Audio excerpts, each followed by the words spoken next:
CH is a comprehensive ethical hacking and your information system security auditing program that basically focuses on your latest security threats, different advanced attack vectors, and real-time demonstration of all the latest hacking techniques, methodologies, tools, different tricks, and security measures that are used by your attackers. So when we say CEH, there are two types of exams. If I talk about your exam, one is your CEH version 12 theoretical. Okay.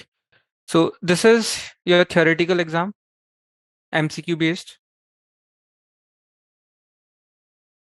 Exam code is 305. Number of questions you will be getting 120, all MCQ based. Okay. And duration is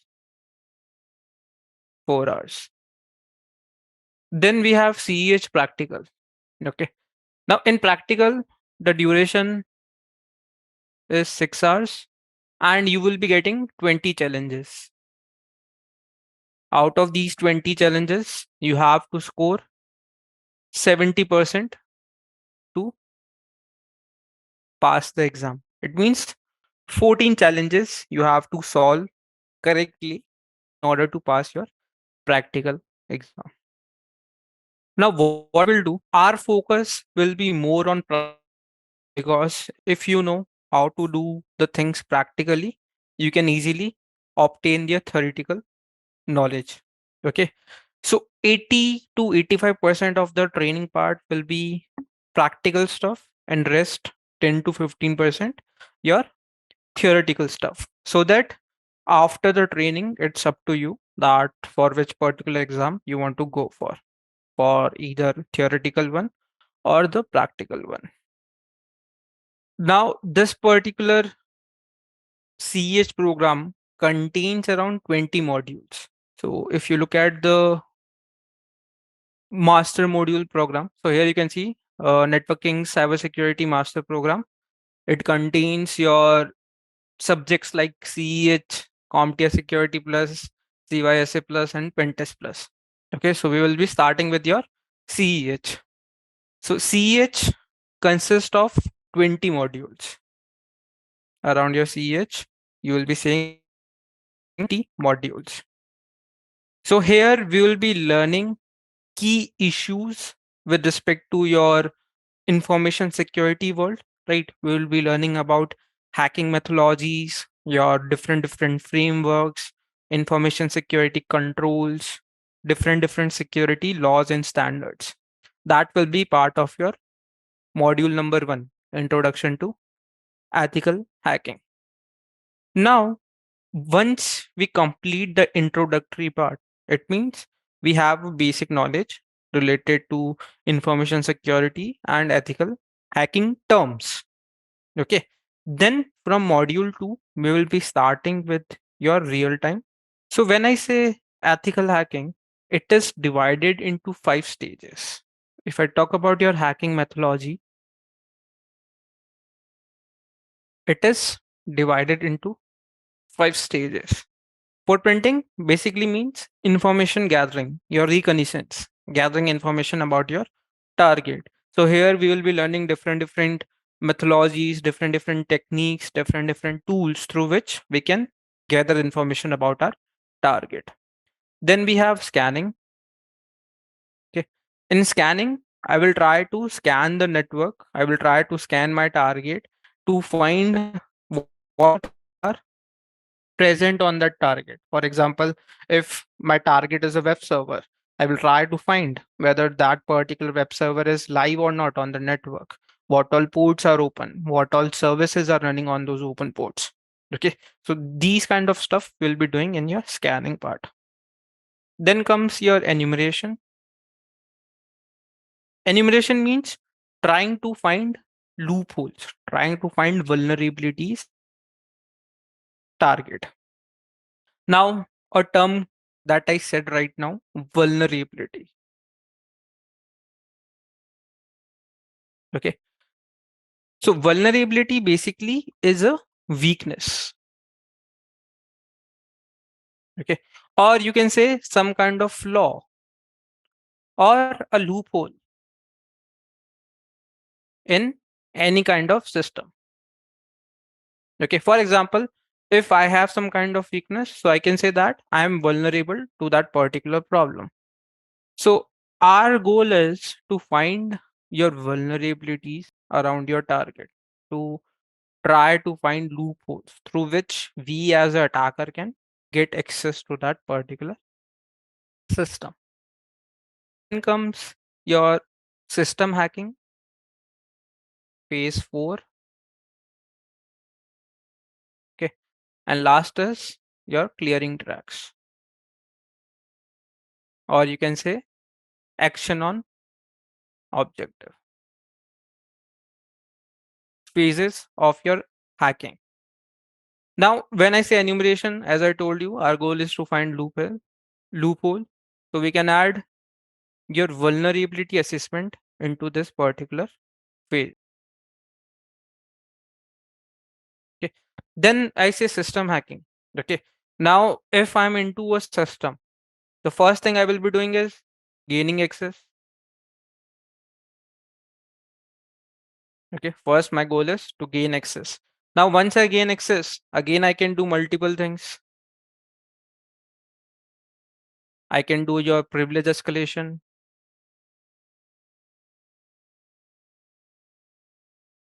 Okay. Privilege escalation means getting privileges of different users that are in your machine. For example, I'm logged into my laptop as a normal user. Okay. And someone got access to my account. So what he can do, he can try to gain admin access of my Windows environment. So that thing is called privilege escalation. Then I can add your maintaining the access,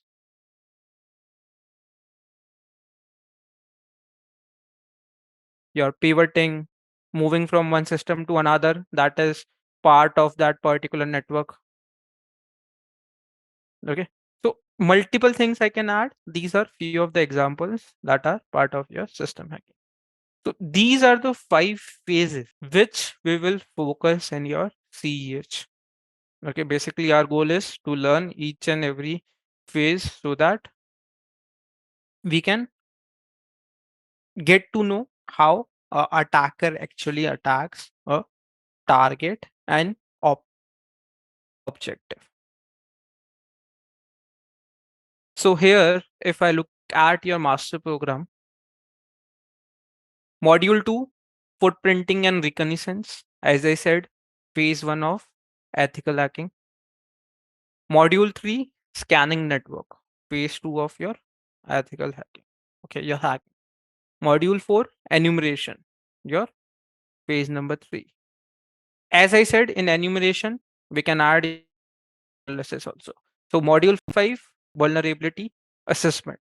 Here we will see what is vulnerability assessment, how we can use vulnerability scanners around your target to find vulnerabilities. Okay, these kind of stuff we will be seeing over here. System hacking, module 6, your phase number 4. Now, when I say system, can be categorized into multiple things. Okay, it can be a operating system. Okay, Windows,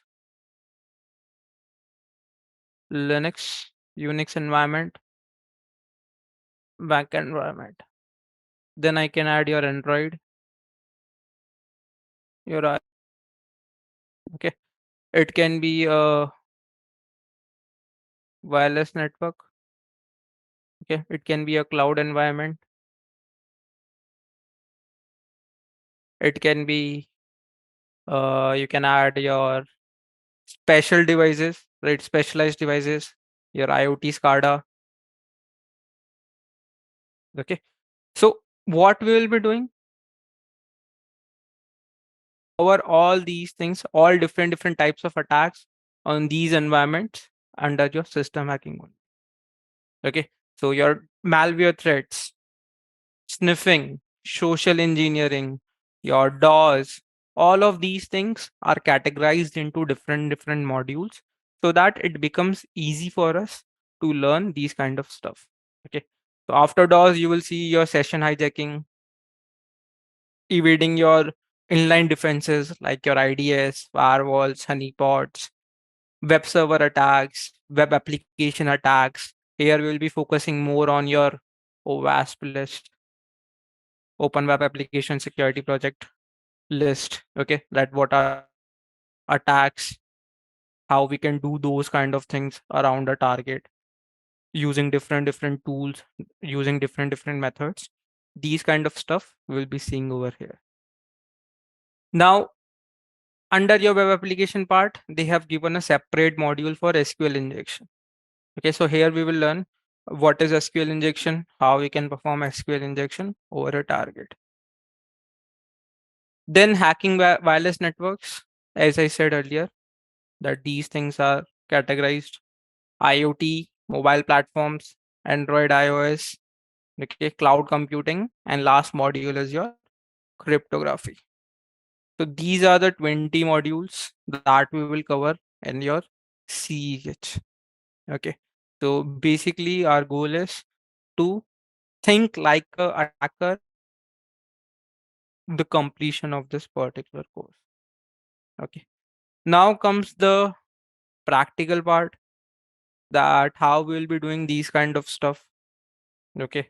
What kind of lab environment we require to do our practicals. As I said, 80 to 85% of the training will be in the form of practical. So what we will do, we will create our own lab environment. Okay. So we will download your VMware workstation. Okay. On these workstation, we will install our attacking machines.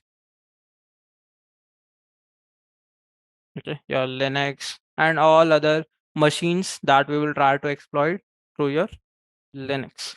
Module 1 is Introduction to Ethical Hacking. So this will be your theoretical module, because getting to know about basic terminologies related to information security is again very important. So we will start with module number 1. Once we cover this part, then from module 2, we will footprinting and reconnaissance. So very basic question. Since we are learning cybersecurity, your ethical hacking.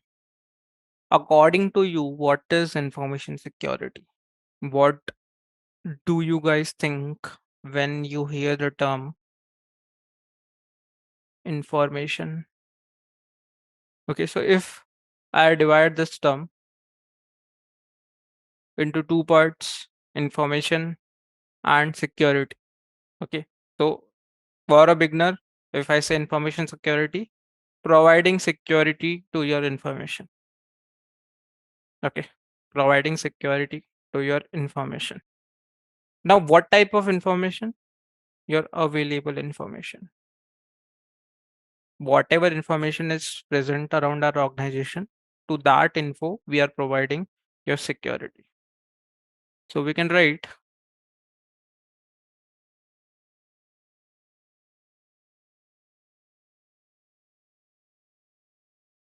protecting your available information.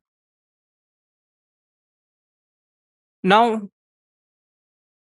not just the information we will be protecting, there will be something from which that information will be generated. Okay, for example, if I have my laptop, through my laptop, if I create a file, so if I'm protecting that file, I need to protect the laptop also. Okay, because the source through which the information was generated, that file was generated, was my laptop. So not just we are protecting your available information, we are also protecting your resources through which we are getting that information. Okay, protecting your available information and your information resources. Now the question comes, from what we are protecting? From first very basic thing, your unauthorized access, then your attacks, theft, and your damage. These are the four things that will cover everything. protecting your available information and its resources from unauthorized access, your attacks, and your damage. Now, what can be the example of unauthorized access according to you? What can be the example of unauthorized access? Hacking in itself is an unauthorized access to a target resource. Okay, so if I'm hacking your system, okay, it means I'm getting a unauthorized access. I don't have your permission, but still I'm getting access. So that is a unauthorized access. So very common example we can add over here. You're hacking. What can be the examples of DDoS, malware attack? Okay, you might have heard of ransomware attack, social engineering attacks, like your phishing, okay, wishing, whaling, these kind of stuff. Okay, these can be the examples of your attacks. Then we have theft. Theft means stealing. So if I steal your credentials, and with the help of that, if I steal that is present around your account, that is your theft. So your data breach is part of your theft only. And last we have damage. Damage, it can be from a disaster. Okay, disaster can be natural or man-made, or sometimes with your data corruption also. Okay, data can be damaged. So these are few examples from which we are trying to protect our available information and its resources. That is information security to you. So there are few basic terminology that we should know.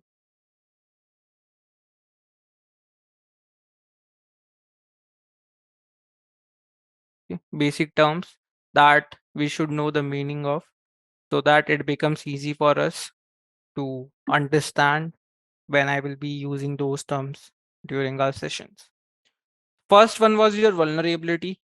Okay, vulnerability means any kind of weakness or a flaw or a loophole in a system.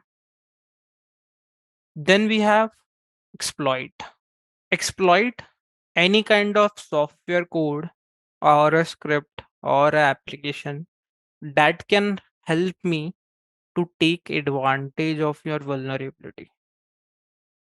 Okay, that can help me to take advantage of the loophole that is present around your target.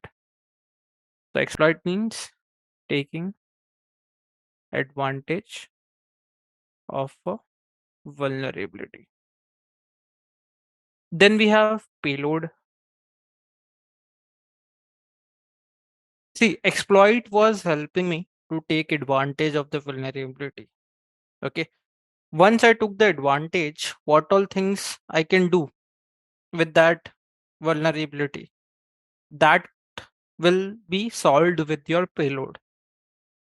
Okay. So payload, you can say any kind of data which will support your exploit.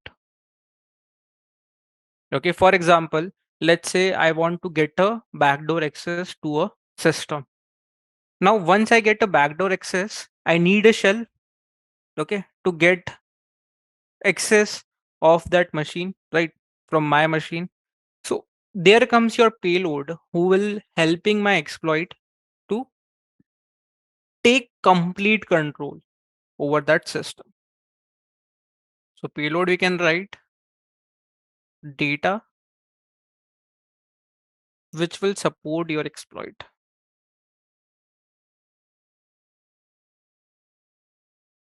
That is your payload. Then very important thing, your asset, something that is very valuable to you. Okay, any object that is very valuable to you, that is your asset which holds some value for you. So asset can be of two type: tangible. Tangible means something that you can touch, like your laptops, and intangible. Intangible means something that you cannot touch. For example, a file present in your laptop, data present in your laptop. These things you cannot, these are your intangible. Then we have threat. What is a threat? According to you, what is a threat? See, let's say right now, my laptop is my asset. Okay, because through the laptop only, I am taking this session. Now, right next to my laptop, there is a fully filled water bottle, and I don't have its cap on. Okay. Now, there is a chance that the water might spill on my laptop and it might change or it might damage my laptop. Okay. So, if my laptop is getting damaged, it will affect my working because through my laptop only I'm doing all my work. So threat means any kind of event that can change my asset value. Any event that can alter my asset value.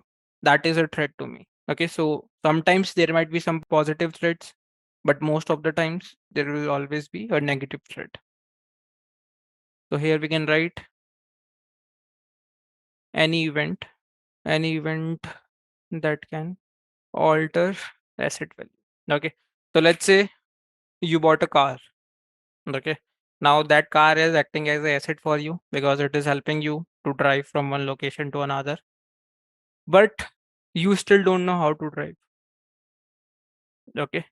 So there is a positive threat to that also, that if I start learning and if I accidentally hit someone, I can damage that event can damage my car. Okay. That is a negative. And positive threat will be by keeping that thing in my mind, I was able to learn how to ride the car. Okay. Then we can add your another important term, risk. What is a risk according to you? Okay. You might have used this term a lot, not in your corporate life, but also in your real time. Okay. What is a risk according to you? If I'm using the data after the attack, that data will help me to identify how the attack took place firsthand. So how will that a risk to me? Okay, let's say you bought a lottery ticket. Okay. Let's say you bought a lottery ticket and the cost of that ticket was 1000 rupees. Okay. Now there are two probability. Either you will win or either you will lose. Okay. So what you did, you took a risk of your 1000 rupee that either you will win big or you will lose your money. Okay. So risk is likelihood of an event to occur over your asset. Okay. Likelihood of an event. Likelihood means probability of an event to occur over your asset. That is at risk. So when I say risk, risk can also be positive and negative. As I said in the example, when I bought the lottery ticket, if I won, that is a positive risk. If I lose, that was a negative risk to me. So here we can write likelihood of an event to occur over an asset. Then one term you will see a lot, that is a bot or a zombie. For example, if I compromise your system and then I use your system to do my activity, so your system is acting as a zombie to me. Okay. Your system is acting as a bot to me. Whatever I say to your system, that system will be doing things according to my calls. So any compromised system is called a bot or a zombie to the attacker. Okay. Now, if I have a network of compromised system, that thing is called as botnet. Okay. Botnet means network your my system.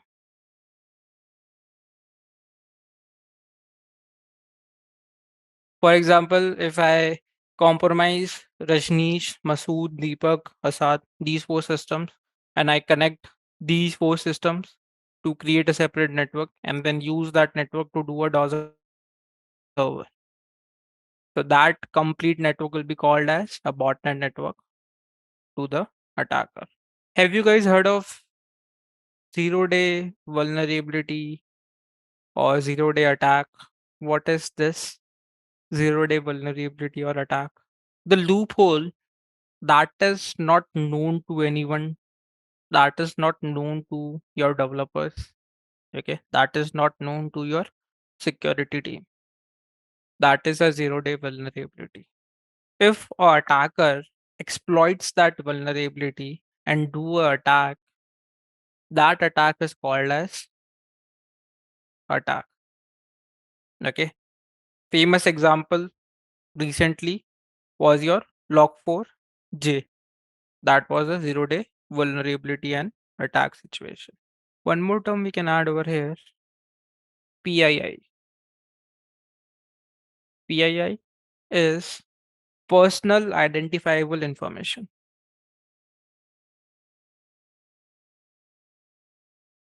Okay. So information that will help someone to identify, for example, your passports, your driving license, your Aadhaar card. These are your PII. And if attacker get access to this PII and they make this information public, it means accessible over the internet to everyone. That attack is called as doxing attack, making your PII public. Okay. So these are few basic terms that you should know the meaning of because we will be using these terms a lot. Few more things that you should know. We learned about information security. So there are some factors also that help me maintain information security around the organization. So these three terms, CIA, these are the pillars of information security. C for confidentiality, I for integrity, and A for availability. What is confidentiality? What is confidentiality? For example, let's say we guys are having a session, okay, and after 8 p.m., I log the room, okay, I log the Zoom meeting. So, whatever information that we guys are discussing, that will be between you and me only.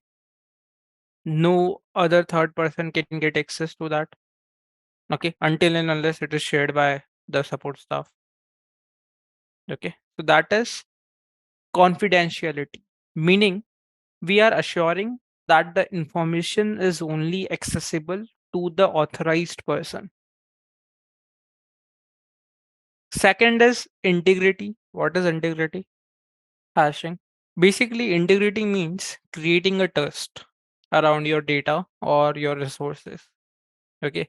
So if I share some files with you on, let's say, a drive, and on that drive, everyone has access to either make changes, delete something, okay, or write something. So I, as an admin, cannot maintain trust because everyone has access of read, write, execute. So if I upload something, anyone can make changes to that. And let's say I upload a file, Abhigyan makes some changes, and Deepak download that thing. So Deepak will think that the file is shared by me, but actually it was changed by Abhigyan. So there comes your integrity. Integrity means making sure only the authorized person can make changes around your data so that we can create a trustworthy environment around our data or the resources. So hashing, a very good example. What we do, we create a hash of a file. Now that hash is unique to that file only. Okay, so if I make changes in that file, the hash value of that file will also change. So by the hash value, I can identify whether it is the original file or not. Next is your availability. What is availability? The availability, very simple term. Information should be available to the authorized person whenever that authorized user requires that thing. That is your availability. Two more terms we can add over here: authentication and authorization. Here we can write pillars of IS. One word I can add authentication, another I can add authorization. So, what is authentication? What is authorization? How can you define these two terms? Authentication, like example, your credentials. Okay, if you want to log into your system, so you need your credentials to get into your system. If you want to get into your car, you need the key, your car key, to get into that particular car. Then we have authorization. Once you are into a particular thing, what responsibility you have. I will use the term privilege. What privilege you have around that particular system. For example, everyone got the Zoom link, okay, because we registered for this particular class, okay. So we got the link, it means we are authentic. The link is making us authentic, that only we can access this particular Zoom meet. Now, once we are into this Zoom, you can see every user have different privilege. I, as a host, I can share my screen, okay. I can remove someone, I can mute someone, okay. But you guys, until unless I give you that privilege, you won't be able to share your screen. So that is your authorization. What type of privilege you have once you are at a particular place. So around our organizations, everyone has different privilege. Okay. Manager will have different privilege. You as a normal employee will have different privilege around that particular place. Okay. So that is your authorization based on your rules. These two terms we can also add. One more we can add: non-repudiation. Okay. Non-repudiation act as a guarantee between a receiver and a sender. Okay. So let's say I share some mail over my network. Okay. To all the people who are in that network. So with the help of non-repudiation, there will be a guarantee that when I share the mail over the network, I, as a sender, cannot deny that I have not shared that mail because it is coming from my system. And the users, okay, the receivers, they cannot deny that they have not received that particular mail. They have not received that particular message. Okay. So just for your auditing purpose, we brought this particular element also in our information security so that it becomes easy for us, okay, to match who was sending what and whether they are denying or accepting that thing or not. Okay, so non-repudiation, basically acting as a guarantee between a sender and a receiver for sending the message and receiving the message. Okay, so these are all the basic elements of your information security.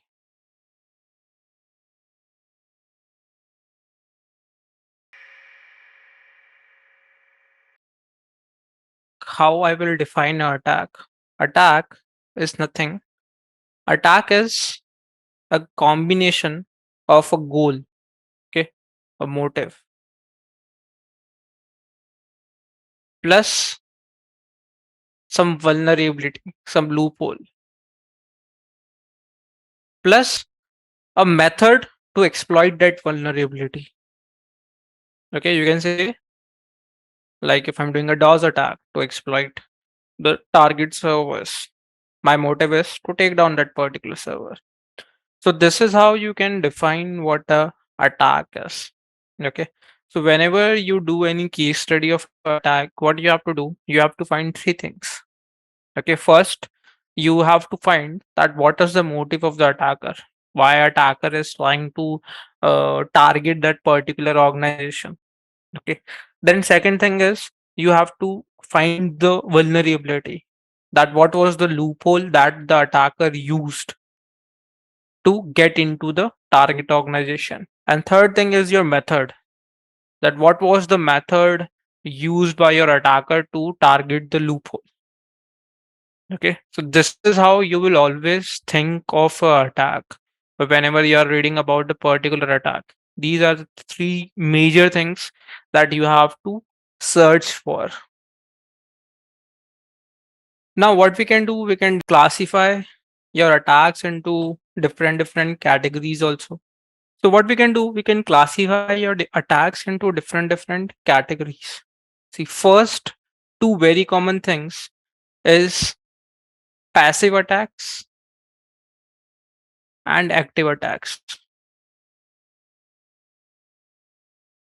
Okay, passive means I'm not trying to make any changes during the attack part. My only goal is to simply monitor the things. Okay, for example, if I'm in your network, so my goal is to simply gather the information that is going in your network. I will not make any changes in the information in the network traffic. I will simply sit over there and I will try to monitor that thing. That is your passive, not doing major changes. So we can write some examples. A very common one is your eavesdropping. Okay, two people are sitting and they are talking, and I'm simply listening to their conversation and what all things they are discussing. Eavesdropping.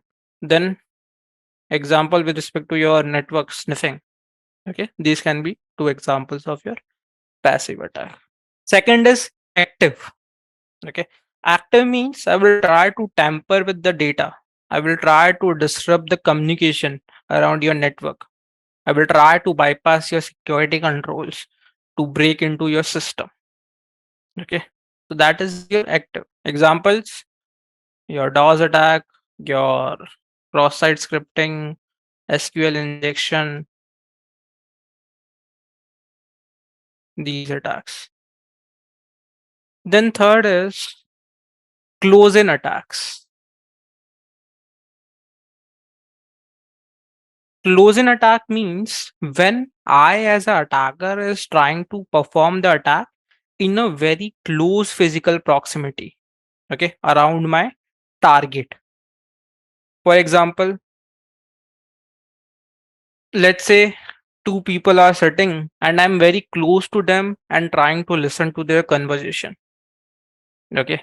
If someone is typing their password, I'm standing right next to them and watching what all things they are typing. Your shoulder surfing. Okay. If someone has thrown something, some important document in your trash, I'm at the same moment picking that thing up and reading that particular document. Okay. So what I'm doing, I'm performing all the attacks in a very close physical proximity with my target. So best examples here we can add your social engineering attack. Okay, like your eavesdropping. We can add it over here also.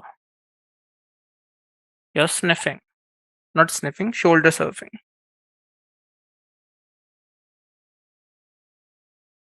Then we can add your insider attacks. Okay, insider attack means someone who is working in the organization and using his privilege to become a threat to your organization. Okay, for example, I have a privilege to very confidential information. So what I can do, I can try to sell that information just to gain some extra money. Okay, if I am a server administrator, okay, what I can do, I can plant malware in the server and then completely monitor or try to access the data from that server, or depending on my motive. Okay, so I'm working in the organization and I'm using my privilege to become a threat to my organization, just to gain a benefit for myself. So that is your insider attacks.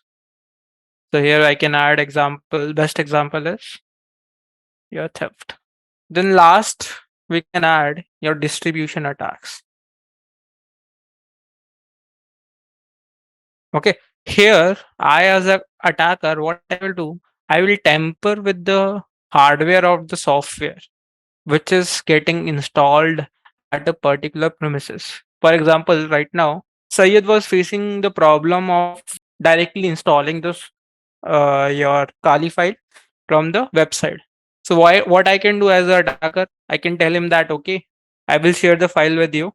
Okay, I will upload it on the drive, and over the drive, I will upload a file which will contain some backdoor for me, which Syed do not know. So what Syed will think that okay, since I have shared the file, he will install it on his machine. So with that installation, what I will have a backdoor access because before the installation, I added a backdoor file in that particular zip folder. Okay, so distribution attack means when attacker tampers with your hardware or your software before you install them. That is your distribution attack. So these are the 5 basic categories in which we can classify our attacks. Now, second important thing is your frameworks. The last time we discussed your hacking methodology. So what were the stages of your hacking methodology? What was the first stage? Information gathering, scanning, enumeration. Fourth is your system hacking. Fifth one is your action on objective. Here you can add your clearing your tracks once you obtain your objective. So in your enumeration, we also added your vulnerability analysis. Okay, so till your stage number 3, our goal is to collect info about your target and all loopholes that we can use around that particular target. Okay, this was till your third stage. Once we have all the information about the target, for example, if my target is a machine, what all ports are open, what all services are running, okay, is any service that is running on the system has a loophole or not, okay, these kind of stuff. Once I gather all that info, then comes your system hacking. Okay, so first method is gaining access of your target system. Okay, now gaining access again, I can do your credential harvesting. I can try to crack a password. Okay, if there is any vulnerability, so through a backdoor vulnerability, I can try to get into that machine and get access. Okay, so that is your gaining access by multiple means. Then I can do, once I gain access, I can do your privilege escalation. Okay, so for example, on that system, if there are 4 users and I'm logged in as user A, so what I can do from user A, I can try to log in as user B or user C or user D or admin to gain different privileges to work around that particular machine. Then we can do your maintaining your access. We can do your pivoting. Okay, different stuff we can do. These are few of the examples that we will like to do in your system hacking. And last is your action on objective. Whatever your objective is, we will try to obtain that thing, and at last we will cover our tracks so that no one can trace us back. This is your hacking methodology by your CEH. Okay, this is given by your EC Council. That this is your hacking methodology we will be using, and in this particular manner only they have divided your course modules. Now there are some other vendors also which have given their frameworks methodology. Okay, so first methodology is your cyber kill chain methodology. Okay, so cyber kill chain is basically a methodology that was created by Lockheed Martin for military purpose. Okay, that how they will like to attack a target. Okay, it was basically a military drill through which they created this methodology, and now we are using it in cyber world also. So here, what we will do, we will try to understand the component of our defense system by identifying that what are the stages in which a intruder or a attacker can attack and obtain his objective on our systems. So this thing is divided into 7 stages. Both your ethical hacker or your SOC person can understand this thing, because if you know how to attack, how our attacker will attack, what you can do as a security person, you can add different layers of security at each and every stage.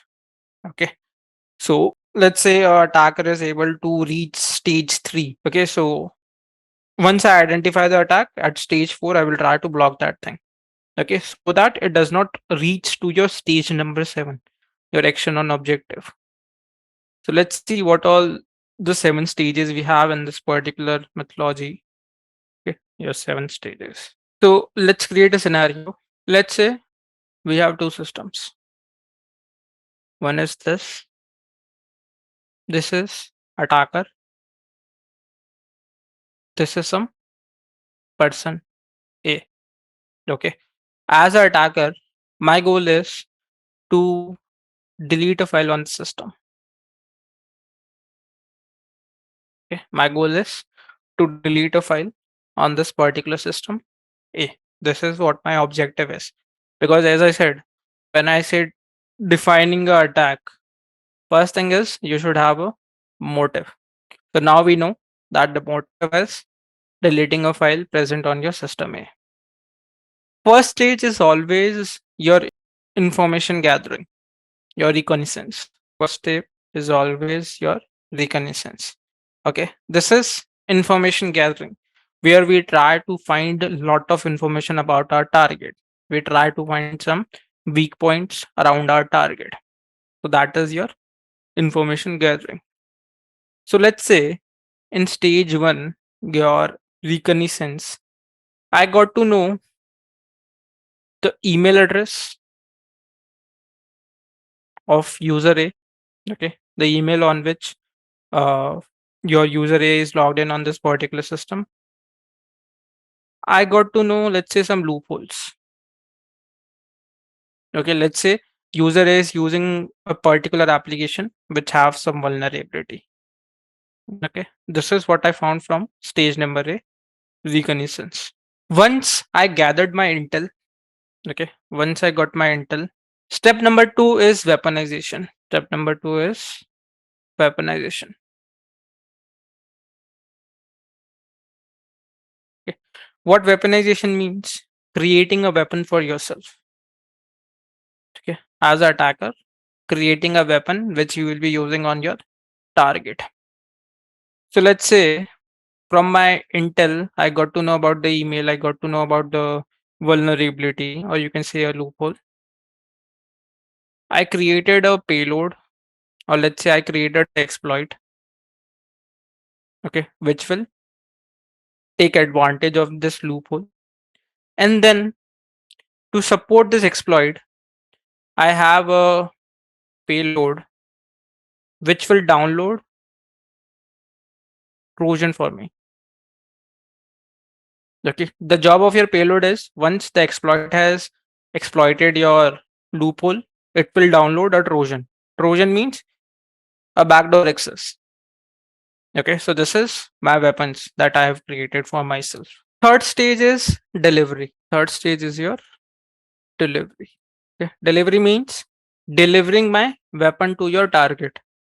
So in stage number 1, I got to know about your email. So what I can do a phishing attack. I can do a phishing attack. Okay, so using your email, I can set this particular exploit, and with that exploit this payload on your target A. Okay, this is your stage number 3. Now, once the attacker opens the email, and open this exploit. Stage number 4, exploitation. Okay.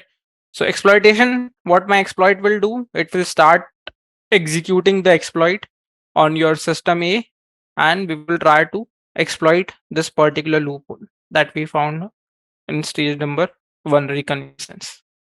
Okay, so in stage number 4, we can write over here exploit taking advantage of loophole. Okay, so once this thing is completed, we move to stage number 5, where with the help of payload, we will install our malware, your Trojan. Okay, so now what will happen once we have taken advantage of the loophole? Payload downloads your malware, that is your Trojan. So what Trojan will give? Trojan will give us backdoor access, your command and control. So here we can write stage number 6.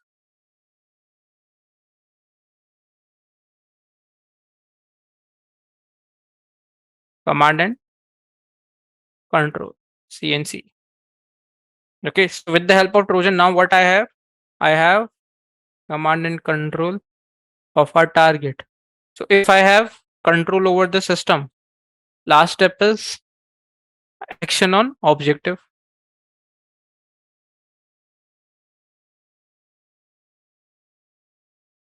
So here we can write stage number 6,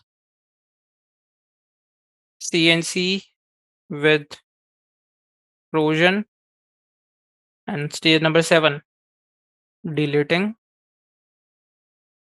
file and clearing the tracks, because that is also important. Okay, so these are the 7 stages in which they have given your cyber skill chain methodology. And this is how, with this particular scenario, you can understand that how at each and every stage, different stuff is going on during your attack part. First, information gathering. Second, weaponization. Third, delivery. Fourth, exploitation. Fifth, your installation. Sixth, command and control. And last is action on objective. Okay. This is the complete cyber kill chain methodology. Framework number 2, cyber kill chain methodology. The next one we have that you should know is your MITRE attack framework.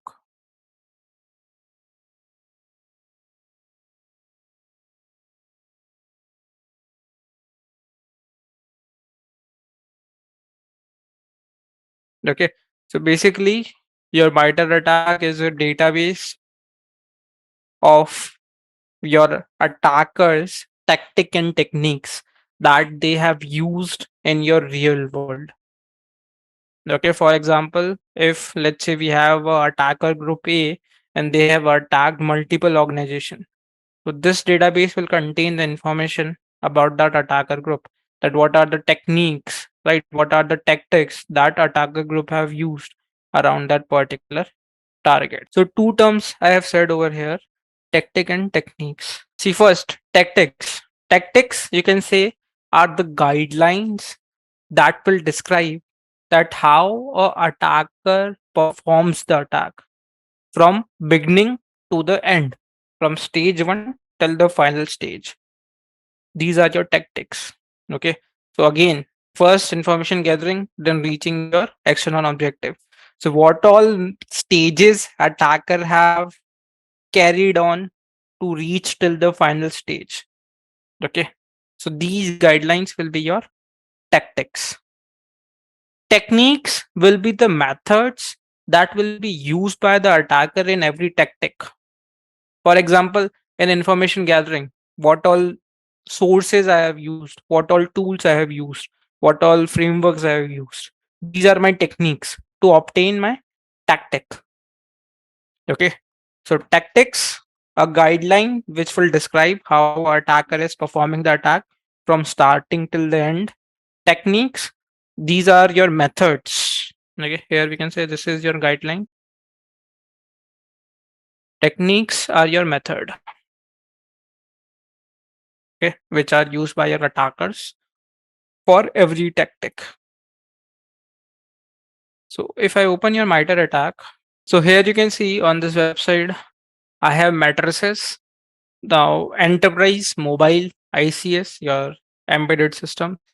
So enterprise, you will see your Windows, macOS, Linux, cloud, containers, network, mobile, Android, iOS, and your ICS embedded systems.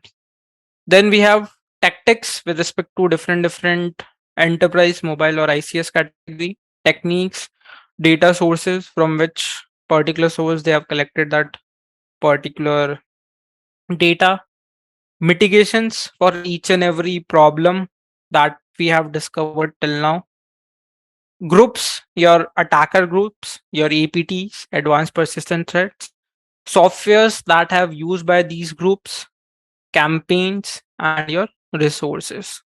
Okay. So now if I look at your matrices, I will go to your enterprise. In enterprise, I will go to your Windows. Okay. So for your enterprise, there are 14 tactics. Okay. 14 different tactic categories under your attack framework. Initial access till your exfiltration, till your impact. Okay. These are the 14 tactics the attacker might use. Now, initial access also, there are 9 techniques that how you can gain initial access. These are the 9 techniques. So as I said you, tactic is a guideline from starting till end. Technique is a method to achieve a particular tactic. So execution have 10 techniques, persistence have 18 techniques. So what I can do, I can click on tactics, I can click on enterprise. Here you can see we have ID for every tactic and a very simple definition associated with that particular tactic. Now, if I want to see that what all techniques are present, okay, so I will simply click on the technique which I want to look for. So, for example, for reconnaissance, if I want to know how I can achieve reconnaissance, simply click on that. You will see all the methods, all the techniques through which I can gather information. Active scanning, scanning IP blocks, vulnerability scanning, hardware, software, firmware, client configuration info, gathering your network information, gathering organization information, phishing attacks for information gathering.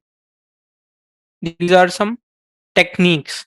So if I want to know how I can do scanning IP blocks, simply click on that.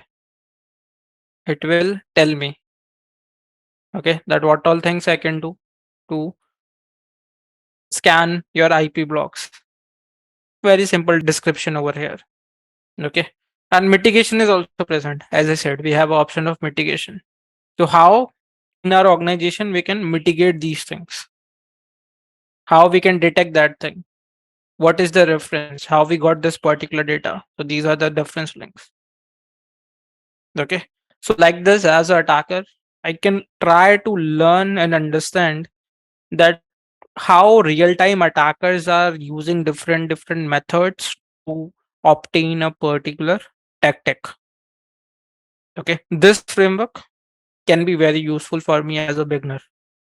Okay, because this contains the real-time information of real-time attacks.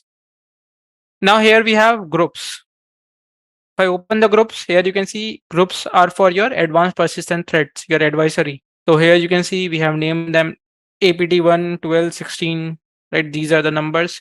Then these are some well-known attacker groups, Cobalt, your Bronze Butler, Dark Hotel, okay, Dark Veshnia, Dark Hydrus. Okay, these are some well-known attacking groups.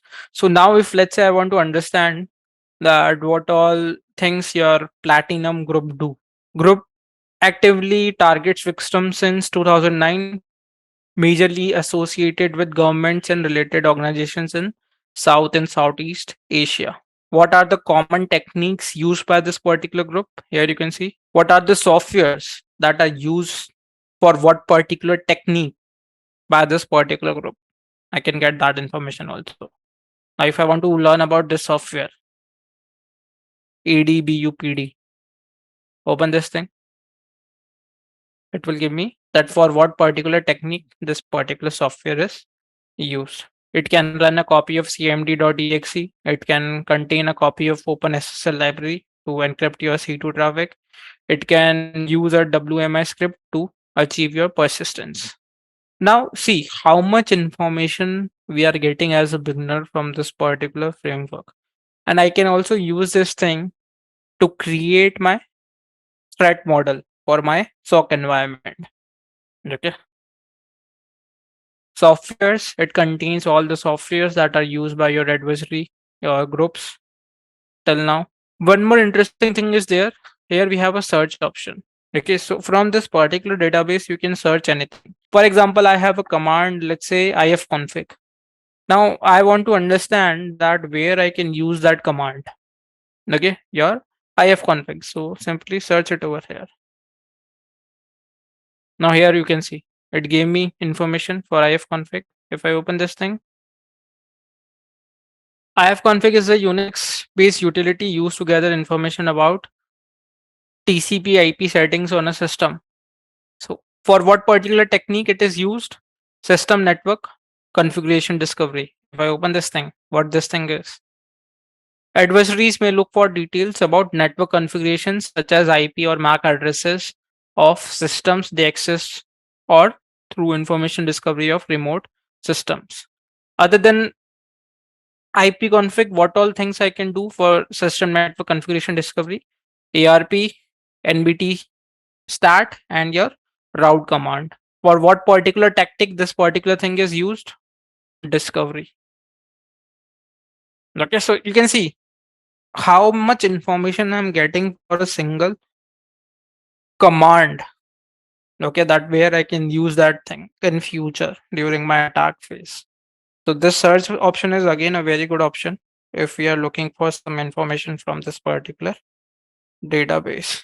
So whenever you are free, browse through this, try to understand that what all things attackers do when they are targeting, what are the steps they are using, how they are doing that, how they are achieving that, what are the softwares that they have used, what are the methods they have used to obtain those particular results. Okay, so as a beginner, it can give me a lot of info and it can build a mind map for me. Okay, whenever I will think of attack, that these are the things I have to follow, I have to achieve around my target.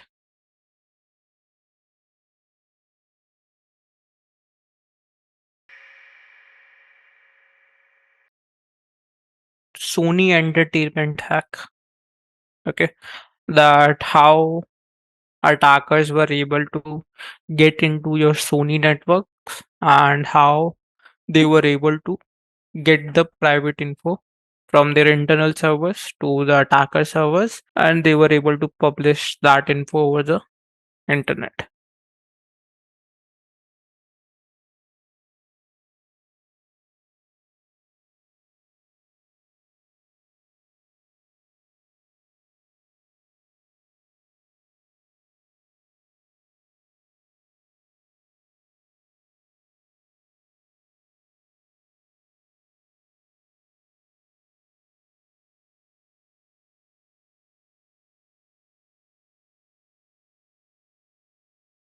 Okay, it was back in 2014. So at that time, security was not a major issue for most of the organization. We had very low level of security controls at that time.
Let's see.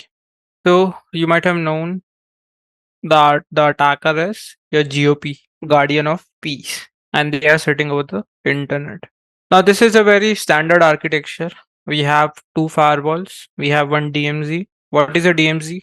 Demilitarized zone. Okay. What is the purpose of DMZ? The purpose of the DMZ is to not allow your people over the internet to access your internal servers.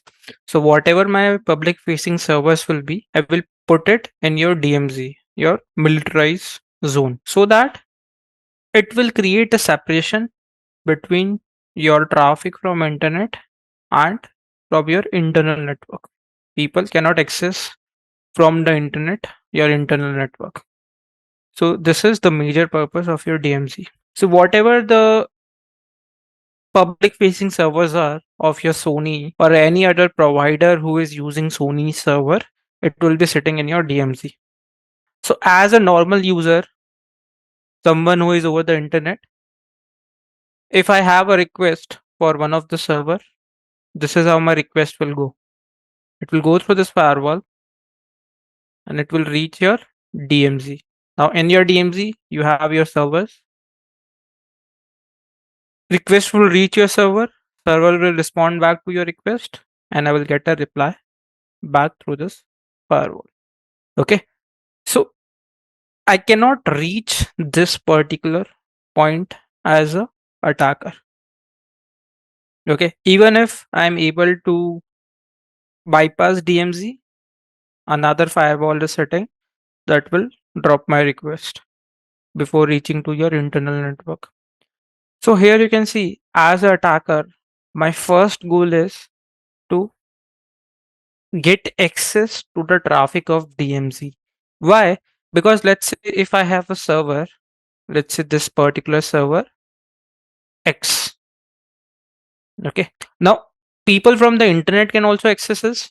If this particular person A, if he or she also wants to access that server, request will go from A through this firewall to your DMZ, then to this X server, then again through your firewall back to your A. Okay. So if as an attacker, I am able to get access to your DMZ traffic, someone from the internal network making any request for the resources present at DMZ, I can get to know that. Okay. What was the first step of your attacker to bypass this firewall and get access to your DMZ traffic? This was the first purpose of your attacker. Now, again, this thing is all part of information gathering, right? That we have a DMZ, we have one firewall only. We only need to bypass this thing to get access to the traffic from internal network over the DMZ. This thing is all part of your information gathering. Once you have enough intel, it becomes very easy for you to work on that intel.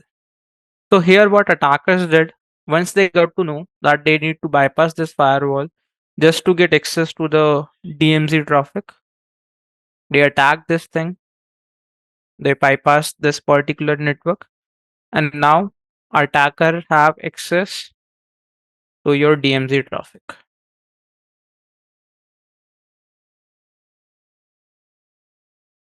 This was your stage one. Okay. Now since I know if someone makes a request from internal network to any of the resource present at DMZ, I will get to know that. So what attacker did, this particular person A every day was making a request to a news website whose server was hosted inside this DMZ. Okay. So website name was nytimes.com. This website server was present at your DMZ. Okay.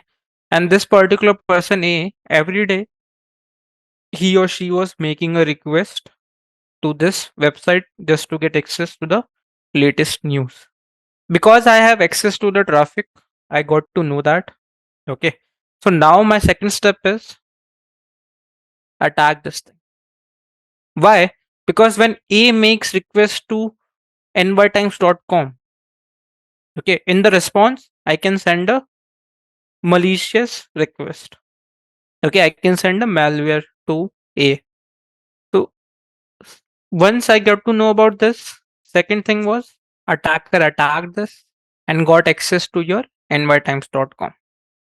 Okay, so now attacker has access to this also. This was your second step. Once I got access to nytimes.com, what happened? The next day, when A made a request to nytimes.com. Okay, so let me remove this thing just a sec. Okay, so after the second part, when A made a request for nytimes.com, in the response, what we did?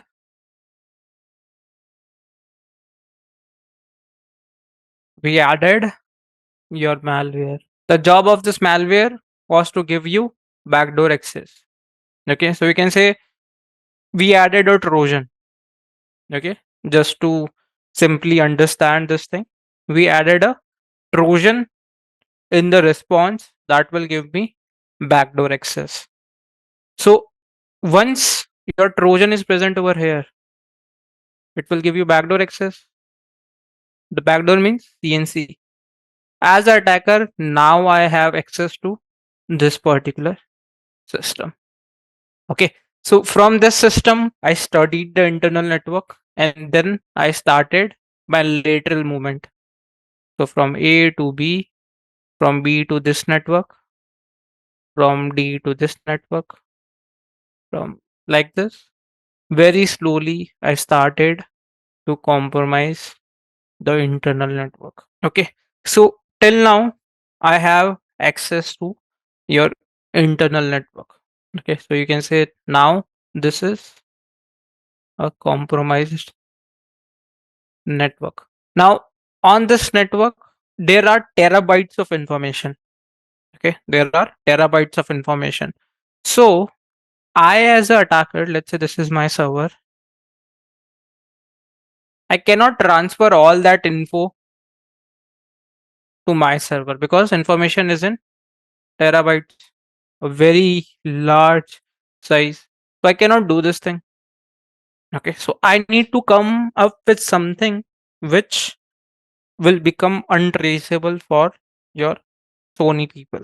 So what I did, let's imagine you guys access Facebook. Okay, everyone in this particular meeting access Facebook application. So let's say I'm targeting Deepak's organization. Okay. So what I did, I attacked Facebook server, and when Deepak was making a request, in the response through the Facebook server, I added a malware to Deepak's phone or Deepak's laptop. Now, other than Deepak, we are also using Facebook and we are not connected to Deepak or Deepak's organization, but still we are using Facebook. Similarly, at that time, not just this particular person A, there were millions of people who were using nytimes.com just to get access to the latest news. So what attacker did, he compromised around 2 lakh systems who were using nytimes.com. Okay, so let's say this is all the people who are using nytimes.com. Okay, they are all the people who are using nytimes.com. So whenever they made a request in the response, what I did, I added a malware. Through that malware, I got command and control of each and every machine. And on day one, I told you if I have a command and control over my target machine, that machine is called as either a bot or a zombie. Okay. Now, what I did, once I have access to every machine, I created a network. I connected these machines. Okay. So this network is called as your botnet. And at that time, it was around 2 lakh machines. So from this particular network, I started retrieving the information to your internal network. Okay, so I started sending information to every system in very small bytes, and then through these my server. Okay, so this is how attacker got all the information from your internal network. Now, another thing is I want to remove my trace because I have compromised most of the systems around that particular internal network. So I need to remove my trace. So what I did, I used a malware called as cleaner or wiper. Okay. The job of this particular malware is to delete the files present at a particular place. For example, if I set a path, let's say I set a C drive path on this malware and I execute this thing on your system. So what will happen? All the files that are present in your C drive path, it will be completely deleted. Okay. So this is one malware. Second malware I used was your logic bomb. Okay. Logic bombs, you can say your schedule bombs, just like your Windows scheduler. Okay. For your updates. For example, in my update scheduler, I set a time that on Tuesday at 5 p.m. automatically, if a update is present, it should execute. Similarly, in logic bombs, whatever time you set, at that time it will execute.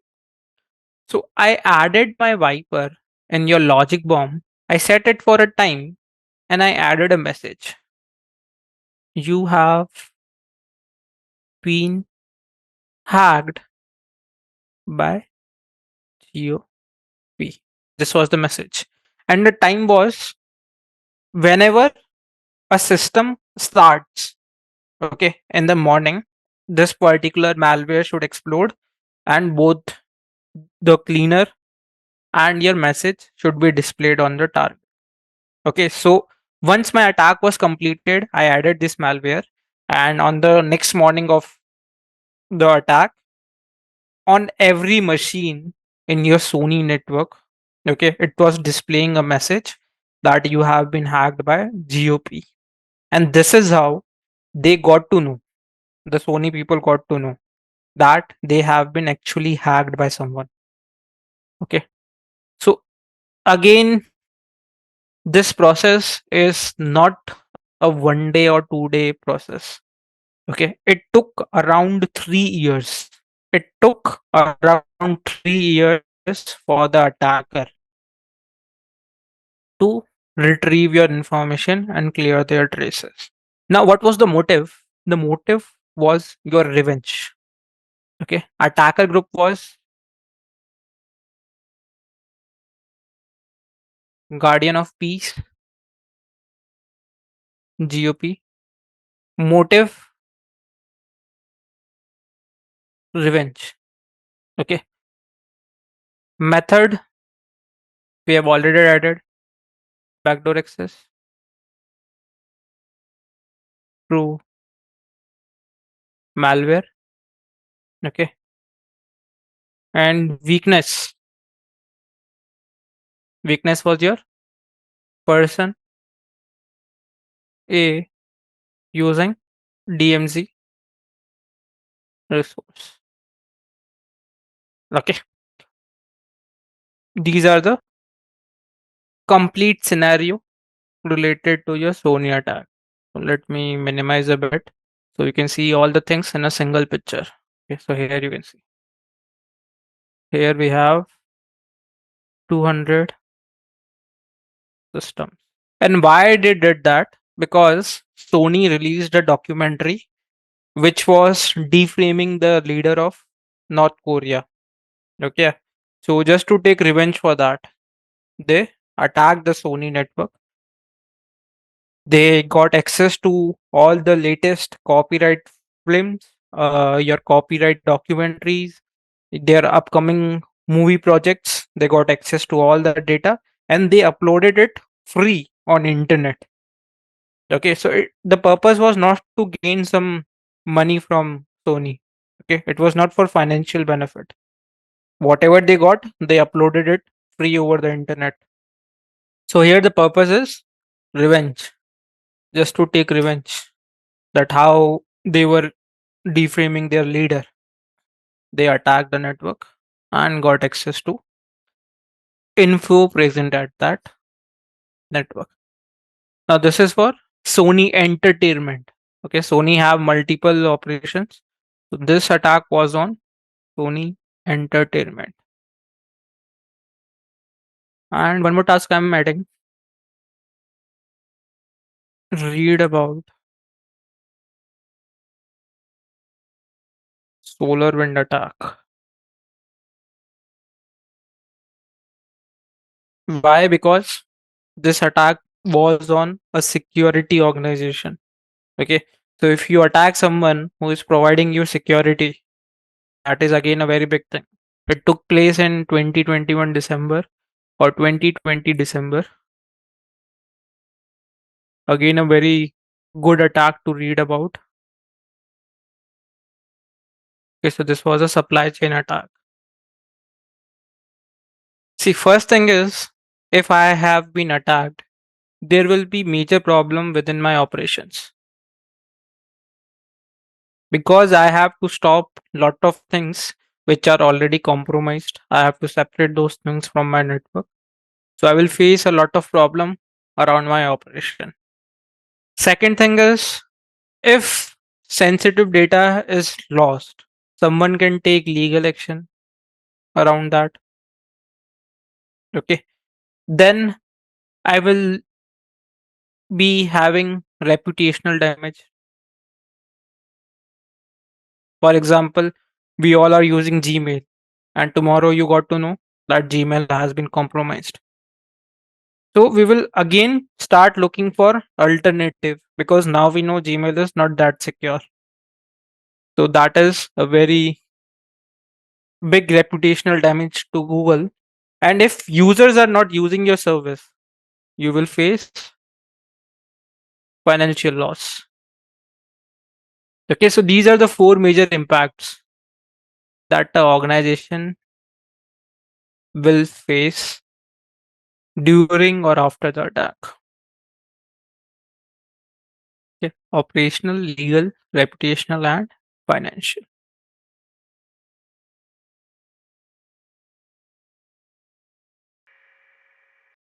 So we will start with the very basic fundamental commands of your Linux.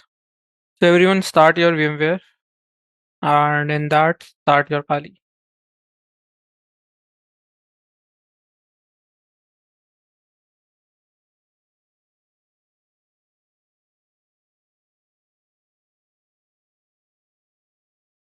This is your terminal tab. Here you can see. As soon as you click on it, your terminal will open.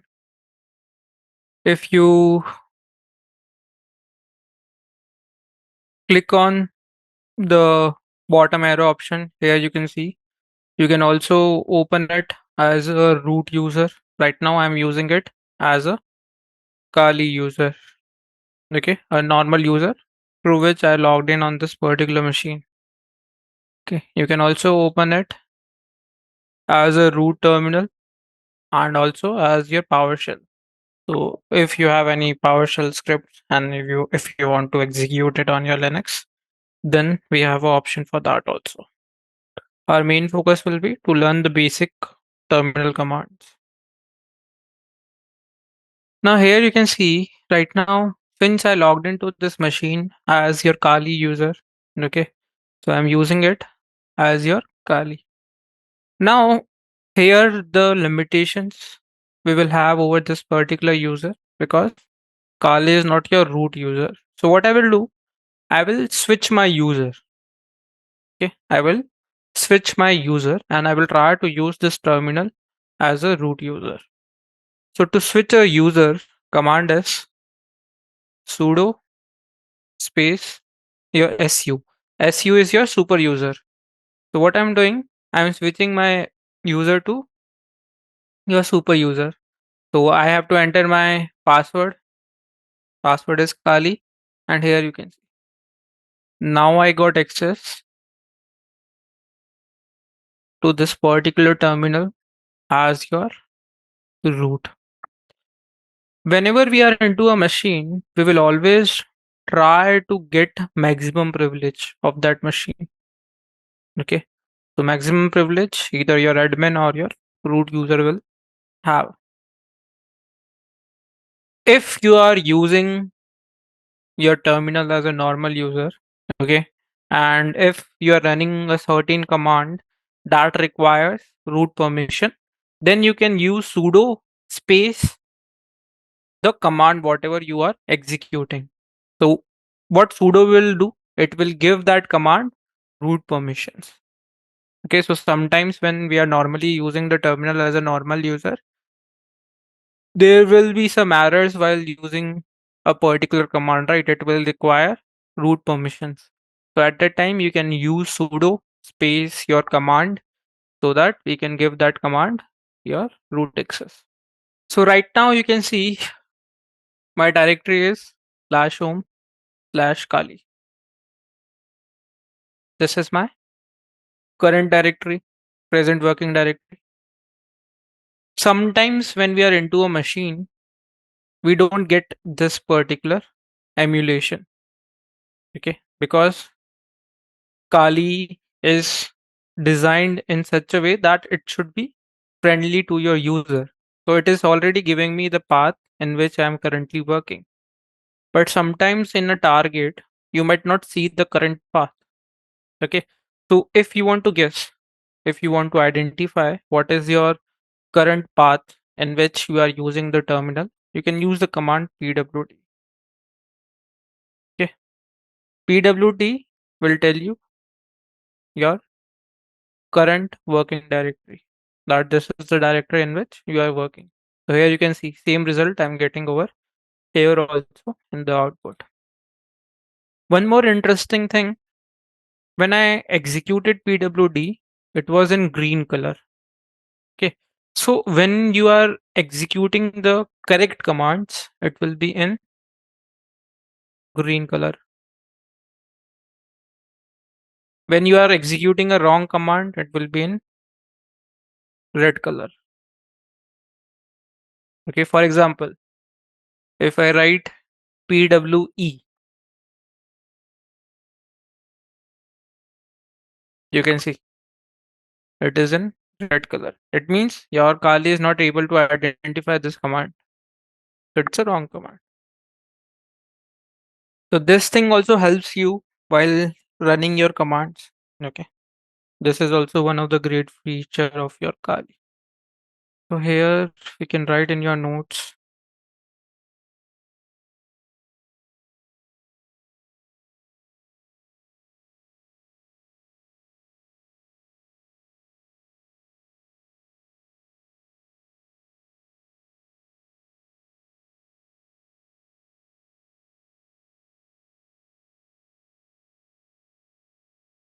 First was your sudo space s.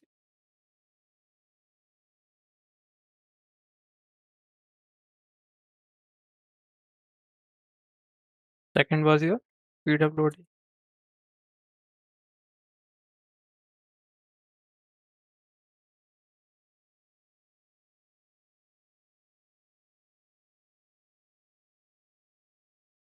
Now, if I want to check what all things are present inside this Kali directory, okay, whether there are some files, whether there are some folders, if I want to check that thing, command is ls. Ls stands for list. Okay, ls stands for list. So when I execute ls, it will list the things that are present in my current directory. So here you can see in my Kali, I have some APKs, okay, some public key, some images, and some folders. Now, if I want to get more detailed info, okay, if I want to get more detailed info, like what are the permissions associated to a particular file or folder present in that directory, okay, I will use the flag ls space hyphen LA. Okay. Hyphen LA flag I will be using with your ls command to get more detailed info about the things that are present in that directory. So here you can see, as compared to the previous result, I'm getting much more details, permissions, permissions related to the user, size, when was the date it was created. Okay. All these details are here. Okay. So this is one flag we can use with your ls command. Then we have ls space hyphen a. What it will do, it will show me the hidden files. It will show me the hidden files that are present in this path. So here you can see.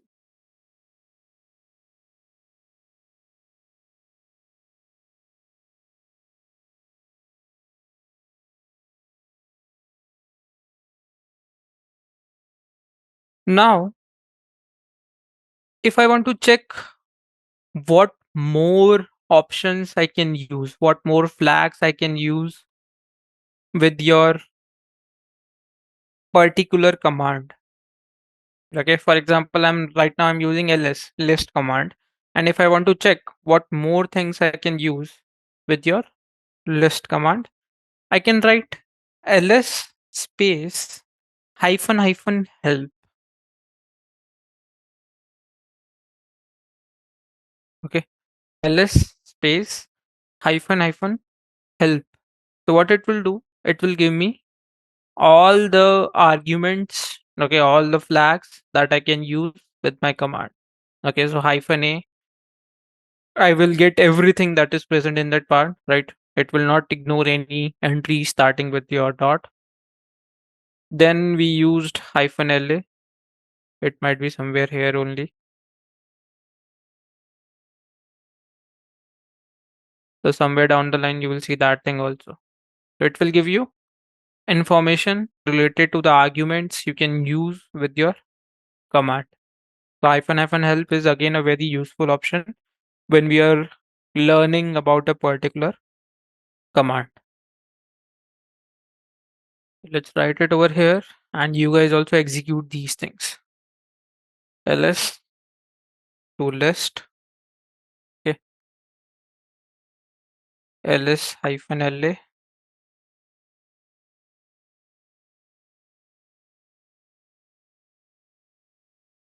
more detailed info,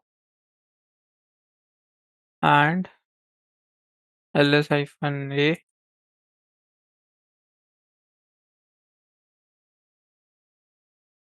ls space hyphen hyphen help. Now let's say I want to change my directory.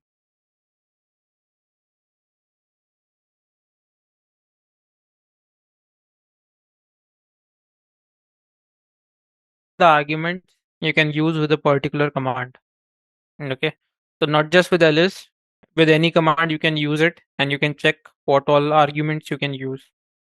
Now, right now I am into /home/kali and I want to change my directory. Okay. I want to move into some other directory, or I want to move into a folder that is part of my Kali directory. So if I do ls, here you can see I have few folders. Okay. Pictures, public, documents, download. So i- cd is the command to change your directory. Now, if I want to move to a completely new path, I have to enter the path. Okay. If I want to move into a folder that is part of my current path, I can simply write cd space the name. Okay. So for example, if I want to move into, let's say, your desktop. Okay. So I can simply write cd space desktop. And now you can see I'm into your desktop. Similarly, how I can write the complete path. Okay. For example, I want to go into downloads. So I can write something like cd space slash home slash Kali slash downloads. So now I'm into your downloads directory. Okay. Now from downloads, if I want to go back to Kali, okay, from downloads, if I want to go back to Kali, one option is I write cd space slash home slash Kali, right? Or I can write cd space dot dot, okay, cd space double dot. It means go back to the previous directory. So I'm back to your slash home slash Kali. Now again, if I go back to downloads, cd space your, let's say desktop. Let's go to desktop. Okay. So now I am into desktop. So this is how with the help of cd command you can change your directory and your terminal. Whatever directory you want to work in, you can simply write the directory with your cd command. Now, if I want to check what all things are present in desktop, I will use ls command to list the things that are present over here. So here you can see these many things are present, and at the left side also you can see these all are part of my desktop only. So these things, the same things that are present on my left side, they are present on my right output, which I'm getting from your ls. One more interesting thing. Now here you can see most of the folders on the left side have a lock sign on them. Why? Because these things are created by a root user. Okay, these things are created by your root user. So for example, right now I'm using the terminal as root. If I create something, it will contain a log sign. It means a normal user cannot access these things. A normal user cannot make changes in this particular thing. Okay, so this is also an interesting thing to remember.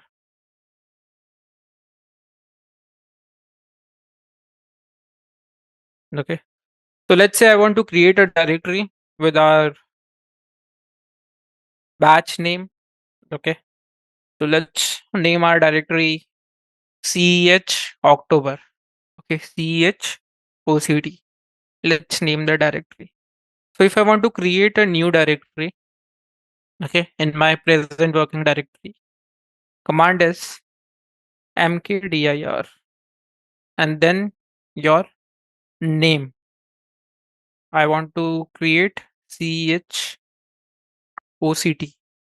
Okay, CEH October. Let's add the year also 23. Okay, so mkdir to create a new directory in your present working directory. Now if I type ls, we have somewhere down the line CH OCD 23. And at the left side, you can see a new folder has been created with the name CH OCD 23. Okay, so if I want to go to this folder, cd space your name, because I'm already working in that particular path. Okay, so we can write it over here. cd space either a path or a directory.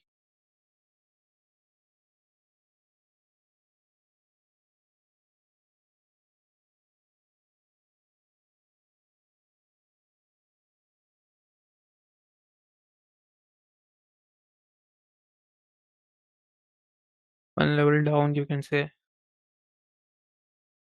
Then mkdir space the name, whatever name you want to give. This is to create a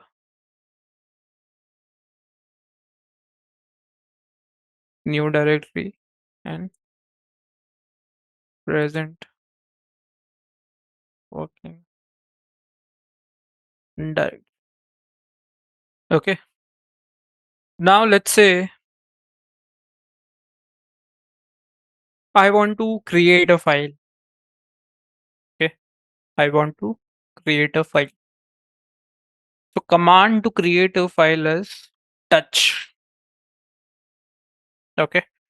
Touch space whatever name you want to give to that file. For example, I create a file touch space ceh.txt. Before that, if I show you whether anything is present in that directory or not, right now I'm in ch awk23.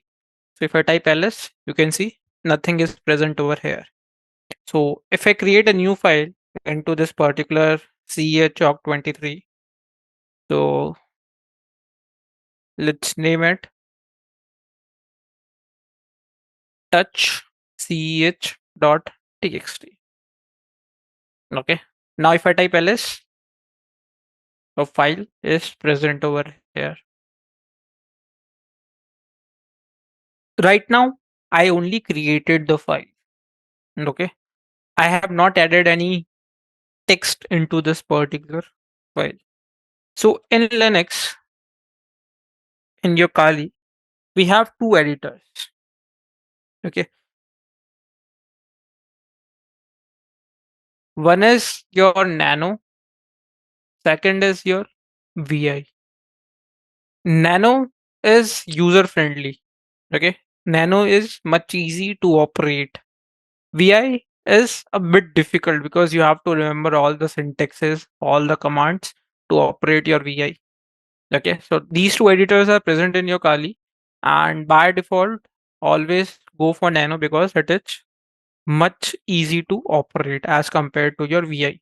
But in some of the cases, okay, sometimes on your target, Nano might not work. So we should also know how to operate your VI also. So we will see that thing also. But as of now, let's try to edit our ch.txt file with your Nano editor. So if I want to open this file in my Nano editor, I will simply type nano space the file name. Now here you can see the file has directly opened into my editor. So let's write something. Hi, how are you? Okay. Now I want to save this particular content inside my file. So here you can see I have an option of exit. So control plus X to exit. So I will place use control plus X.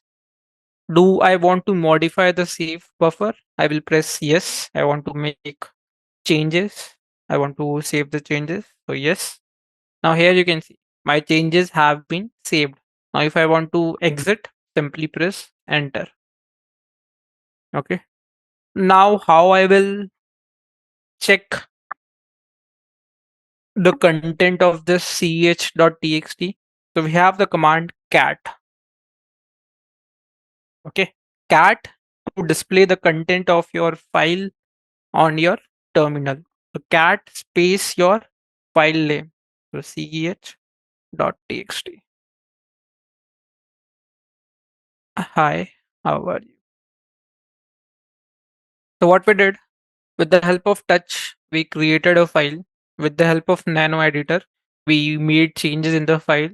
And to display the changes that we made on the file, we used your cat command. Let's write it over here. Touch space, whatever name you want to give.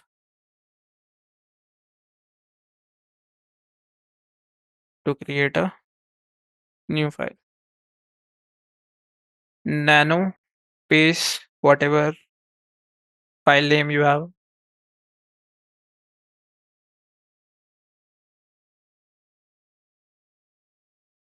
To create slash added a file.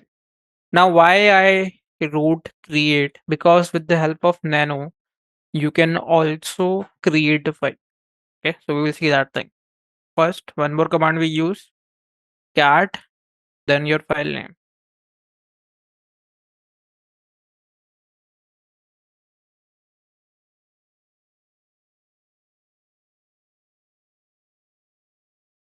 To display your content.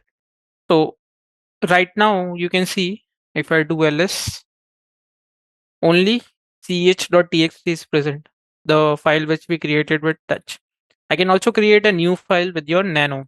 So nano space whatever new file name you want to give. For example, if I write ch capital dot txt, I'm creating a txt file with the name ch in capital letters.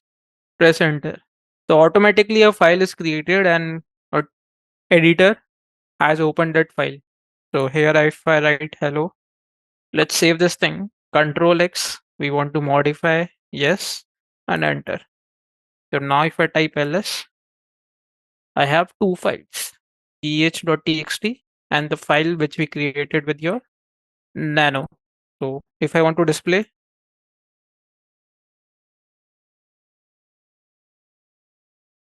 hello. So we created a file. Now if I want to either rename my directory or if I want to rename my file, the command is similar. Command is mv. Okay. mv space your old name space your new name to change, or you can say to rename directory or a file. So let's try these things. So first of all, right now I am in ch October 23 and here you can see I have two files ch.txt, ch.txt in capital. So if I want to change the name, okay, if I want to change the name, so mv space your old name. So let's go with the first one, ch.txt, and let's give it a new name. Let's say C capital EH small dot txt. Okay, press enter. If I do ls, now I have again two files, and the previous ch and lowercase has been renamed to the new name which I have given to this. Okay. Similarly, if I go to desktop and if I change the name of ch October 23, so let's say mv, my old name is ch October 23. Let's give it a new name October 23 ch.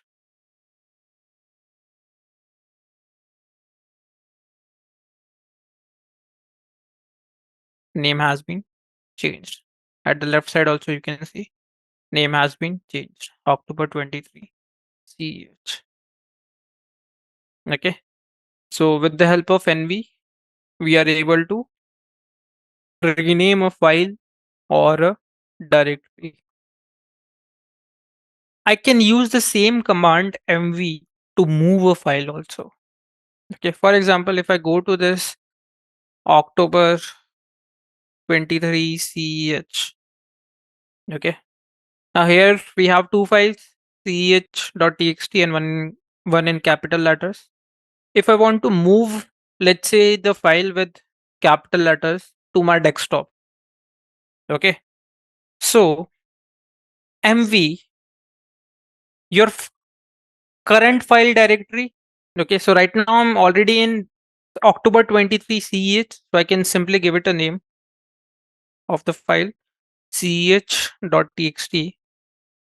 But if you are not in the current directory, you can write the complete path slash home slash kali slash desktop. In the desktop, we have October 23 CEH, And in this, we have a file ceh.txt.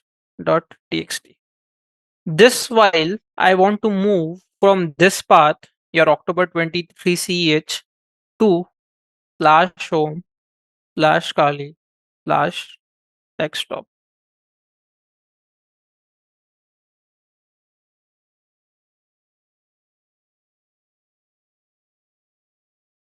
Let's change this thing. Okay. So what will happen?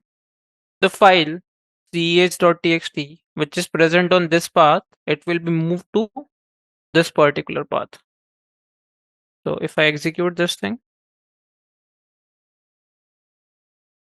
here you can see I have ch.txt on my desktop. And now if I type ls, it will be not present on October 23 because we have moved this thing. Similarly, to copy something, command is cp.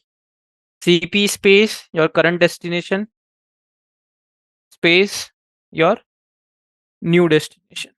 So if I want to copy this ch.txt to my desktop, okay. So if I do that, cp. Now since I am in the same directory, I will simply give the file name, not writing the complete directory. So ceh.txt space the new path where I want to copy this thing. So slash home slash Kali slash desktop. Now here you can see I have a new file on my desktop ceh.txt. Since I copied this thing, it will be present in my October 23 also. Here you go. Okay, so with the help of MV, we can change the name and we can move a file from one place to another. And with the help of CP, we can copy a file from one place to another. Let's add it over here. MV current destination.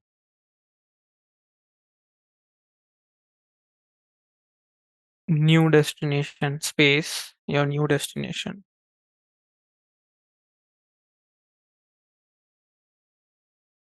to move. Similarly,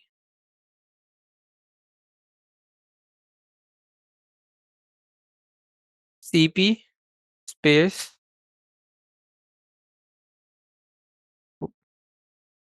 copy a file. Okay. Now similarly, I can use rm command to remove something. Rm, then your file or directory name. Okay. Whatever you want to delete to remove. Okay. To delete. So for example, in the desktop, we have ceh.txt and this ceh.txt. If I go to desktop and if I simply write rm space the file name ceh.txt, automatically got removed. If I write rm space ceh.txt, this one automatically removed. If I want to delete this directory, the one which we created, okay, so rm space the name.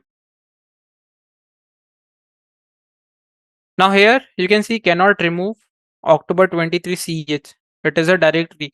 So what I will do, I will remove this thing recursively.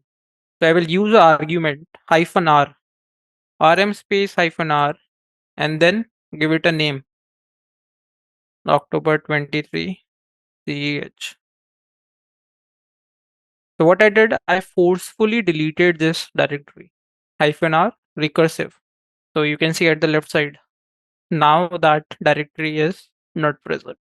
Now here in your Kali, you can see when I'm using the terminal, it is already giving me the info that using which user I'm using this terminal. But sometimes on our target, okay, we might get a different terminal interface. So we might not see this information. So if I want to check that which user is having access to the terminal. Command is who am I? Okay. Who am I will tell you that what is the current user access to your terminal. So here you can see I am root who is using this terminal. Similarly, we have one more command ID. Okay. ID will tell you the current user ID of your user. So since I'm using the terminal as root, user ID of root is 0, group ID 0. Very important thing, sometimes you might get ID, okay, and some number. So if your target is Linux and ID is 0, it is root user. In Windows environment, if user ID is 500, it is for admin. Remember this thing always. So let me write it over here also.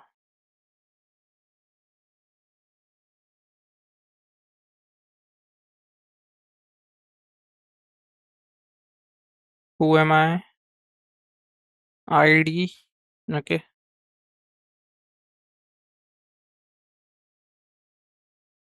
If user ID is 0,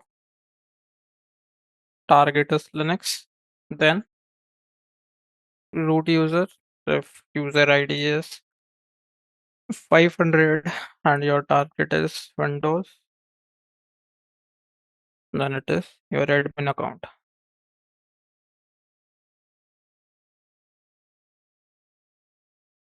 Okay. Similarly, few more basic commands. If you want to check the date, command is date. It will display you current time and date.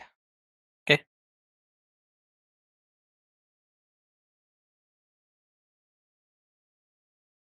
Date and time. Then if you want to open the calendar, cal command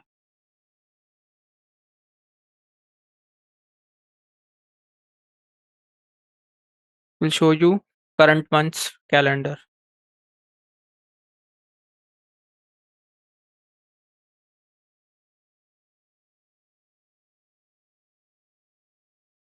Then if you want to check kernel info of your target, uname -a.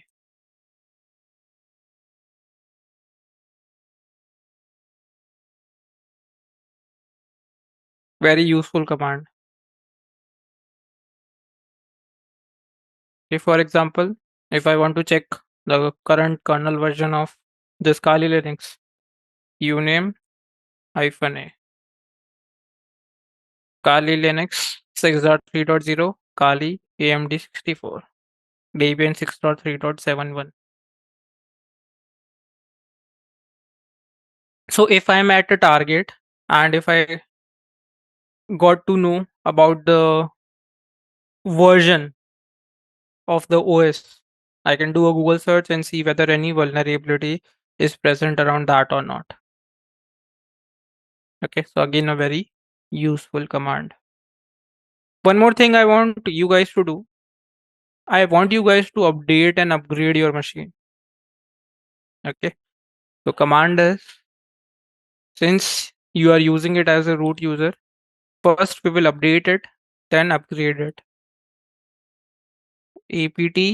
apt-get update. Once updates are completed, apt-get upgrade. Okay, so run this command because it will take some time to download all the updates from the internet and then upgrade it on your system.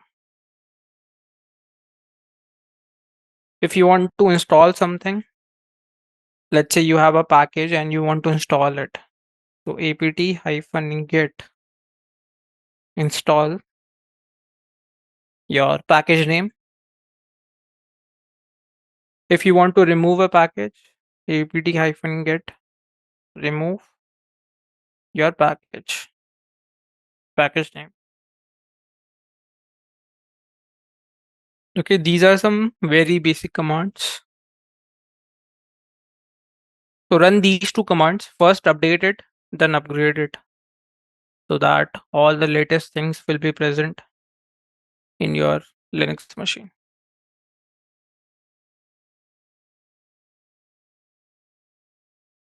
You can use something like apt hyphen get upgrade update space double end sign.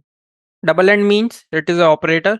First, this task will be completed. Once this task is completed, your second task will be starting. So if I execute this thing, I'm pasting the command in the chat also. First, we will update it, then upgrade it. So it will take some time depending on the internet speed and your connection.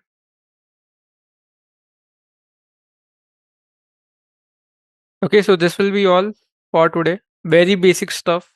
The more you will use these commands, the more familiarity you will be getting around your terminal. From next class, we will continue from here only. Okay, there are few more commands that you should know, like looking at the current process, removing a process. Okay, these kind of stuff. So we will start from here only in your next class. So in case anyone have any questions for today, you guys can ask. We discuss very basic stuff. I will upload your notes in the drive so that you can get this particular list in your note section.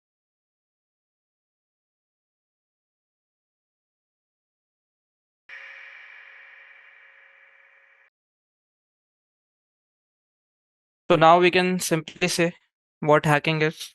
Hacking means exploiting your system vulnerabilities and trying to compromise security controls just to gain some unauthorized access at your system resource.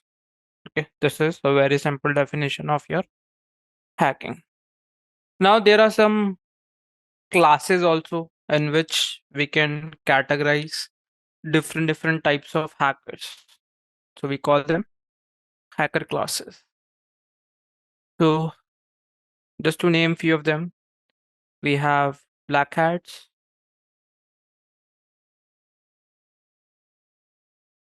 white hats,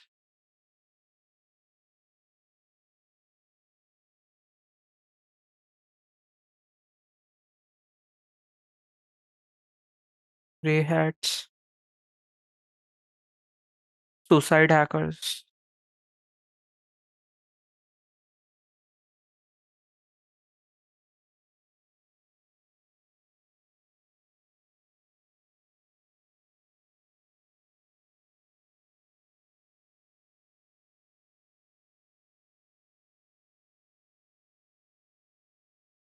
crypt kiddies,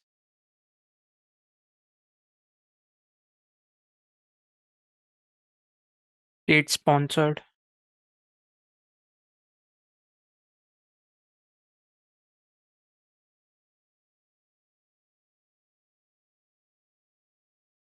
cyber terrorist,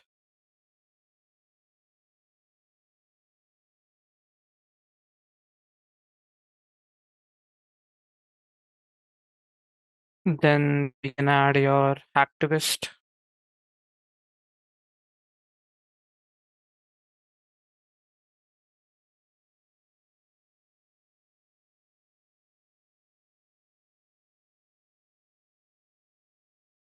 if we talk with respect to a group, we can add your syndicates, criminal syndicates.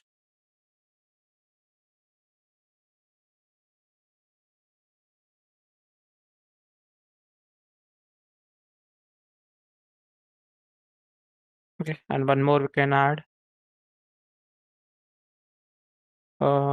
insider also, right? Someone who is doing attack from inside, insider. These are few of the classes in which we can define your hacker.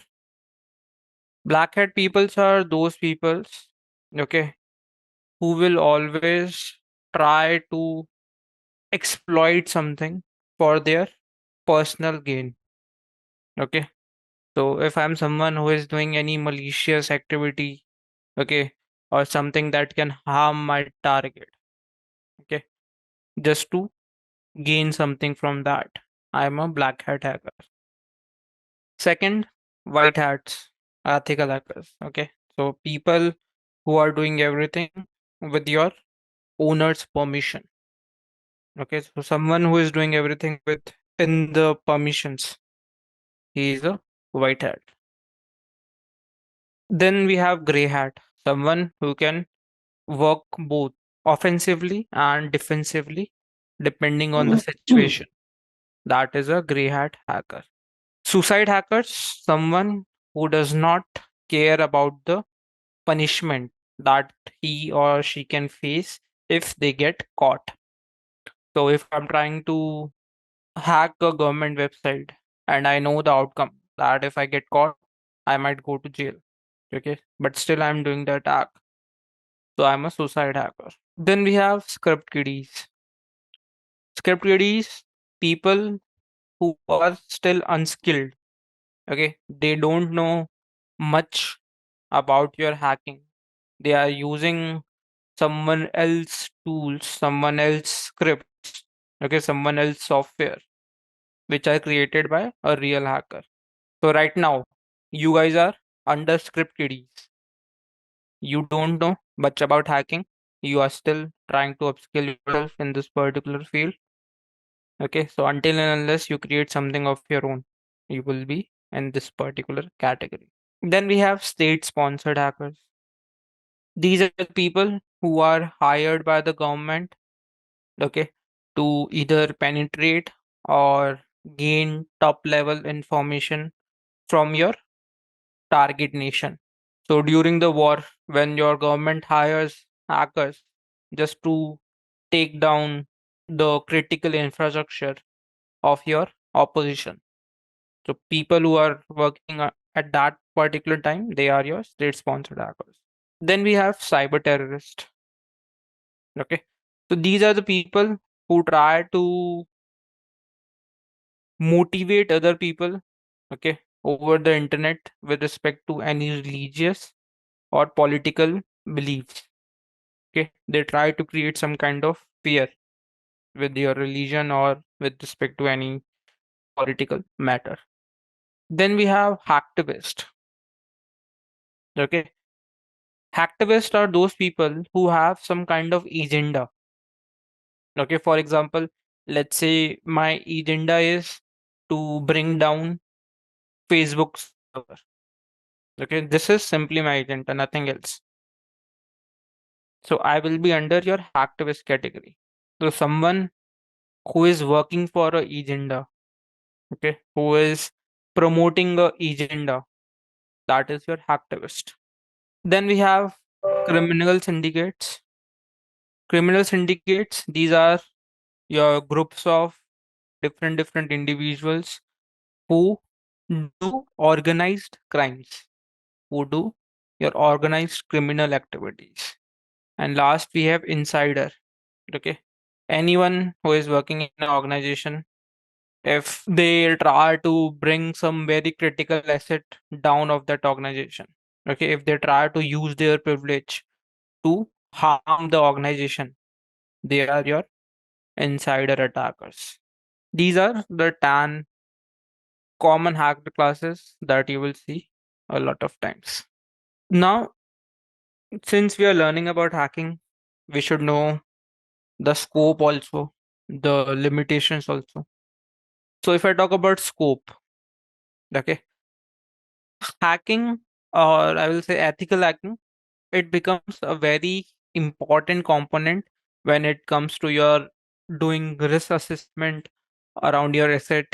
Okay, when we are trying to counter something from your attacker perspective, when we are trying to get best security practices around our information security system, okay, when we are trying to audit something, okay, when we are trying to audit a particular asset, okay, so at that time ethical hacking becomes very important. because this thing help us to identify your risk. Okay, it helps us to identify any mitigations that are required with respect to the current security controls, and how we can try to reduce your loopholes, your vulnerabilities around our assets. Then comes your limitations. Okay, limitations will be when we are doing your hacking part, we are not thinking with respect to your business perspective.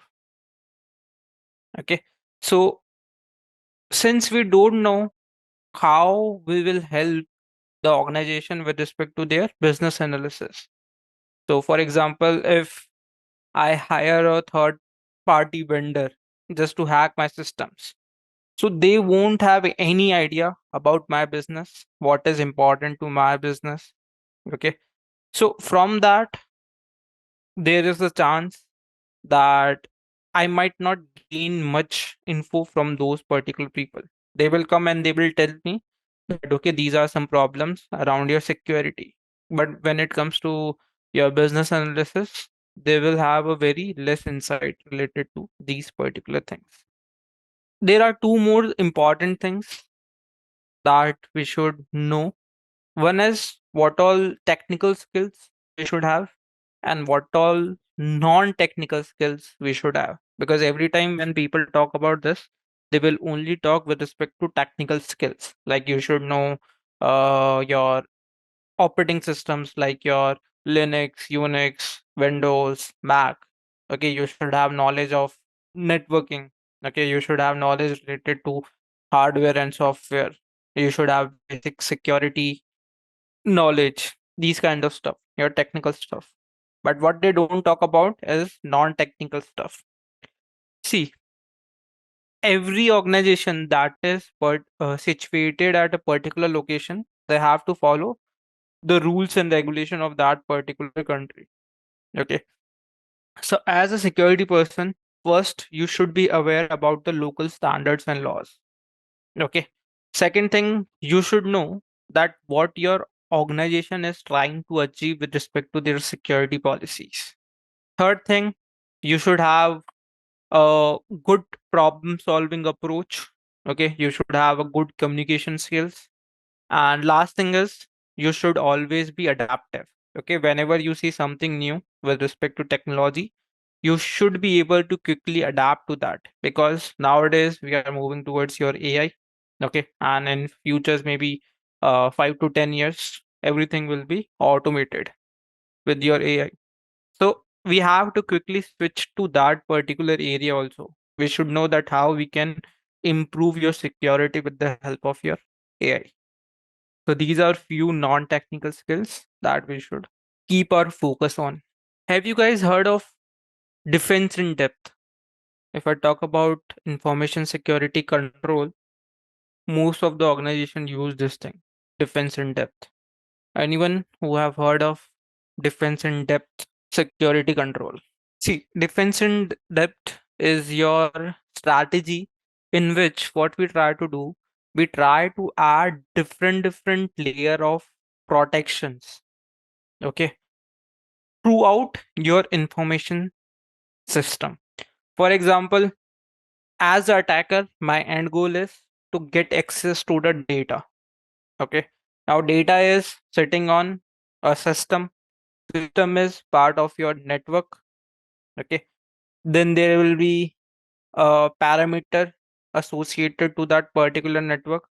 Those things will be situated around a physical parameter. Okay. So what I will do, I will try to add protection at each and every layer, so that it becomes very difficult for the attacker to directly access my data. So if we can create a chart, it will look something like this.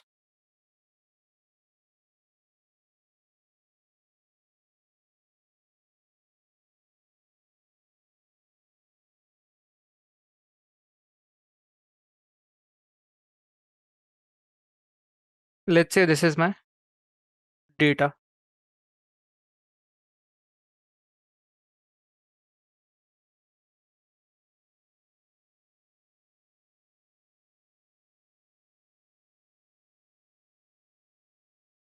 This is my data.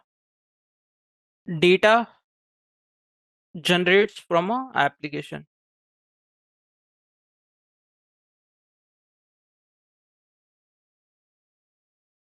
Application is present on a host. Host is part of a network.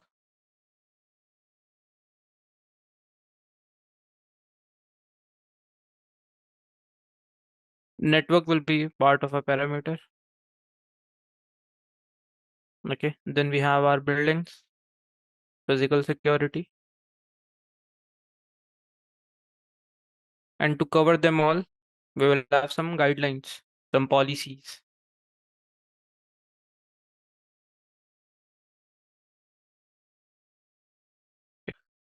This is the pattern. This is where your data is present. And let's say we have attacker over here. This is your attacker. So the job of the attacker is to reach to your data, to reach at this particular point. So what we are doing, we are adding your protection at each and every layer. So first layer is your policies, procedures, and security awareness. Okay. Then comes your physical security.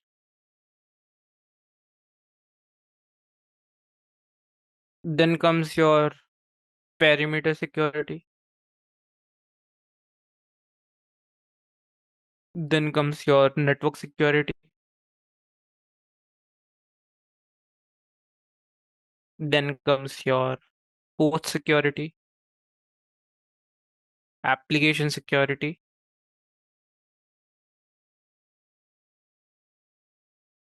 Okay, so what I did, I created a layered approach. Okay, I created a layered approach so that it becomes very difficult for the attacker to reach to my data. This kind of approach is called as defense in depth, and these are your layers. So here we can write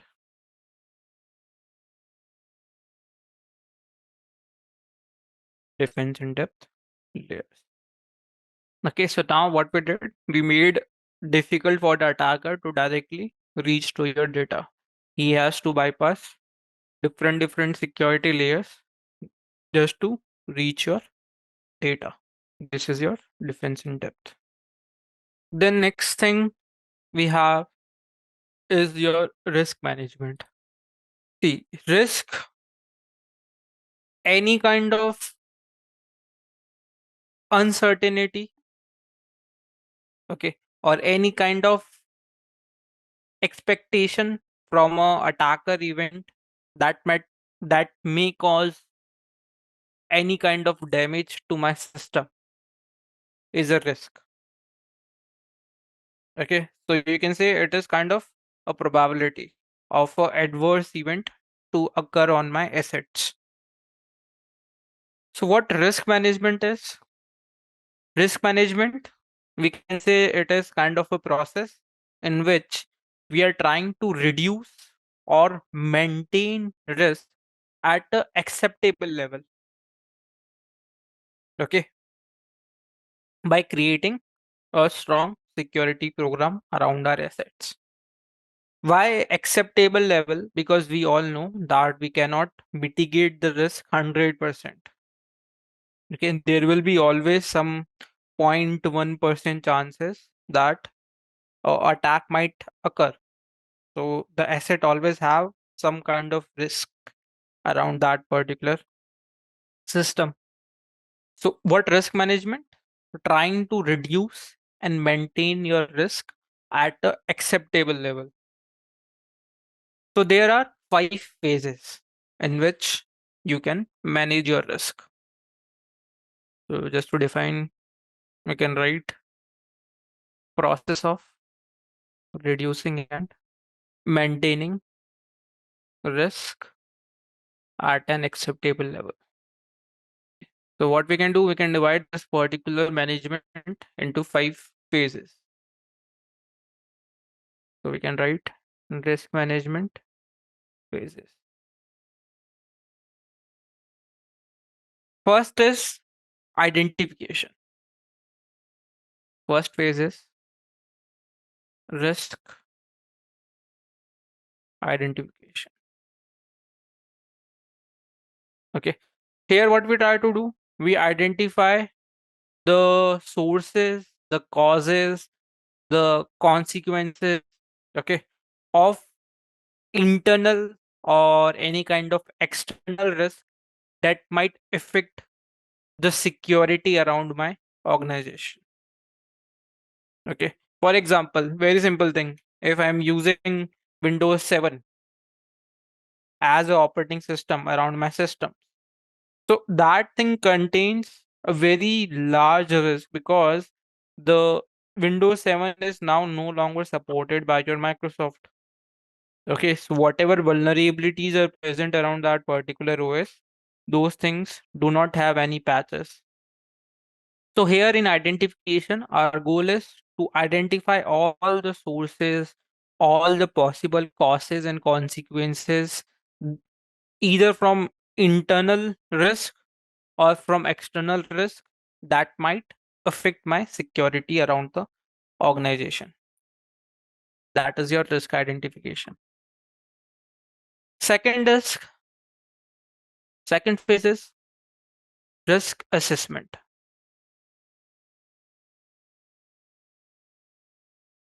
Okay, here what we will do, we will try to assess the risk around my assets and will try to provide a estimate of any kind of impact that can be caused by that particular risk. Okay. So basically your assessment, trying to assess that what is the level of risk present around a particular asset. Once I categorize different assets, different assets based on their risk assessment level. Some might have very high risk around them. Some might have very low risk around them. So once I categorize those things, we will do your treatment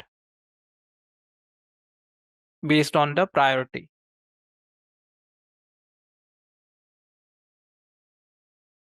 Okay. Risk treatment means implementing different security controls for the identified risk and gated a category based on the assessment. Now I will apply your risk treatment. Now I will apply your proper security controls just to minimize that. Then comes tracking.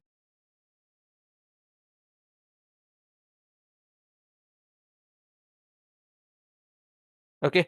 Risk tracking means making sure that whatever controls we have implemented, okay, they are able to handle the risk around that particular asset.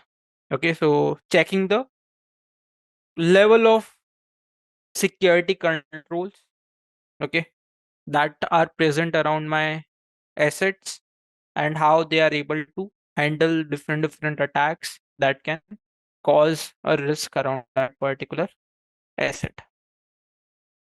And last is your review. Risk review. Okay. So whatever I did from stage 1 till stage 4, okay, I will evaluate the performance of my security controls based on the strategies that I have used around my assets to reduce your risk, to maintain your risk. So that is your risk review. So these are the 5 phases in which your risk management works: identification, assessment, treatment, tracking, and risk review. This is also one of the process by which we try to manage your security around the organization, around our assets that the organization have. then many of the times you will hear a term cyber threat intelligence. Now, cyber threat intelligence, you can say collection of different information related to your well-known threats, well-known adversaries, okay, and then creating a pattern based on the information that we are getting through our security controls. Matching those things, if they are getting matched, then we are trying to identify the attack based on that particular pattern. For example, uh, last time we discussed about your MITRE framework. Okay, there we got to know about different threats, different softwares, different patterns that your adversaries are using. So what I can do, I can use that particular information as an intelligence, and I can try to map that intelligence from the log information I'm collecting in my sim environment.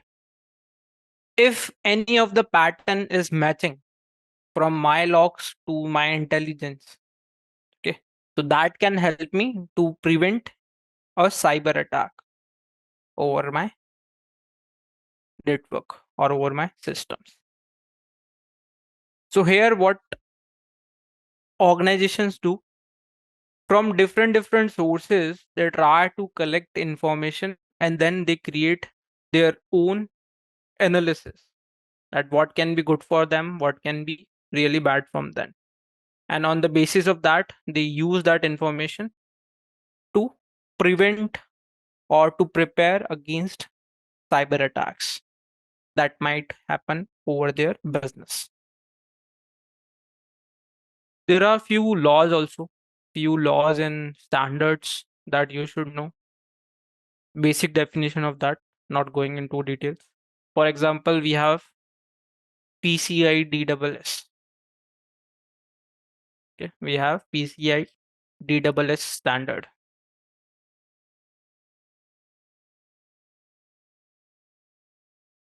Payment card industry.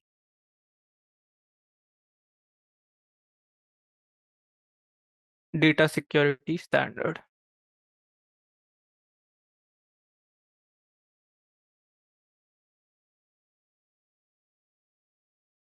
Okay. See, whenever you will try to make any payment, next time notice that when you are on the payment page, at the bottom, you will see this standard name, PCI DSS. Okay. What this particular standard means, these standards will help your organization to handle your card information. Okay. For example, your debit card or credit card number, okay, your CVV pin, your expiry date, your ATM pin, your e-purse information. So any information related to your customer, okay, someone who is having the card, this standard will tell the organization that how you will handle that information. Okay, so all the organizations who are working around your payment, or you can say your finance industry, okay, they will follow this particular standard. Now this is with respect to your payment card industry. Next we have with respect to your health information. So for that we have a standard, or you can say it is an act, that is HIPAA.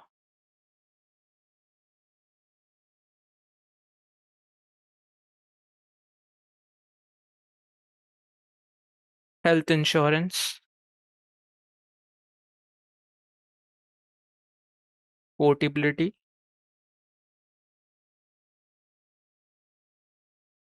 and accountability act.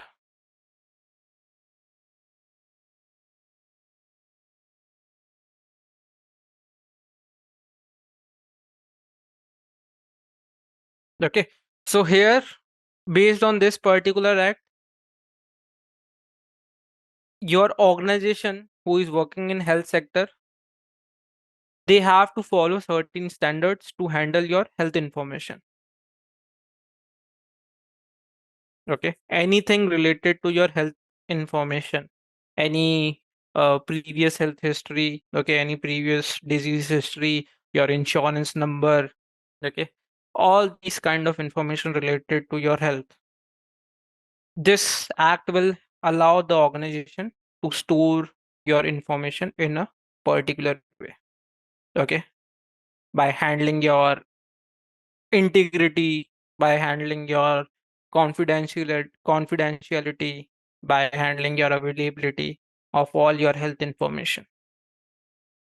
This is your HIPAA. Then, with respect to your finance, you have SOX, Sarbanes-Oxley Act.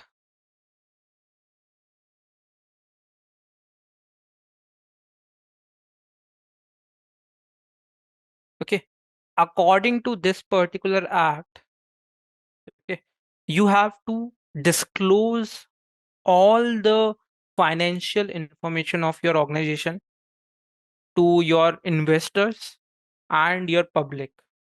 The information should be accurate and reliable. Okay, so this act help us to know the financial condition of the organization. Okay, so that we can think of investing in that particular organization as a public. So it was in year 2002, I guess. Yep. Sir, are these standards valid only in India or global? Uh, some of them are globally, and some of them depends from your country to country. Okay, for example, your PCI DSS, this is for every payment card organization.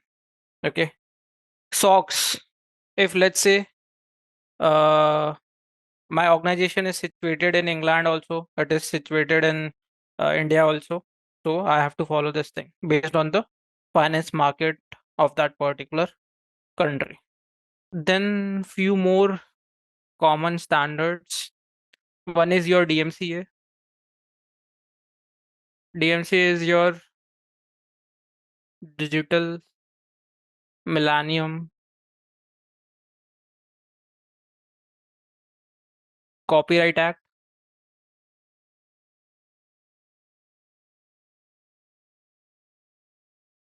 And then we have FISMA. FISMA is your Federal Information Security Management Act.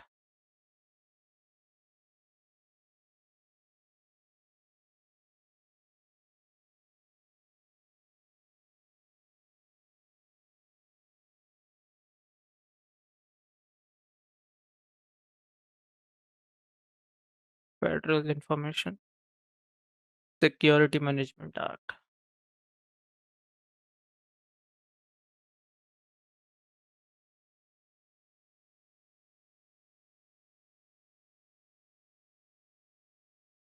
Okay, so your DMCA is your USA based act, which was under action in 1996.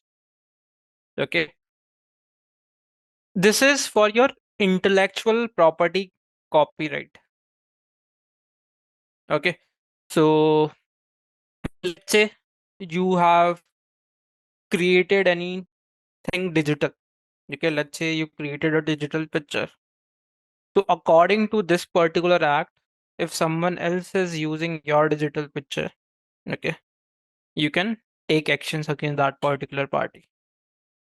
For example, you will see that whenever a music artist releases his or her album, okay, they will have some digital rights. So if anyone else is using that thing, they can take a legal action against that particular person. Your FISMA, this particular is this particular act is a framework which will help us ensuring effective security controls around our information resources with respect to your federal operations. This is again based out of your US. Then a global act for your data protection, GDPR. Then another global security law, your GDPR.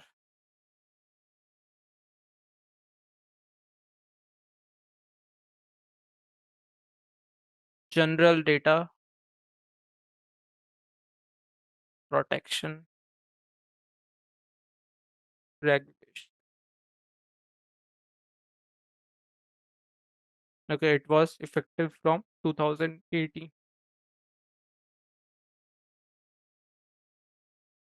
Okay, so this was first introduced in your Europe region. Okay, and according to this particular law, every user has a right. Okay, for example, if I'm using Facebook and if I tell Facebook that I want to delete my account, so whatever data you have stored out of me, simply delete that thing. Okay, so what this particular law help us, this law help us to protect the data of your user. Okay, so here, if I'm leaving any particular website, I'm deleting an account on that particular website, then that organization is forced to delete all the data that has been collected based out of. Okay, this is your GDPR, General Data Protection Regulation. Then we have DPA, Data Protection Act. Now this is for UK region only.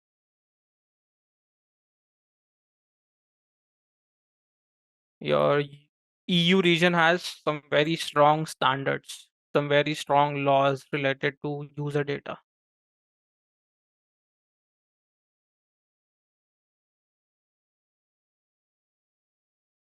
This is for UK only.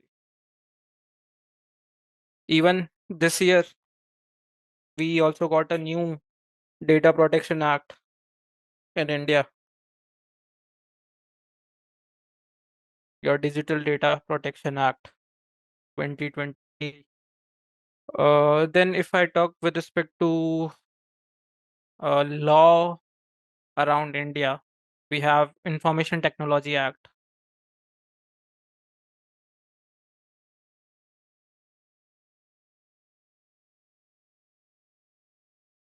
This is for India only. Then for patent also there is a act, Patent Amendment Act. Okay, so based out of that act, if you create something, you can apply for a patent, and no one can copy that thing.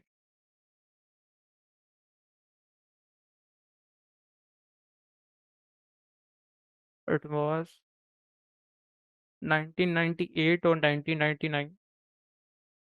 Yes, 1999 only. Now we will move to your phases. So just to get a quick analysis, if I talk about your hacking phases, there are 5 steps. Information gathering. Okay, it can be of two type, passive and active.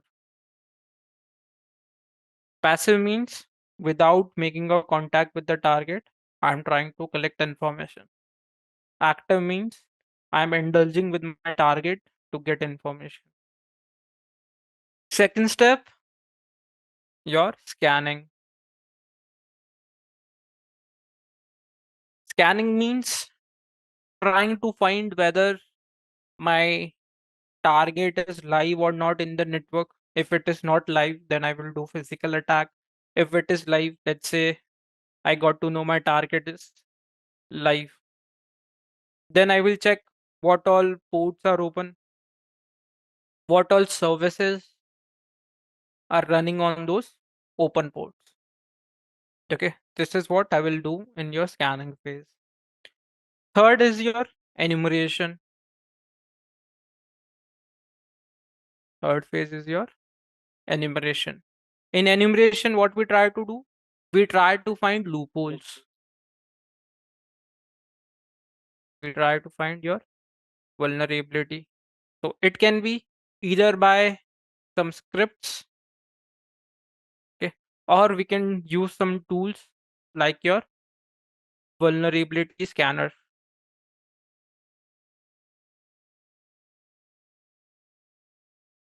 Okay.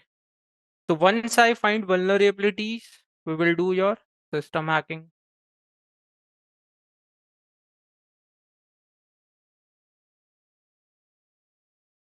Okay. Now in system hacking, we have seen multiple things during your MITRE ATT&CK framework.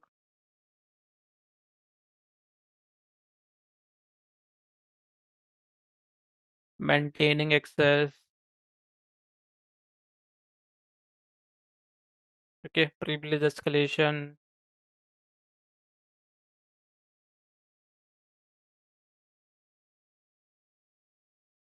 Pivoting. And many more things. These things we will do in your system hacking. And last part is your action on objective. And one more thing we will add, clearing tracks. Okay, these are the phases in which we will always approach our target with respect to your hacking.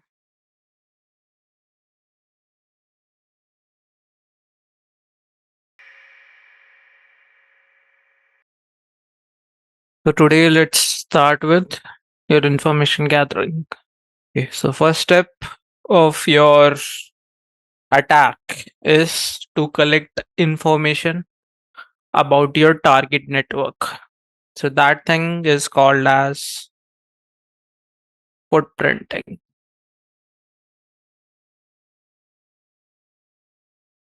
This is the first step that any attacker will perform to collect information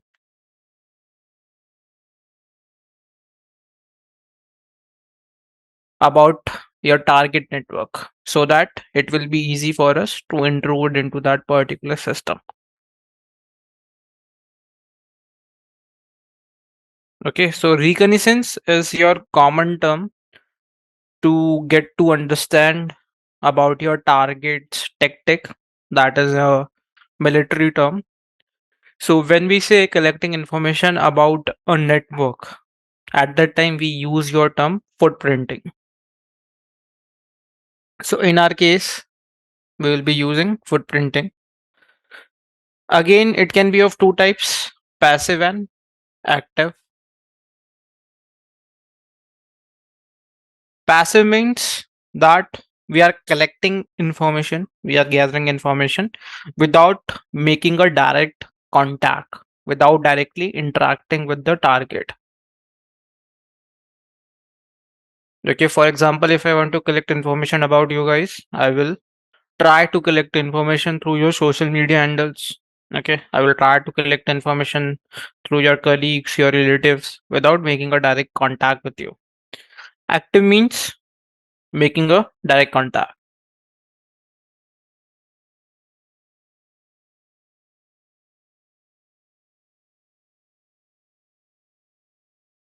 Now, in our case, what we can do, we can divide this footprinting process into three domain. One is collecting information with respect to your organization, then collecting information with respect to a network, okay, and then collecting information with respect to a system. These three things will cover everything related to your footprinting around your target. First is collecting information with respect to your organization. Now, in your organization, your system will be part of a network. So, collecting information with respect to your network, and then collecting information with respect to your system. So, according to you, if I say that you need to collect information about your organization, so what will come into your mind? What all information you can collect with respect to your organization? First, let's discuss what all things we will collect. Then we will see how we will collect those things. So, with respect to our organization, what information you will be collecting? Let's say I tell you that you need to collect information about Google or Facebook. You will try to collect information about the people who are working there. So, your employee details. Second, all the telephone numbers that are associated to your organization. You will try to collect that thing also.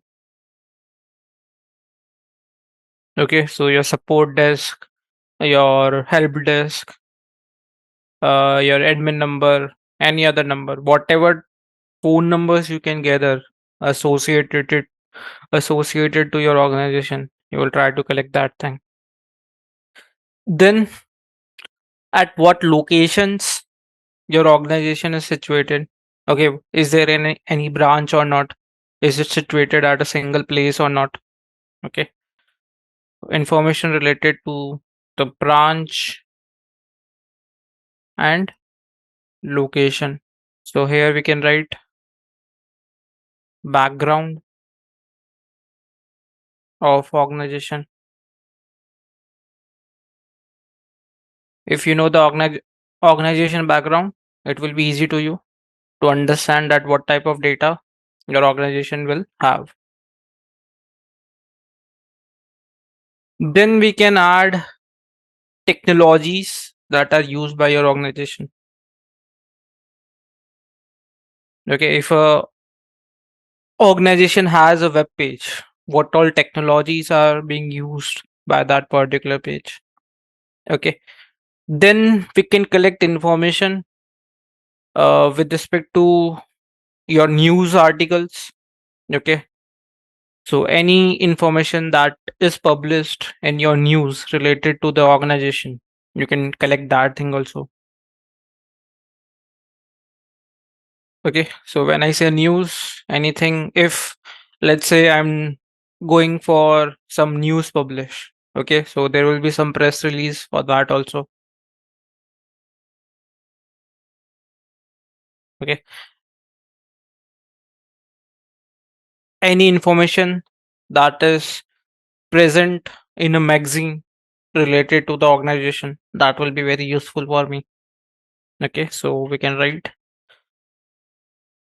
and other related documents. One more thing we can add, social media. Nowadays, every organization have a social media page. Okay, so I can try to get to know about the social media networks. Okay, information related to your supply chain,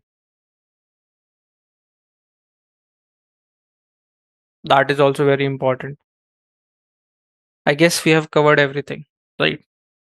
So this is the information that we can collect with respect to the organization. Now comes your network. Okay, now comes your network. So let's say my target server is present in a network. What type of information I can collect with respect to your network? First thing is domains and subdomains associated to your server.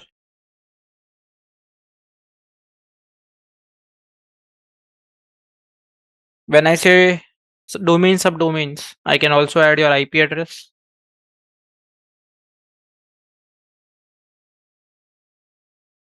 Okay, all the IP address of reachable system and the network.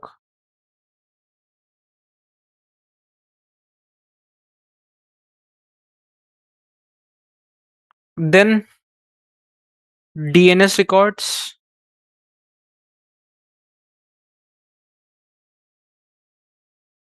because we are talking with respect to domains and IPs. We can try to understand the network topology.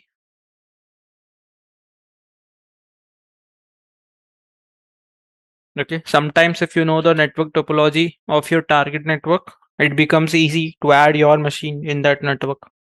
Then have you guys heard of network blocks? What is a network block? CIDR block related to your IP subnets. Okay. That is your network blocks. So here we can try to find how many subnets are present in your network. Okay. Some can be with respect to your server, some can be with respect to your workstations. Okay, some can be with respect to a particular workstation related to a department. So we have to understand that thing also. Let's see what is who is record. Okay, so the website is who.is. I'm sharing the link in the chat.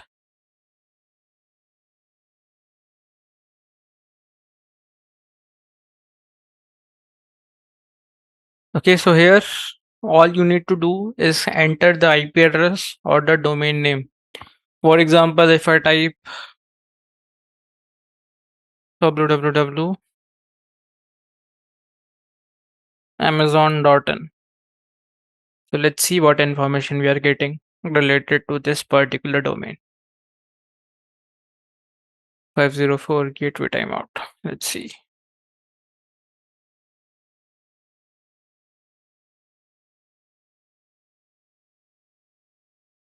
This is a HTTP status code. So we have few series like 1XX, 2XX, 3XX, 4XX, 5XX. Okay. 1XX is with respect to information. 2XX is with respect to your success. For example, if I make a request to a web server, once the web server replies to my request, I will get a success code that will be part of your 2XX series. 3XX is for redirection. Okay. Redirection means, let's say I'm making a request to amazon.com and my request has been redirected to some other domain, let's say amazon.in. This is redirection. I made a request for this. I am redirected to this particular domain. So there are again multiple status in your 3XX series. 4XX is your client error. Okay, error from our side. And 5XX is your server error. It means server is facing some issue. So you might have faced this error 404 file not found. It means whatever file you are trying to search at your target, that thing is not available. Okay, so that is a client error. Now server error means when you are trying to make a request to the server and server is not able to process that thing. Okay, so right now we are getting 504. It is your gateway timeout error. Okay, it means server is not able to respond to our request. Sometimes you will see 500 also. That is internal server error.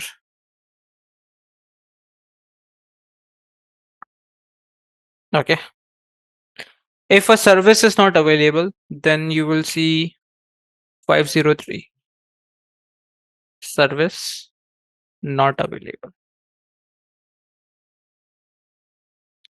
Okay. These are your HTTP status code. So right now, target is facing some issue. That is why we are not able to generate our results for the request. So we will try it after some time for your who.is.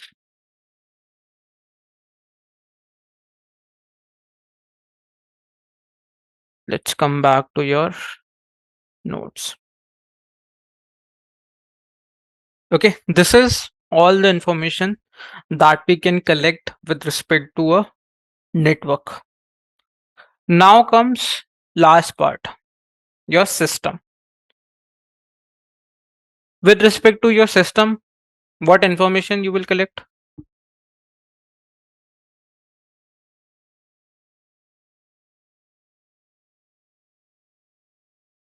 With respect to a system, what information you will be collecting?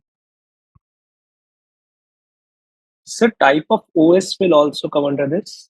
Yeah. So here you can write operating system. On your target, what OS is present? Is it a Unix, Linux based? Is it a Windows environment or is it a Mac environment?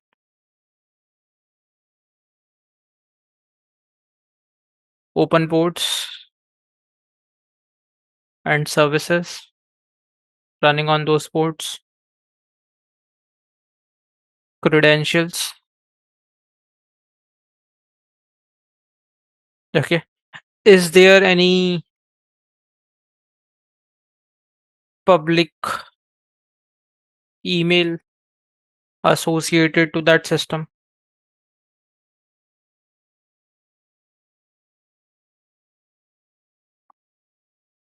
Anything else that you can collect with respect to a system? Okay, so I guess these are all the stuff related to your system. And this is what we will try to collect through different methods in your footprinting part. Okay, with respect to organization, these details, with respect to your network, these details, with respect to your system, these details. So let's see some sources through which we can try to gather information. First thing is doing a basic Google search. Okay, so getting information through your search engines, that is the very common thing we can do. Okay, if I have a application version, what I will do, I will simply do a Google search. Okay, so first thing we can write over here, footprinting through your search engines. So here we can add few names: Google, Bing, ChatGPT, part of your Bing only, Yahoo, Baidu, famous in China, and one more thing we can add, very famous one, DuckDuckGo.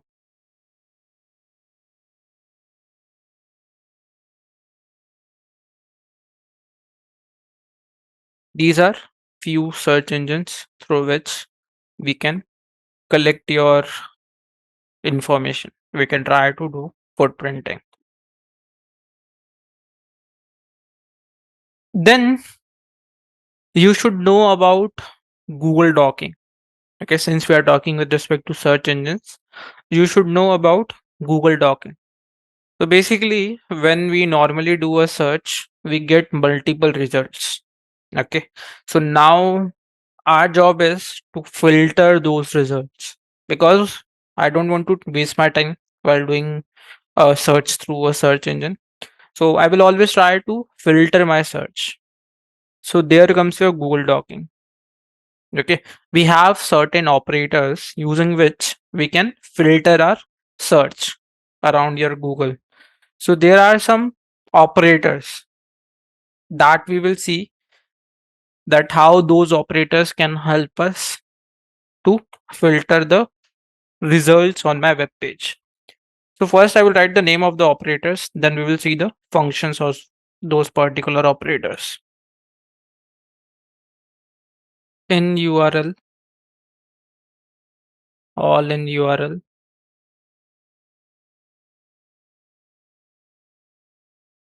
in title, all in title, in text, file type,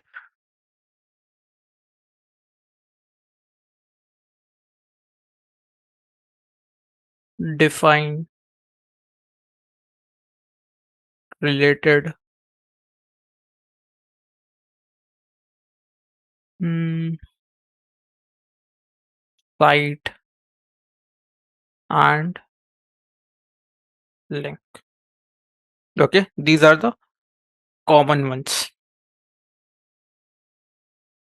So let's see what these operators are and how they will help me filter my search.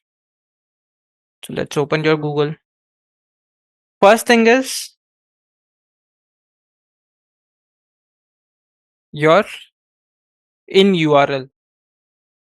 As the name suggests, it means I want to restrict my results related to the keyword that should be present in the URL. Okay. Now, for example, if I simply do a search, okay, let's say I search for the term hacking. Okay, I'm doing a search for the term hacking. Now, here you can see we have three things. This is the URL, and this is the title. And inside this page, we have the text that what all things are present inside this particular web page. Okay, so when I'm using in URL, it means I'm trying to search for a keyword inside the URL. Okay, when I'm using in title, it means I'm trying to search for the keyword that is present in the title. When I'm trying to search for something that should be present inside the web page, so in text. Okay, for example, if I want that in the URL, keyword hacking should be present. Whatever results I'm getting, okay, on this particular Google page, whatever results I'm getting in the URL, your hacking should be present. So what I will do, I will write something like this.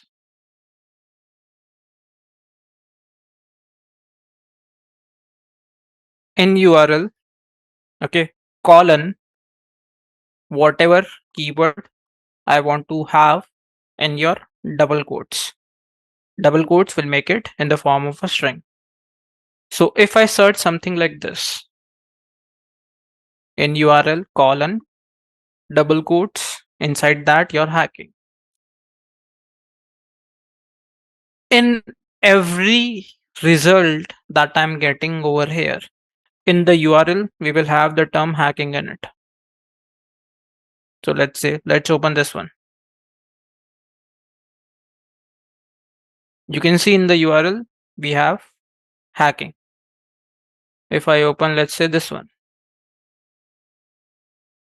In the URL, we have hacking. Similarly, if I use, let's say, if I open, let's say this one. In the URL, we have the keyword hacking. Okay. So here, what is happening? Whatever keyword I was trying to search, it was present in the URL of my every result. Whatever result I'm getting in the Google, that keyword is present in the URL. That is the job of your in URL. When I say all in URL, all in URL. For example, if I want to search for multiple things, okay, let's say I want to search for a complete string, like for example, question mark PHP equal to 4. This thing should be present in the URL. So I want every keyword should be present in the URL. At that time, I will be using all in URL. In URL means whatever keywords you are searching, one of the keyword should be present. But when I say all, it means everything should be present in the URL. Same goes for in title. When I'm searching for in title, let's say Facebook, it means on the title, Facebook should be present. And when I say all in title, Facebook account disabled. So all means all the keywords should be present. Okay. So this is your in title, all in title. Then we have in text. There is nothing like all in text because that will be part of your complete web page result.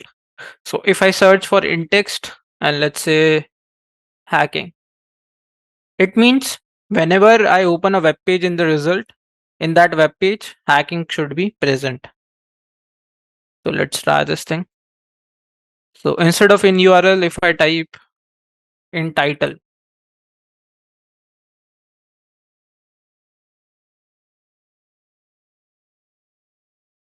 so in the title, we have hacking here also, hacking here also, here also. Any result that I'm getting over here, it will contain hacking in the title. Similarly, if I open in text,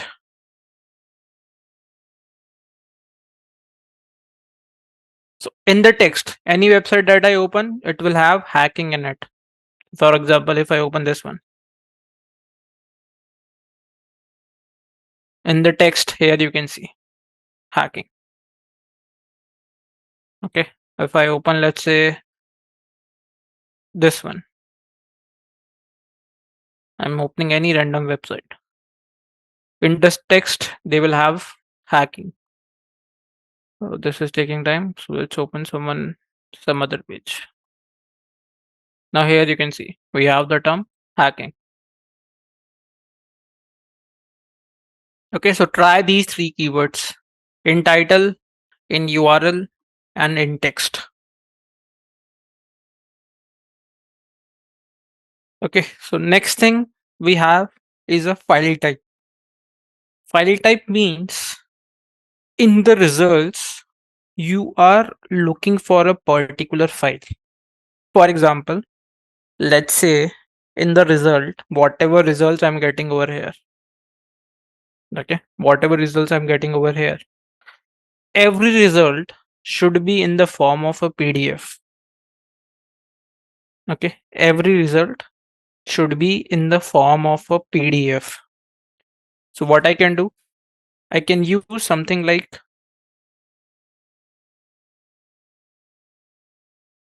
hacking, okay, because this is what I want to search. Now, whatever results I'm getting with respect to hacking, everything should be in the form of a PDF. So I will type file type, then your PDF.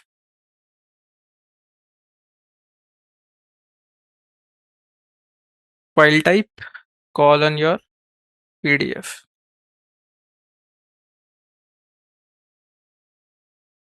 Now here you can see whatever results I'm getting.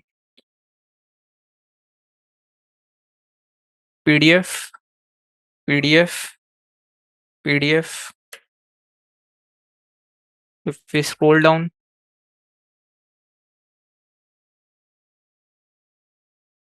PDF, PDF. Everything is in your PDF form.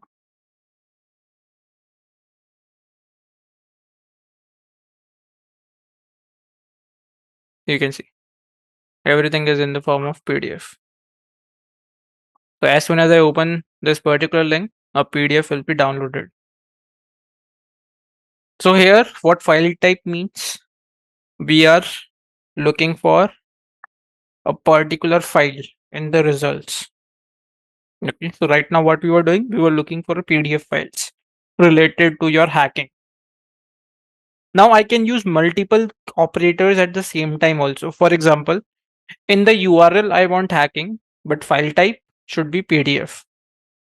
Okay, let's try this thing also. So here, let's add in your URL, we want the keyword hacking and file type should be PDF. Okay, so now whatever results I'm getting, it is the combination of these two operators. In the URL, we will have hacking and file type is your PDF. Every results that we have here is it in the form of PDF.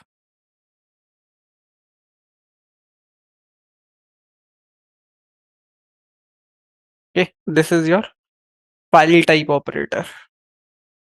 Then we have define. Okay, what define will do, it will give you the results related to the definition of the keyword that you are searching. Okay, for examples, I want in the results definition of hacking. Okay, in the results, whatever results I'm getting, every web page should contain the definition of the word hacking.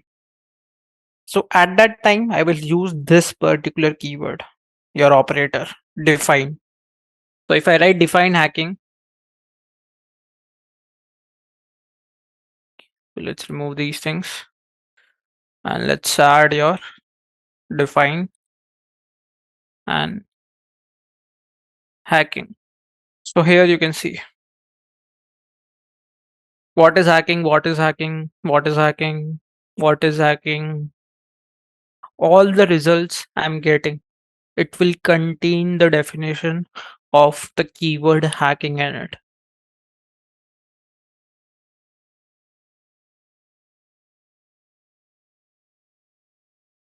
Okay. So when you're looking for a particular definition of a keyword, at that time we will use your define.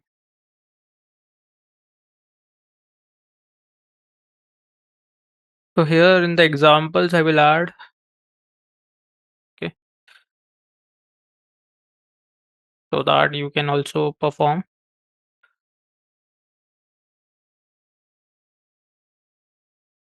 Define colon hacking.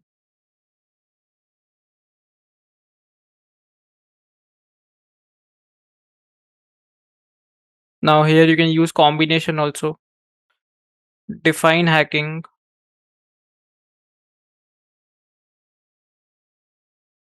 and results you want in the form of PDF.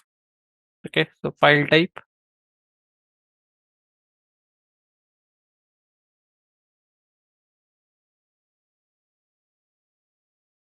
PDF.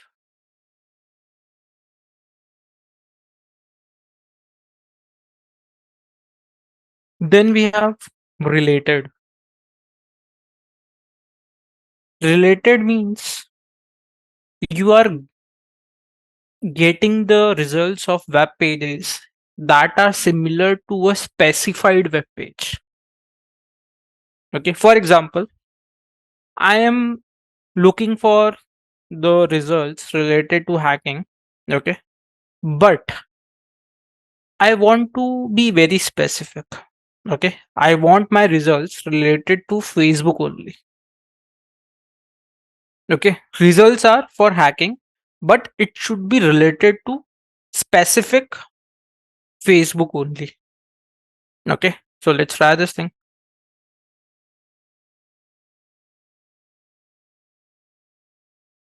So I'm looking for hacking. Okay, but whatever results I'm getting related to your hacking, it should be specific to Facebook only. Okay, so related to Facebook.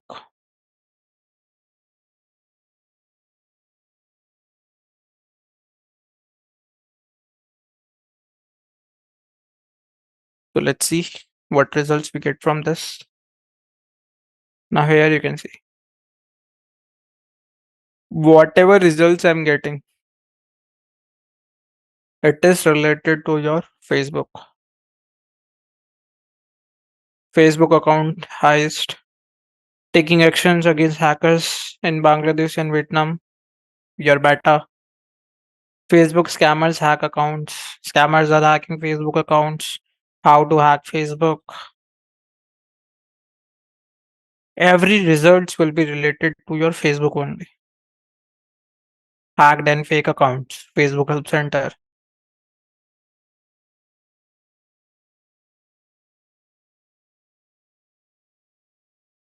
Facebook security breach. Facebook account hacked. Bug bounty hacking. Okay, this is for Facebook hacking. In the URL you can see. Meta stores. Facebook users leaked online. Every result that I'm getting, it is related to your Facebook. Okay, so now what I did, I specified my search that whatever results you are giving me for hacking, it should be related to Facebook.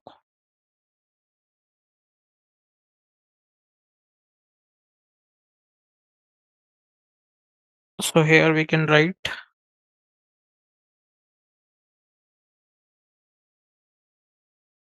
hacking and it should be related to Facebook.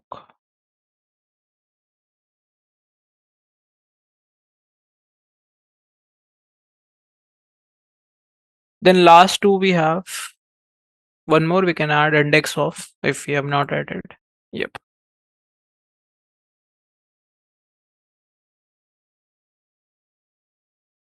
Next we have is your site. So what site will do? It will restrict your result to all those websites that are in your given domain. Okay. And then we have link. Link, it is very similar to your, you can say, related. Okay. What related was doing? It was trying to map your web pages that are similar. Okay. That are similar to Facebook. What link will do? It will directly link your web pages to your specified target.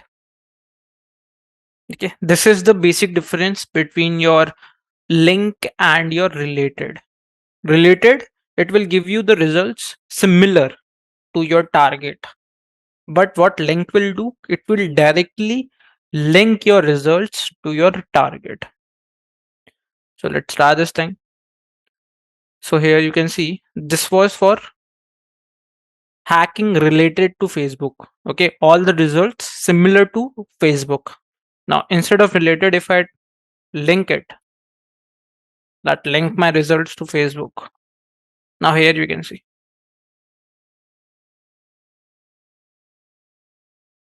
results are quite similar, but now we are directly linking it to Facebook.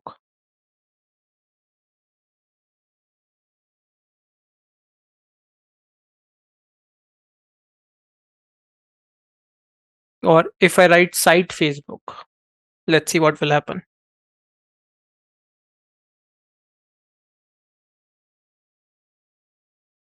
We have to give the domain facebook.com. All the results I'm getting, it is for facebook.com. Okay. Results for hacking on facebook.com.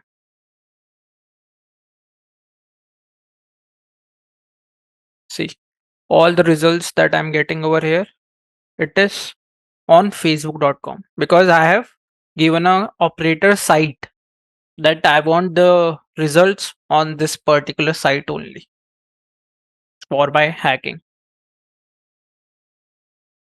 Okay, so try these keywords. I will give you some time, 5 to 10 minutes. Try these things by yourself. So, hacking site, let's say amazon.com,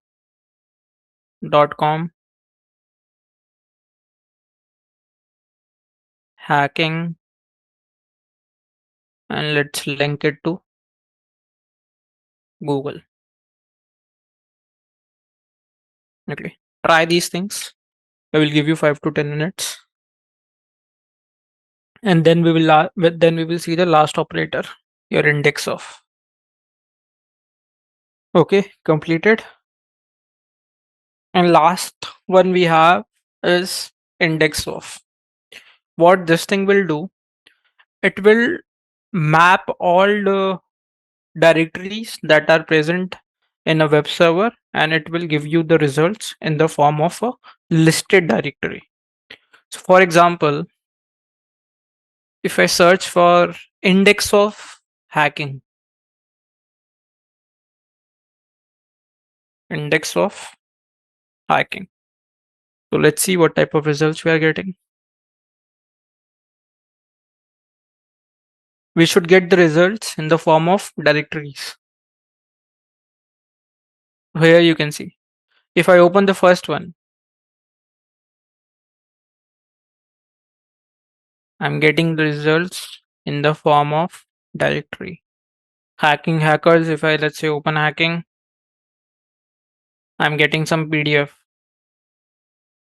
Okay. If I open, let's say JavaScript injections, I'm getting some PDF. If I open virus, I'm getting some files in PDF. Similarly, if I open, let's say this particular link, I'm getting the results in the form of directories. DEFCON 24, direct memory attack, the kernel. If I download this thing, I can read about this particular attack. Okay, so here if index of Python hacking, this is from University of Florida. These are all the files that are present related to your hacking. Okay, so what index of operator will do? It will map all the directories and give you results in the form of directories of a particular website.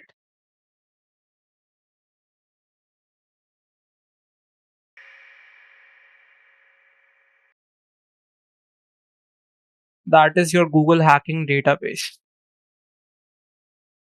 I will share the link in the chat. We have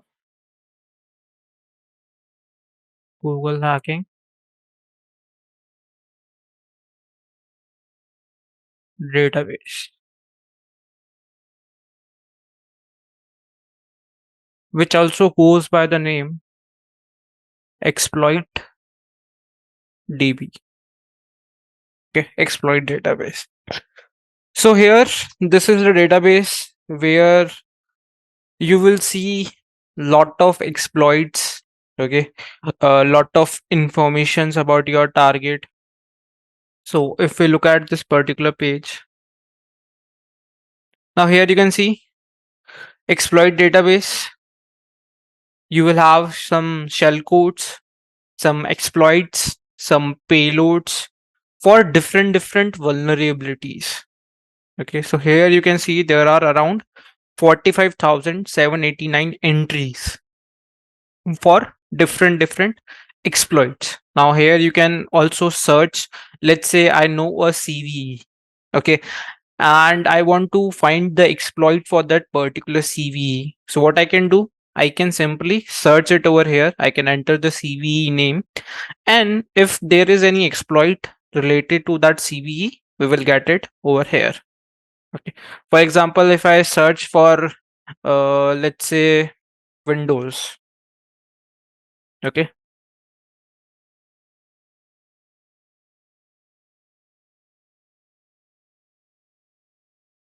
So here you can see now what is happening. I'm getting the results related to your Windows. So what I can do, I can open, let's say this one. This is the code. Okay. This is the code of this particular exploit. This is the instruction that how we will be using this particular exploit. We have the database ID number. Okay. This is the ID number of this exploit. This is a DLL injection. CVE is not available.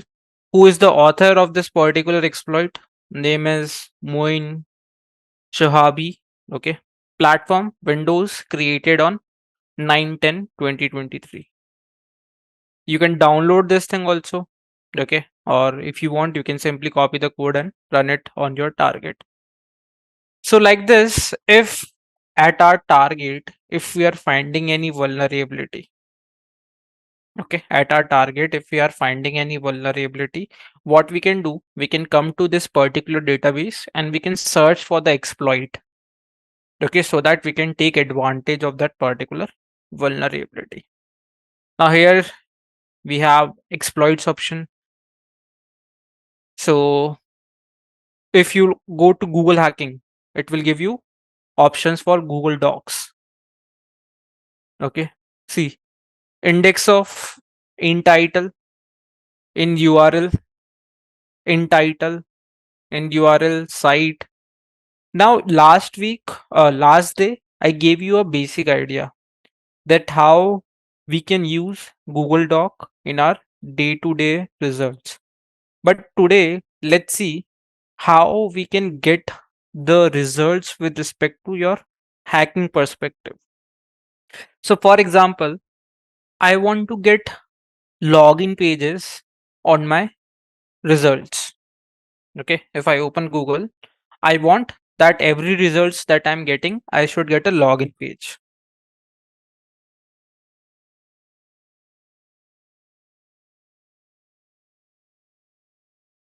Okay, so what we can do, I can write something like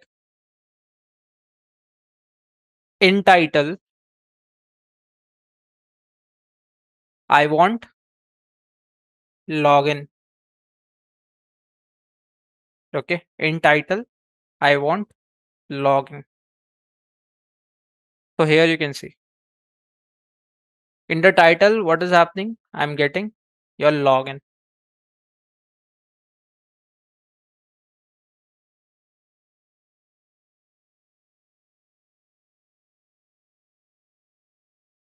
Okay. Similarly, here you can see in the database in title online portal login. So if we open this Google Doc in title online portal login, pages containing your login portals. So if we try to open this thing on our Google, what will happen? We will get online portal login of different websites.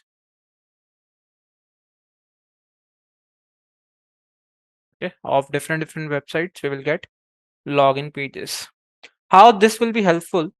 For example, if I want to do a SQL injection attack, okay, so there are two ways. One is to do it through your URL. One is to directly inject the command on your login page, because login page is always connected to your database. Whenever I enter my credentials, they are getting verified on your database. So if I'm getting results of login pages, now it is more easy for me to simply do my injection attack on these particular websites.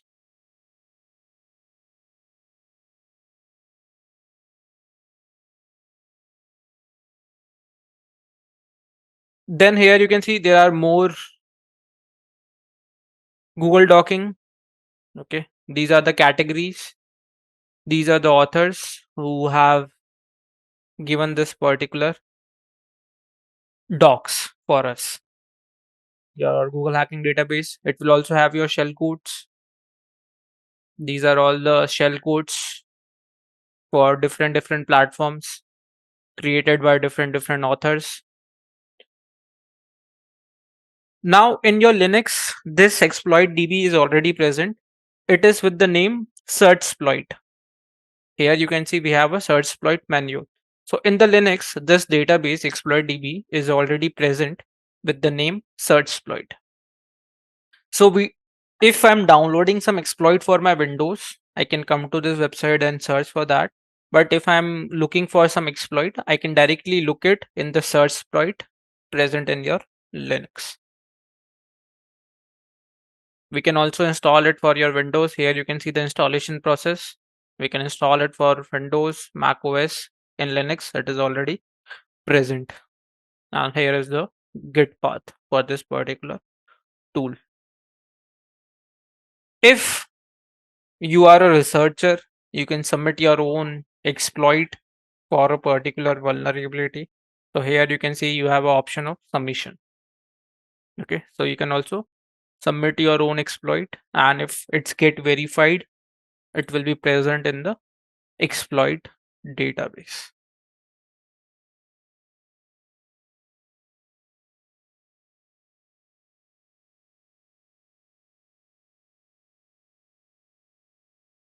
Can anyone tell me that what is the title we get when we are opening any IoT device, let's say webcam? If let's say I want to search for open webcams,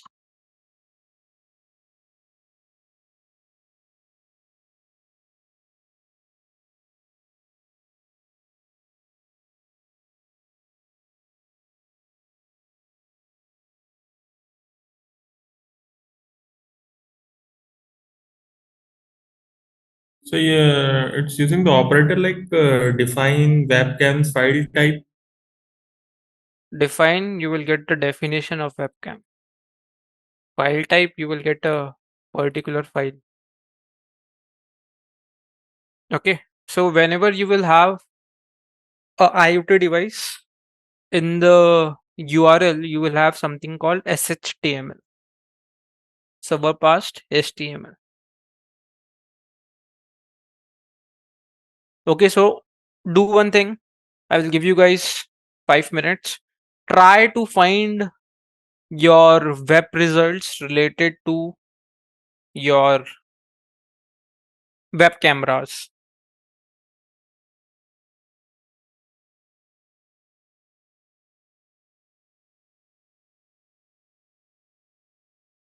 Do some research.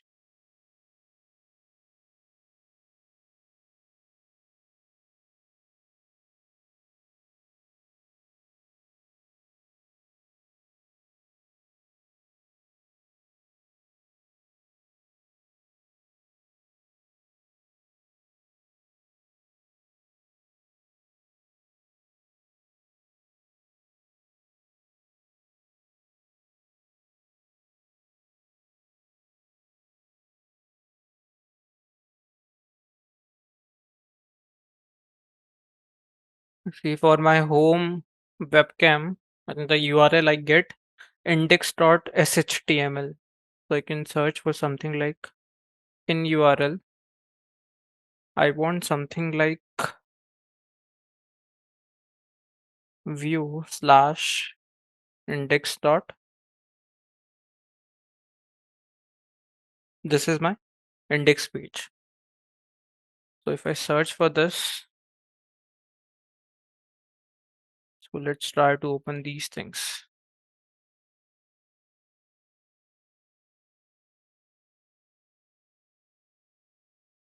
See, I search for this. I'm trying to open the first link. Let's see what we are getting.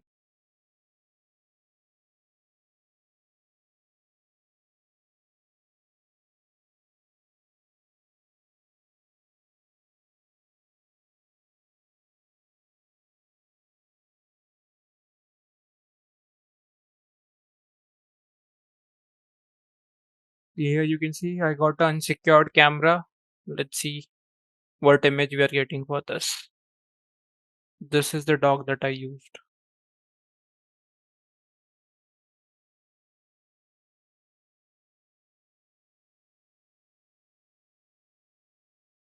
One more we can use. We can use something like view.shtml.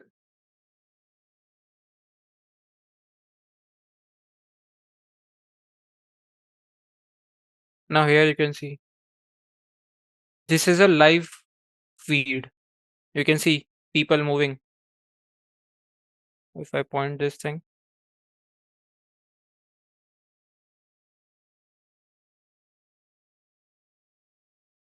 here you can see this particular person is moving. This one.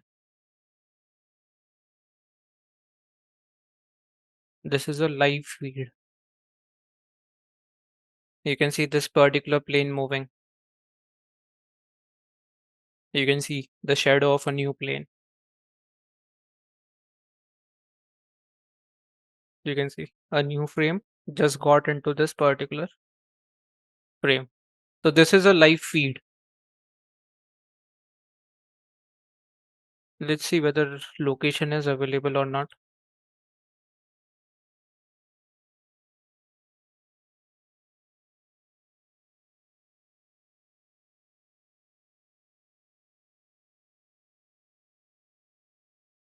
If I open this one, let's see what view we are getting.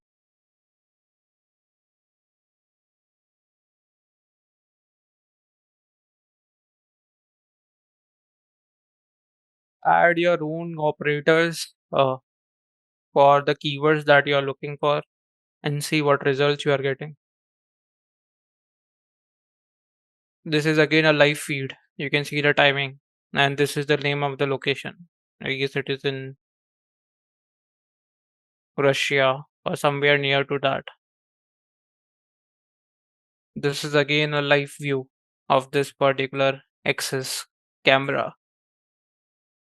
If we are accessing randomly to these videos, might be possible that our system got hacked. Though I'm opening the IPs on the browser, how my system will be hacked?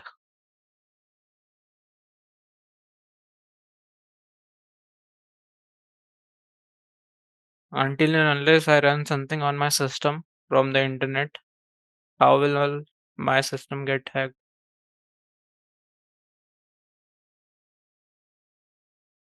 You mean, sir, we can access any website through our URL, but if we are not installing some apps, till then we are not compromising our system. Otherwise, we can accessing any website. Yep, you can access the website, but if that website is downloading some files on your system and you are running that files, that is a big red flag. Oh, some websites are there. If we are accessing, so it automatically download that. Yes. 5 years back, if you might have visited torrent or if you were an internet user, on most of the websites, you might have seen that you will get a advertisement that a virus has detected on your system. As soon as you click on that, software will be downloaded.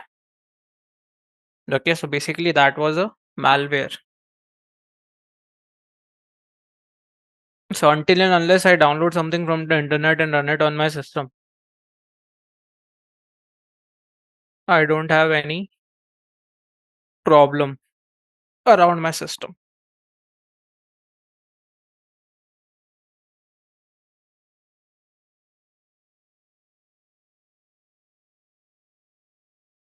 Okay, so this was your Google docking. Like this, you can use operators and the keywords that you are looking for. And with the help of that, you can get different results. Now for IoT devices, one more website we have, that is shodan.io. Okay, so another website is shodan.io, search engine for the IoT, Internet of Everything. Beyond the web, monitor network exposure, internet intelligence. This is how you will get the results. For example, if you have a IP for a IoT device, you can search the IP over here. For example, if I search for webcam, these are the results I'm getting for your webcam. Different IPs that are not secured. Total results 7021, 1600 from US, 1000 from China, India 468. What ports are open? Popular ports 8080 on 369 devices, 80 on 153. Organization that are the owner of those particular devices. These are the organizations. Okay. Top products: Apache HTTPD, Yorkcam Webcam Viewer HTTPD.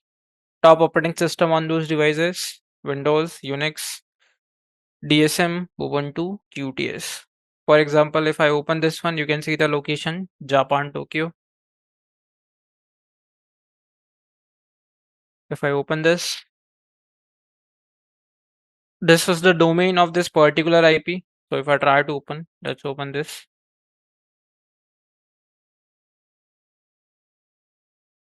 Web technology for that particular IP, AngularJS. What are the vulnerabilities present on that particular device? 3817.2650. See, multiple vulnerabilities are present. And these are the results for open ports. Total ports open, you can see around 15 to 20. OpenSSH port 22, this is the version running on that. 23 is open, 80 is open.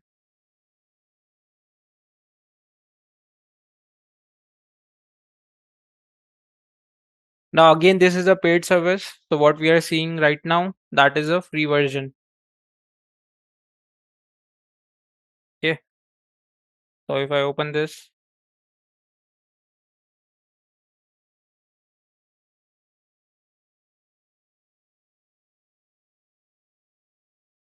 let's see whether the website is available or not. Last seen it was on 1910. So today only. Let's see whether we are able to access that thing or not.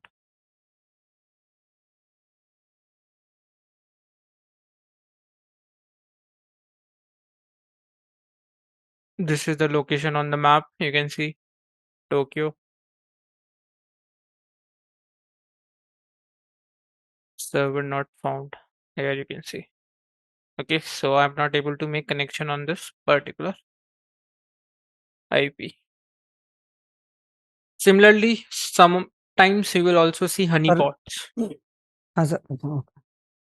Okay, sometimes you will also see honeypots that are set by your organization.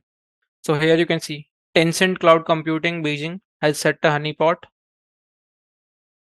If I open this, okay, so basically honeypots you can say are kind of replica of your main server, your production server. It is used just to trap the attackers. That is the purpose of your honeypot.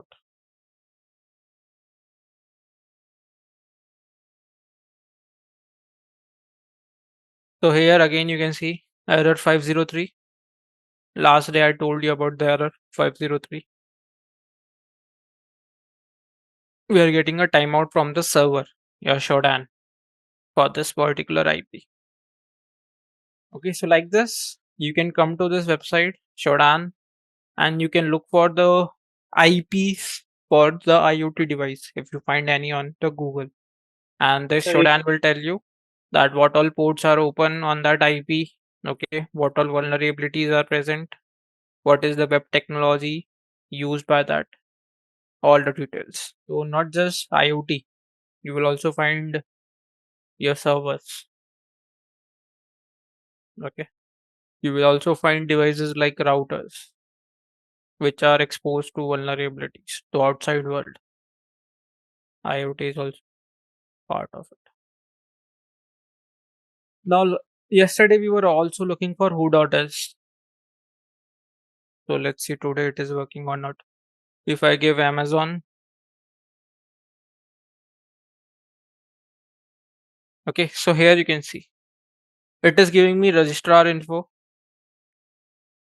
dates related to the certificates, when the certificate will expire, when was the domain first registered on, when was it last updated, what are the name servers, similar domains, your registrar data. Okay. Other than that, we have DNS records. These are the DNS records for Amazon.com. Okay. Then we have diagnostics. Basically, you will do a ping or a tracert.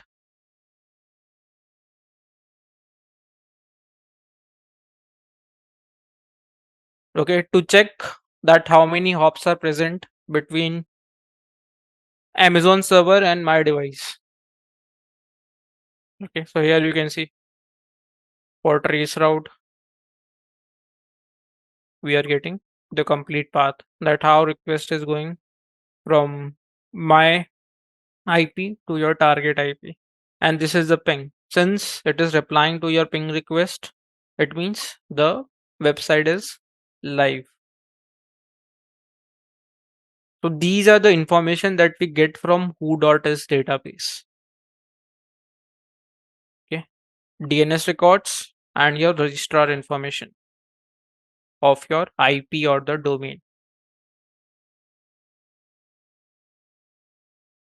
Amazon.com is already registered. If you are interested in buying the domain, you can make a offer over here. Okay. But I don't think they will give us the domain. Now there are few more websites through which we can get information related to your network. Okay. Last time I told you that with respect to the network, we have to understand the network topology, who is records. So here we have seen the website. Website is who.is. IP address of all the reachable systems in the network, domain, subdomains. So who.is was also giving me subdomains, domains related to the IP or the domain I was looking for.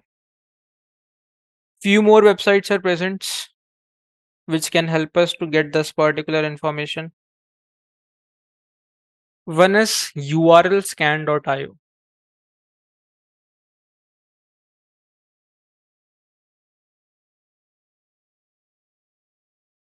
Let me paste this one in the chat first.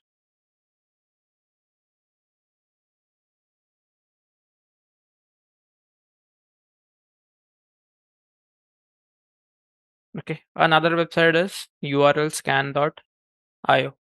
Here, what we can do, we can enter a URL and it will do a public scan. And let's see what different results we are getting for that URL. So let's go with facebook.com. Okay, let's do a scan.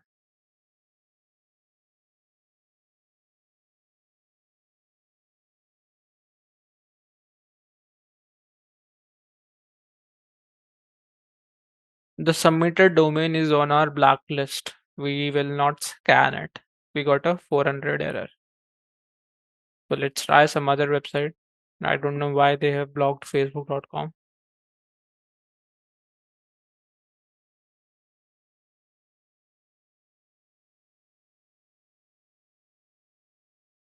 Let's see.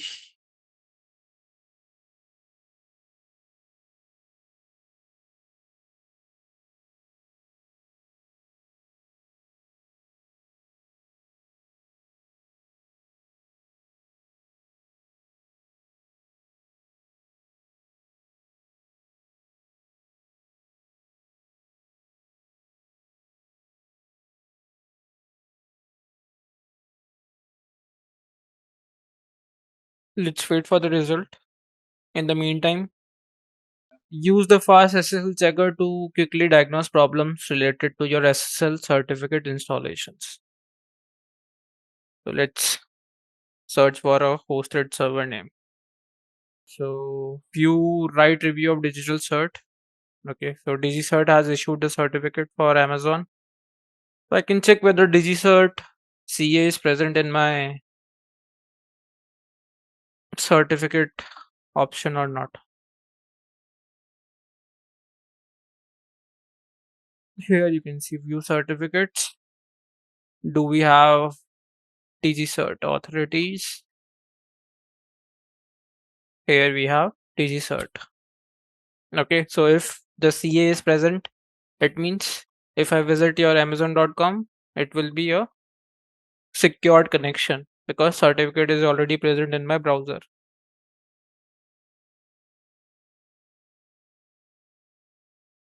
And this is the info, and this is the chain of your certificates. Okay, interesting website. So we can add it into our notes.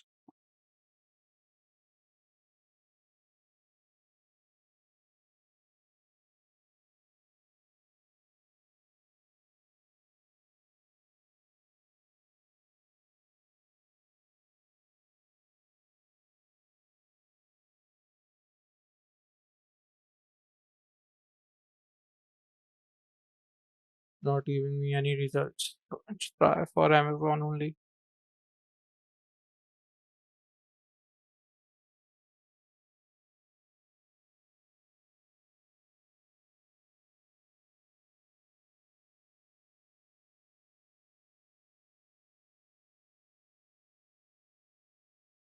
So here you can see all the tools. IP backlist check, who is lookup, ping lookup, IP6 CIDR calculator, 4 CIDR calculator, DNS propagation, my IP address. This is the address. If I want to test for HTTP to link extractor, okay. Zip test, trace route, IP geolocation, HTTP header. Okay, let's try this.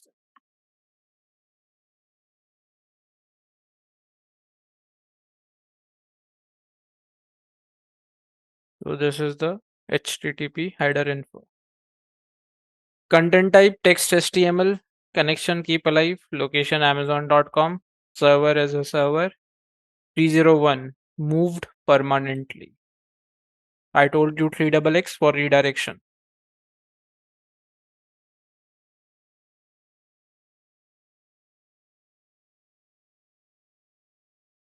Yep, interesting website.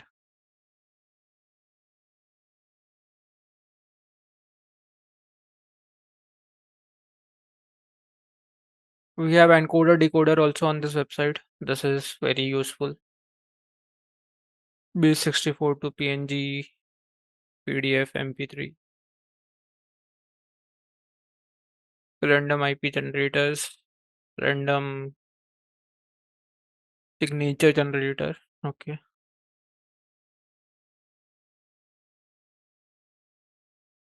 You can generate a password percentage calculator. Okay, really good tool.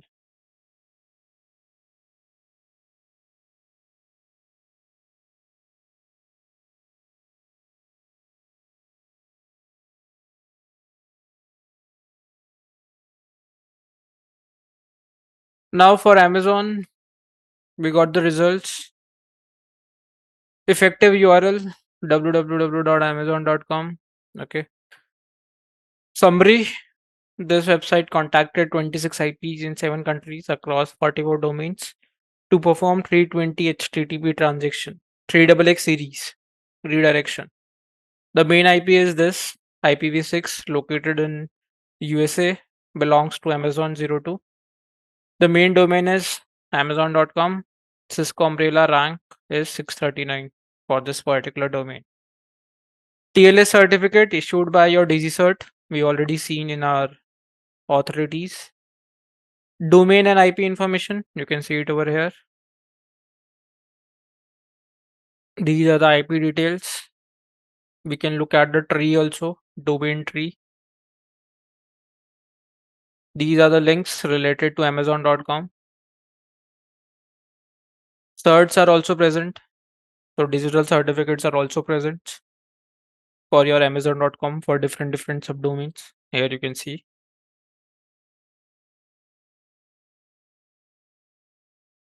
This is your redirection chain, that how your request was getting redirected. So I told you status 200 means success.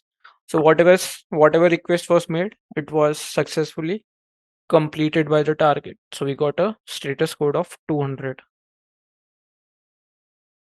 Okay, so from this website also we are getting a good amount of information related to a domain.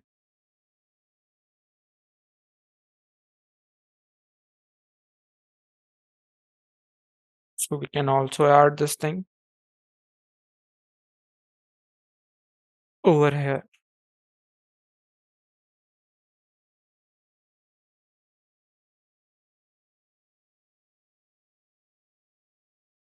Then you will see I have a extension.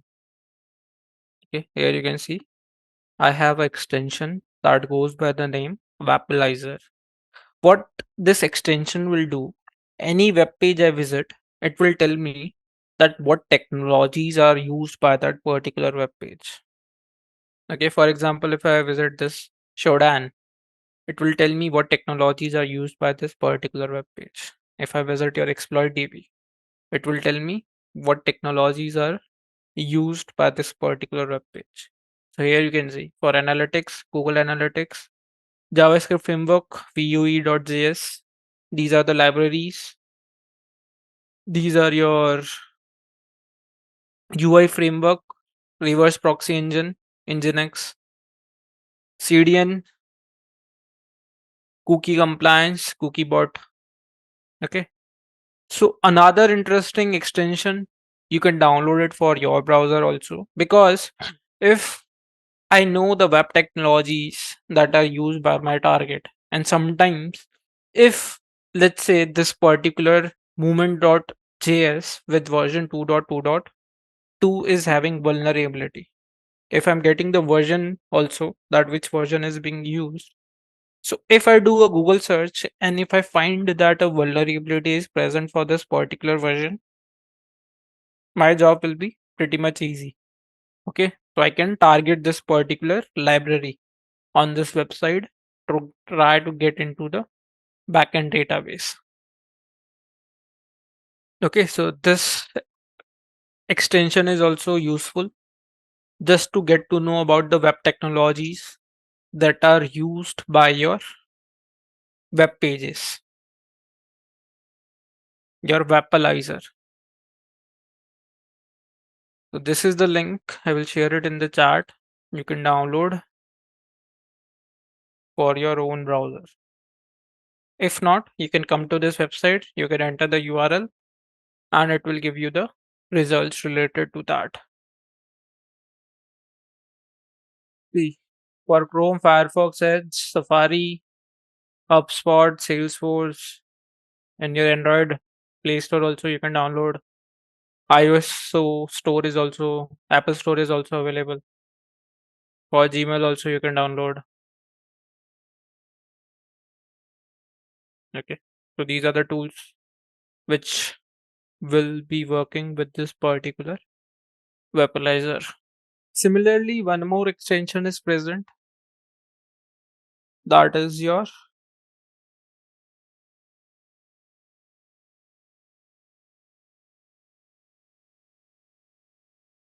Netcraft. Okay, so with webalizer I was getting limited information.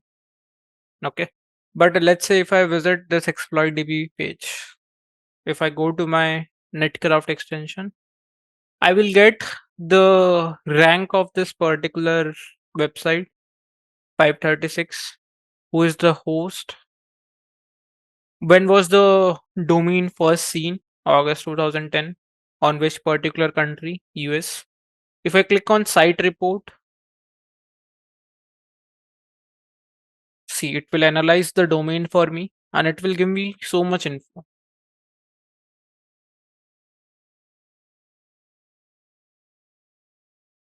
Background info, network info, hosting history, policy framework, DMARC info for your emails, web trackers, site technologies.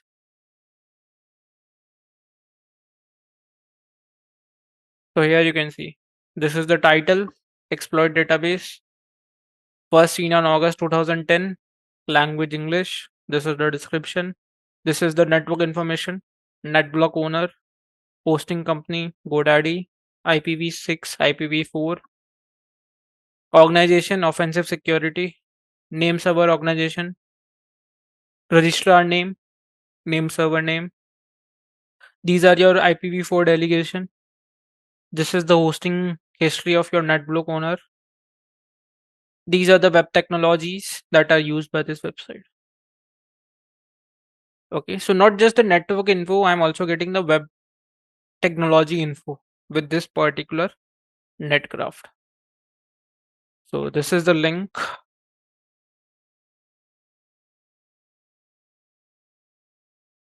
Okay.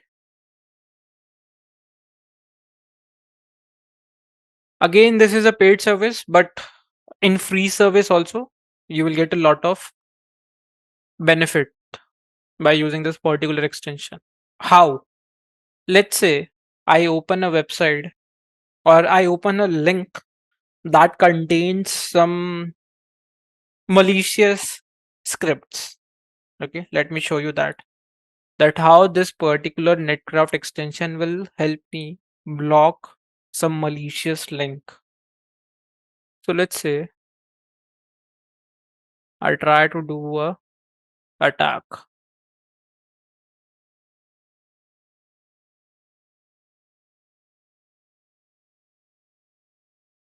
Okay, so right now this particular URL is containing a script. Okay, so now it is a malicious link.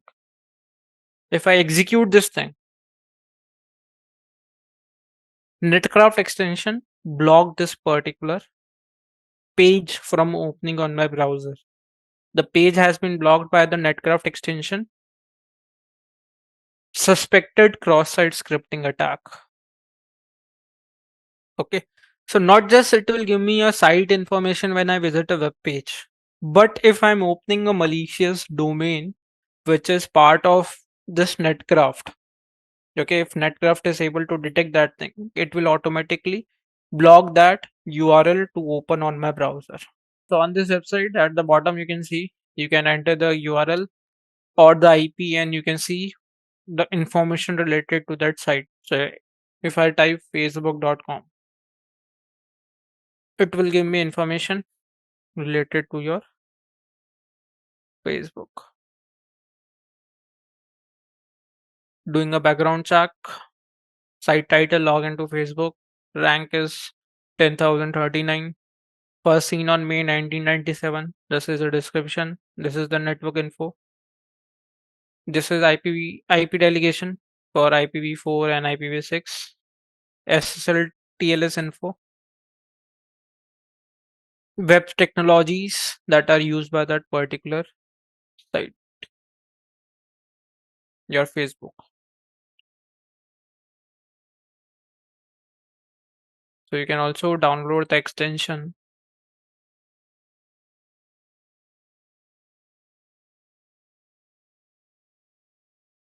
Why Netcraft? Let's see.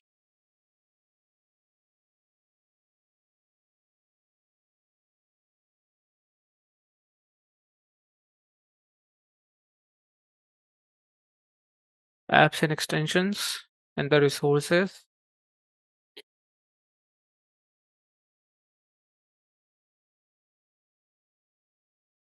Browser protection, mobile protection, email protection. These are some frequent questions. Okay. So if I go for browser protection, available for Opera, Edge, your Firefox, Chrome.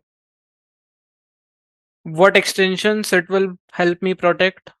Phishing sites, fake shop, JavaScript schemers, cryptocurrency miners, and cross-site scripting.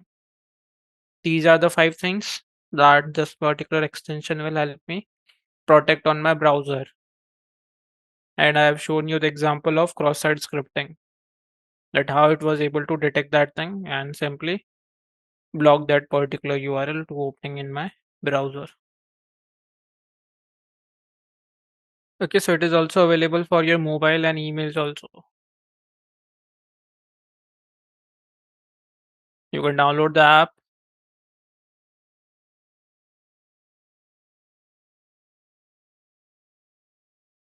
And it is also available for your email.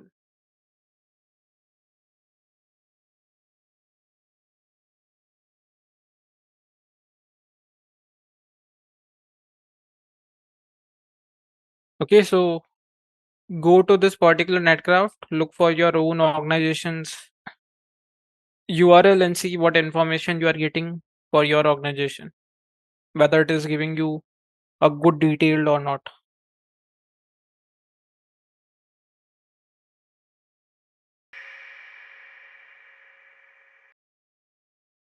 Now, with respect to organization, we have written that we can collect information like the background, right? What are the future plans of that organization? These kind of info we can collect. So there are few websites through which we can get this thing. So one is with respect to background. One is with respect to plans. And one is with respect to your expert opinion. So with respect to background, one of the website is DNB. DNB Viewers. Let's see that thing. One of the website is dnb.com. So here, what we can do, we can search about your organization and get a good info related to the background of that. Next, we can add Business Wire.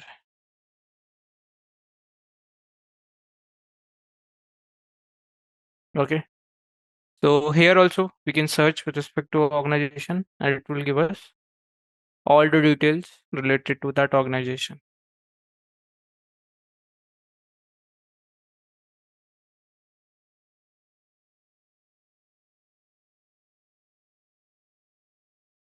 One more we can add in the background. That was LexisNexis.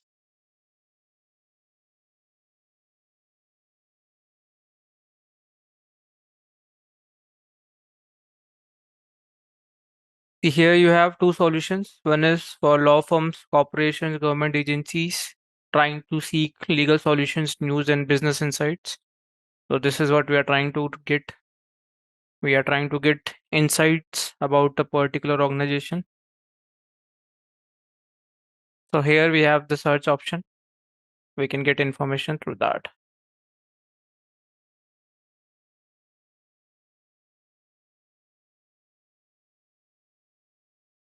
Okay. These are three really good websites to get information related to the background. Okay. That how the company started, how it developed, all those kind of stuff. We can get it through these three websites. Then come with respect to plans. Okay. Now, if I want to know what are the plans of a particular organization, okay, future plan. So let's see what are the websites for that. One of the really interesting website is Market Watch.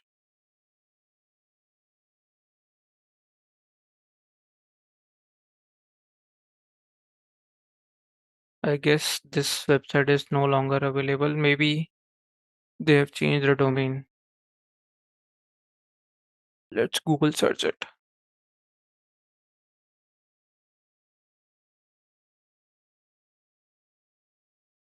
Yep, this one. This one. Okay, this website will tell me what all things are right now happening in the market related to the stocks of a particular organization. So using this website, I can also get a financial info about the organization. So it becomes very easy for me as an attacker to know if I'm doing a attack based on some financial input, whether that organization can fulfill that or not. Okay, so this website is really useful for that.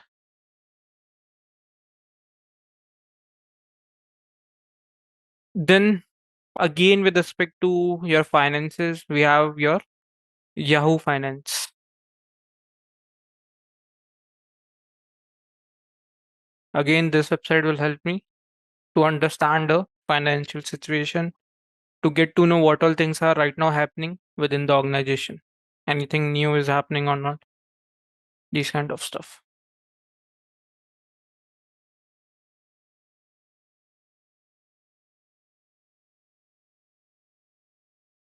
One more we can add. Let's Google search that thing because I don't remember the exact domain. The Wall Street transcript. Yep, this one.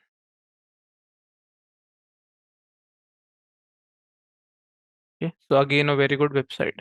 This is with respect to getting to know the plans of a particular organization. Now we have so many experts, so many investors who always give their inputs with respect to a organization. Okay. So few websites which will have those things also. One of them is SEMrush. SEMRUSH.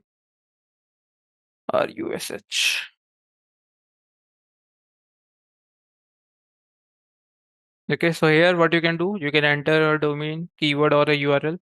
For example, if I search for Amazon, now I need to create an account for that. So we will log in after a few time. This is one of the website. So let's first add the link in the list.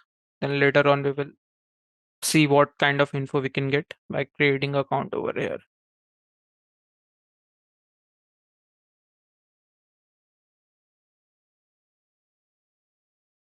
One website we can add SE ranking. Okay, again a good search engine optimization platform. This is a paid website. It's not a free website, but just to give you a info that using this website, we can get to know about the target organization. Now here you can see what are the latest trends in the market, google.com, trends.google.com, analytics, the ratings. You can create a demo account over here, okay, and see what kind of info you can get with respect to a organization or a domain. Okay, these are few websites related to your expert's opinion. Now, why we will visit these websites? We will try to visit these websites to gather competitive intelligence. Okay, because if I want to get to know about my competition, I need to get to know about their background, their future plans, and what people think of them. Okay, these kind of info I should know. So these are a few of the sources through which we can get that particular info.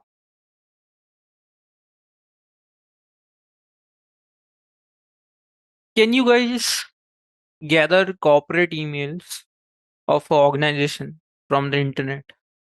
Do you know any method using which you can try to get corporate emails of a particular organization?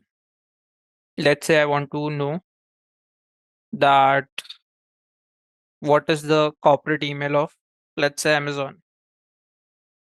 So is there any method that you know that can help me to get that info? If you don't know, I will give you 5 to 10 minutes. Do the research on Google and find me a way that how we can try to gather corporate emails. Because if I have corporate emails, it becomes very easy for me to do phishing attack, because all the internal laptops will be connected to the corporate email of that particular person. So if somehow I'm able to send a mail to one of the corporate email of a employee, I have a very high chance that using that thing I can try to get into his system. So 5 to 10 minutes, try to find a way using which I can gather corporate emails. Okay. You have Google with you. Do some research and see whether you can get any output or not.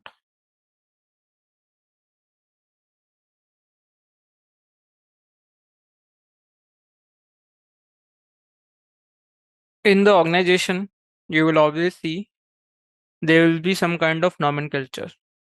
Either it will be first name dot last name, then at the rate your organization domain, or it will be last name dot first name. Okay, or it will be either first letter of your word, then your last name, something like this. Okay, so there will be a pattern around every organization. One thing is, if I have list of people who are working there, and if I know the pattern of that organization, I can manually create the emails based on the pattern. This is manually. Second thing is doing some research over the internet and trying to get information related to these emails. One of the sources LinkedIn, because often people add their email over the LinkedIn. Okay.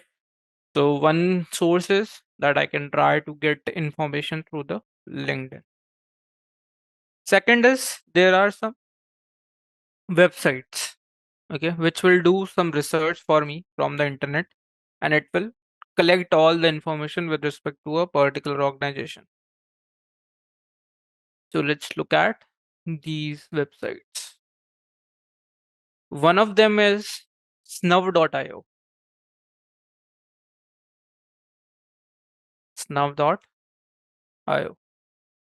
Simply click on sign up, create account over here. Okay, create your account.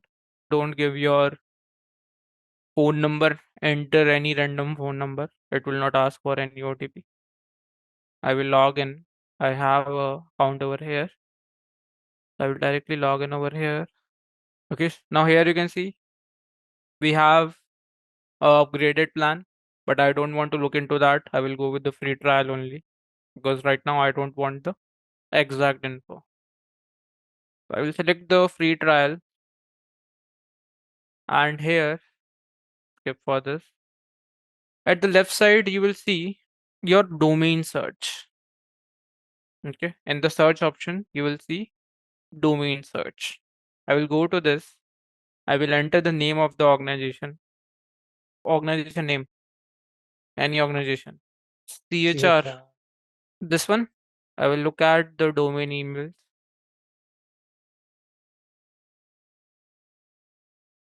And here you can see I'm only getting limited data because I need to upgrade to premium to get all the 523 emails. Now, the emails that we have over here, it might be of old employees who are no longer working over there or your current employees. Okay. So if let's say I'm getting this email, chances are there that this person might not be working right now in that organization. Okay, because we have collected this particular information from the internet. So it can be of old employee also or your current employee also. So on this particular snuff.io, we have around 523 emails associated to your CHR solution. Then I can also look at the technologies, that what are the technologies used by this particular domain. So here you can see UI framework Bootstrap 3.3.7, web framework Bootstrap same, JavaScript framework jQuery 3.3.1, web server Apache, SEO engine Bridge, analytics they are using LinkedIn Insight and Google Analytics. So I'm also getting backend info also. Now, if someone is working on this website, they can look at this list and see whether there are some names that are belonging to that particular organization employee or not. So like this, you can create an account on snuff.io, search for a domain, and look at the emails, the free list that we are getting over here. Okay, so I will give you guys 5 minutes to create account and play with this particular option. Try different organizations and see you're getting the data or not. Okay, in the meantime, you guys create account over here. I will create account on your SimRush. Okay, so just give me a minute to do that. Okay, so here you can see when I created account on SimRush, this is what my dashboard looks like.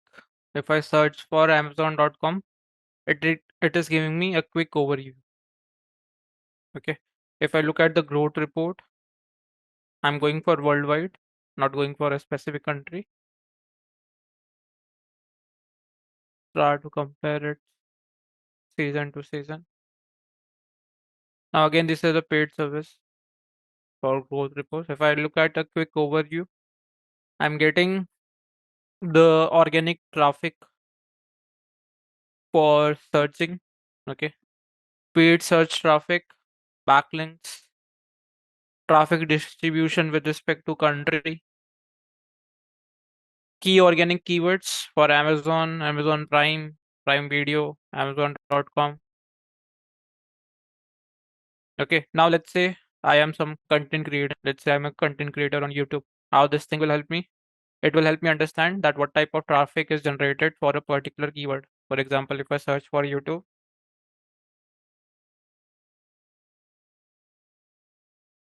so here you can see traffic analytics.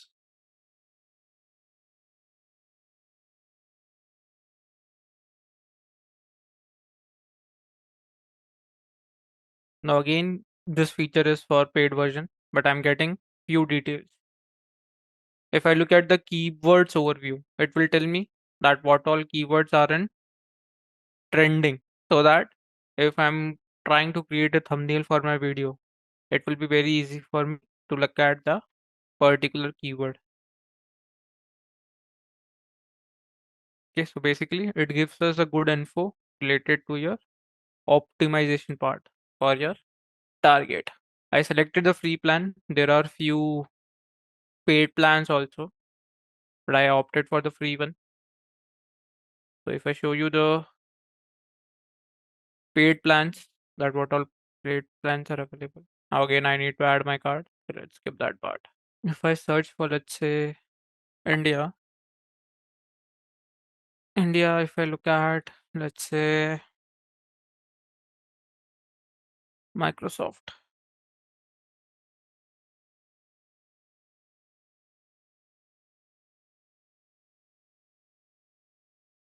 So what are the trending keywords related to your Microsoft? Outlook, Outlook login, Office 365, Outlook 365. And there are around 4,60,000 keywords associated to it. And these are some links I'm getting for your analysis part related to your Microsoft.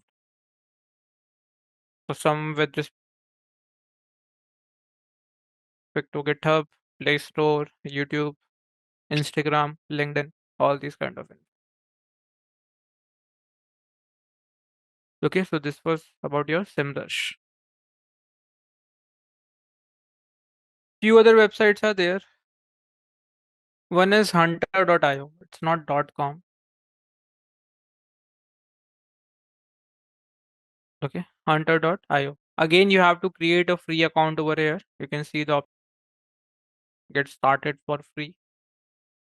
So let me add a email over here. Just give me a second.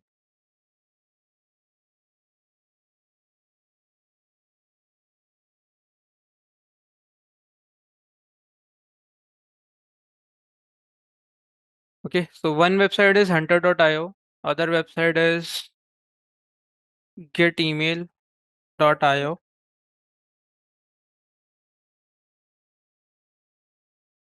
This is one website. Again, this is a paid website.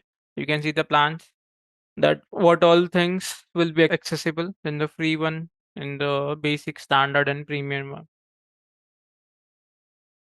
Getemail.io, hunter.io.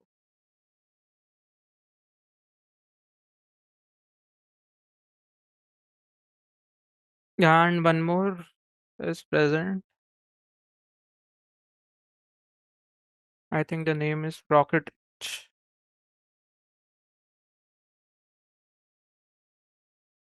Okay, so this is again a website through which we can get the emails.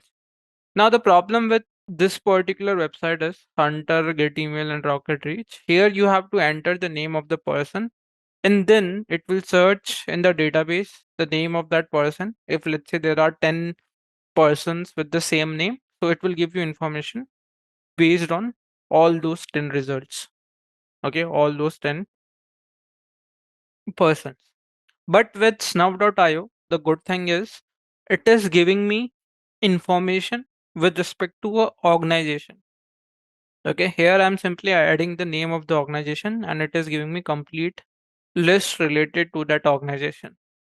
So that is why SNV is more useful as compared to the other three. Why? Because on the other three, we are looking for a person. But here in SNV, we are looking for a organization.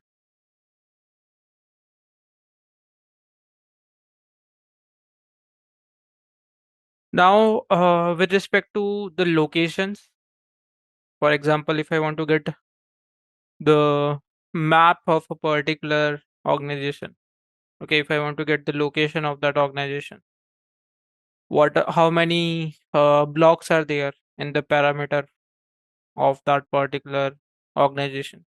So for that, we have Google Earth. Google Earth will give you a very detailed info, complete satellite image. Okay, and Google Maps also I can add. These are two sources through which we can get to know about the parameter.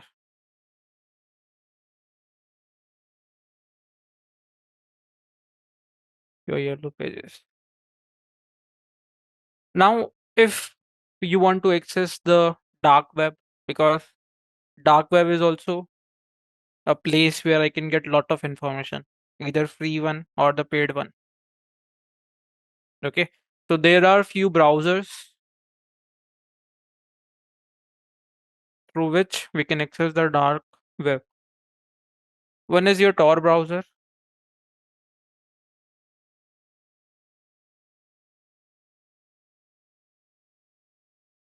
Other one, some good ones. One is I2P,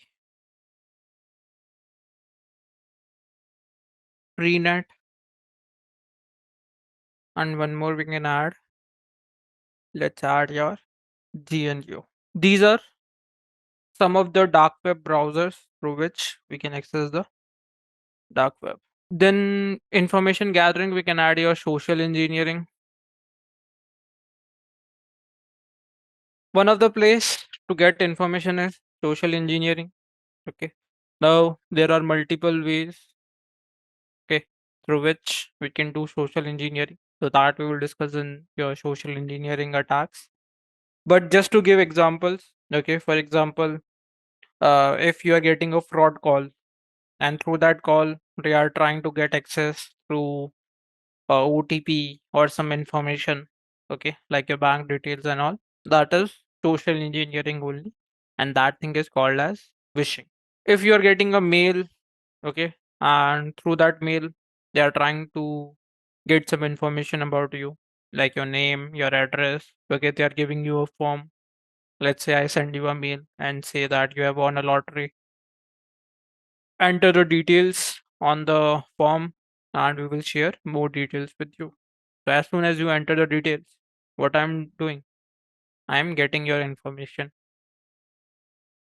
The fraud pages, okay, the clone pages of different websites. Through that also we can get credentials of the user. That thing is called as credential harvesting. I can call your relatives, okay, I can call your colleagues and try to get information from them also. That is also social engineering. Okay, so social engineering is also one of the way through which we can get information about a target, let it be a organization or a particular person. Then there are few tools that we will see once we open the Linux. One is the harvester. Okay. One is head track.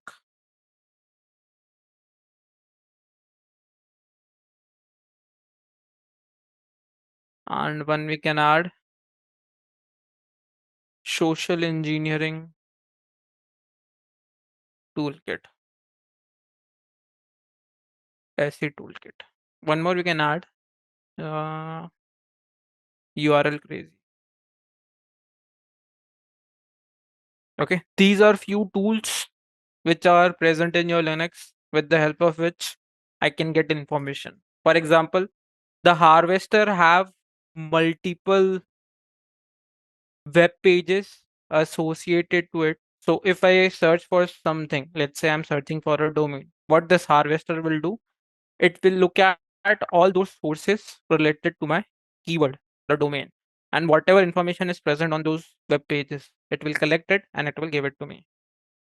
Track is a tool that will help me clone a website. For example, if I want to create a fake page, okay. So what will happen with the help of Track?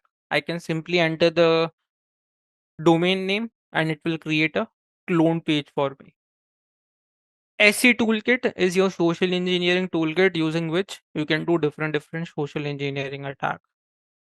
URL crazy is a tool with the help of which we can get similar domains. Okay, for example, I know the actual domain of Facebook is facebook.com. But if I'm creating a fake login page of Facebook, okay, this is a fake page. On this page, I cannot use this domain because this thing is already bought by your Facebook, your Meta. So what I have to do, I have to look for a domain which is very similar to your Facebook so that when the user look at that particular domain, they will think it is a original domain. So it can be something like face, and instead of double O, I can add zero, facebook.com. It is very similar to Facebook, but instead of double O, we have double zero. I can use this domain on this fake page and then send you that particular link. Okay, so with the help of URL crazy, we will get to know about the similar domains a original domain can have. We can say cousin domains. GFI LANguard. If you're looking for something over a web server, for that you have Nikto.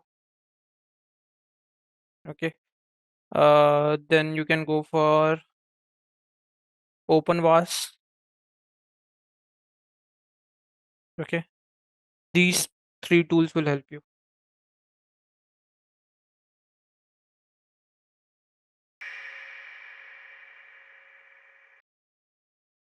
Today we will start with your scanning.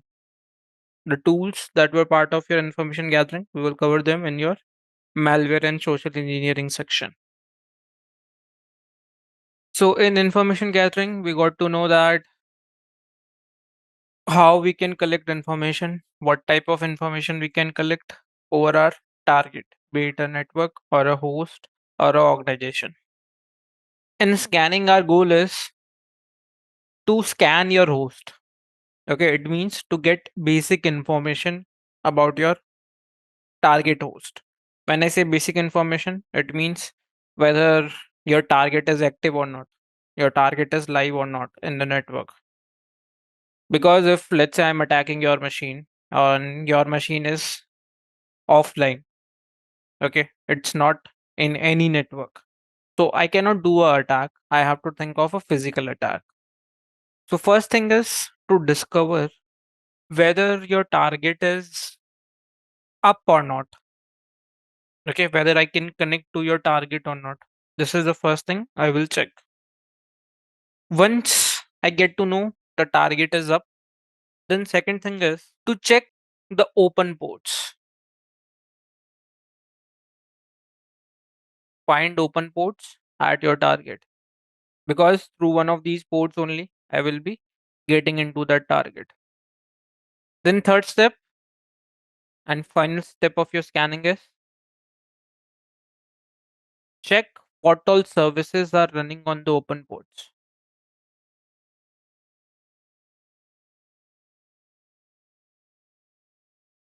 Check what all services are running on your open ports. These are the three things we will do in your scanning phase. Now, first thing,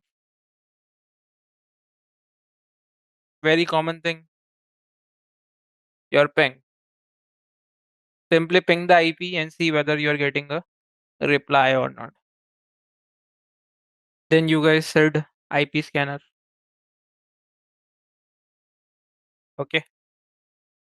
Now we can add your trace route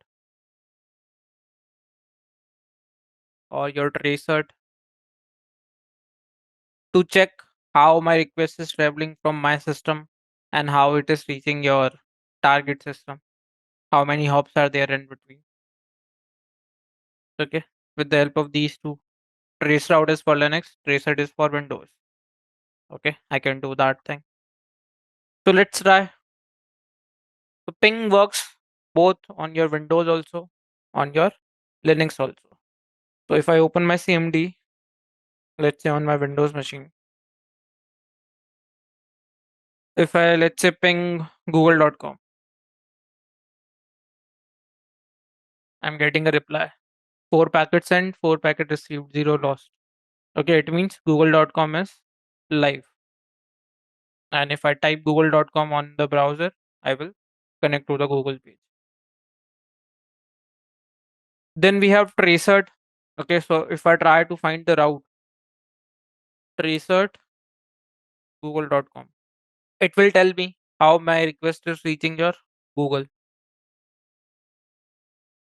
How many hops are there in between till my request reaches your Google server. This is the IP of your Google server. Okay, so this is also a good way to find. Now, this particular thing is very useful for me as a attacker because I'm seeing some public IPs over here. Okay, some broadcast IPs over here. Okay, so if I'm able to get access to these IPs, I can make changes in the request from my machine, from this Windows machine till your Google machine.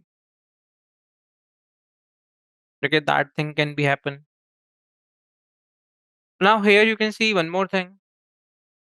By default, when I was pinging google.com, I was sending 32 bytes of data. By default, when I was pinging your google.com, it was sending 32 bytes of data.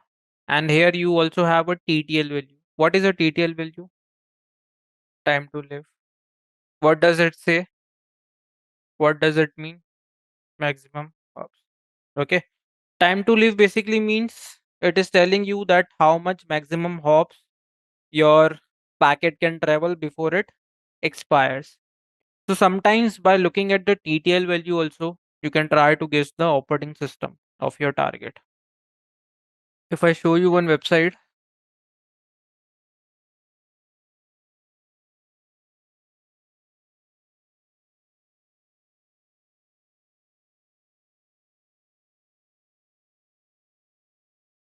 they have changed the configuration of this website. So you can see you are seeing HTML tags. It means someone has changed the code of this particular website because of which we are not able to see a proper table. TD means table. So all the columns that you are seeing, these are part of a table which we are not able to see properly. So let's Google it.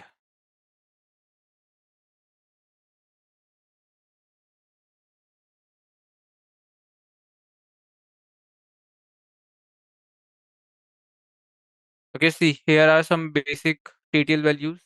64 for Linux, Mac operating systems, 128 for Windows, 225 for network devices like your router. Do they have a proper table? No, they don't have a table.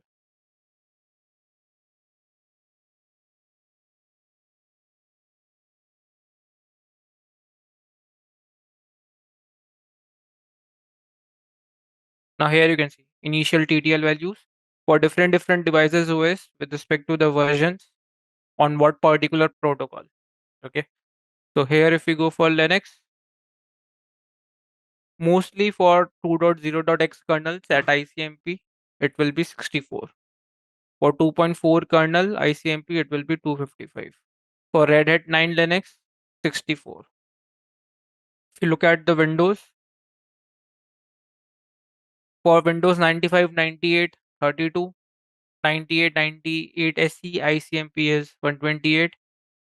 We are looking for Windows 10, Server 2008, Windows 7. They will have 128 TTL value.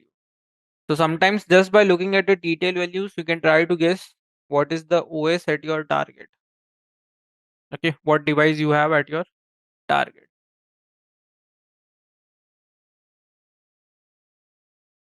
Now same thing, if I open my VMware and through my Linux, if I try a ping command, you will see that we are able to send a ping request to your Google. So let's start our Linux.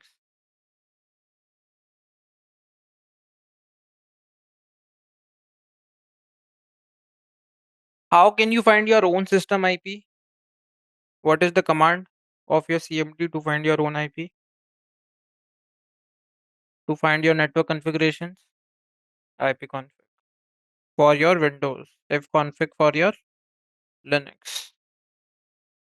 See, if I write ipconfig,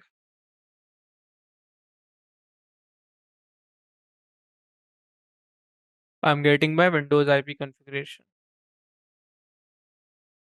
Okay, here you can see this is my current IPv4 address. I'm connected to Wi-Fi 2. This is my current IPv4 address. For my Wi-Fi 1, it is dot 1.42. One more thing you will see here, you are not seeing any MAC address. Okay, so if I write ipconfig hyphen all, okay, hyphen all, what it will do, it will give you all the details. So if we go to your Wi-Fi 2, here you can see in Wi-Fi 1, I'm getting my MAC address also, physical address. For Wi-Fi 2, physical address.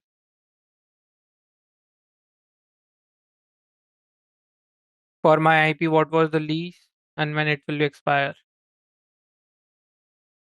Okay, so with ipconfig space hyphen all, I'm getting the more detailed info as compared to your IP config.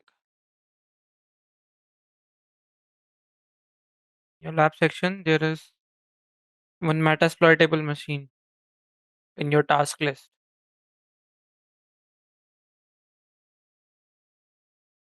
Process is very similar to your Kali only. Unzip it and open the VMware file in the workstation and click on I copied.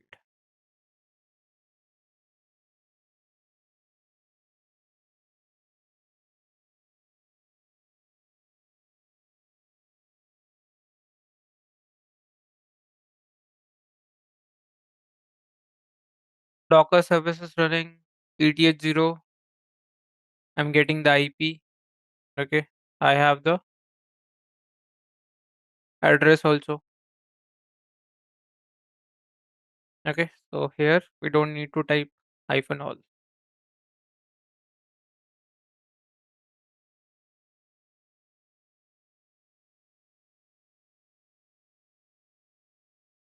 Now here if I try to ping your Google,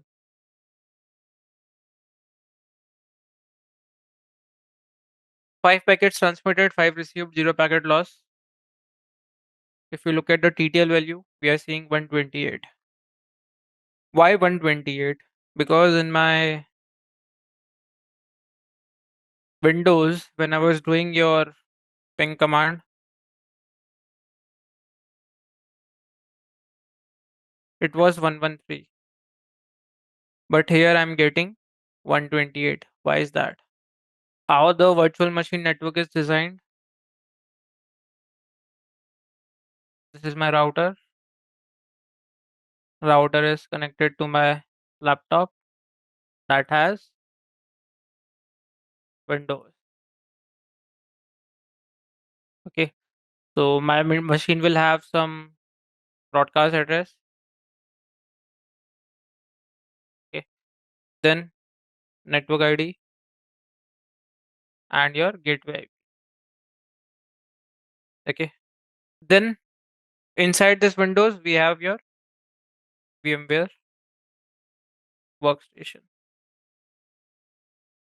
So here for this particular VMware network also, we will have one broadcast IP network and your gateway. Now we all know by default dot 0, dot 1 and dot 255 is reserved. Okay. So for my Windows 255 will be broadcast, dot 0 your network and gateway your dot 1. Now these three are already reserved. So for VMware, since 255 is already reserved, 254 will be your broadcast. Network dot 0 is already reserved. So my dot 1, my gateway of Windows will be acting as a network IP of my VMware, and dot 2 will be gateway of VMware. So when I'm making a request to VMware, request is going through Windows, and then through Windows it is going to my router. So that is why here you are seeing detail value of 128.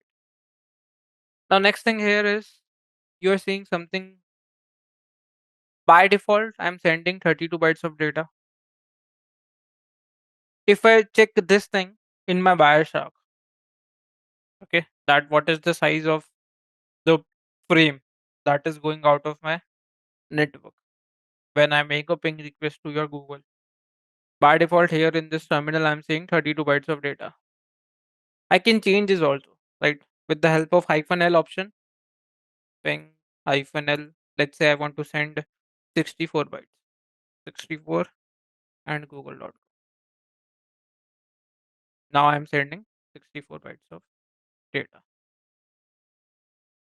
One thing is we have to see, is there any limit for the number of bytes I'm sending to the target? For example, what if I want to send 1000 bytes of data? Let's try that thing. So ping -L, let's say 1000, google.com. I'm getting a reply for that also. What if I want to send 10,000?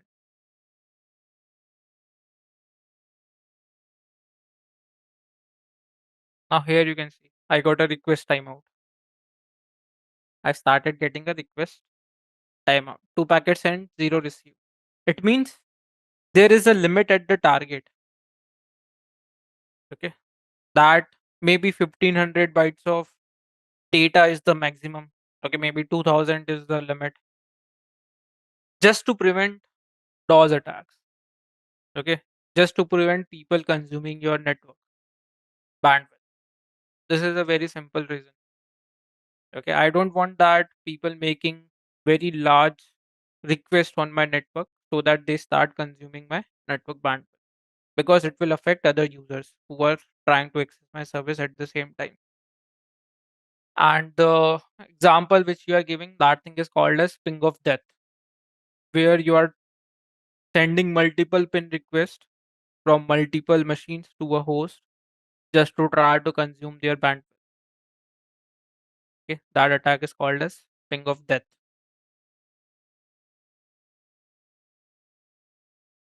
Again, a very basic question.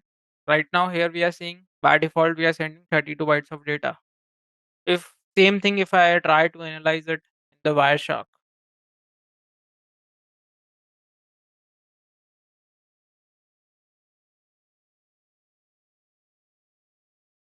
okay, I'm connected to Wi-Fi 2. Ping works on ICMP protocol, right? So I will apply the filter ICMP. I want to catch the traffic of ICMP, and I will ping your Google, ping google.com.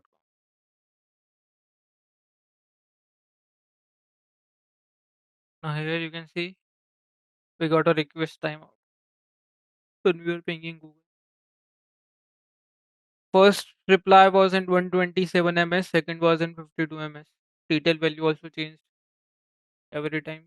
Okay, let me close one connection, another network.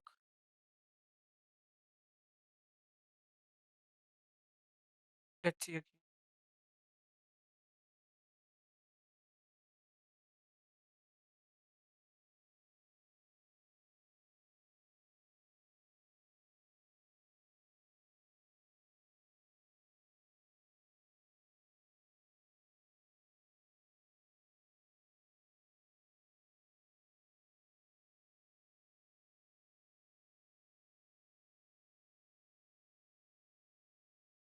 See, Zoom is not connected to Wi-Fi too. It is not my network. Because if Zoom was connected, I would have seen UDMP protocol. Let's change to Wi-Fi 1. Let's capture the packet from Wi-Fi 1. Yep. Okay, here you can see a lot of UDP packets. So these are all for your Zoom. Here you can see your ICMP packet that has been captured when I made a ping request to your google.com. Now here you can see the length is 74, frame length is 74 bytes. So what is the difference? What is the difference of this 42 bytes? Here I have 32 bytes. Here the length is 74 bytes. So what is the difference of the 42 bytes that we are seeing over here? So if I draw a frame size, okay, a complete frame, that what all things will be included in that particular frame.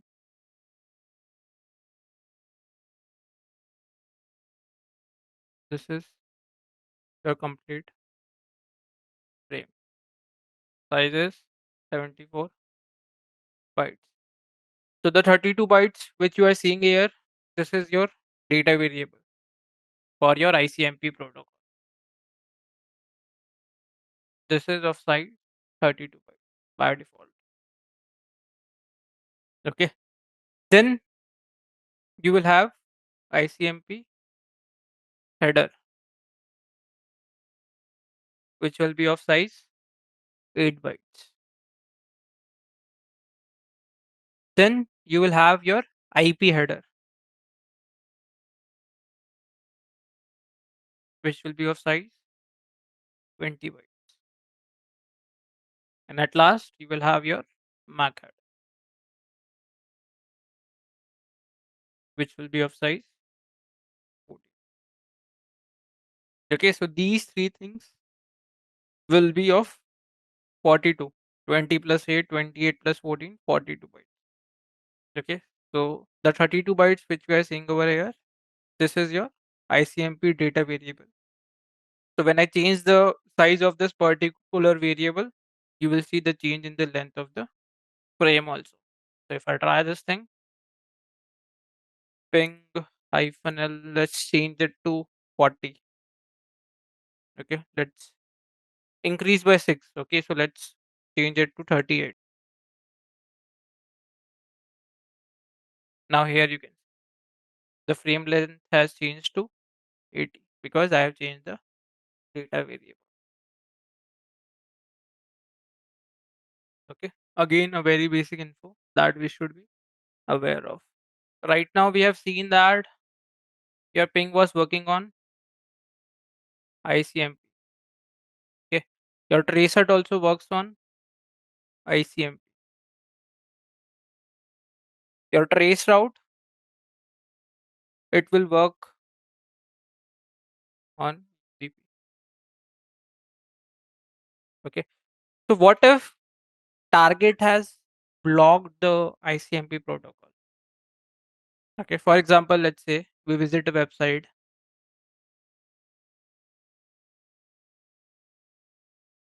Okay, this is the website. Here you can see as soon as I entered the domain, a web page was loading. It means the IP is live on the internet. I can access the IP on the web. But if I try to ping it, ping elm.sa, I'm getting a request timeout. 2 sent, 0 received, 100%. If I try this thing with your Linux also, ping elm.s. Here you can see we are not getting any reply. Let's wait for that. So how you will find whether your target is live or not? I can see that I can open the website. Okay, website is live, but when I'm doing the ping, it was giving me a timeout. Okay, it means ICMP protocol has been blocked. Anyone who's trying to make a request through ICMP, the request is getting dropped. That is why we are not getting any reply. So here, what we have to do, we have to use some tools or some utilities which can help us craft the packet. Okay. We all know about TCP flags, right? So if I talk about TCP flags,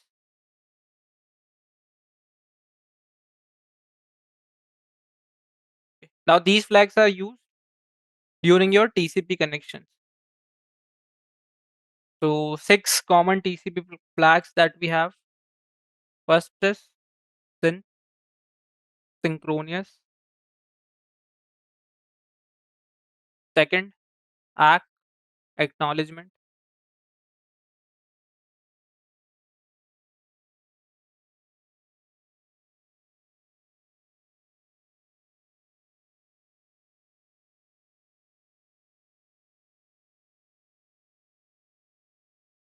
Third, your fin. To finish. Fourth, we have push, to push a particular request. Then we can add your urgent, URG. And last, the sixth one, your reset. Reset. Okay, RST. These are the 6 common TCP flags that you will see during your TCP connections between two machines.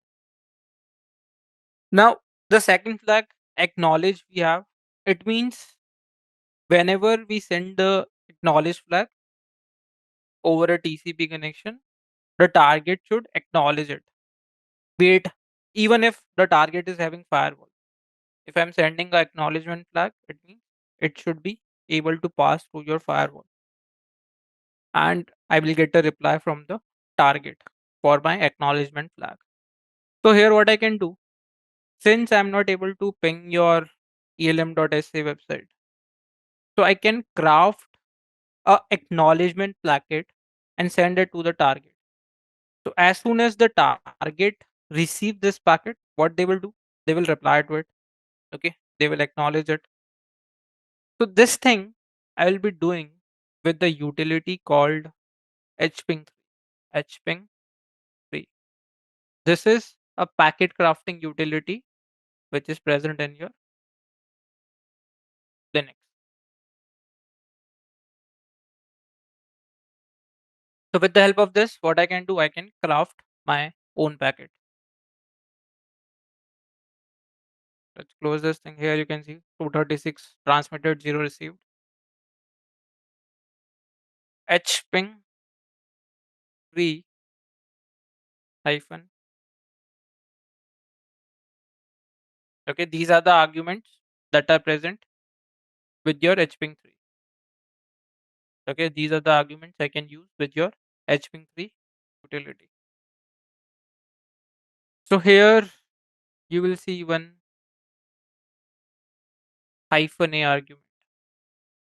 What it will do, it will set your acknowledgement flag in your packet. Okay, it will set a acknowledgement flag. And as I told you, acknowledgement flag will always get a reply. So if I write hping3 hyphen A for acknowledgement flag and send it to your target elm.sa. Operation not permitted. Okay, let's change the permissions. Sudo su kali, let's run it as a root. hping3 hyphen a elm.sa. 4 packets transmitted, 4 received, 0 packet lost. Okay, so sometimes when ping and research are not working, ICMP is not working at the target, what we can do with the help of hping3, we can send the acknowledgement flag and see whether the target is replying to that or not. And here you can see with the help of this particular utility, I got to know that your target elm.sa is live because I'm getting a reply from them. And their IP is 185.131.97.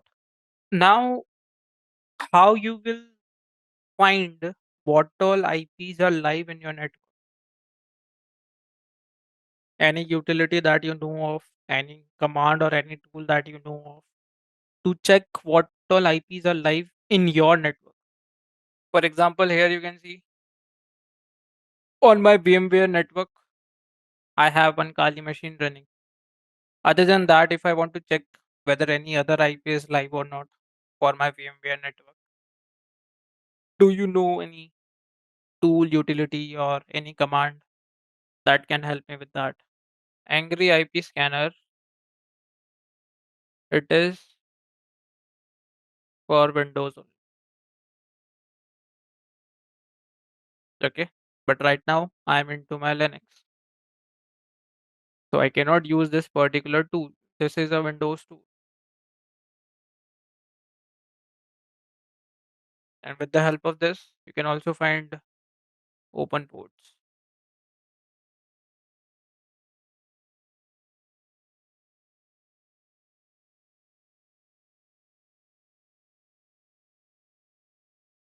Address resolution protocol.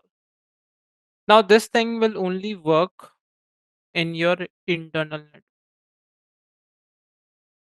ARP will only work in your internal network. So let's say I want to find that what all IPs are live in my VMware network. Okay, so IP of my Linux is 192.168.17.130. Okay, so what I will do, I will run the ARP scan in the complete subnet and check other than 130 what all IPs are allocated. So I can write something like ARP-scan and then my complete subnet. 0/24, all the IPs covered in this. So if I execute this thing,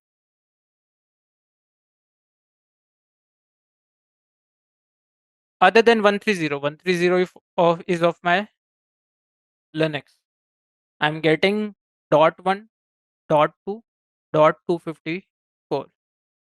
And as I said you earlier, these three are again reserved IP. .54 is your broadcast.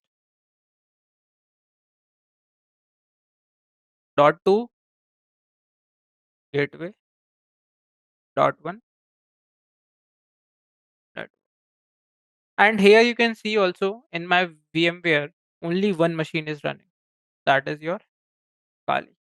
And IP of that is 130. So other than 130, these three IPs are live in this particular network. And how we got to know that? With the help of ARP-can. Okay, so now since I know these three IPs will always be reserved, if one more machine is active, let's say I have one more machine present on my VMware network. So when I will run the ARP scan, it will give me the IP of that particular machine. Let's say the IP is .140. If I have one more machine, so it will give me two IP. Let's say 144 and let's say 132. Okay, so with the help of this, I can find how many machines are live in my network. Okay, so those who have installed your Metasploitable 2, okay, the Metasploitable machine, simply open the machine, and once you get the login page, okay, which will require username and password, come to your Kali Linux, run this ARP command, and see what is the IP of your Metasploitable machine. Check this thing quickly. And remember, everyone will have different network, okay? So don't just write 192.168.1.7. This is for my machine. Open your Linux IP and through that, scan the complete network. For example, if your IP is x.y.z.w, so what you will do? You will run ARP scan x.y.z.0/. Okay, and quickly find me the Metasploitable IP. Just like your Linux, download the zip file, unzip it, open the VMware configuration file in your workstation. Okay, let me install just like you guys on my machine. Let's see whether I have it or not. Yeah, I already have it. So let me install it one more time just to showcase you guys how to do that. Okay, so here you can see this is the file, the zip file. I will unzip it. Okay, so this is the folder. What I have to do, I have to open this virtual machine configuration file in your VMware. Open with workstation. Here you can see I got the machine, power on the virtual machine. I'm getting an option. I will simply click on. I copied it and my machine is ready.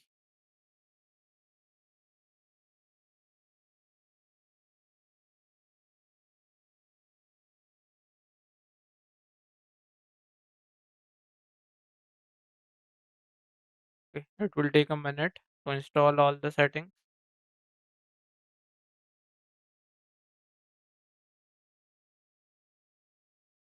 You can see it is starting so many services. It means so many ports are open on this machine. So I got the login page. If I go to VMware, if I run the ARP scan again, I'm getting one additional IP, 135. So 135 is the IP of my Metasploitable machine.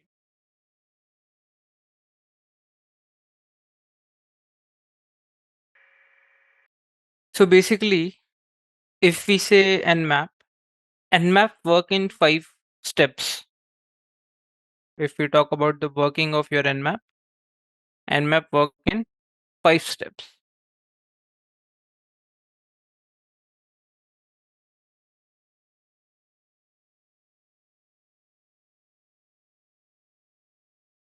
First step is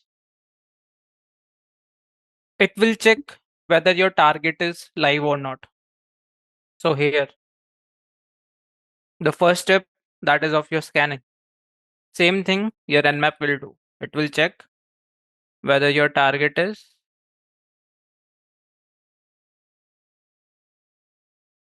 live or not. Then it will do a DNS lookup.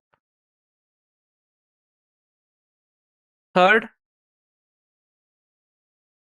reverse DNS lookup. So either we will do option number 2 or we will do option number 3 depending on the input we are giving, whether we are giving a domain or we are giving a IP. Then fourth is it will check for open ports.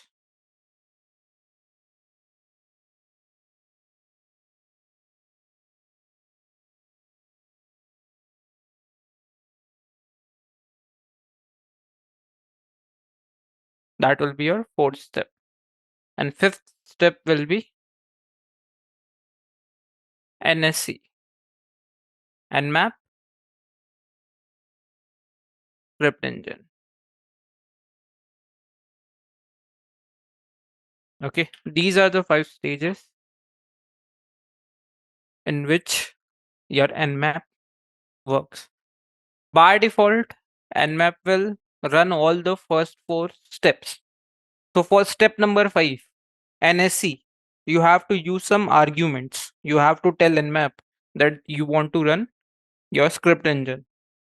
So if I simply give a nmap command, it will run the first 4 steps. But to run a nmap script engine, I have to tell the nmap by giving some argument in the input. Now, same thing, if I want to check in my network, okay, what all IPs are live, just like your ARP scan yesterday, which we did. ARP, we know it is for your internal network. So same thing, we can use your Nmap also, and we can see that what all IPs are live. Now, since I told you guys that by default, Nmap will run the first 4 steps. Okay. So if I want to run only step number 1 as of now, because we have not moved to step number 2 to look for open ports. So as of now, if I only want to check that what all IPs are live. I don't want to do DNS lookup or reverse DNS lookup. I don't want to check for open ports. I simply want to check that what all IPs are live around my network. So we will be using a parameter. Okay. Or you can say we will be using a argument in the input that we will be giving.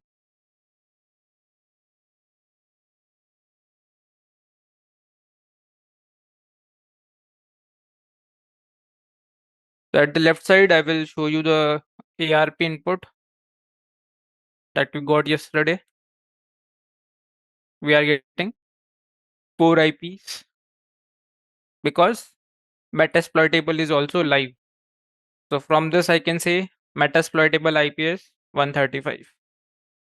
Similarly, what I can do, I can give same scan for your Nmap. Okay, instead of ARP-scan, I will use your Nmap.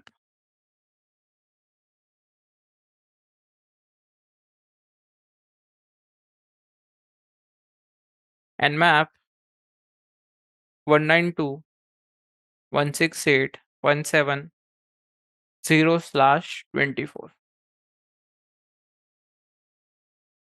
Here you can see Nmap has started. The version that my Linux have is 7.94. And here you can see what all IPs we are getting. Let's see in the Nmap.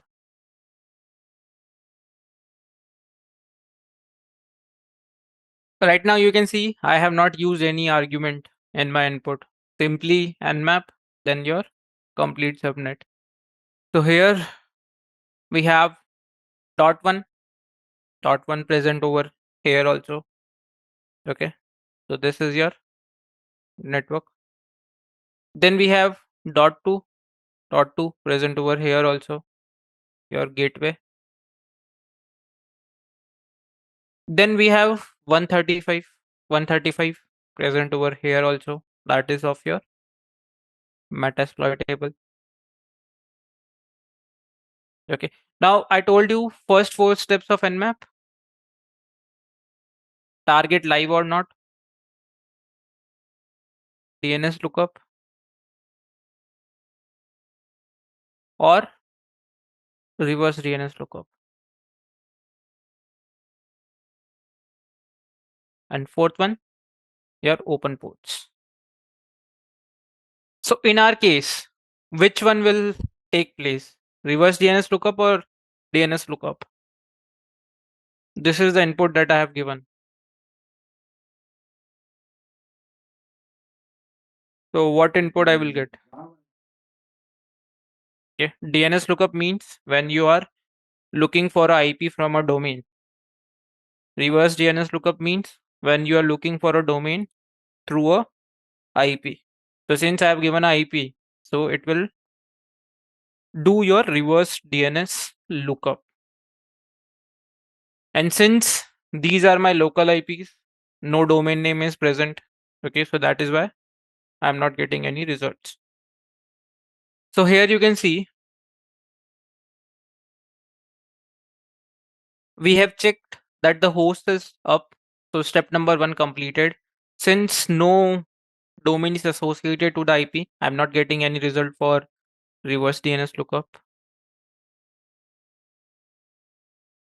And then I told you it will check for open ports. So here you can see not shown 977 closed TCP ports. Okay, so by default, Nmap will check 1000 well-known TCP ports.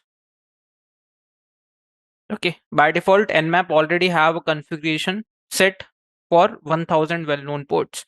So out of these ports, 977 are closed. It means 23 ports are open. It means 23 ports are open.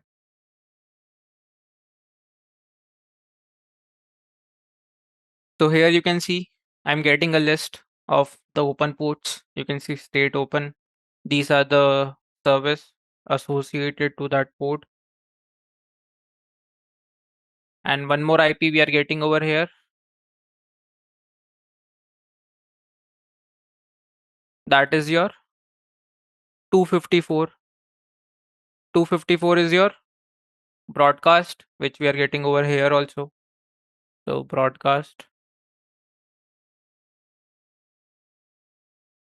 here also. And one more IP I'm getting 130, which is not present because 130 is Linux IP. 130 is Linux IP. So in ARP scan, from the machine you are doing your ARP, you will not get the IP of that machine. But Nmap will give you the IP of that machine also.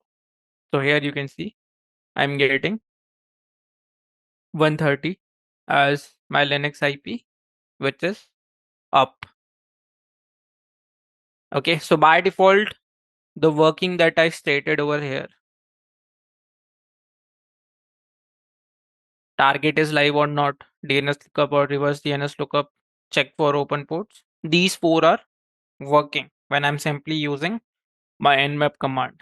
And as I told you, to run your script engine, you have to give some arguments. So here we can write the command that we executed for your nmap. Nmap x dot y dot z dot 0/24. This is what we give. How many total ports are there in a machine? 65,535. And what are your port categories? See, there are 3 categories. One is your well-known ports. One is your registered ports.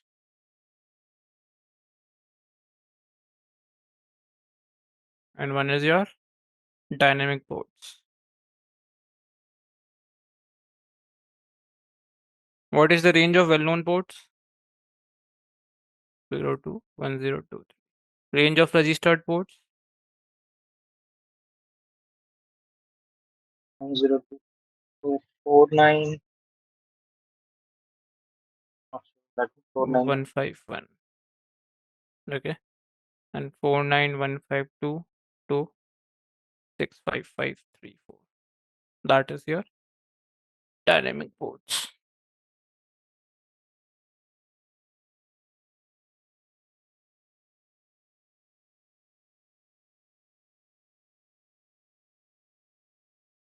You should also have a basic idea related to the well-known ports and the services running on those ports. That is also important.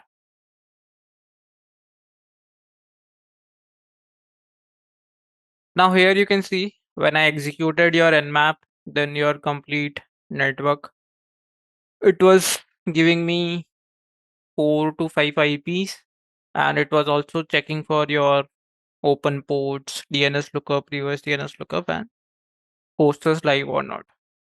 Now, what if I only want to do step number 1? What if I only want to do step number 1? It means only to check whether the target is live or not. I don't want to do DNS lookup or reverse DNS lookup. I don't want to check for open ports. And for NSC, I have to give some arguments. Okay, I only want to work on stage number 1.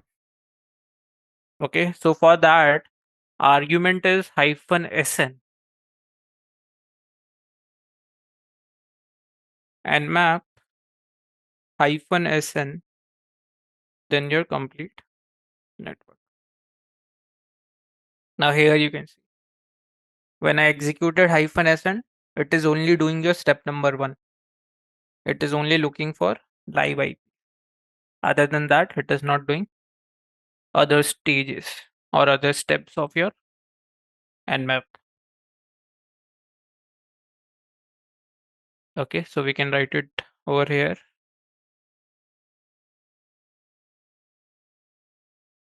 Nmap -sn.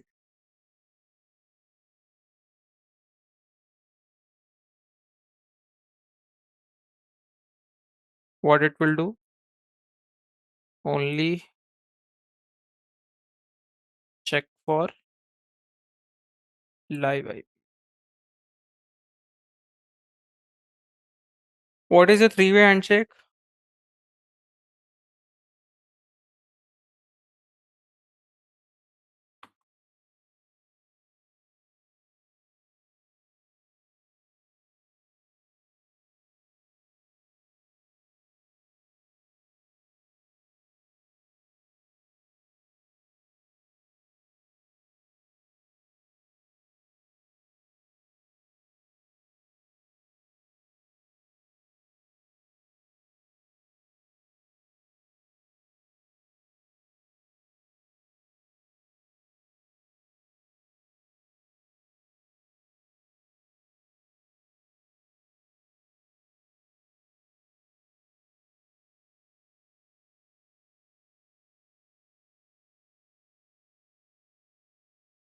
To establish a genuine TCP connection.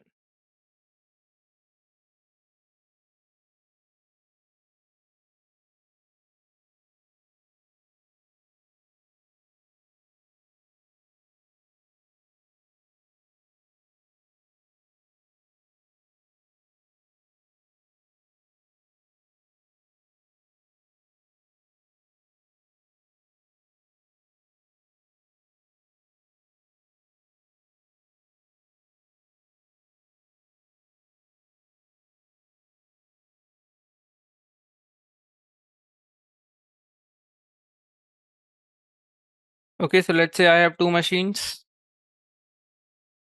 Machine A and machine B. Now, if machine A wants to connect to machine B over a TCP, so A will send a SYN flag.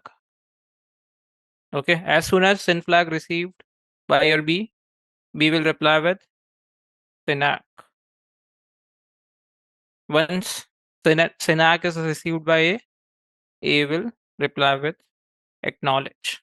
And with this, your TCP connection will be established between your A and B.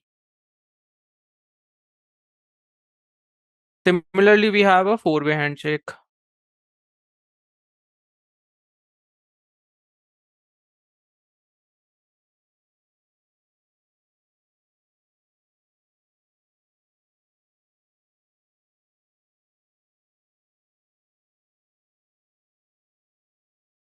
Four-way handshake to terminate a TCP connection.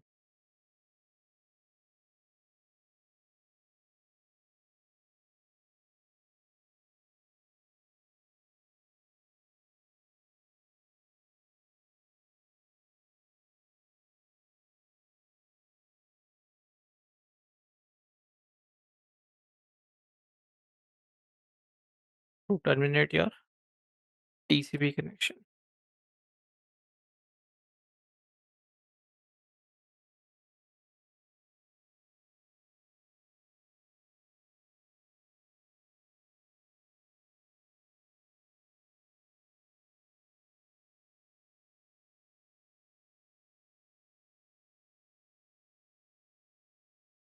So let's say A wants to terminate connection with B. So A will send a pen flag. B will reply with acknowledge, and then B will reply with finish flag, and A will reply with acknowledge. This is your four-way handshake to terminate a TCP connection. Now, most of the times, whenever we are connecting to a machine over a TCP, you will see since enact enact. And here also, when we were getting the open ports result, it was for TCP ports only. Okay, it was for TCP ports only. So now we have to check whether Nmap is doing a three-way handshake or not. How Nmap is able to tell whether port 21 is open or not. This thing I need to find.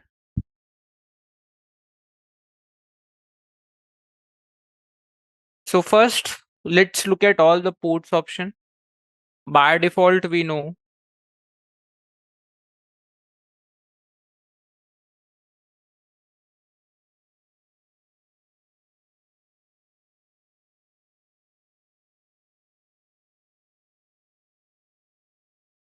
by default Nmap scans 1000 well-known ports. Now, what if I want to scan all the ports? 65535. Okay, if I want to scan all the ports. So for that, the argument is -p-. Okay, so how I will write the command?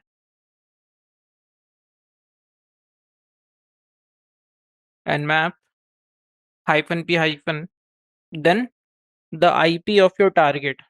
So my target IP was 135.192.168.17.135. Okay, so what -p- will do? Scan all ports. Now, what if you want to scan a particular port? Okay, let's say I only want to check whether port 40 is open or not, or port 22 is open or not. So for that, argument is -p, then your port number. So nmap -p. Let's say I want to check 40. Okay, port number 40. So 40, then your IP, your target IP. So -p, then your port number. This is for a particular port. Okay, so let's try this thing. I will try -p-, then you guys try -p. So my target is 135. So I will write nmap -p-, then my target.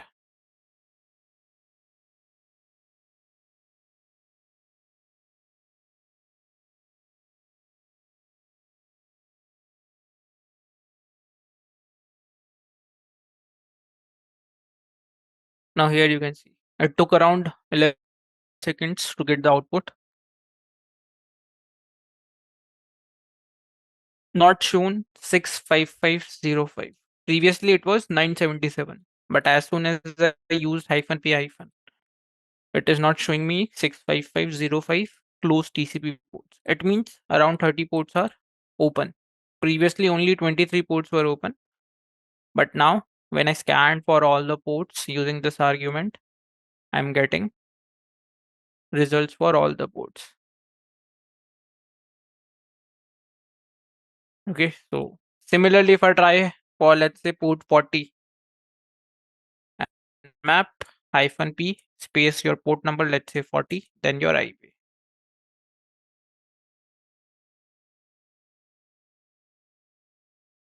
You can see port 40 is closed. If I try for 21, 21 is open over here. Nmap -p your 21, then your IP. And here you can see 21 open. Okay, so these are your port arguments.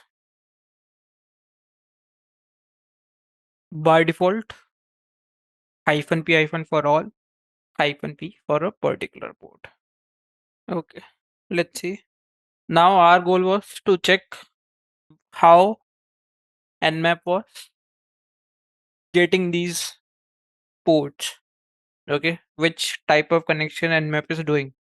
So it's not showing. So let's check. First, let's see how many connection options are there.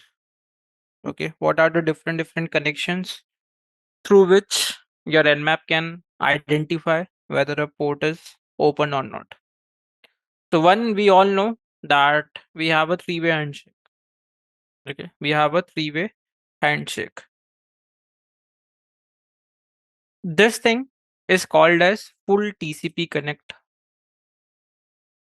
Okay, this thing is called as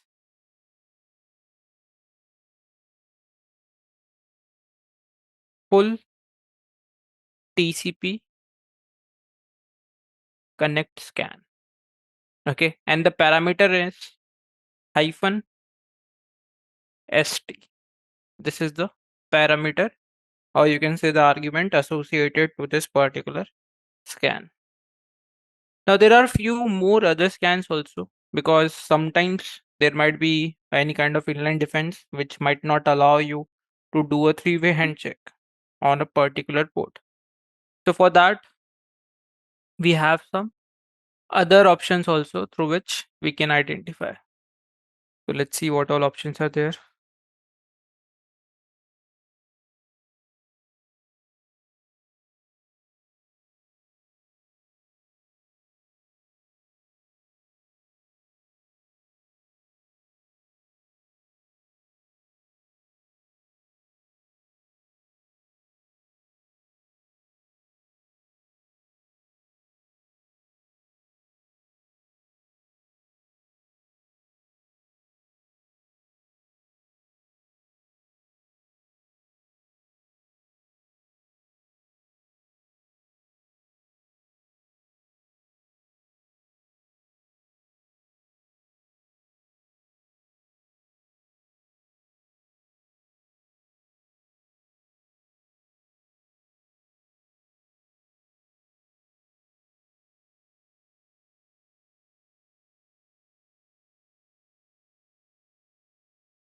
One, two, three, and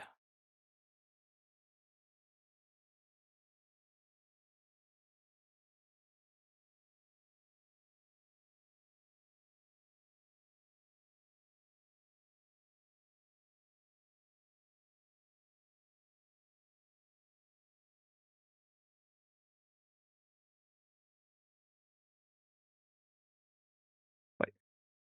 One is your TCP full connect scan. Other is TCP half connect.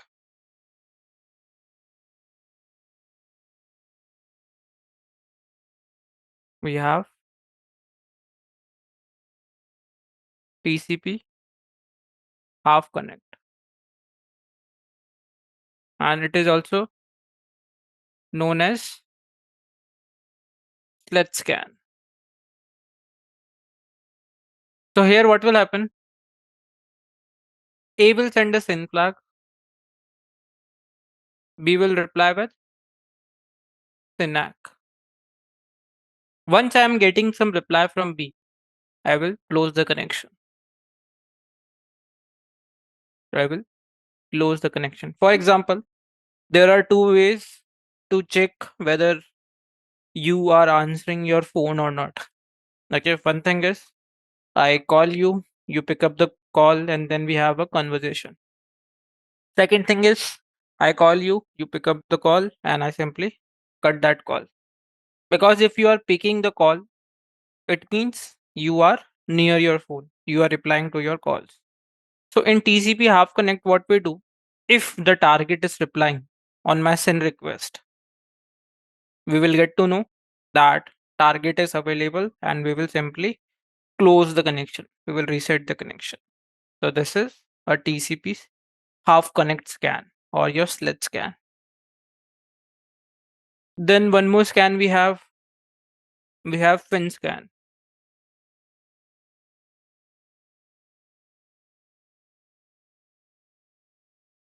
Okay, in fin scan what we do, the parameter for your half connect is hyphen SS. Okay, for fin scan parameter is hyphen SF, S small. So here what will happen, A and B. If A is replying with fin and B is not replying to you, okay, I'm not getting any reply from B. It means port is open. Then we have Xmas scan.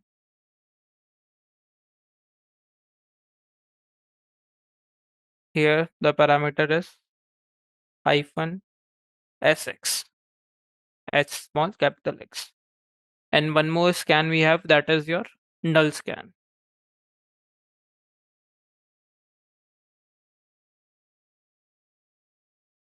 Here the parameter is hyphen S capital N capital. So in Xmas what will happen? A will reply with 3 flags. Push, finish, urgent. If B is not applying, port is open. In null scan, as the name suggests, we will not send any flag. Okay, we will simply send some data. We will not send any flags in that data. And if I'm not getting any reply from that, it means port is open. Now these all are for open port. Okay, all the results that I have written over here, these are for open port. What if a port is closed? Okay, what if a port is closed? Then what type of option should I get? So here, if I use any method,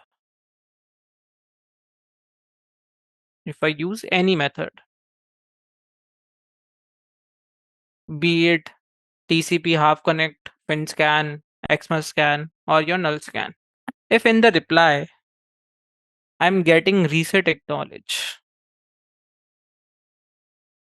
okay, in the reply, if I'm getting reset acknowledge, it means port is closed.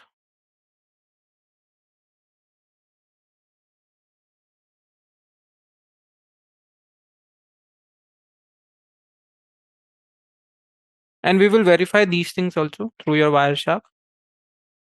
But first we have to check by default which of the connection method Nmap is using. So let's try this thing.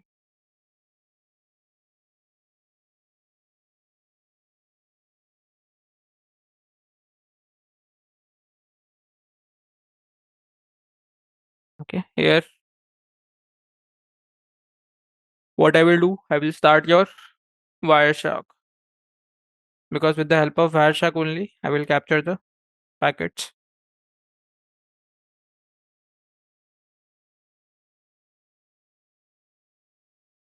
I'm connected to ETH0. Okay. Now I want to capture the packets for my target Metasploit table. So target IP is 135. So I will apply a filter. IP dot ADDR IP address is equal to 192.168.17.135. It means I want to capture the traffic of this particular IP. Okay. So now let's use the other terminal. Okay. Now if I try to look for port 21 and see what type of outputs we are getting. So Nmap -P21 135. I know port 21 is open. Okay, so it will give me the results for open ports. Now here you can see it has been captured. So we have one source which is 130.130. We have one destination that is 135. Source port is 53073. Destination port is 21, your FTP, which we used in your Nmap.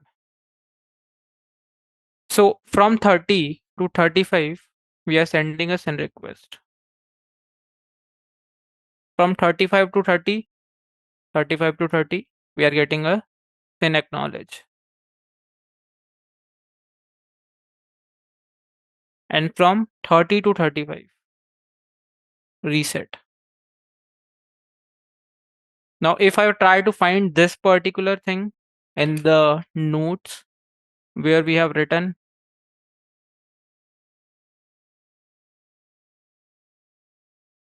now here you can see Synac reset, this one. Synac reset. It means by default Nmap is using sled scan. By default Nmap is using your sled scan. Okay, so I don't have to use -ss. By default Nmap is using this particular connection only to check for open ports. Just to verify if I look for a close port, whether I will get a reset acknowledge in the reply or not. So let's see this thing also. So I will go with by default only. So let's reset this.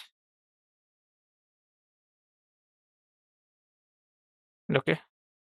And let's apply a Nmap -p for port 40 because I know it is closed.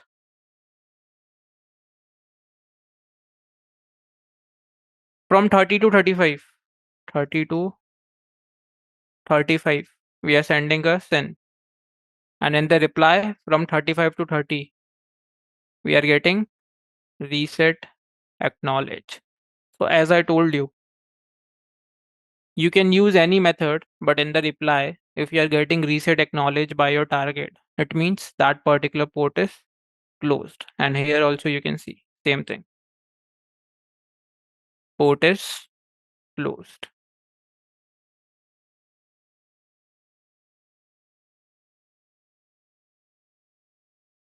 Okay.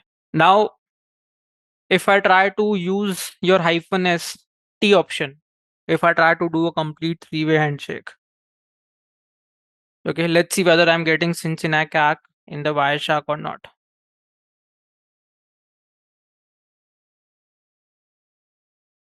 So let's recapture it.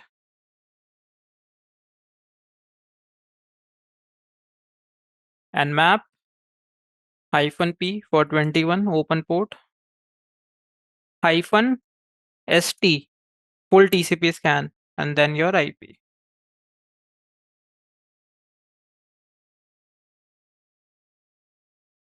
Port is open in the Wireshark. If we see this thing from 30 to 35, we send a SYN. Then from 35 to 30, SYNAC. From 30 to 35, 30 to 35, ACK, full TCP connection. And after that, your 30, your Linux machine is closing the connection. So to close a connection, reset acknowledge. So 30 is applying with reset acknowledge.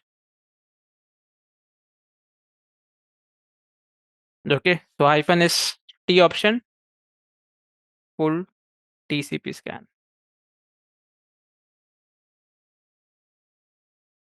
Okay, so what you guys have to do, you guys have to verify yourself the results which are present in your notes. So I will write the commands over here, the commands which I used. To start the Wireshark space your end sign. It will start on a particular port. Then filter for Wireshark IP.ADDR double equal to then your meta IP, Metasploitable IP. This is your filter for Wireshark.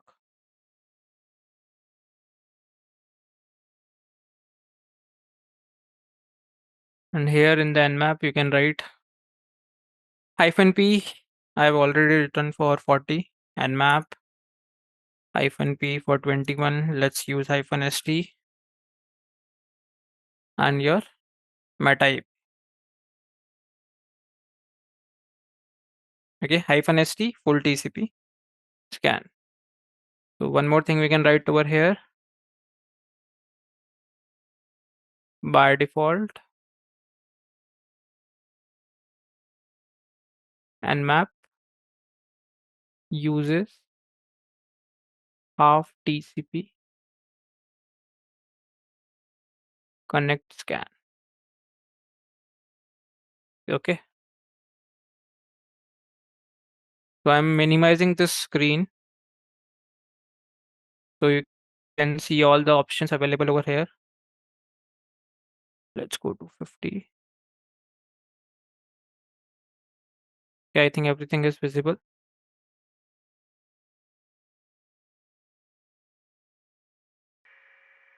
So last time we have seen that Nmap was working in 5 states.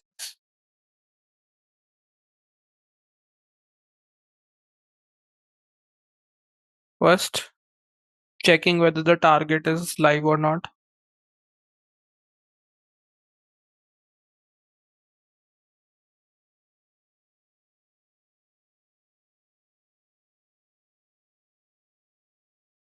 Yeah. DNS lookup.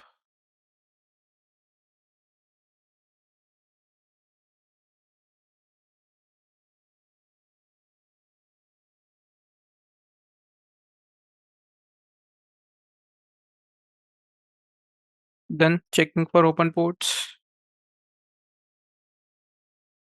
And last was your Nmap script engine.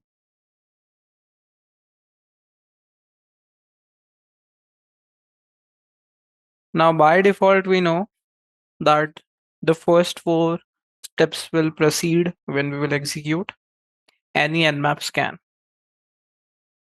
So when we were pinging when we were doing a Nmap scan on the target, we were getting target was up. Then we were seeing open ports. Okay. So if I want to get a bit more detailed info, okay, that what processes are currently running and what are the outputs of that process in your Nmap, then we have an option.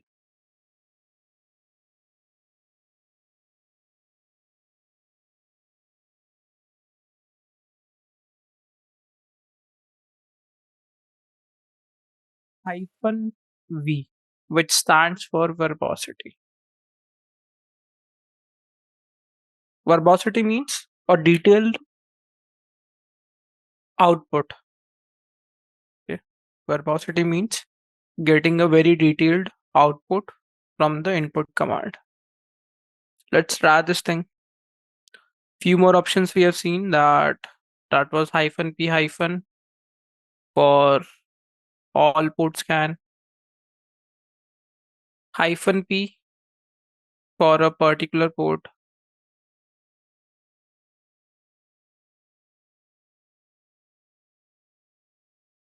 then -ss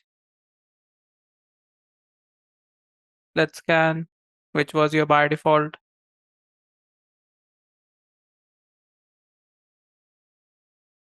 -st full TCP scan.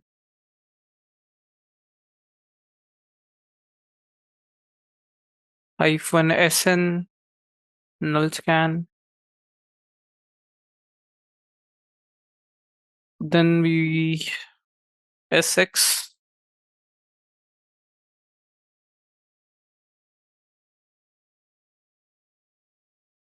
smax scan -sn small only check host is up or not.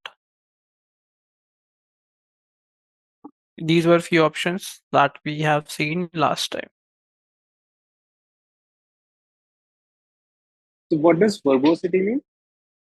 Verbosity means getting a more detailed output. All right.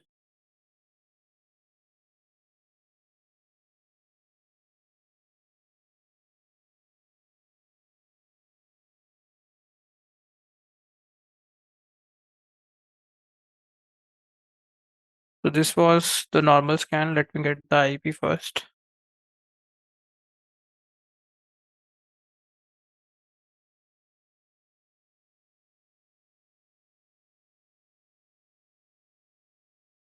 IP is 135. So if I do normal Nmap scan,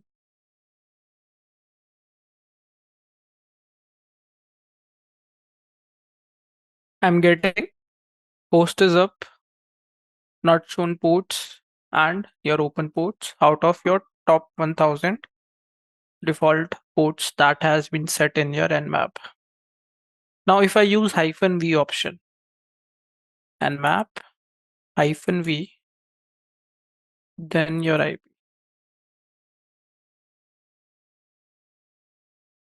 Now here you can see, as compared to the results that we have on right side, here we are getting everything. How the steps are getting proceed in your Nmap. So first here you can see initiating ARP ping scan. With the help of that, we got to know host is up. Then parallel DNS resolution. Then checking for open ports through your SYN/SLET scan. Half TCP connect scan. And then we are getting the host is up and all the open ports out of 1000. Okay, so -v is giving me more detailed info that what all things are happening around your Nmap.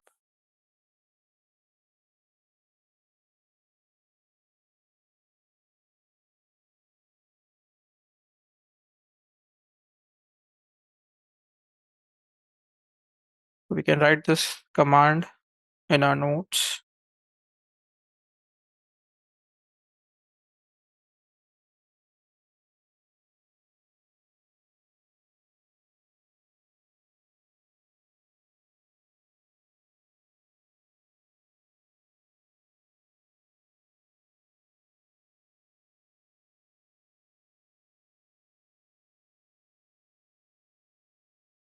Nmap -v, then your IP.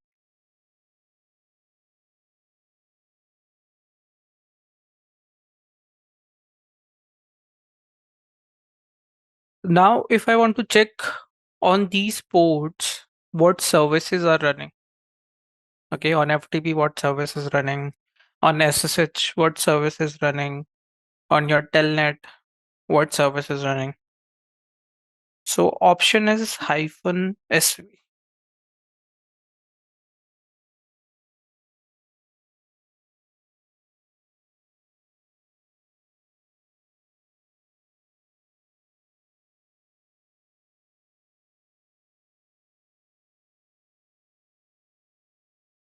Option is -sv. It stands for service version. So if I execute this command, nmap -sv and then your IP.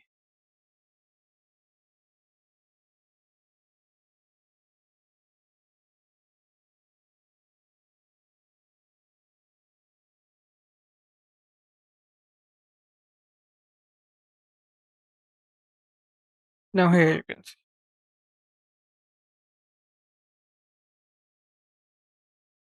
I'm getting versions also. FTP is running VSFTPD 2.3.4. SSH is running OpenSSH 4.7 P1 Debian. Domain ISC bind HTTP Apache HTTPD 2.2.8 server. So not just the names, I'm also getting the versions, that which version is being used by your target for that particular port. Now, if I get this info, what I can do? I can simply do a Google search. Google for vulnerabilities related to this version. If there is any vulnerability that I found through Google, I can use it to exploit this particular service on your port 21. Okay, similarly, if I get a version that port 80 is running Apache 2.2.8, I can do a Google search and see whether there is any current vulnerability or was there any previous vulnerability present for this particular version, so that I can use that thing to try to exploit port 80. Okay, so option is -sv to get your service versions.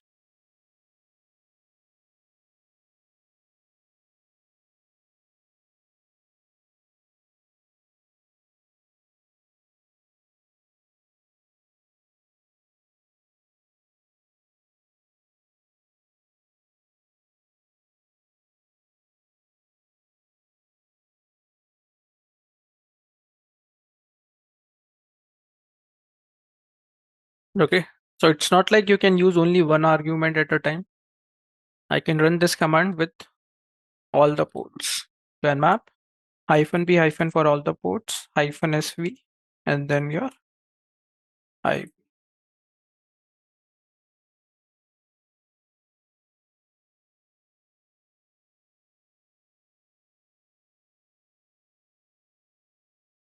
So here you can see it took around 145 seconds, so around 2 minutes 25 seconds to get the results because it was scanning for all the ports. We used -p, so it was scanning for all the ports.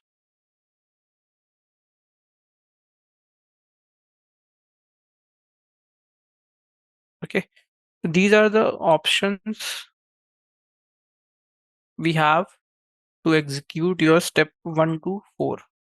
These are few of the options.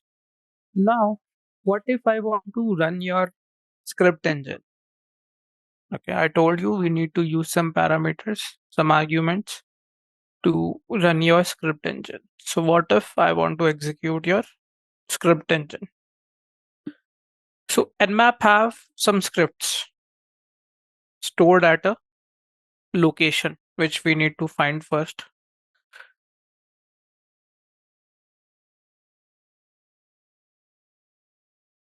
So let's use the locate command.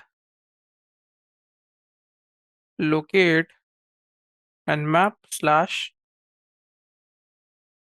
scripts. Okay, so these are all the scripts present over here. You can see so many scripts are present for so many different ports.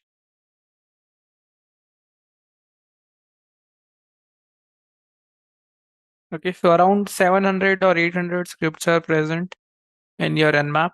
You can use your locate command to get to all the scripts. But I cannot execute the scripts all at one time. Okay, so there are some scripts which will be executed as your default scripts. Okay, and this thing will be done with the help of option -sc. What -sc will do, whatever default scripts are set for a particular port. Okay, for example, let's say for FTP, there are 9 scripts, okay, present in your Nmap. Now, out of these 9, let's say 3 scripts are set as your default scripts. So when I execute -sc command, these 3 scripts will be executed at your target. And if I get any output from those scripts, I will get it in the terminal.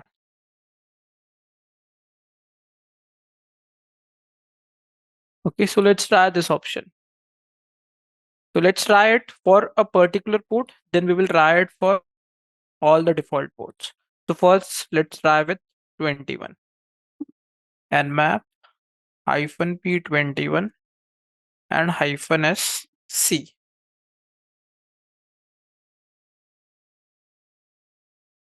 Then your IP.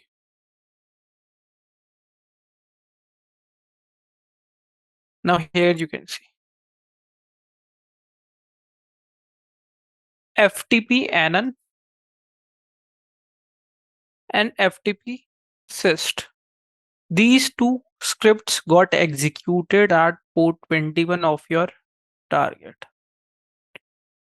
FTP anon is telling me a anonymous FTP login is allowed at your target. Okay, and FTP syst is giving me server status. Okay, so session timeout is in 300 seconds. Everything will be in plain text. Again, it is FTP port. Service they are running VSFTPD 2.3.4. So here you can see with the help of scripts, I'm getting more info around the target. Okay, now if I see right now here you can see only 2 scripts got executed, FTP anon and FTP syst. But if I want to check how many scripts are present in your Nmap related to FTP. Okay, so one is here you can see these are few of the scripts, but we can use your grep command to get all the things related to FTP. But from here you can see around 3, 3, 6, 8 scripts are present. And out of these 8, FTP anon got executed and FTP syst got executed because they might be set as by default scripts in your -sc option.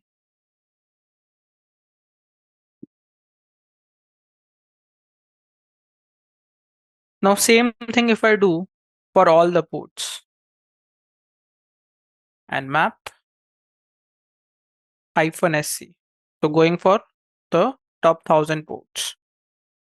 Then your IP.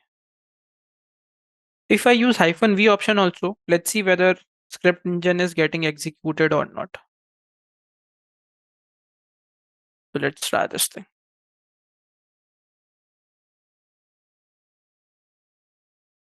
Now here you can see at the top what it was saying, loaded 120 scripts for scanning. What I told you, there might be 700 to 800 scripts present. But out of these, with -sc, 120 scripts are getting used. Okay, so not all scripts are getting executed, only the selected default scripts are getting executed at the target.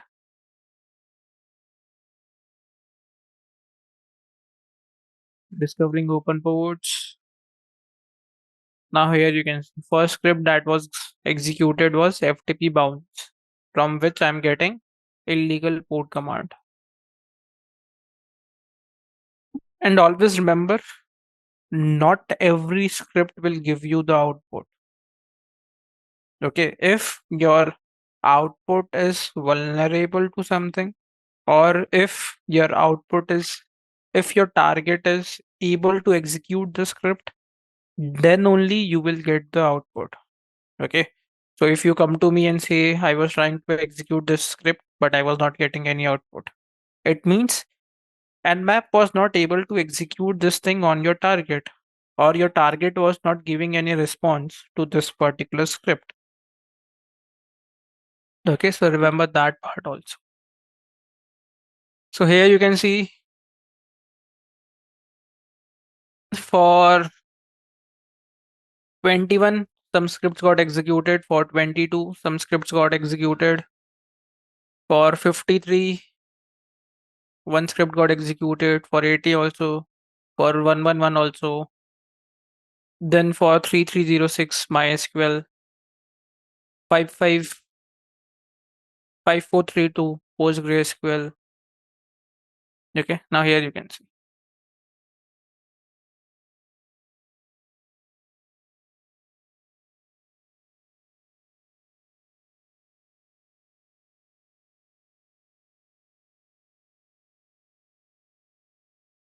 Nmap -sc, then you're right.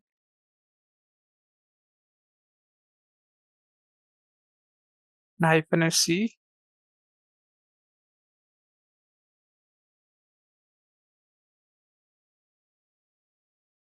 default scripts.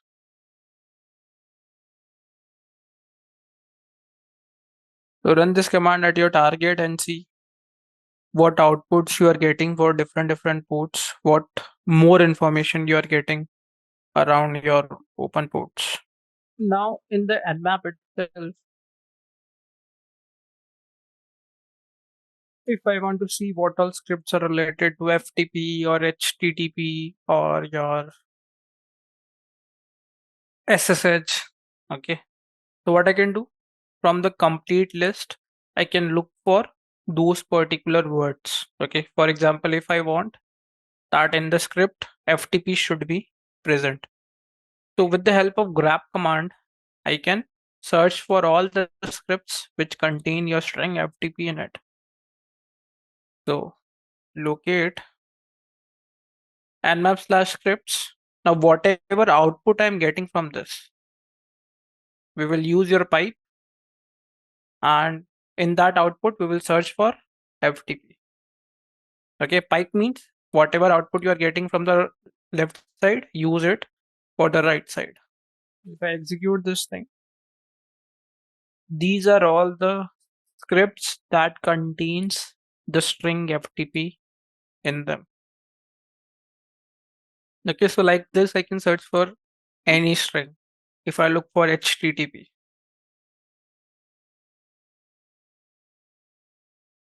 now here you can see so many scripts are present which contains the string HTTP in them. Okay. Now, if I want to search for scripts that contain CVE in them, okay, your common vulnerability in them, same thing. I can search for CV. Now here you can see for different services, we have some CVE present in your Nmap. So what these scripts will do, for example, if I execute this thing, this script will help me identify whether this vulnerability is present on my target or not. Okay, if I execute this, what this script will do, it will help me identify whether that vulnerability is present or not. If the vulnerability is present, I can use the exploit. I can download it from the internet, and then I can use that exploit for the vulnerability on your target.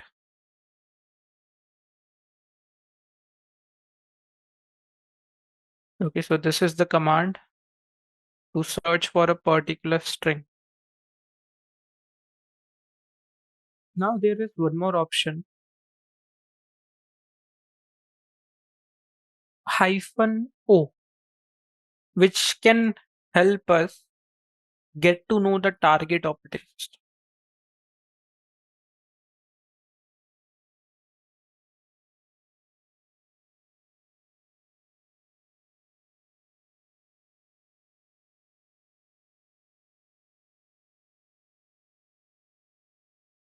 Okay, so if I run this thing,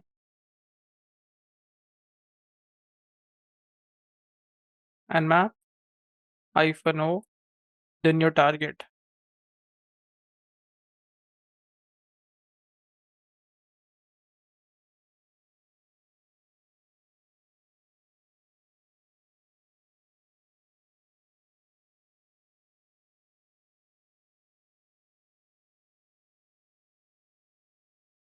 Network distance, 1 hop. No exact operating system matches for host. It means Nmap has some signatures for different operating system. And with the help of -o option, they are trying to match the signature from the database to the target. And here you can see these are the signatures which were very similar, but not the exact. Okay, so I got also OS detection performed. Please report any incorrect results at this particular your Nmap website. Okay, so with the help of -o, Nmap was not able to tell me that what is the exact OS of your target.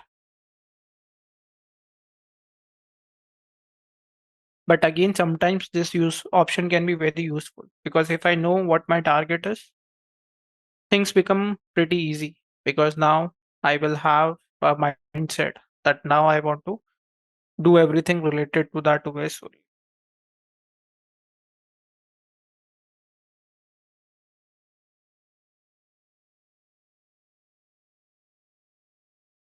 So Nmap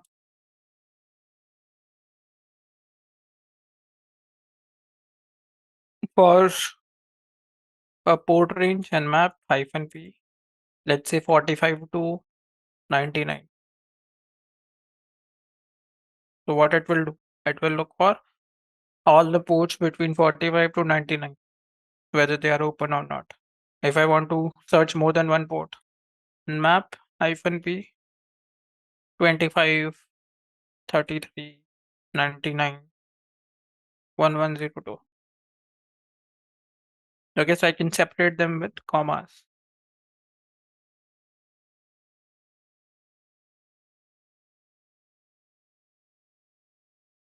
Now, when we are executing your Nmap, we are getting the output on the terminal. But if I want to show the output to someone else, I cannot take my laptop and show him that, okay, this is what I performed. Okay, so we can also generate the files, okay, which will contain the output. So option to get the output is -OA.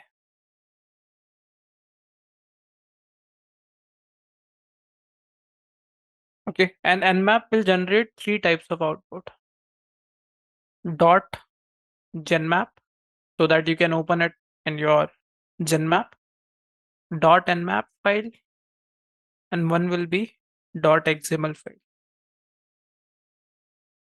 Okay, these are the three types of outputs that will be generated by -OA option. So let's see this thing. First of all, have we created a folder with our October? It's September, Pentest, June. Let's create a folder first.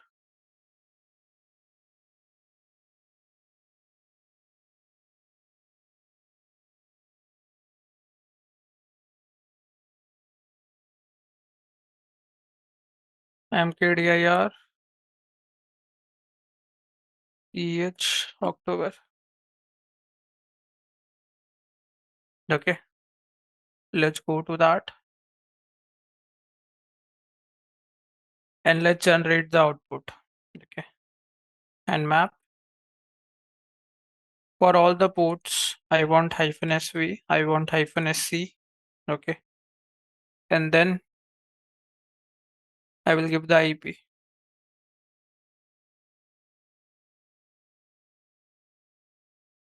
Now I want the output -OA. What should be the name? Let's say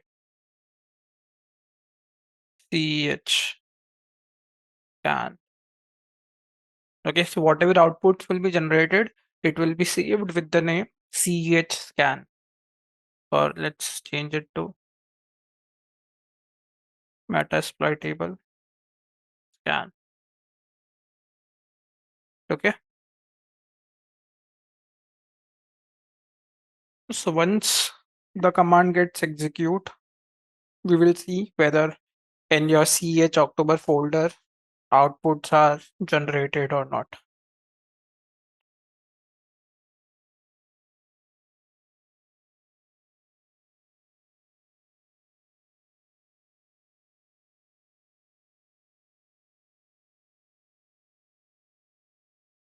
Okay. Similarly, if I want to get the output which is generated over here in a txt file, I can write something like nmap -p -sv -sc your IP.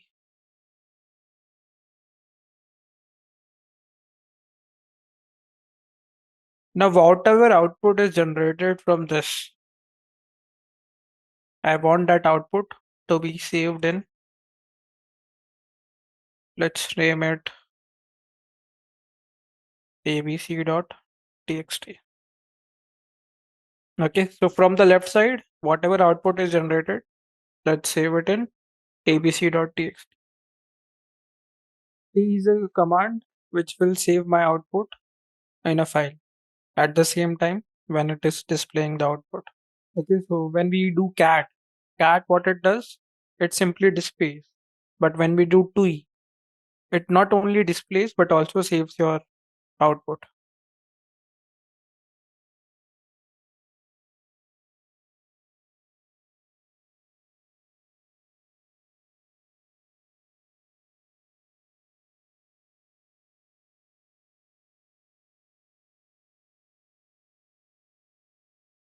Oh yeah, you can see if I do this, a file abc.txt is created. So if I cat this thing,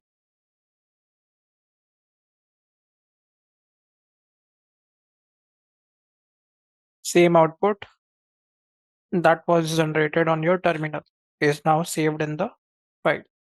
We only have a single IP and we are simply giving that IP to your Nmap. But what if I have more than one IP, right? I have two IPs, I have five IPs or 10 IPs, maybe 50 IPs. So it's not like I will give each and every IP to Nmap one by one and then get the results. So what we can do, we can add all the IPs in a file and then we can directly give that file to your Nmap. Okay, so we can create a list of our target and we can give that particular list to your Nmap.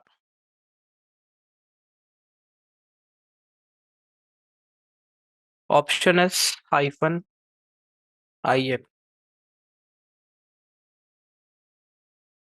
Okay, IL stands for your list. So for example, if I create a list and in that list, if I add this IP 135 and then I give that list to your Nmap, let's see whether we are getting that result or not.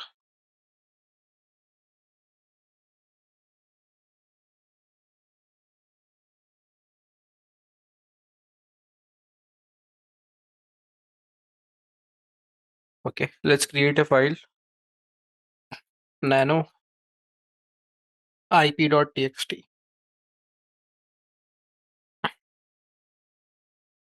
Then let's add our IP.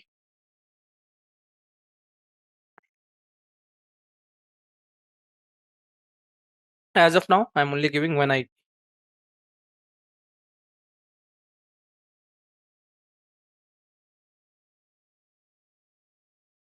So if I cat this thing, we have IP in it. So what I will do, nmap normal scan your -il, then your file name ip.txt, and you can see nmap scan report for 135, which was part of this particular file. Okay, so like this, we can also give a list to your nmap and scan multiple IPs in a single go.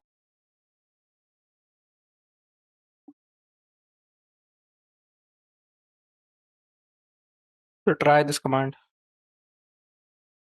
There is a term called as firewalking.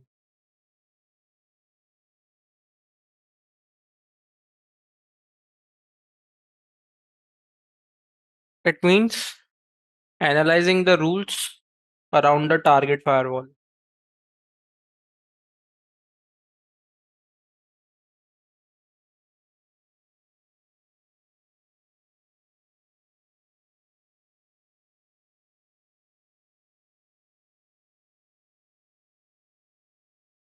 Now, in the Wireshark, when we have seen your -sc option, in that we were saying that when we were making a request from our Kali machine to the target,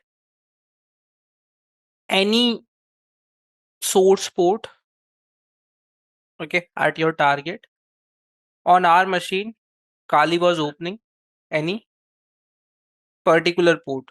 Okay, we were not specifying the port that from our machine port 20 should try to make connection at target port 20.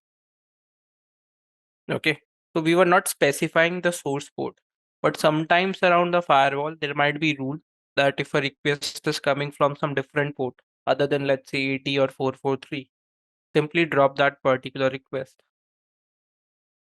So if we open Wireshark and if we try to see that thing,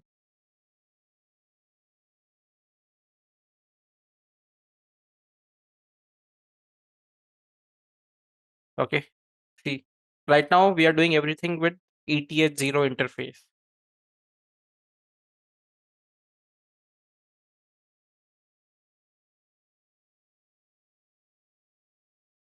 IP.ADDR 135. So let's say for port 21,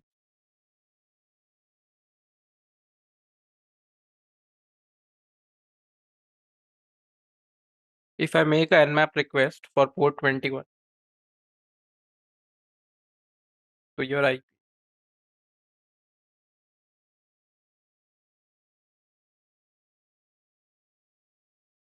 at the Wireshark you can see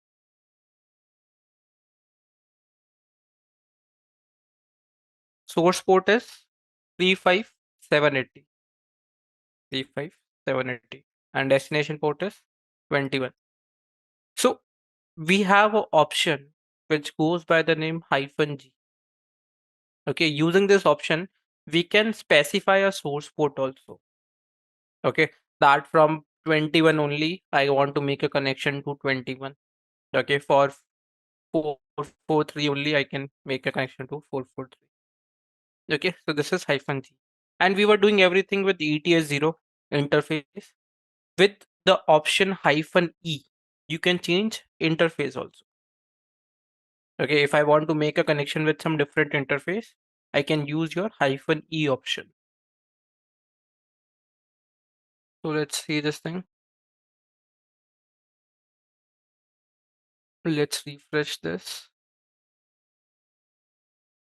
Okay, and if I use your option -G and map -G, I am going for, let's say, 1444. Okay, and -P21, your target port, then you're right.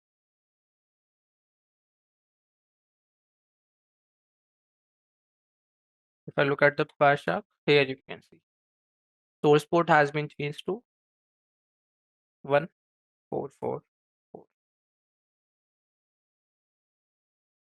Okay, similarly with -E option, we can change interface also. So if I want to start with Docker interface, I can give -E space the interface name. So now my machine will try to make a connection to your target through that particular interface.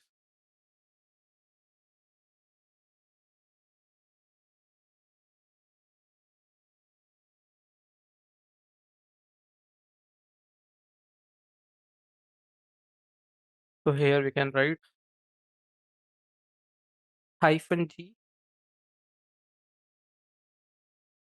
specific source port. How we will type -G space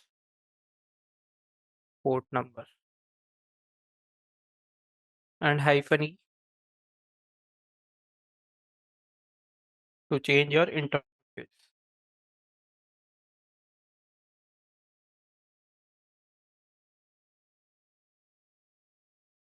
Okay, so -E space your interface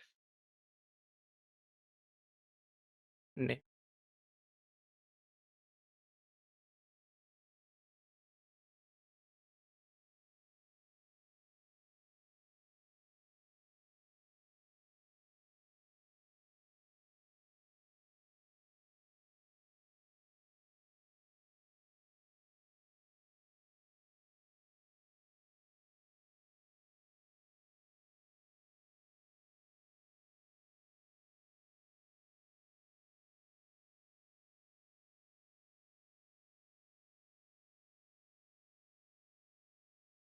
Okay.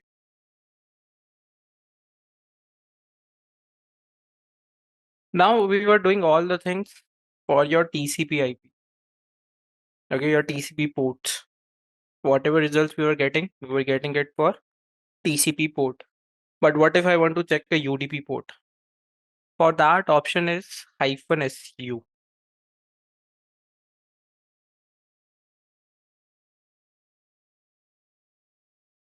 Hyphen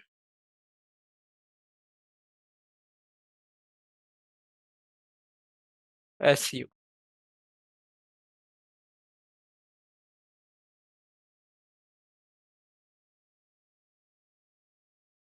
Okay, UDP port can. So let's say if I want to check UDP connection on port 21.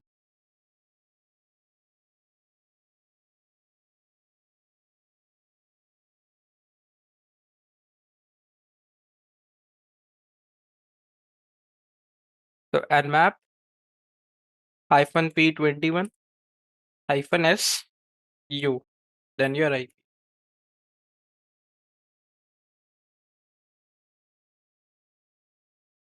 21 UDP connection is closed. Okay, so with your -SU, you can scan your UDP ports.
Okay.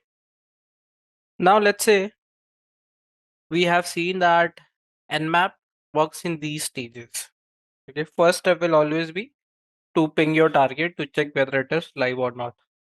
What if I want to skip this step? What if I want to skip step number 1? Okay, so step for that is -PN.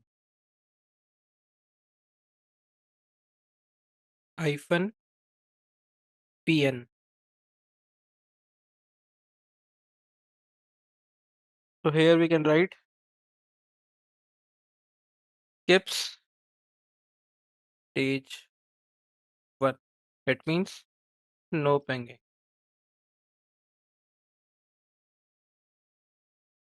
which means Nmap will treat your target as a live target. Now Nmap has a time delay option. Okay. -T range is 0 to 5. Time delay option. It means slowing our scan or increasing the speed of our scan. So range is 0 to 5, where 5 will be the fastest and 0 will be the slowest option. Okay, 0 is lowest, 5 is fastest. So let's see this thing. At the left side, I will start with Nmap T0 -T 0, then your IP.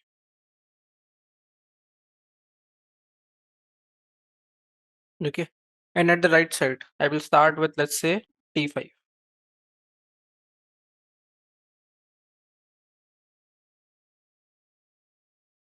Now here you can see in 0.60 seconds, I got the result for T5, but T0 is still running. So if I go to T4, what will happen? Time will increase as compared to your T5.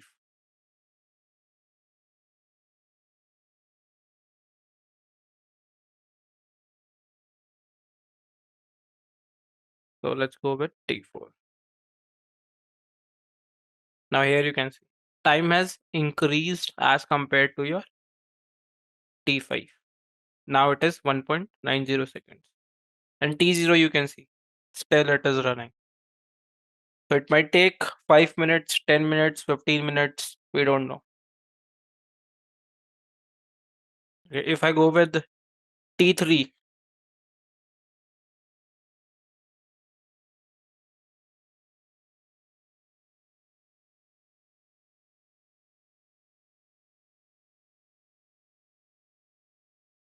(1.72 seconds. Previously was 1.9. Now here you can see T9, T4 and T3 were next to similar. But why we got some fast results for T3 as compared to your T4? Okay, because Nmap already did your scan on the target.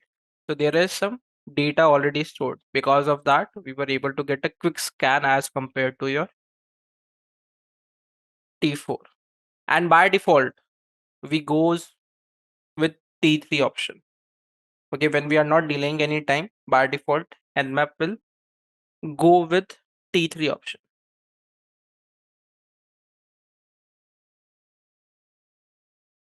Let's try T2 also.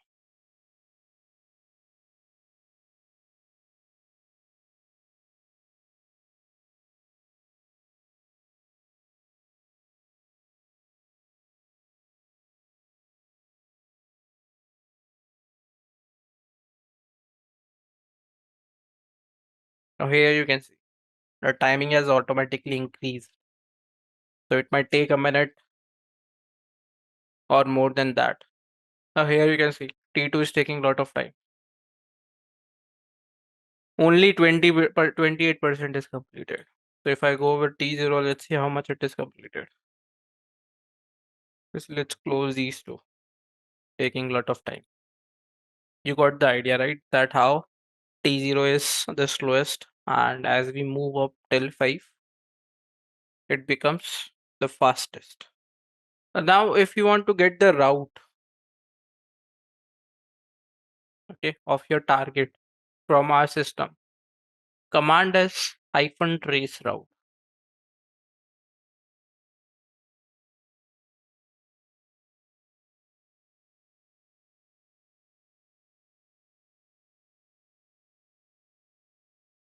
Okay, what it will do? It will trace the route of your target. So let's try this thing. Nmap -trace route. and your target.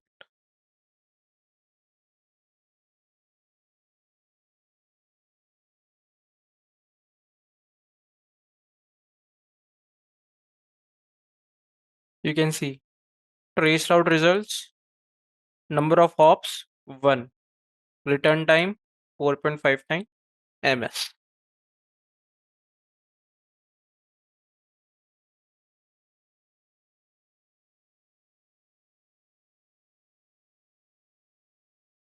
We can add here this command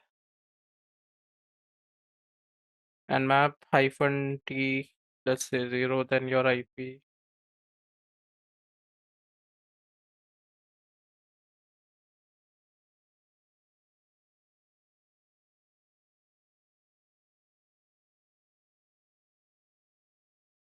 Now there is one command nmap -a, then your IP. Now -a command will do multiple things for me.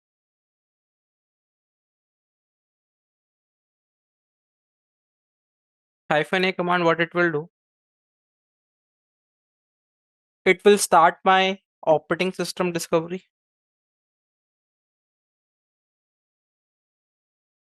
Okay. It will start your service version detection.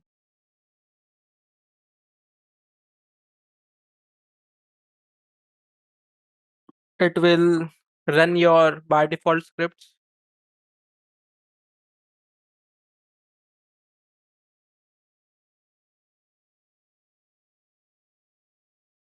And last, it will also do trace route. So here you can see, instead of giving multiple options, -o, -sv, -sc, -trace route, you can directly give -a and we will get results of all the parameters. So if I do that, nmap, let's do for a particular port only so that we can save some time.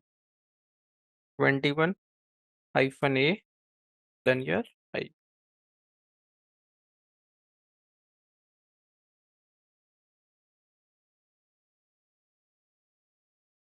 Now here you can see trace route, OS detection, scripts, and your service version. All the 4 things in a single parameter only. To see, we have seen how to block step number 1. Okay, we have seen how to do only step number 1. Then 2 more option is there. If you want to block DNS lookup or reverse DNS lookup, okay, if I don't want to do stage 2 or stage 3, option is -n. Okay, blocks DNS lookup. And if I want to block port scanning, okay, option is -sn, both small.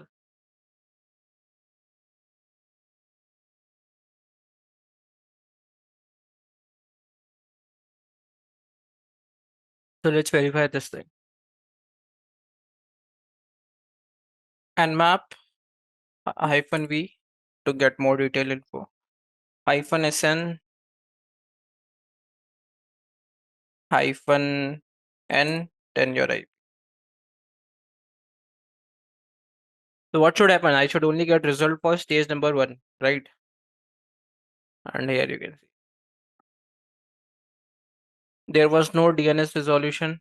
There was no port scan. Only stage number 1 was happening.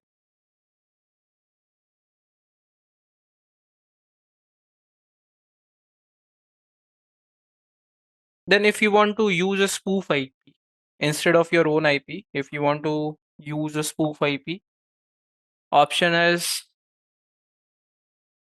-s.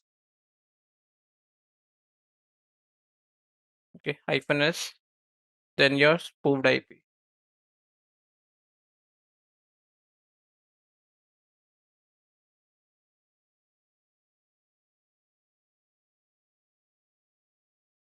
Then if you want to use a decoy, -D, then your decoy IP.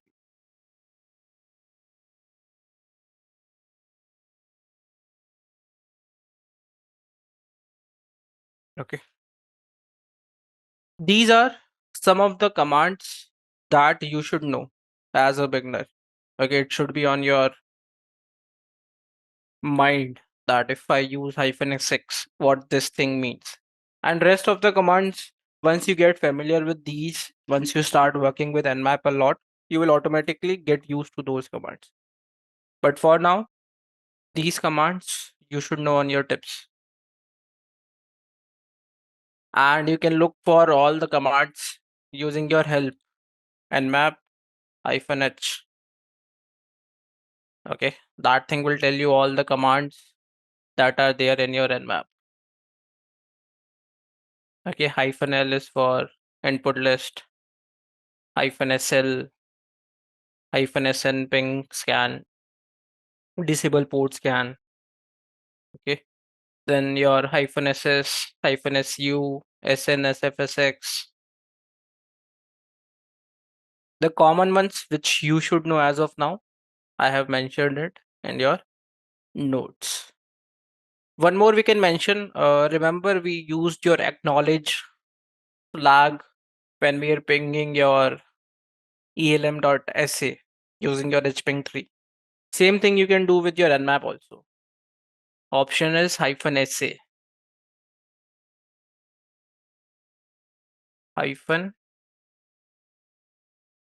-SA for acknowledgement flag.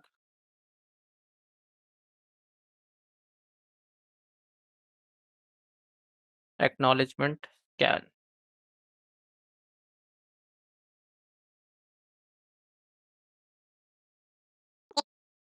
First one is open.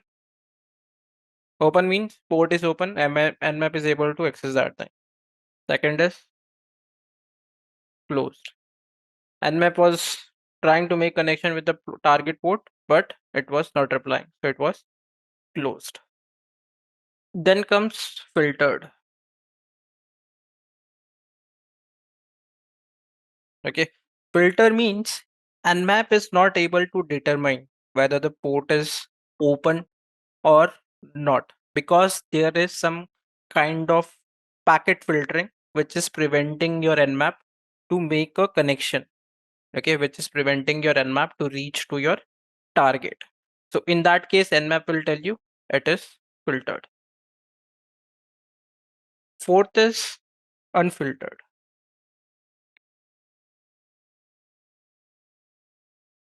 Okay, unfiltered means port is accessible, but Nmap is not able to determine whether it is open or closed. So with the help of your acknowledgement scan, we can try to bypass the firewall, okay, and see whether the port is in filtered stage or unfiltered stage.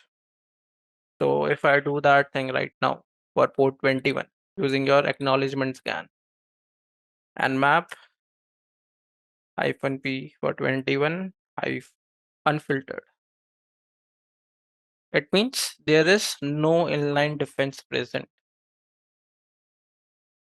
Okay, so if I want to find whether my target has any defense or not, I can use your acknowledgement scan to do that. So if it comes filtered, it means there is some kind of inline defense. But if it is coming unfiltered, it means there is no inline defense present at your target.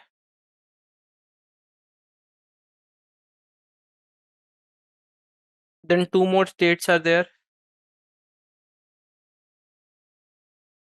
Open filtered and close filtered.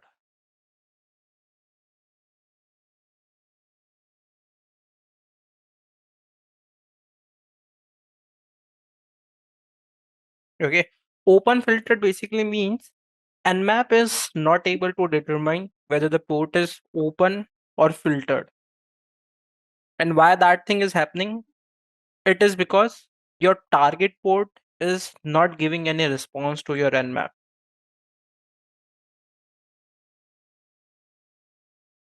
Okay, so when your target port is not responding to your Nmap, so Nmap will have two options.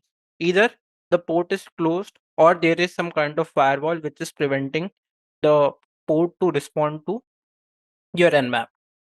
So when Nmap is not sure about both the things, it will tell you open filtered. Okay, and last is close filtered.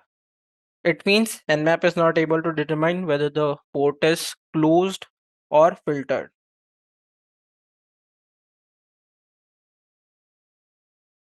Okay, these are the 6 states you will see when you will work around your target.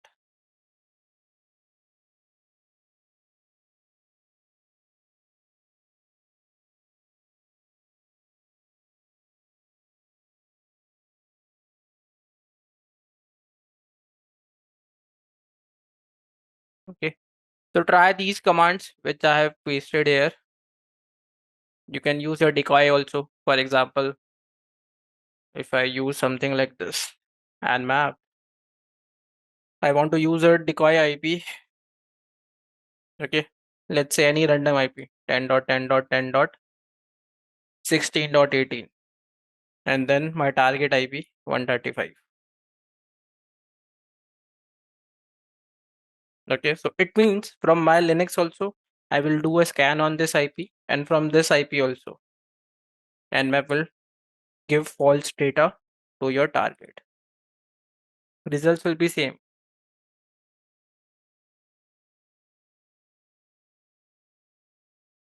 Okay, but my target is thinking that two IPs are scanning now. One is this one and one is my Linux IP.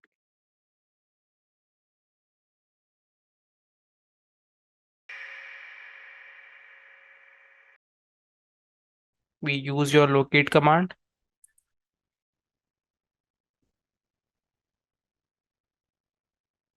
to get a look at all the scripts that are present in this particular directory. Right. Now in these scripts, if I want to search for a particular string, okay, a particular word, then I can use your grep command. Okay, for example, if I'm searching for SMTP in this particular directory, these are the number of scripts that has the string SMTP in them. One more thing we got to know that when we were running -sc option, not every script was executing. For example, if I look at the scripts for FTP,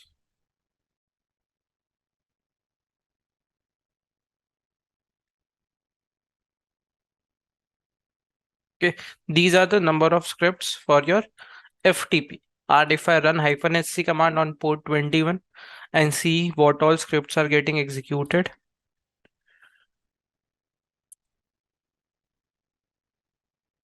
-p21, then your -sc.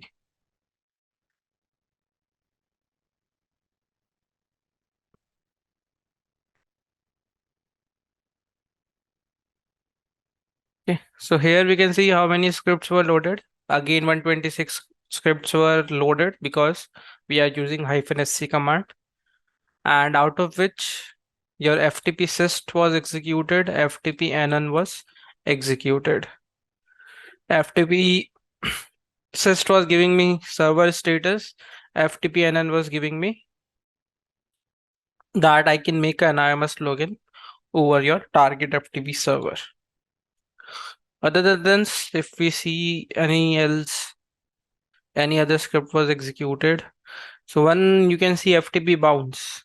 FTP bounce was also executed after initiating your NSC, but here we were getting a illegal port command. Okay. So this was one way to run your scripts by -sc command. Now one thing is you can open your scripts and you can see the description. For example, if I want to see the code of the script, if I want to check the description of this particular script. I can simply copy the path and cat it. Okay, this is the complete code present in this particular script. Okay, so here you can see we have a description. Check if an FTP server allows anonymous login or not. Job of your FTP NN. So with the help of this script, here you can see in the results, we got to know that anonymous FTP login was allowed. And this is what the description says, that check whether a FTP server allows your anonymous logins or not. Okay, and this is the code. Output port 21. This is what your output will look like. Here you can see.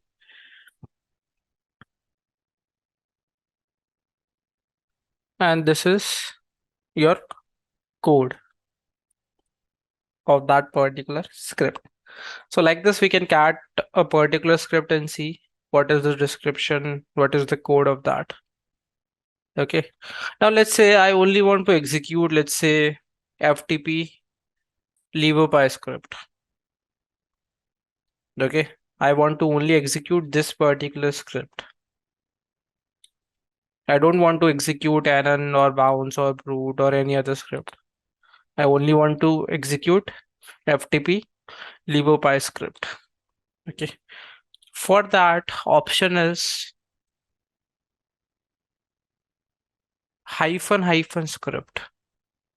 Then your script name. Okay, so script name is ftp hyphen leverpy.nc. So let's try to execute this thing. Nmap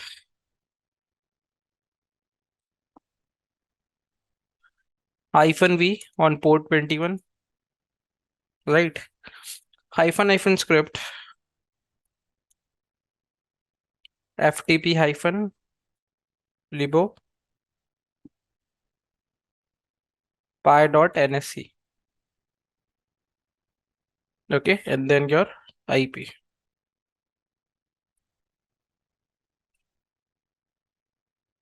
So if I execute this thing, so here we can see in NSC, one script was loaded, the script which I have given over here. I gave the script ftp leverpy and this script was loaded in your NSC.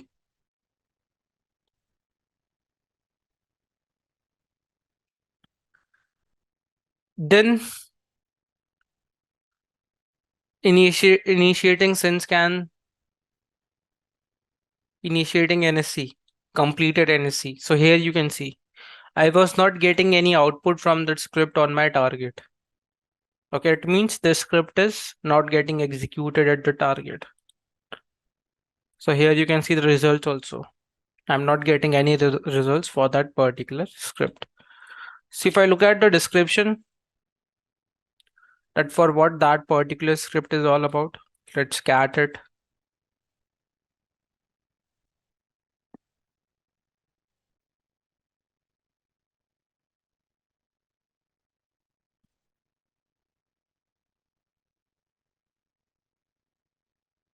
Check if an FTPD, okay, it checks for FTPD is prone to this particular CVE or not. What type of output will we get? Port 21 TCP service FTP leverpy vulnerable to stack overflow attack. So this particular script is checking for this particular CVE. Okay, so since my target is not vulnerable to this particular CVE, so I'm not getting any output which is mentioned in the description. I'm not getting this particular output.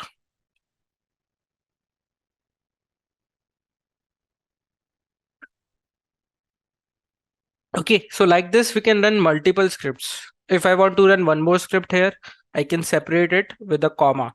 So ftp leverpy.nsc, comma, whatever the other script is I want to execute, I can add it in this particular line.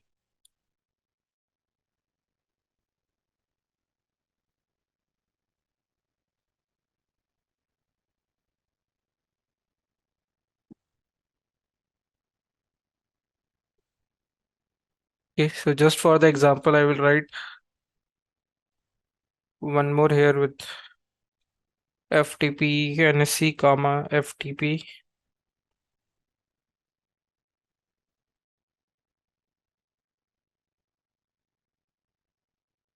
dot NSC. Okay, here you can execute two scripts at the same time. Now here you can see if I again run the locate command, these are the scripts that are starting with FTP hyphen. Okay, these are the number of scripts that are starting with FTP hyphen. So if I want to execute all these scripts which are starting with FTP, then your hyphen. So how I will write this thing? Nmap hyphen p for 21 hyphen script. Okay, FTP hyphen star. FTP hyphen star. It means anything that is starting with FTP hyphen, it should be executed. Anything that is starting with FTP hyphen, it should be executed. So it means all these scripts, all these 8 scripts should be executed inside this particular option. So if I execute this thing, now see, first script was FTP bounce. We got an illegal port response, 500 illegal port command. So maybe in this particular script, some other port is configured. So if I cat it, just to check that what this particular script is all about.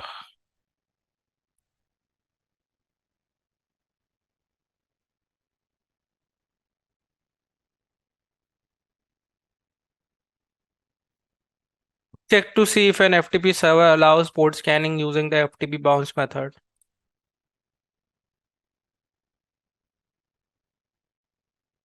What kind of outputs we will be getting? FTP bounce working. Server forbids bouncing to low ports, which is less than 1025.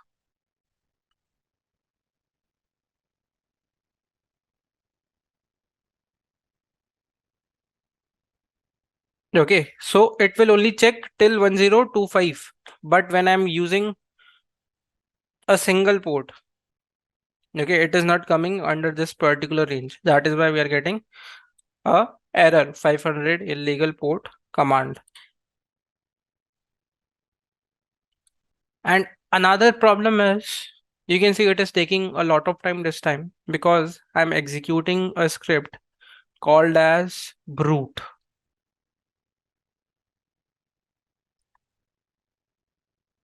I'm executing a script which is called as FTP brute. This FTP brute is to do a brute force attack. Okay, which is kind of a password attack on your target. So since we are doing a brute force attack, it will take some time to execute. Okay, so it might take 5 minutes, it might take 10 minutes, depending on the list that is configured in this particular script.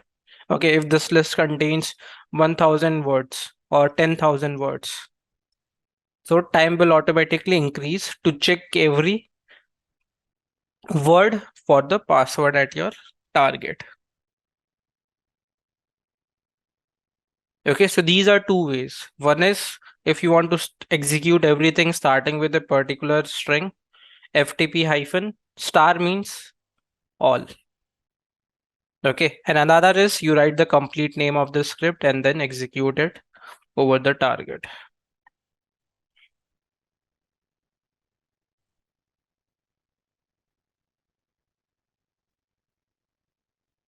So what you guys will do, first you will execute this thing for FTP. You will try to get information related to FTP. Then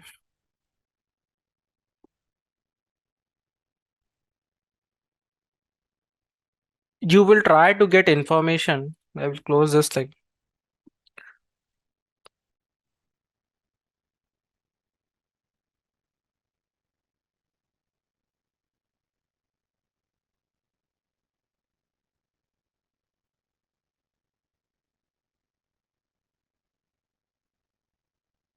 You will try to get information related to port. Mhm. Let's go with SSH.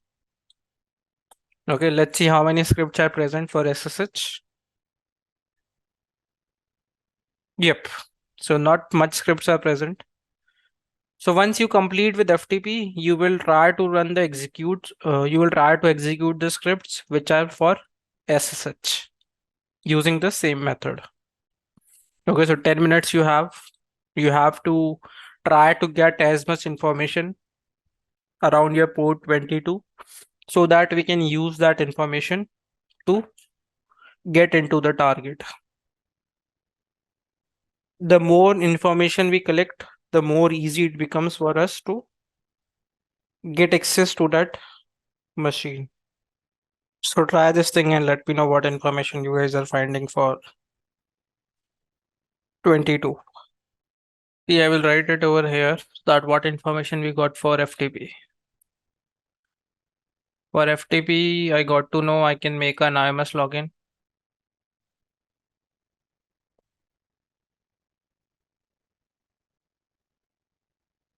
Second thing was session timeout in 300 second. And third thing was VSFT PD 2.3.4 is running. This was the information we found for FTP. So get me information for SSH. Here you can see I'm getting 5 things: multi-day, DVWA, WebDev, PHPMyAdmin, and TWiki. Okay, so it might be for any of these links. Okay, so if I open PHPMyAdmin, the credentials that you are getting, is it for this particular directory? Okay, or something else?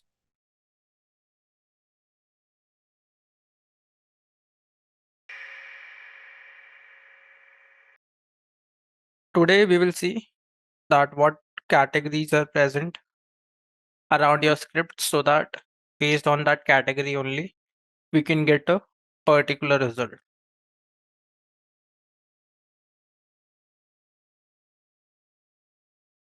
Just a sec.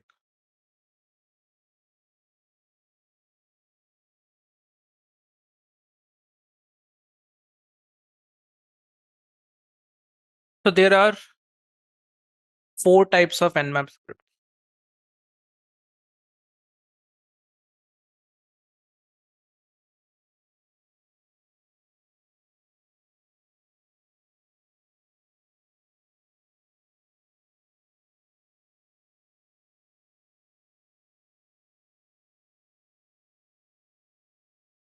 Rerule,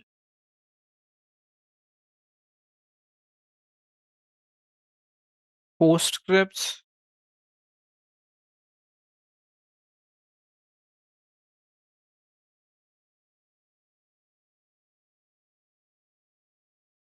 service scripts,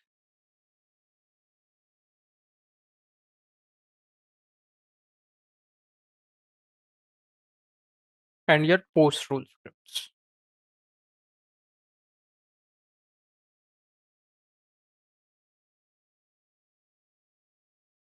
Okay, so let's say I execute a command nmap -sv -sc and then your IP.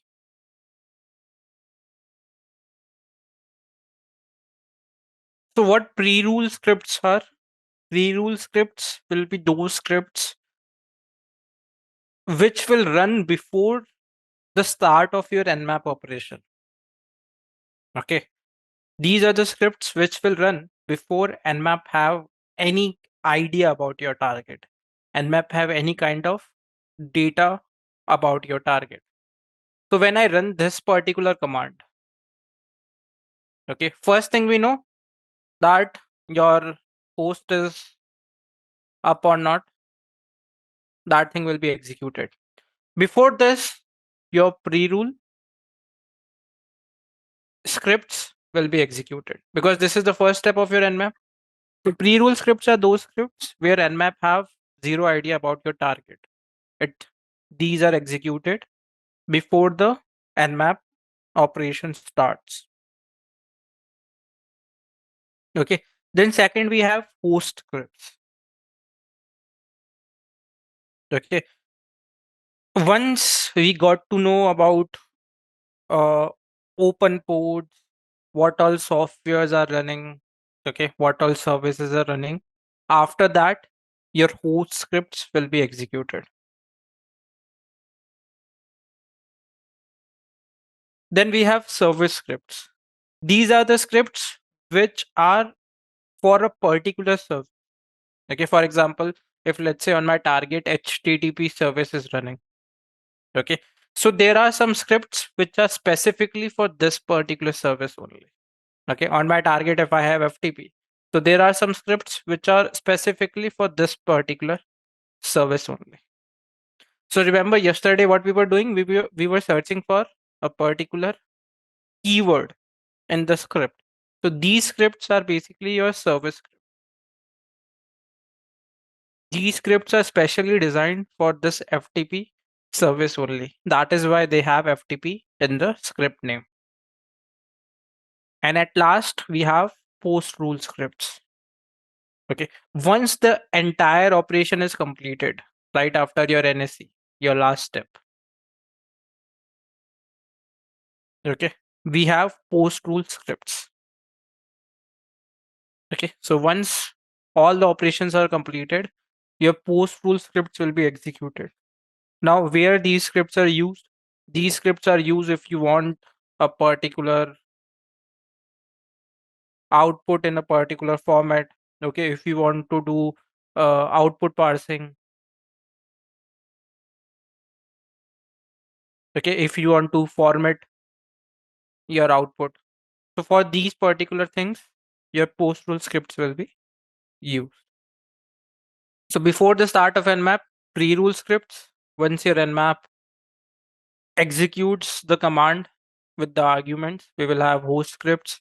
Then if you want to execute scripts for a particular service scripts. And at the end, once all the operation of Nmap is completed, we have post rule scripts. These are the 4 types of scripts that are present in your Nmap. Now, since there are so many scripts, around 800 scripts, some for a particular service and other for a particular thing. So what we did, we divided all the scripts into different categories so that it becomes easy for us. So instead of searching for the script and then executing them one by one, we can simply execute the complete category and we can get the output from all the scripts which are part of that particular category. So around 13 to 14 categories have been created for your Nmap. And let's see what these categories are all about. So let's say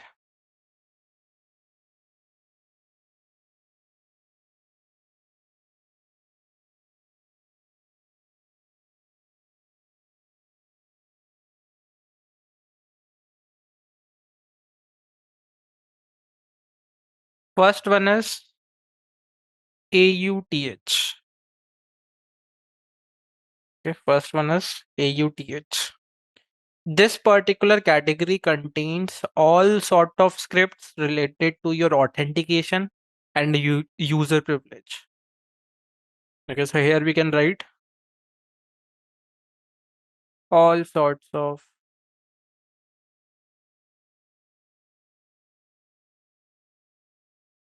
authentication and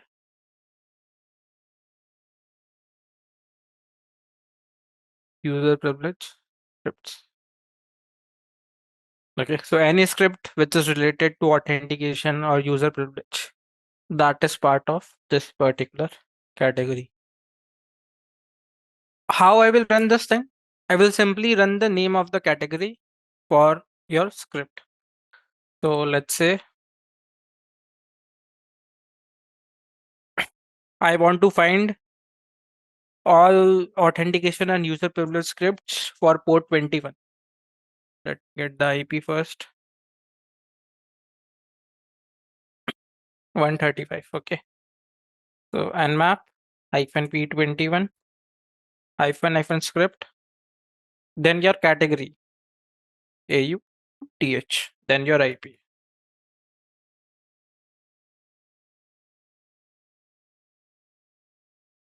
Now here you can see for auth a script FTP anon got executed, which gave me authentication credentials at your target.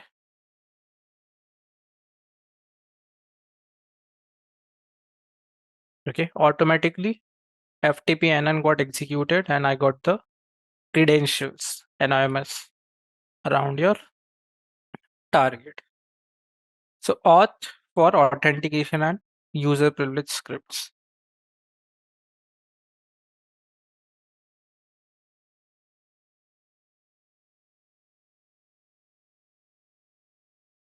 Then second broadcast.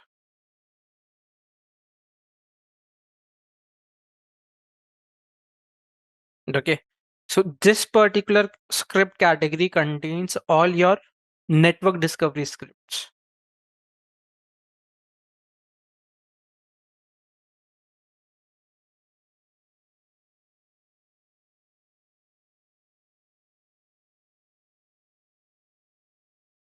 Okay, so if I want to understand the network around a target with respect to a particular port, we have broadcast category.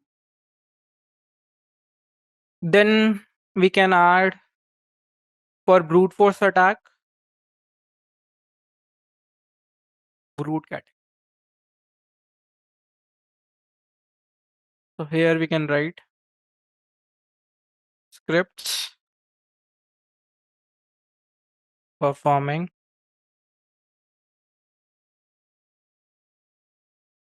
brute force attack.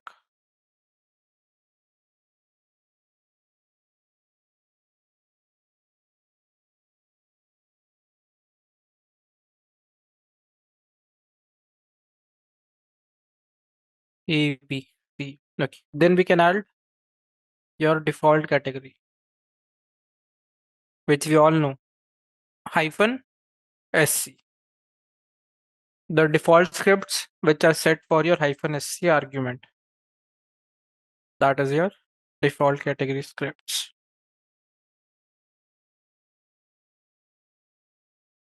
Then discovery.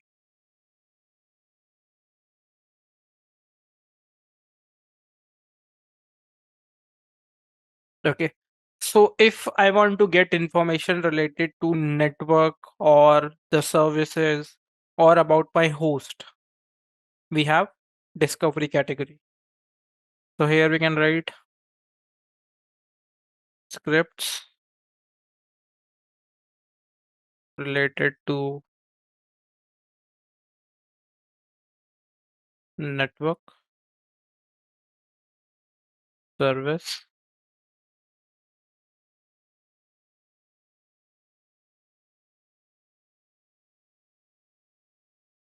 or host discovery. Okay, so let's try to execute this thing. And it's not like I cannot execute more than one category on the target. Okay, I can run that also.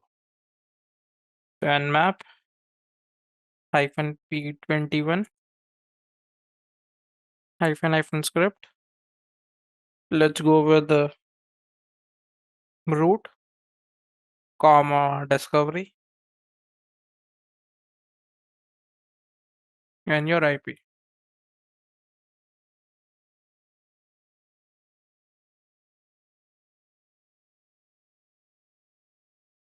Now again, this will take some time. Why? Because I'm running two categories, and one of them is brute, and brute will take lot of time. And now when I was running discovery category, pre rule scripts are also getting executed. Okay, pre rule scripts are also getting executed. So here you can see pre-scan script results. This will be more related to your network. So let's wait for the result. In the meantime, let's move on to your categories.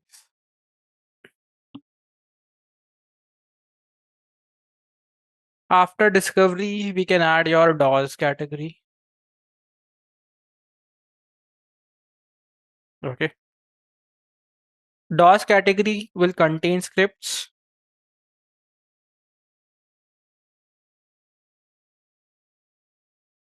that are used to test and perform DAWs attacks on your target. So if I want to check whether my target is vulnerable to DAWs attack or not, I have DAWs category. And there are some scripts also which will help you do DAWs attack on your target. Then we can add exploit.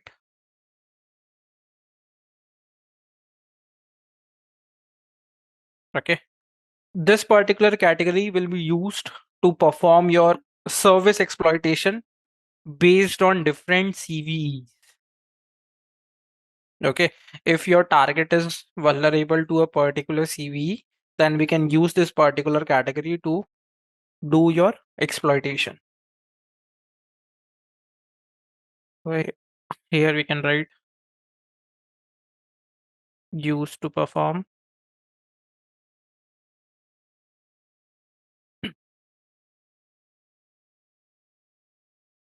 service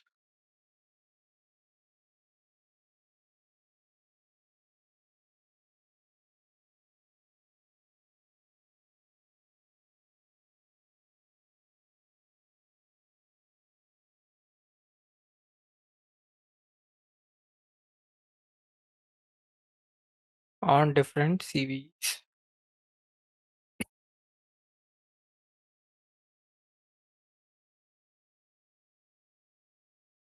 Then we can add your external. If we want to use the scripts which rely more on third party data, okay, which rely more on third party services, then we have external category. So here we can write scripts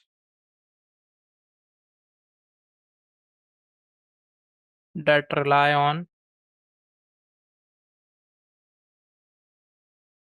third party data or third party service.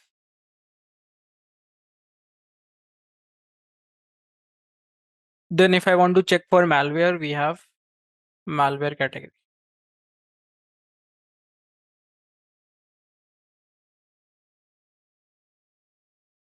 Malware detection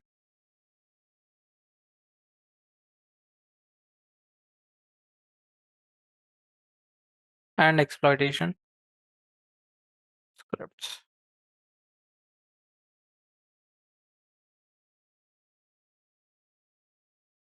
Then if I want to find your operating system, service versions, software versions around the target, category is version. So here we can write operating system, service, and software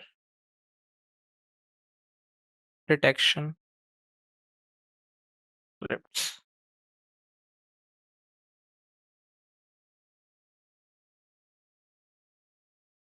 Then one we can add with respect to your CVE.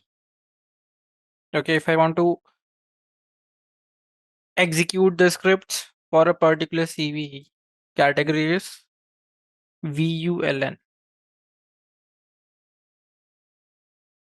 Scripts for vulnerability detection and exploitation.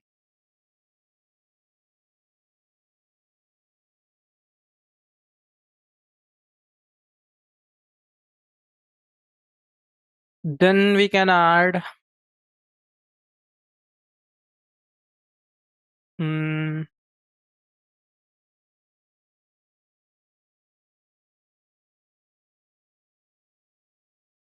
angry scripts, intrusive category. Okay, these things are called as aggressive scripts. Okay, it means they will make a lot of noise when executed on the target. Okay, similarly, opposite category of this is safe scripts. These are called as non-intrusive scripts. So safe or non-intrusive, or you can say less noisy scripts. So very passive scripts, mostly used for information gathering. And last category we can add is your fuzzer. Okay, so this particular scripts are used to do your fuzzing attacks.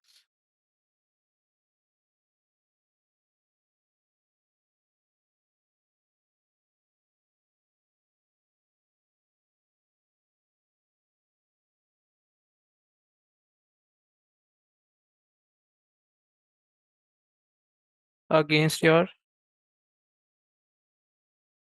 services, applications, and your net. Okay, these are the 14 categories in which your scripts are divided.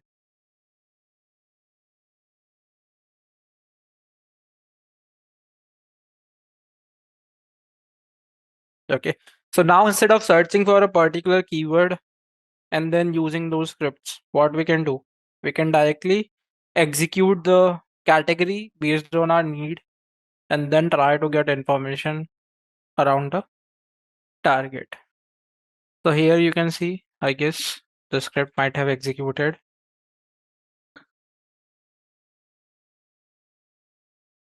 See, it is still running. Why? Because we are running brute category. So under brute category, lot of scripts will be executed. 93% completed till now. Okay, so what you guys have to do now, instead of running the particular script, you will try to run a particular category and see what type of output you are getting based out of that particular category. So this is the page. This is all the scripts. Command very simple, very similar to the last one. Now, it's not that I will only try to execute a category on a particular port only. If I want, I can execute a category on all the ports. Simple Nmap hyphen script. Then whatever category you want to use, let's say VULN, and then your IP. It means for all the default ports, whatever ports are open, the category will execute on them. But again, that will take a lot of time if more ports are open. So Nmap -p let's say 21 and hyphen script, your category and your type. If you want to use more than one category, comma, exploit.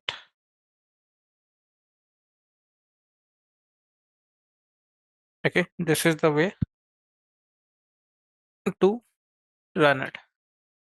So you were able to get a lot of information related to 21 and 22 yesterday. So today try it for port 80 HTTP. Try to run the category, whatever output you want. On the basis of that, choose your category and run it on port 80 and see whether you are finding any useful information or not. Two category was there, brute and discovery. So first I got pre-rule scripts information, mostly related to the network. Then one is banner script, which is giving me the service version. One is your syst script. Then one is FTP brute. Since user and user are also a valid credentials. How many cases were performed? 3585 in around 5 minutes.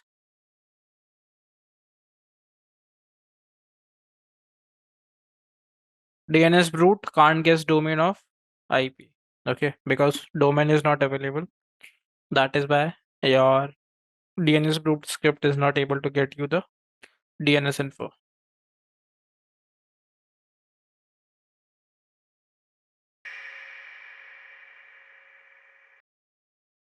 So today we will be using those loopholes, that information to try to get access around your target.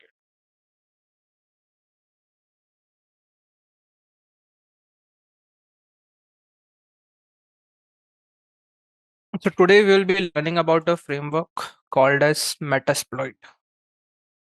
We will be learning about Metasploit framework.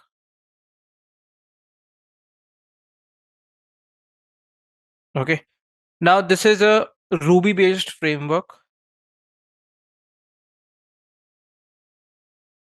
specially created for penetration testing. Okay. Which help us to write, test and execute a exploit around our target. Okay. So this particular framework contains a suite of different tools that can help us in finding your vulnerabilities, trying to execute a attack, trying to evade your detection around the target. It can help us to try to emulate your network around the target. Okay. So multiple tools are there inside this particular framework with the help of which we can do all of those activity. Okay. So Metasploit framework is basically your collection of common tools which can help us in penetration testing. Okay. So one of the most common tool of this particular framework is MSF console. Okay. Your MSF console is your command line interface which will help us to access your Metasploit framework. So this is a command line interface. And with the help of this particular console, we can scan our target, we can exploit vulnerabilities around our target, we can execute our exploit, we can try to run some information around our target, we can try to collect data around our target.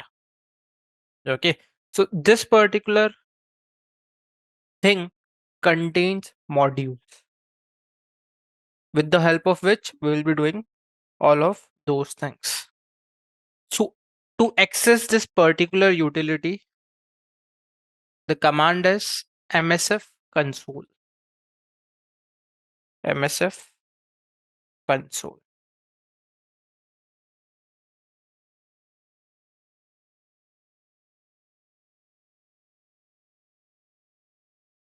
Now here you can see I got access to your MSF framework. And I was talking about your modules also. So this is the banner image of your framework. Here you can see date April 25, 1848. Like this is some banner image of this thing. Version is 6.3.31 dev. Now these are the modules that are present in your framework.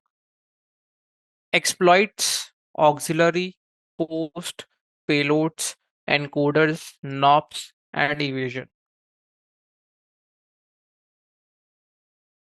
Exploits, okay, these modules will help you exploit your target, exploit the vulnerabilities around your target. Then we have auxiliary.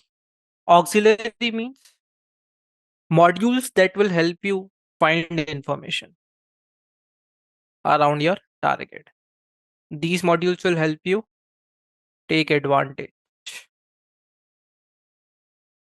of your vulnerabilities around your target. Okay. Then we have post exploitation module, post module. So this particular module will help us to gain more information or to take additional advantage once we are into the system. Okay, so this thing is post exploitation. After we get into a system, what all things we can do, what all information we can collect, that will be part of your post module. Okay, then we have a payload. Payload is kind of a shell code that will run after a exploit. Okay, so after my exploit compromise the system, my payload will help me get a shell code, will help me get a shell around your target. Okay, then we have encoders. These are the scripts or these are the modules that will help me encode my exploits and encode my auxiliary so that I can bypass your inline defense. Okay, so for example, if let's say I have a script, now the signature of this script is detected by your IDS IPS. So with the help of encoders, I can change the signature. I can encode the signature of this particular script and then by pass it through your inline defense. So that is your encoder. Then we have NOPs. NOPs stands for no operation. Okay. So a NOP generator will help you to produce random data. Okay, that you can do attacks like buffer overflow, or you can use that data to bypass your IDS IPS. Okay, so mostly to do buffer overflow attacks, we will use your NOPs. And last, we have evasion. Okay, evasion module will help us evade your inline defense around your target. These are the 7 modules that are present in your Metasploit framework, your MSF console tool, which we'll be using to get access around your target or to try to obtain our objective around our target. Now, there are some standard commands that we should learn, or you can say that we should know, so that it becomes easy for us to operate this particular tool. First command is your help command.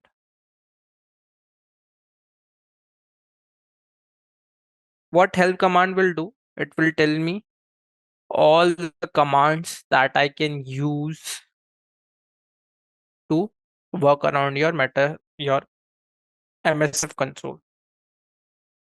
Okay, so these are the core commands. Then we have module commands. Right here you can see previous, use if I want to use something, then options if I want to check the configuration of a particular exploit or a payload or a auxiliary before using it on the target. Okay. Then you will have advanced if we want to look at more advanced options. For that we have advanced. Okay. If I want to display information, info command. Okay. Then these are your cron jobs command. Okay. Your process command. These are your script commands. These are your database backend commands. If we are connected to a database, then we can use these commands. Okay. This is your developer command. Okay. So these are the commands that are present in your MSF console, and we can see them with the help of help command. Okay. Now, since this framework contains 2346 exploits, 1217 auxiliary, 413 post, 1390 payloads. Okay, it means if I want to search for a particular exploit, I can simply search it in this particular interface. Okay, so here you will see search command also.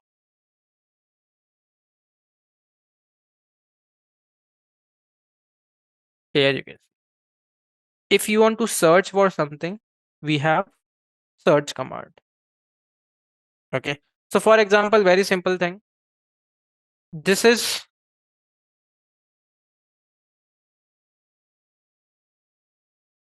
a database.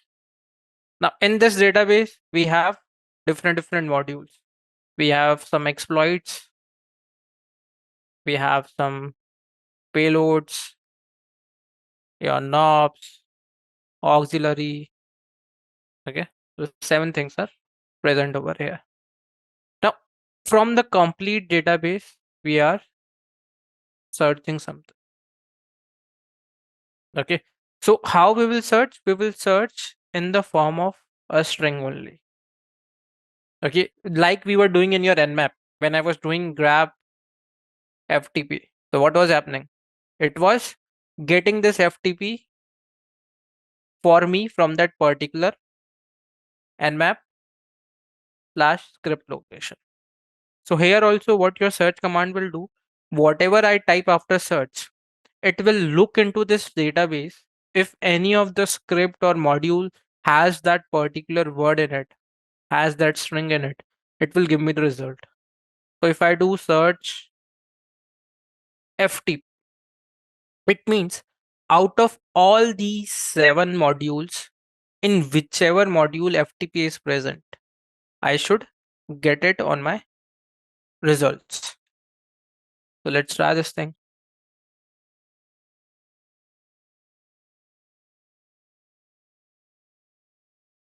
So search FTP. Now here you can see I got around 312 results. Okay, it starts with 0. So I got around 312 results. Now here you can see this is for a exploit. This is for a post. This is a auxiliary. Okay. Wherever FTP word was present in the database, I got the results for that. Okay, so there are around 312 modules in which we have the term FTP. We have the string FTP. Now, here the problem is it is giving me results for so many things. It is giving me results for auxiliary also, exploit also, for post also, and for different OS. For Windows also. Then somewhere down the line, we have Linux also. Okay. So I want to filter my search. Okay. So I need to look for the commands, the arguments that are available with your search. I need to find filters. Okay. So again, I can do what?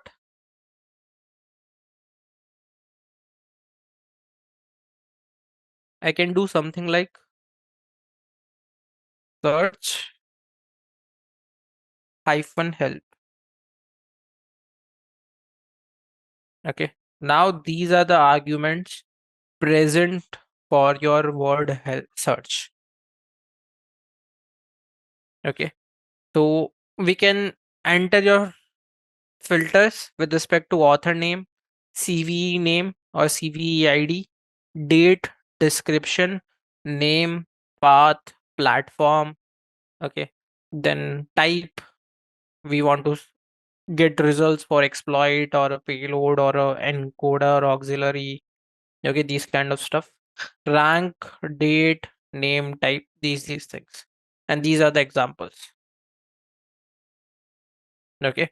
So if I search, let's say, platform Linux. Okay.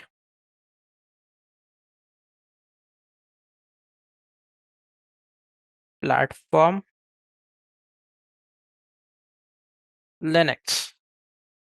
Then let's use a type. Type exploit. Okay. And search for FTP.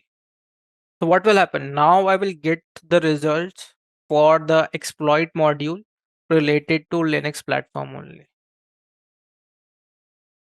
So I'm getting 10 results which have FTP in them.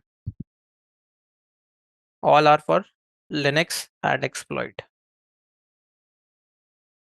Now here what we are doing, we are simply searching for your word for a string. But the database contains well-known exploits also. Okay, so from example, if I got to know that for CVE some 20173348, okay, we have one exploit with some name. So what I can do, I can search this particular name also and see whether this exploit is available in this particular framework or not. If this exploit is available, what I can do, I can directly use this particular exploit from your Metasploit framework only.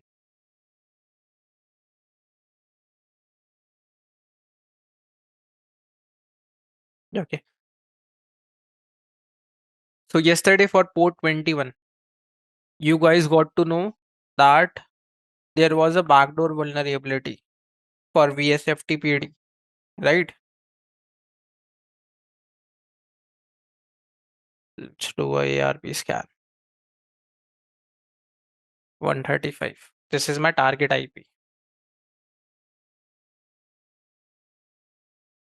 So yesterday we got to know there was some backdoor vulnerability for VSFTPD.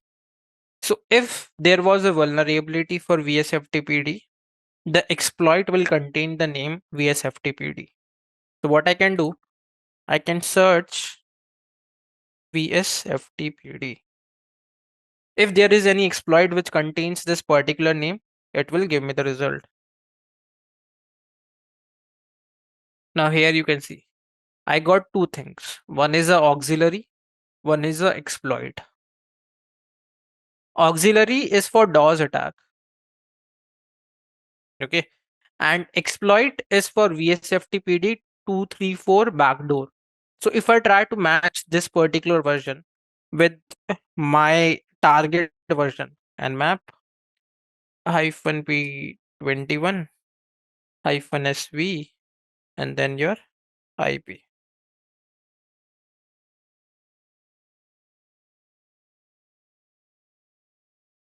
So here version is VSFTPD 2.3.4. And yesterday from one of the Nmap script, we got to know that this is vulnerable to backdoor access. So here in your Metasploit framework, I am able to find that exploit also for VSFTPD 2.3.4. So what I can do, I can use this thing. So either I can use it with the number 1 or I can write the complete name. Okay, so I prefer using numbers. So use 1. Okay, it means this particular exploit is now in use. Here you can see this particular exploit is now in use. Now, if I want to check the configurations of this particular exploit, option is command is show options. What show options will do, it will give you the complete information related to this exploit module. So here you can see we have our host which is not set. Okay, my target host is not set. Port is set 21.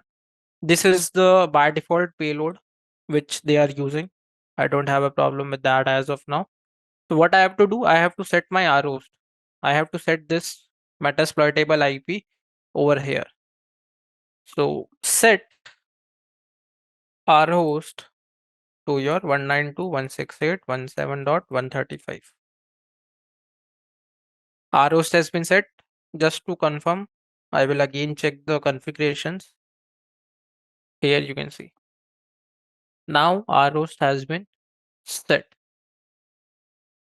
So what I can do, if I want to run this exploit, if I want to run this module on this particular R host, I will simply use run command. So here you can see a shell has been found at my target. Command shell session 1 opened. So if I used uname -a Linux Metasploitable 2.6.24 server to get a shell found a /bin/bash shell. So if I write who am I am root. Okay, so I got access to this machine as a root user with the help of this particular exploit.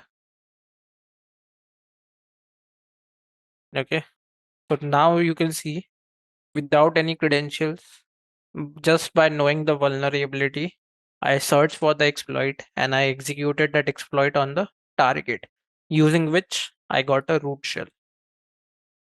So if I have a root shell at your target, I can do anything. I can run my commands from my Linux machine to your target machine. My current path is /. So if I check ls, these are the things present in your Metasploit table. These are the directories and objects available over here. Okay, so right now I have access to your Metasploit table from port 21. Remember this thing. I got the access from port 21 because the service that was running on port 21, it was vulnerable to backdoor access. So with the help of that vulnerability, I got access to your target machine. Okay, so let's write the things over here. MSF console to start, tend to check the commands help option. Okay, then to search command, then to look for arguments around search -help. Then you can do a search something like search platform Linux, type let's say auxiliary, and any word you want to search, let's say FTP. So we will get filtered results for Linux platform and auxiliary module for FTP in it.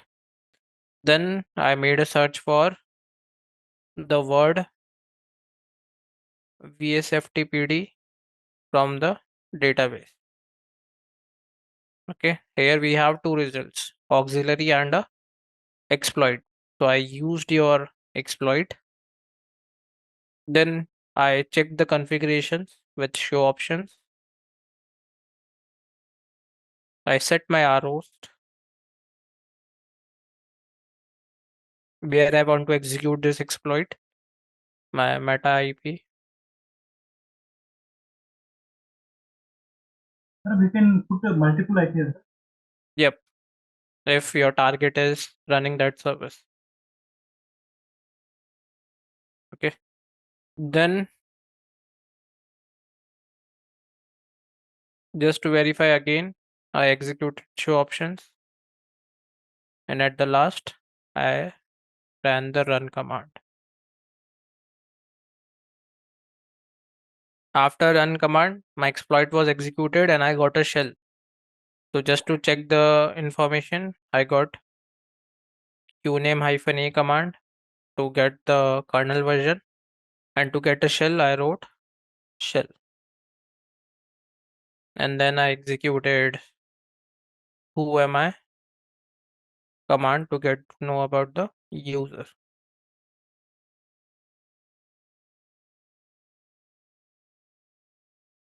Okay, these are the things that I did.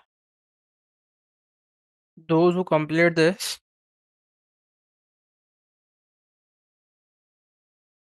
let's run a quick Nmap.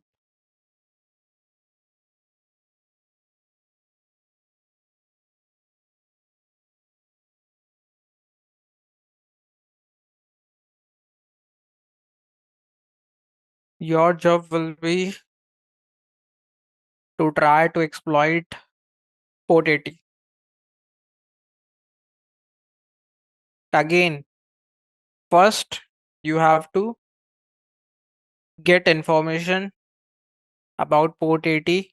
If you have to find whether any vulnerable service or vulnerable uh, application is running on your target web server or not.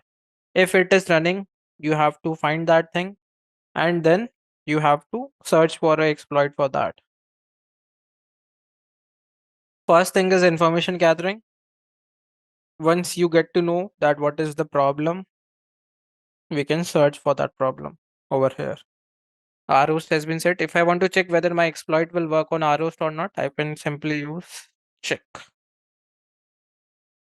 This module does not support check.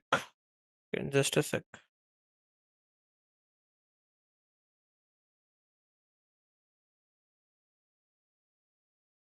Connect, color, debug, exit.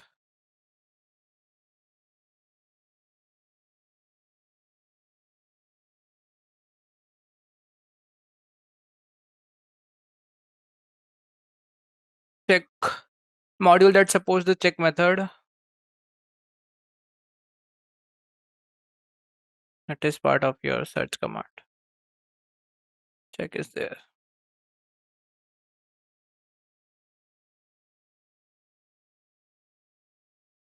So maybe the module that we are using, it does not support your check command. Okay, most of the time it will work. But the module that we are using currently, it does not support your check command. Found a shell, simply type shell.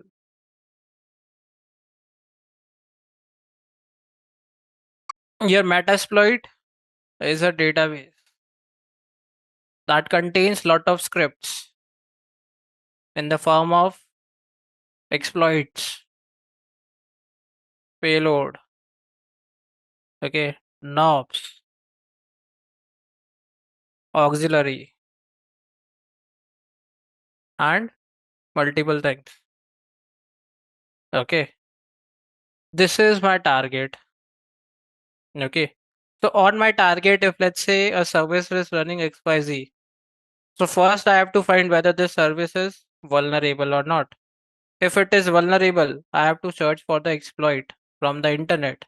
Once I get the name of the exploit, I will be searching that thing on this database. Okay, if HTTP is running, you will not search HTTP over here. You have to first find whether HTTP is vulnerable or not. If it is not vulnerable, there is no need to search for that thing on your database. This database is a collection. which is helping us to exploit the vulnerabilities around our target. So first thing is we have to find the vulnerabilities. If we don't know the vulnerability, you cannot use this database because no exploit will be present for that vulnerability. The first thing is you need to find what is vulnerable. Once you get to know what is vulnerable, then only you can search for something related to that vulnerability.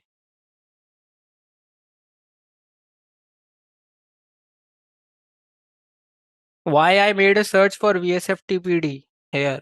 Because from the last two classes, I got to know from the scripts that VSFTPD 2.3.4 is vulnerable to backdoor access. Okay, so I know that there might be an exploit which contains this particular word. That is why I made a search for this thing. If this was not vulnerable, I wouldn't have made a search for this.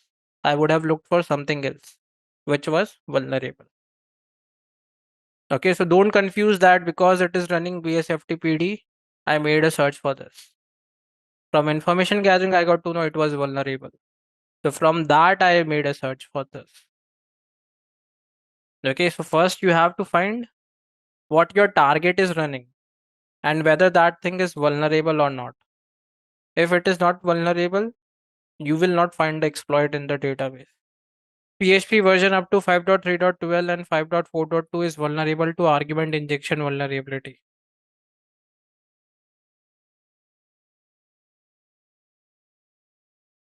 Okay, they are vulnerable to argument injection vulnerability. What I have to do? Now I have to search for exploit related to argument injection.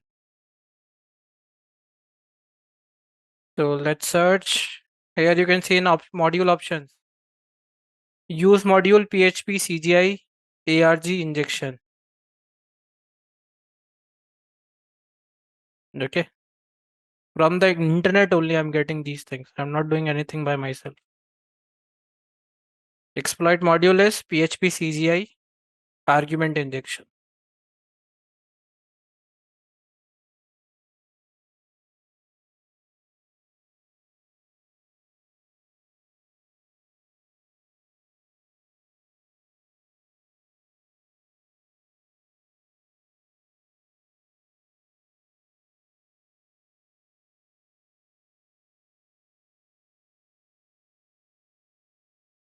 Exploit is present for HTTP PHP CGI argument injection.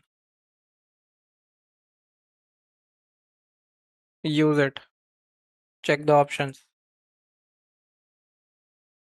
LHost is already set. RHost not set.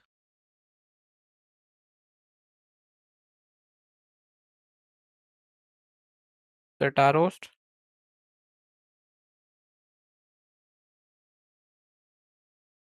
Check. Target is vulnerable. Run. I got a Metasploit shell. Why? Because in the payload I was using Metasploit shell. So if I write help, these are the commands. So if I write sysinfo,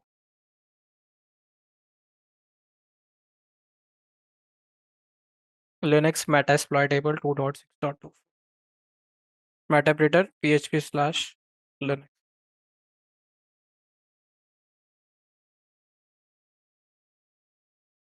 So again, what I did, port 80 was running PHP 5.2.4. I made a Google search for any vulnerabilities. I got to know a vulnerability is present PHP CGI, and I also got to know about the module. I came to my MSF console. I made a search for PHP CGI. I got the module. I used that thing. I set my RHost and I simply executed it. And with the help of that module, I am into target.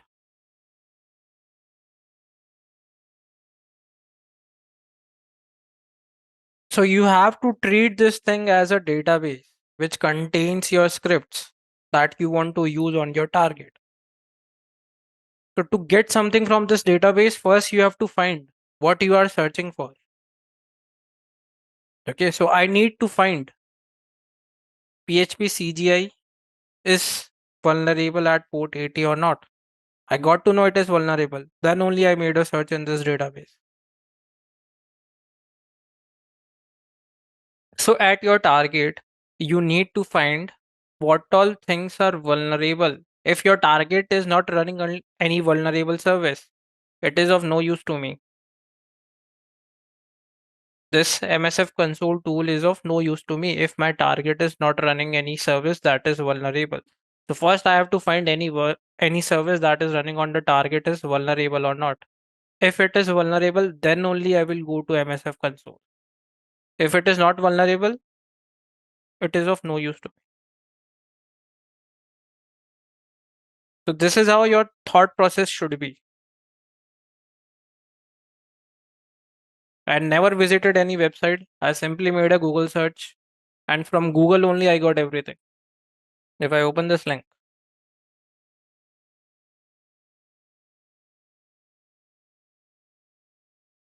got the author name, platform also, and the module name. Right now your Metasploit framework is under Rapid 7.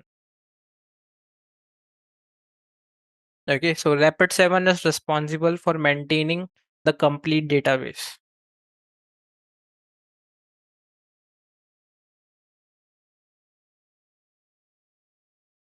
Clear with this for port 80?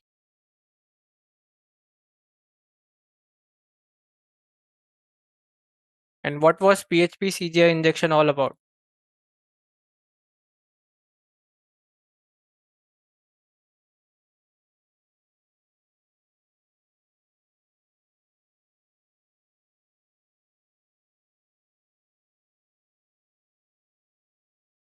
When run as a CGI, PHP up to version is vulnerable. This help us to achieve code execution. Okay, so with the help of this vulnerability, I'm able to add my own code at the target and execute it. And this is the method how that thing is done by adding your special characters and your query string.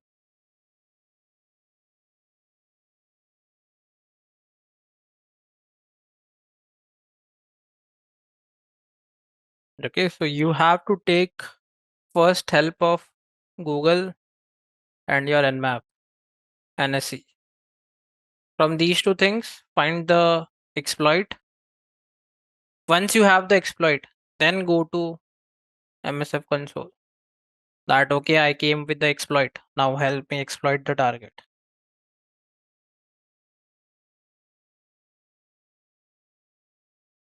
So first, let's add your commands for port 80. For port 80, what we did?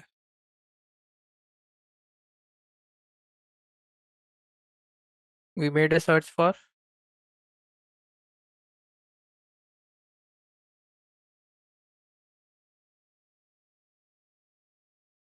PHP CGI. This thing I got to know from your Nmap and Google.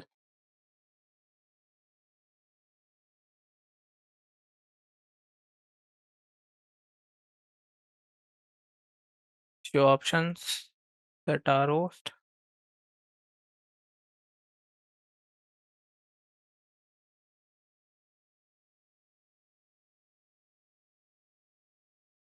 You will get a Metasploit shell. On this, search for help and then this help.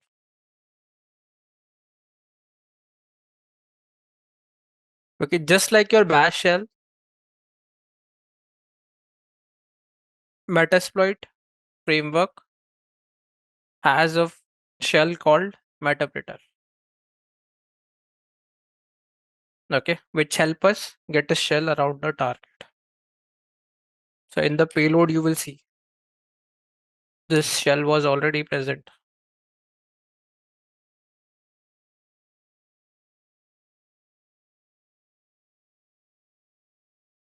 Here you can see in the by default payload, Metasploit shell was present and reverse TCP was present. Why reverse TCP? We understand this thing, very common thing.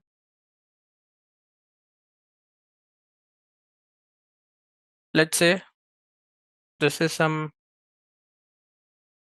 internal network. Through this router, two machines are connected. Okay. Both machines will have local IPs.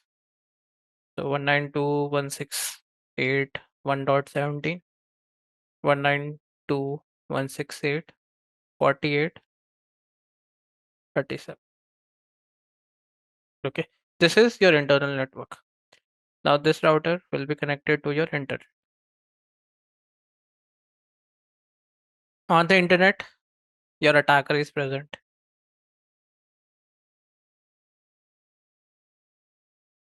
Okay. Attacker will have some public IP. These machines have private IP. Now we all know from public, I cannot access a private. Public to private, not possible because of netting and petting. But from private, public is possible. Okay. From your private IP, public is possible.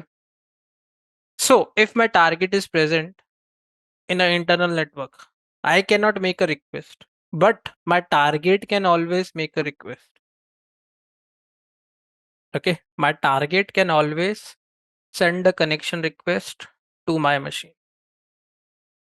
So normal TCP connection is when from my machine, I am making a connection to internal network. But that thing is not possible. Okay. So reverse TCP is my target is making a connection to my machine. Okay. So here you can see in the payload, we have used reverse TCP. It means once the exploit is present at the target, what this exploit will do, it will do a reverse TCP connection. It means it will send a connection request from your remote host to where? To your local host. The listening address interface may be specified. So my remote host is sending a request to your local host, and your local host will listen on port 4444. Okay, so whenever you see it reverse TCP, it means we are trying that target is making the connection on our 4444 port. Okay, so remember this particular concept. So once the exploit got executed, reverse TCP took place. Okay, your remote host sent a connection to your local host, and once the connection was approved, here you can see reverse TCP handler. Once the connection was approved, what happened? Metasploit was present. We got a Metasploit shell.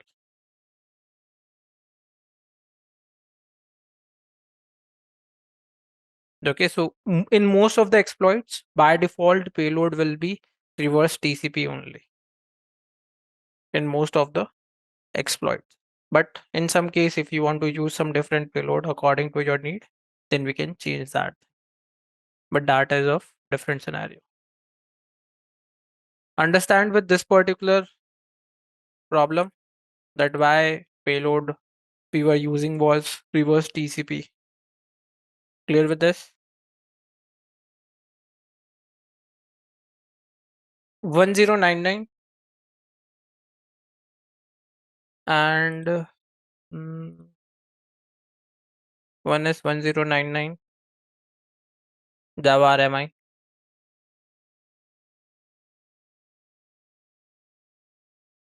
5432 PostgreSQL.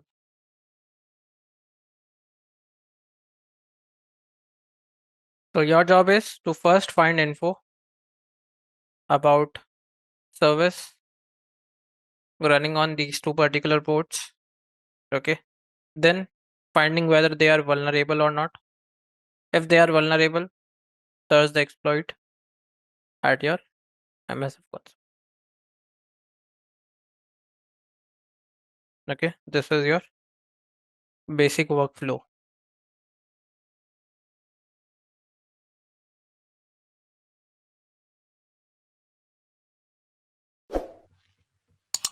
So I'll start with what is network. So what is network? So guys, you can always put down your answers in the chat. So what is network? So like if two computers are connected, they are all, this is also a network, right? So computer A is connected to computer B. So they can share the things with each other. They can send files to each other. So this is a network also, right? And if multiple computers are connected, suppose four computers or four devices are connected with a device which is known as what?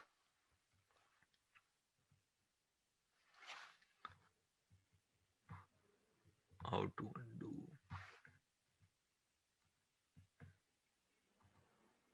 Yeah. So four devices are connected with a device that is known as switch. Okay. So this is also a network. When four computers or four devices are connected together, that is also a network, right? And when we talk about like, suppose I'm sitting in India right now, and you will be taking this session from US. Okay. So I'm in India right now, and you are in US. So so we are also connected, right? But how we are connected? We are connected with service provider network. Okay, so you have your own ISP. Suppose you have AT&T, and in India I'm using maybe Airtel or Geo or whatever, right? So all these ISPs are connected together with a cable, or you can say that a fiber cable, that is submarine cable. Submarine cable. Okay. Okay, so what is submarine cable? I'll show you all these things. Okay. So this is also a network. So means network can be like two computers are connected together, and and network can be like a 4 or 5 computers are connected. So computers, PCs, laptops, mobiles, you can say anything, any host. So we can say that host. So what is host? So host, basically any device which gets the IP address is known as host. So PC is host, laptop is host, server is host.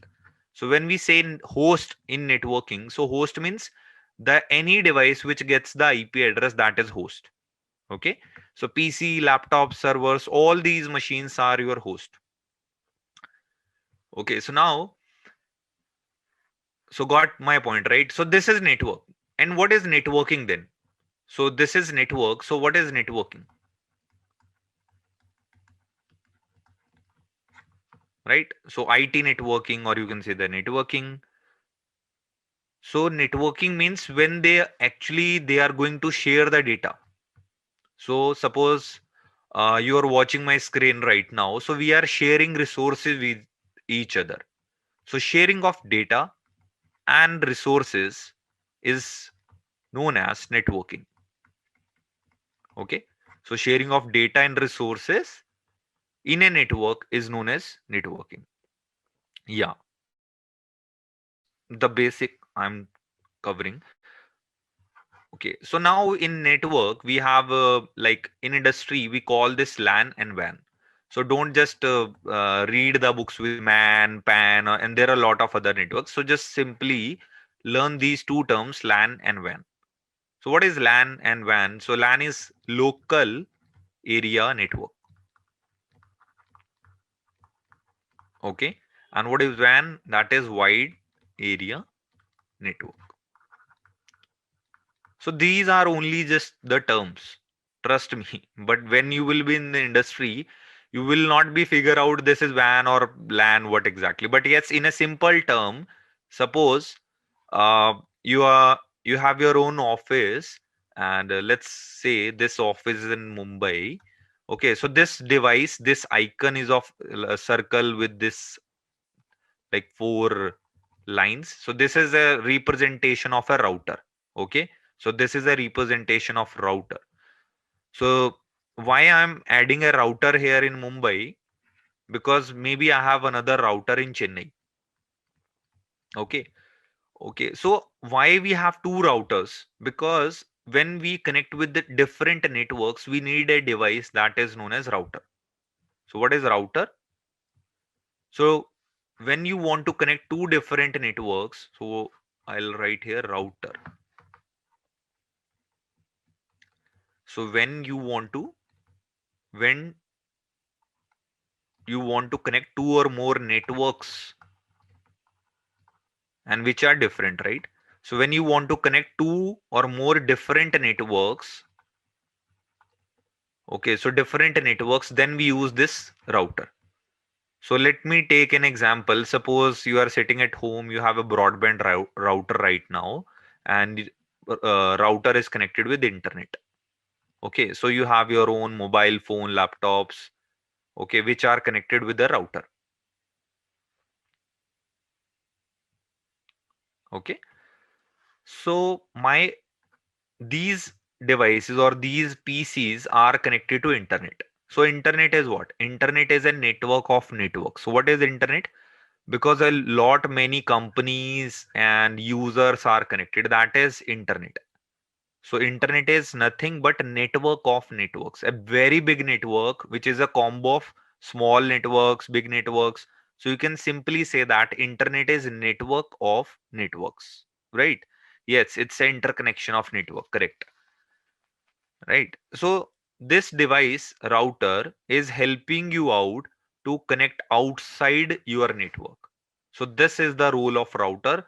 When you connect with a different network, this is the reason we all have routers at home when we get the broadband connection or any type of connection. Got it?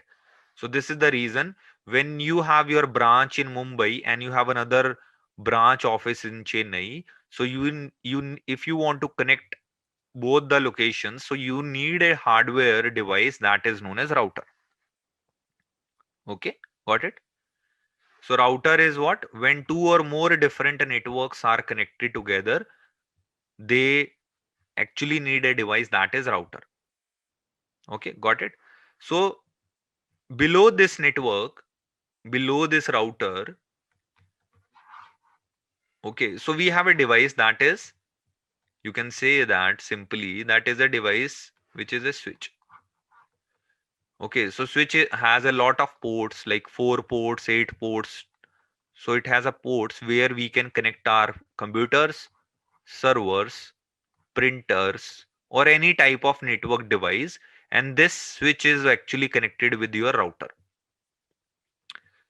Okay, so this area or this area, you can say that this is a LAN network, right? And Chennai also have same type of terminology, that we have a switch, all my computer servers are connected together, and that is also a local area network. And this we can say that this is a wide area network. And now WAN, so this wide area network doesn't mean like we are connecting two locations only, that is WAN. So WAN can be of two types, that is private and one is public. Okay, so public means internet and private means your private connection. So when you are paying, see, it's a very simple thing, just understand. So when you are not getting, or if you don't want to pay a lot, you can just use internet connections. Suppose Mumbai device, just hold on. Yeah. So Mumbai device is connected with internet and Chennai is also connected with the internet, right? So now with the help of internet, you are actually connecting your Mumbai and Chennai. That we can say that this is a VPN. Okay. So when you want to connect Mumbai and Chennai location with internet, because in Mumbai we also have internet, in Chennai we also have internet, right? So when you want to connect to your branch offices headquarters, at that time we can say that we need to create a VPN connection between Mumbai and Chennai. That is your public WAN. So this type of network is known as public WAN when you are actually using public resources and connecting your locations. Got it? Say yes in the chat. Yeah, I'll explain what is a switch. Don't worry. Okay, good. Yes. Okay, so when we are going to connect with the help of internet, that is known as public WAN. And when we have enough money that we want secure connection, we can use a dedicated line that is known as private WAN. But yes, we don't have enough funds to invest a cable between Mumbai and Chennai. So who is going to make or create a connection for you? ISP. So in both the networks, in private WAN, your ISP will be same for on both the ends.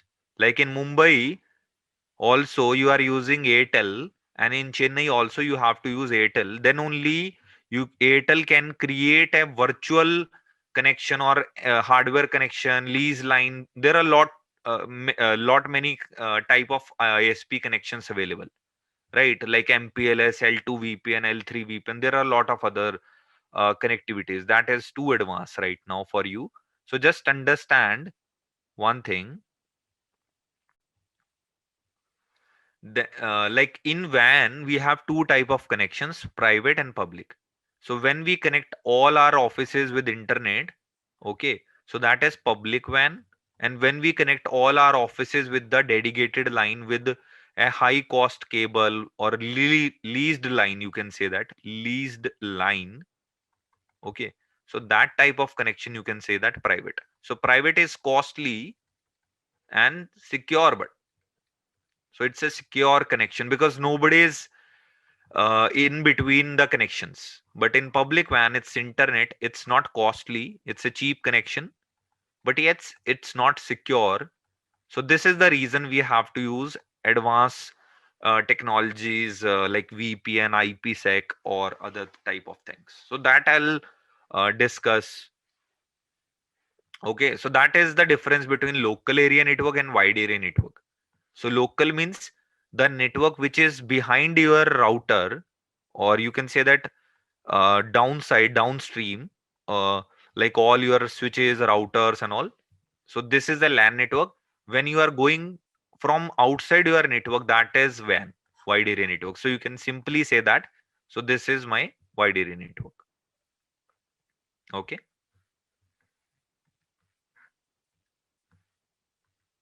Yeah. So let's move on.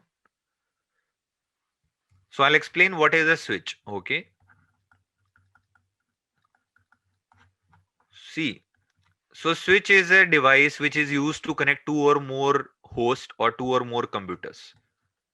So what you will do when you have two or more computers, like let's take an example. Suppose we are four guys and we want to play a LAN game.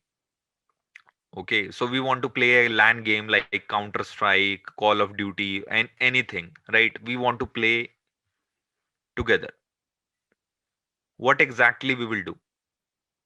So either we can create we can connect with the Wi-Fi or something, but or simply we can buy a switch from market which is hardly 10 to $15, right? And we will connect all our devices with this device. This is a switch. But we in market when we buy switches from Amazon or from any website, it starts from $10. And like we have a very big companies like Cisco, Juniper, HP, Aruba, and lot many big companies. They have $2,000 switches. They have $20,000 switches. But what is the difference between this $10 and $2,000? Basically features. Features. So in a normal $10 switch, when this device uh, wants to communicate with B, the information will pass on to D also, C also. So this happens with the local switches, which are known as unmanageable switches. So unmanageable switches are nothing, just a extension to the devices. Like suppose you have a power surge, right, at your home or at your office, or extension board, what we call. So you have a one power socket. So what you will do when you want to connect multiple devices, you will order a power surge, right? Or a power extension board where you get multiple ports, and you can put your charger, laptop charger, and other things, right? So the same it this unmanageable switch is like, this is just an extension so that you can connect multiple devices. But when we talk about manageable devices, manageable switches, so they have a lot of functionalities, like VLAN is a concept which comes under manageable switch. So all your industry companies or big firms actually uses manageable switches, so that it we can create a lot many or we can use a good features in these manageable switches. But in unmanageable switches, we hardly get any feature. Okay. Yes, you can say that it works like a hub, right? But it's not a hub right now, because hub is a obsolete technology. Nobody uses hub right now. Guys, can you please stop your video? Okay. Okay. So switch is nothing. When we want to connect devices in a company, we use actually manageable switches. And when we just want to play games or just want to use at our home offices or a very small offices, we can use unmanageable switches. So now in switches, we have this term L2 and L3. So what is this L2 and L3 switch? Okay. So L2, L3 switch I'll explain later, because before knowing this, you should know about the OSI model. What is the example of unmanageable switch? I'll show you something. Just hold on. Hmm.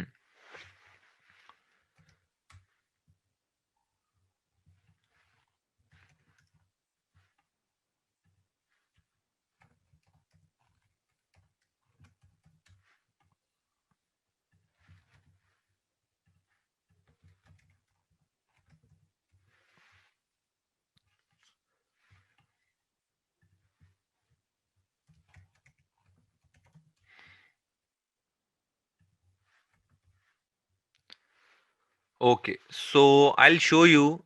See, this is an unmanageable switches. So you can see it hardly costs $10, 15, 20, $17 device, which will help you to connect 4 to 5 machines.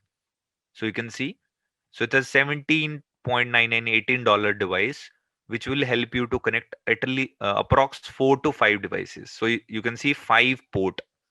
So it means you can plug almost 5 devices in this device, and this is unmanaged. You can see here, unmanaged. So in industry, you can have around 24 port, 8 port, or 48 port also. So you can able to connect 48 devices.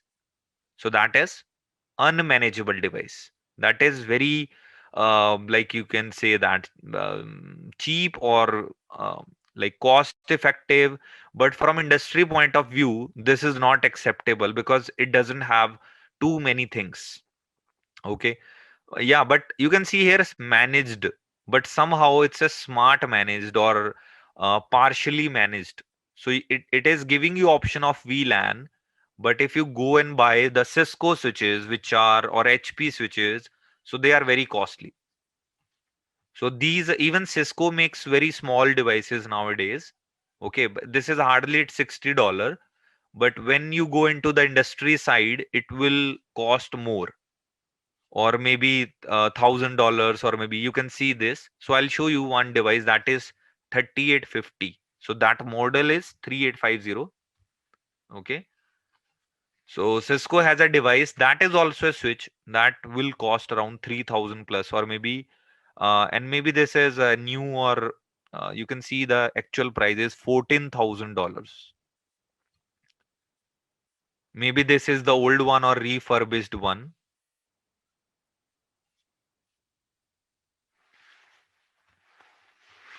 Okay. I'm audible, guys?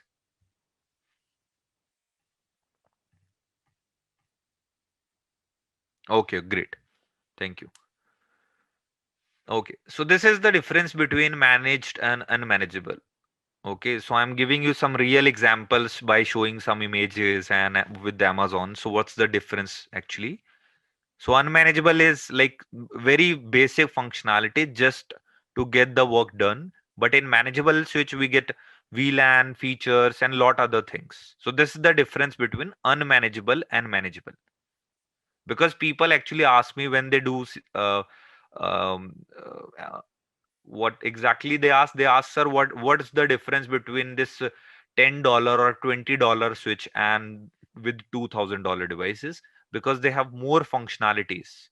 They have, and what type of functionalities that you will discuss, that will be discussed later on. Yes, so it goes with the router also.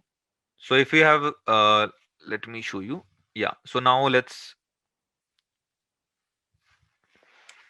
me take a snapshot so that I, okay. So now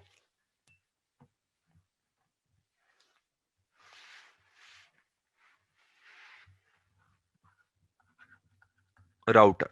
So router is also like, you can say that it's a manageable or unmanageable, but it's better to call this uh, when we have this device at our home. So we actually think that this is a router. Suppose you have a broadband connection, but this is not a router. This is actually a device which is a combo of a router, modem, these type of technologies, and this is what we call ADSL device or DSL device. Okay, so what is ADSL? That is asymmetric digital subscriber line. Suppose you got a connection from AT&T, or maybe you got a connection from Airtel in India. Okay, any from any ISP. So the type of device you are looking at right now, maybe that device is not a router. So that is a ADSL, because it has a functionality of modem. So why we use modem, by the way? So let me explain you what is modem. So modem is actually doing modulation. So what is modulation? And modem also does the demodulation. And what is this demodulation? So when we get any type of signals, they are coming in the form of analog signals, right? So when the signals are coming to your device, and your computer understand which signals, digital signals, right? So we can't send analog signals directly to the system, to the PC. So this is the reason we have, or ISP put down one device, that is ADSL. So this device is actually converting your analog signals into digital signals and sending those signals in the form of 0 and 1, and computer understand those signals, and the same way it is giving back digital signals, and ADSL is converting these digital signals again back to the analog signal.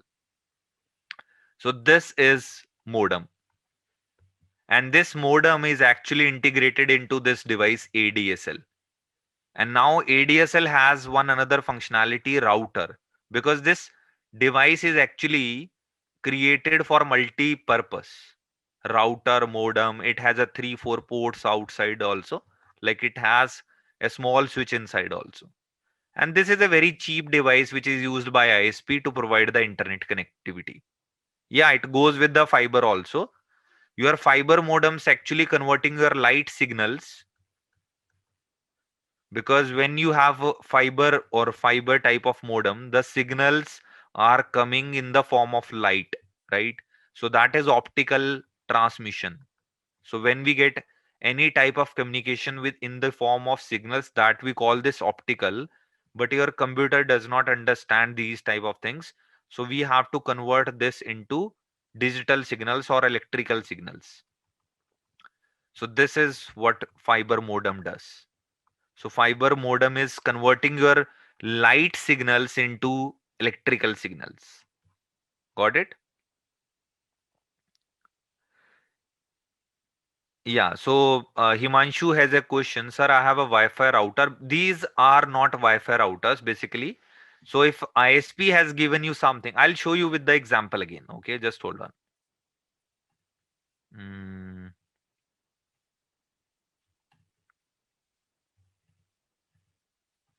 yeah. So again, see, when we buy ADSL, so this type of device is like a router, but it has ADSL functionality also. Like you can see this modem. So this is a Motorola device or with Wi-Fi. Everything is inside, and it has a lot. See, you can see the ports. So it is a switch also, because it has around 4 or 5 ports so that you can connect to your devices. And it has a DSL cable also. This DSL is when we have phone connectivity, like from any of the service provider. This all that cable is actually giving you analog signal, and this port is actually converting your analog signals to digital. Okay, so this is ADSL device. Okay, ADSL, DSL. So this is actually a combo of router, modem, and somehow switch also. Okay, and when we get this Wi-Fi router,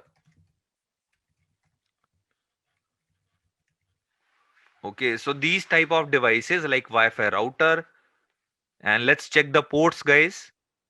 So you can see here we have only internet cable, but this type of port is not like DSL. So it means when you are putting any connectivity here or any type of connection, so ISP should give an Ethernet link to you. Then only you can use this type of device. It means uh, let me show you.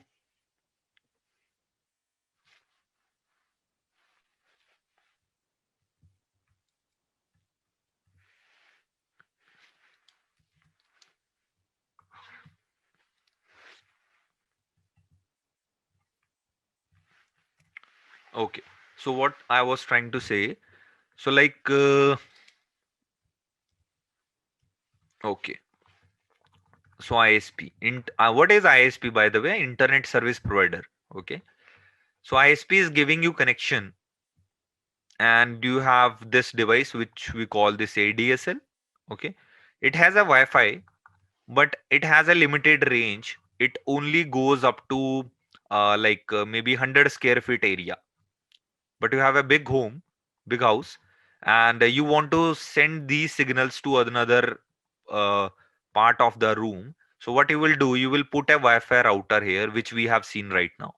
So we can just put down one cable, and we can place a Wi-Fi router here to extend the range basically. So ADSL is required when you are getting the connectivity in the form of either this type of cable. We used to use this PSTN cable, like public switch telephone network cable, either in the form of fiber.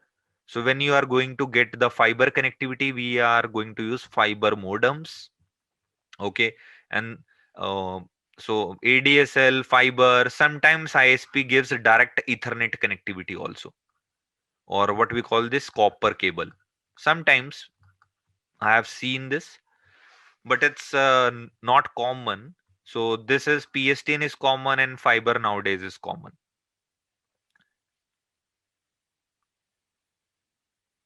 Yeah, thanks, Nikhil. Yeah, fiber modems I explained, like when any device or any ISP is sending, because light has more speed, right? So when we are sending data with the in the form of light, right, this fiber modem is actually converting your light signals into electrical signals, because your computer still don't understand what we call this light optical signals, because your computers does not have that type of chips, those who understand light signals. But when you go into this corporate world, your router actually gets fiber cable directly into the port. Means we can place fiber cables inside our routers. So how? Why we can't put fiber cables in computers?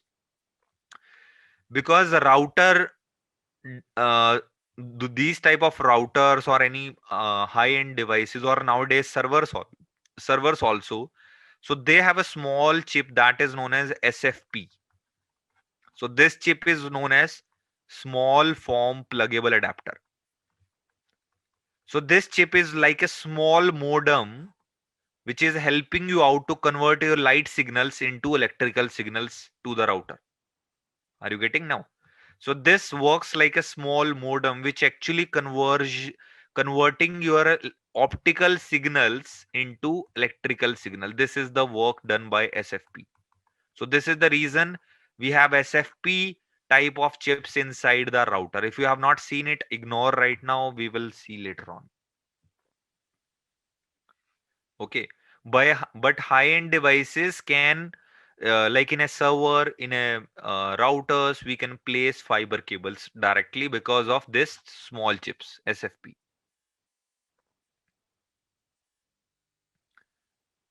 Himanshu, that you have to figure out. ADSL, you are getting a ADSL, you have 4 ports outside ADSL, and you can just connect a Ethernet cable to your Wi-Fi router and put that device into bridge mode or any type of mode. It will show you the all the functionality Wi-Fi router.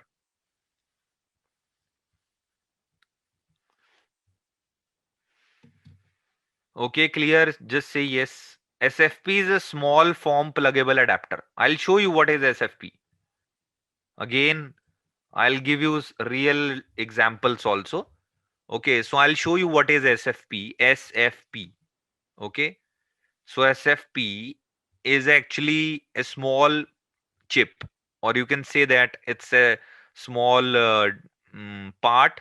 Okay, so this part is actually, we are putting this part inside the servers, routers, so that it can convert optical signals into electrical signals, because we can't put optical signals directly into the devices. So you can see here all the Cisco devices or all other company devices are using these type of ports.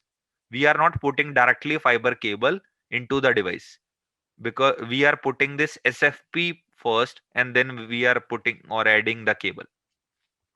Clear? What is the SFP plus? SFP plus means 10 GB. SFP is 1 GB. SFP plus is 10 GB.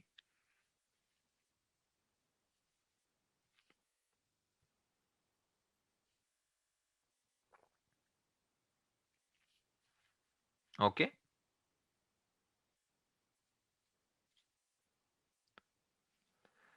Himanshu, that is a different concept.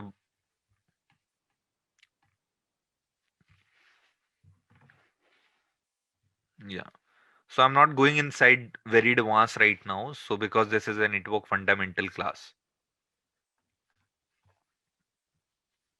Okay. Yeah. So I have explained you what is a router, switch also. Okay. I'll show you something interesting. So that I always show to my students. So just hold on.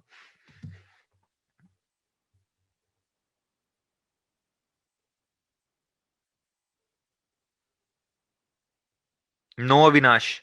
So Avinash is asking something that it has 250 computers, like 250 computers. Okay, so all these computers are actually, suppose these are 250 PCs. Okay, so all these PCs have one chip that is known as, all machines, all laptops have one card that is known as NIC card. So that is network interface card. So you can check your laptop right now. You may be having some port where we can put down the cable, or maybe you have wireless, right? Why? Maybe you should have this wireless card.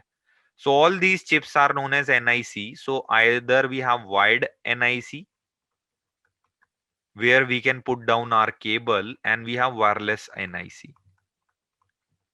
So what is this NIC?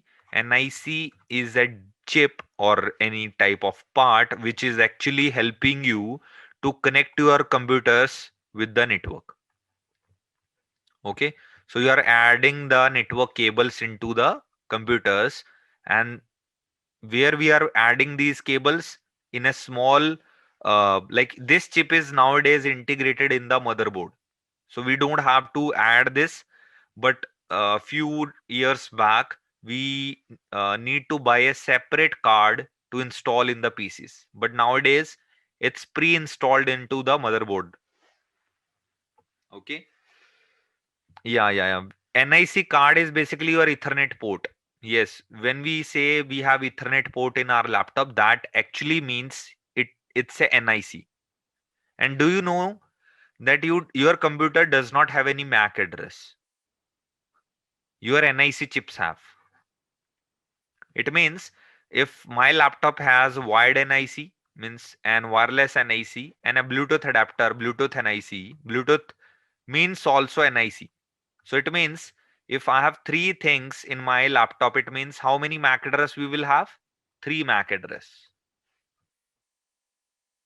Okay, because this MAC address, when we say MAC address, so this is not an address which we are giving to any computer or machine. This is a hardware address which is actually address of these chips. Either it is a Bluetooth, wireless, or wired. Okay, so if somebody is asking you how many MAC address you have in your laptop, just count the NIC. Okay, so NIC you can count, you can check with the help of which command? ipconfig. Okay, so I'm using MacBook here, so I can, so if you are using Windows, you can type ipconfig right now, and you can see all the details, or your yes, your NIC. So I'm in Linux and in MacBook we have if config. Okay, so in if config, so you can see a lot many ports here because some are virtual ports. Okay, virtual means that is created just for the virtual purpose like VMware and all. Okay, so you can see here EN0. So my computer is getting this IP address right now, 192.168.1.3. Okay, so you can use ipconfig.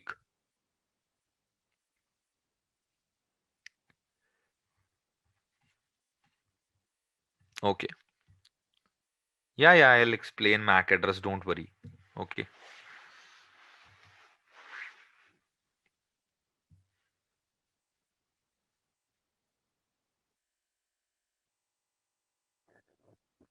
Avinash, it's same, just the name. Okay, yeah. So how many candidates we got? 120. Okay, so let's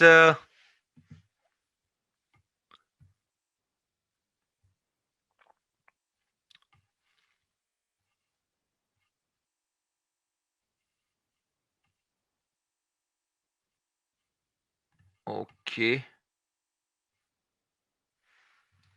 Yeah, so I was discussing the question. So we have around 250 computers, remember? Yeah. So when we have all these devices are connected with the device we call this switch. Okay, all the cables are going inside this device. This is switch, right? So suppose these type of NIC have a speed. Nowadays we got 1 Gbps, but few old laptops have 100 Mbps. So suppose all the ports. So do you know what is kbps, mbps, and all these things? So just a quick overview. So we have 0 and 1. These are known as bits. Okay. So when we have 8 0 1s, when we count 8 0 or 1s, either it would be 0 or 1, that 8 bits are known as 1 byte. So like 0 1 0 1 1 1 0 0. So what is this? This is 1 byte. Okay. So when we have 8 0 and 1s, computer understand this 1 byte. Okay.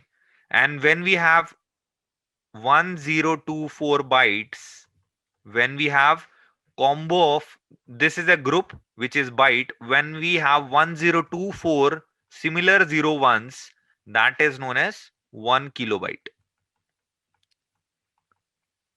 Okay, obviously then you know KB, and when we have 1024 KB, we say this, what we call this, 1 MB, megabyte. And then we have gigabyte, terabyte, petabyte, hexabyte, zettabyte, a lot many bytes. Okay, so you can check this on Google, but yes, you understand this. Bits, 8 bits is 1 byte, and 102. See, I was taking one interview few years back, and just I asked one person, what is 1 byte? So even that person can't able to give that. So he was saying 8 bits. So I was just asking, what is 8 bits?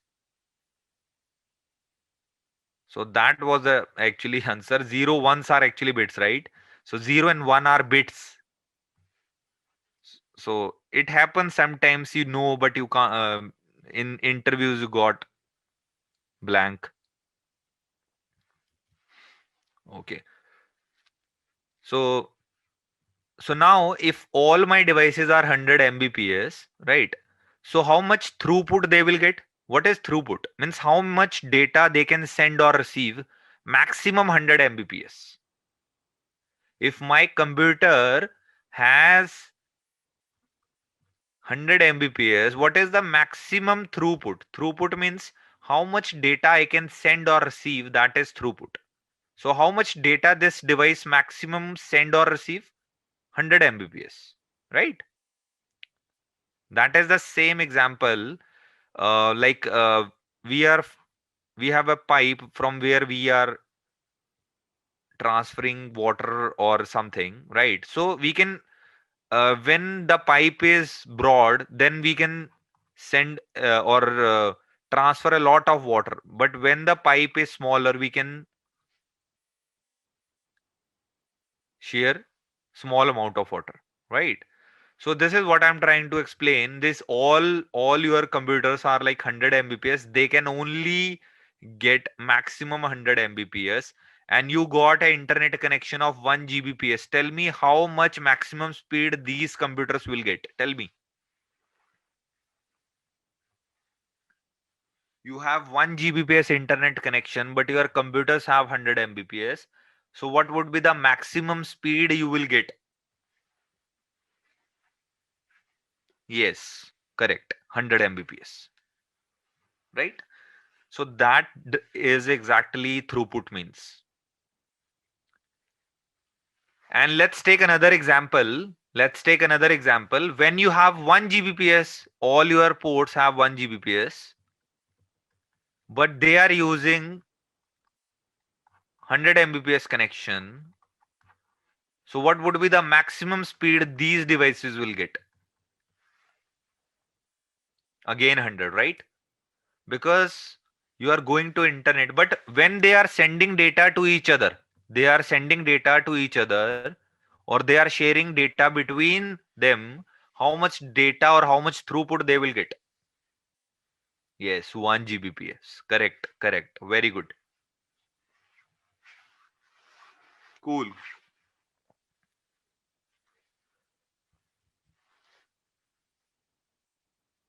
Clear? Okay, good.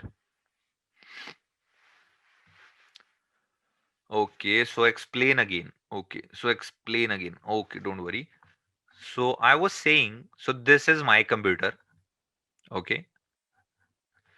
Okay, so I'm getting internet connection of 1 Gbps, but I have a chip in my computer which is only supports 100 Mbps. That is, so 100 Mbps, sometimes we call this 100 Mbps fast Ethernet. Okay, so when we use 1 GB or 1 GB connection, so we call this 1 gigabyte or giga Ethernet. Okay, and when we have 10 Mbps speed, which is very obsolete, but we call this Ethernet. Okay, Ethernet. So I'm asking, you have an internet connection of 1 Gbps. You have a device here which is giving you whole 1 Gbps, but your computer supports 100 only. Okay, so you can't have speed more than 100 Mbps. So I'll give you another example. So all devices should have good speed, right? Suppose you have 1 Gbps, okay, and your computer has 1 Gbps, but you have a device which is only supports 300 Mbps. So tell me how much speed you will get. Maximum 300, right? Because between the transmission, if any device have low bandwidth, it means you are going to get the same bandwidth. Okay. So I'll show you one trick from ISP side. Okay. So I'll show you one thing. So just let me show you one thing. Suppose you have very good laptop, right? MacBook, and you have 1 Gbps port. You got an internet connection also. Suppose 100 Mbps. Okay. You got an internet connection of 100 Mbps. Okay, so you are paying for 100 Mbps plan. Suppose you are paying $50 or approximately 2000 Indian currency. So you are paying for this internet connection, but you think that you are getting 100 Mbps connectivity. Okay, and when you are watching a video from YouTube, but you are getting a delay, means it keeps on buffering, and you always complain to this local ISP, man, you have given me 100 Mbps, but I'm not able to watch this YouTube in 720 pixels or 1080. Why? Because maybe this local ISP giving you 100 Mbps link here, but maybe they have a 100 MB or maybe low bandwidth link over the internet, because they are also taking connection from somewhere. So this is the trick actually played by local ISP, right? So they say 1 Gbps, 100 Mbps, but when you actually do the speed test, they go to their server only. I hope I'm trying to explain this. So I'll show you exactly. Okay, I'm going with speed test. Okay, so I'm checking speed test. So by the way, I'm in North India right now in Chandigarh. Okay, so I'll check. This is a small ISP I'm using, fast way. Okay, so let me check the speed. Go. So it's giving me 70, 80. Even I'm teaching right now with Zoom. So this is the reason it's giving me 80, 90 and all. It means from my ISP is giving me around 90 Mbps and upload speed also 90 to 100 Mbps. Right? Are you getting now? So you always go and check, okay, and they show you the speed test. but exactly it doesn't mean you are actually getting 100 Mbps over the internet. So this is just a marketing gimmick by ISPs. I'm actually opening their secrets. Okay, no issues. So 100 Mbps, here we are getting 90, but again I'm going to speed test, but I'm going to choose another server. Maybe it's in Bangalore, or maybe somewhere, or maybe let's check in New York. Let's test any server in New York. So let's test how much speed actually. So you can just check the speed outside India and you will be actually getting that speed only. So you can't go more than that. So let's see.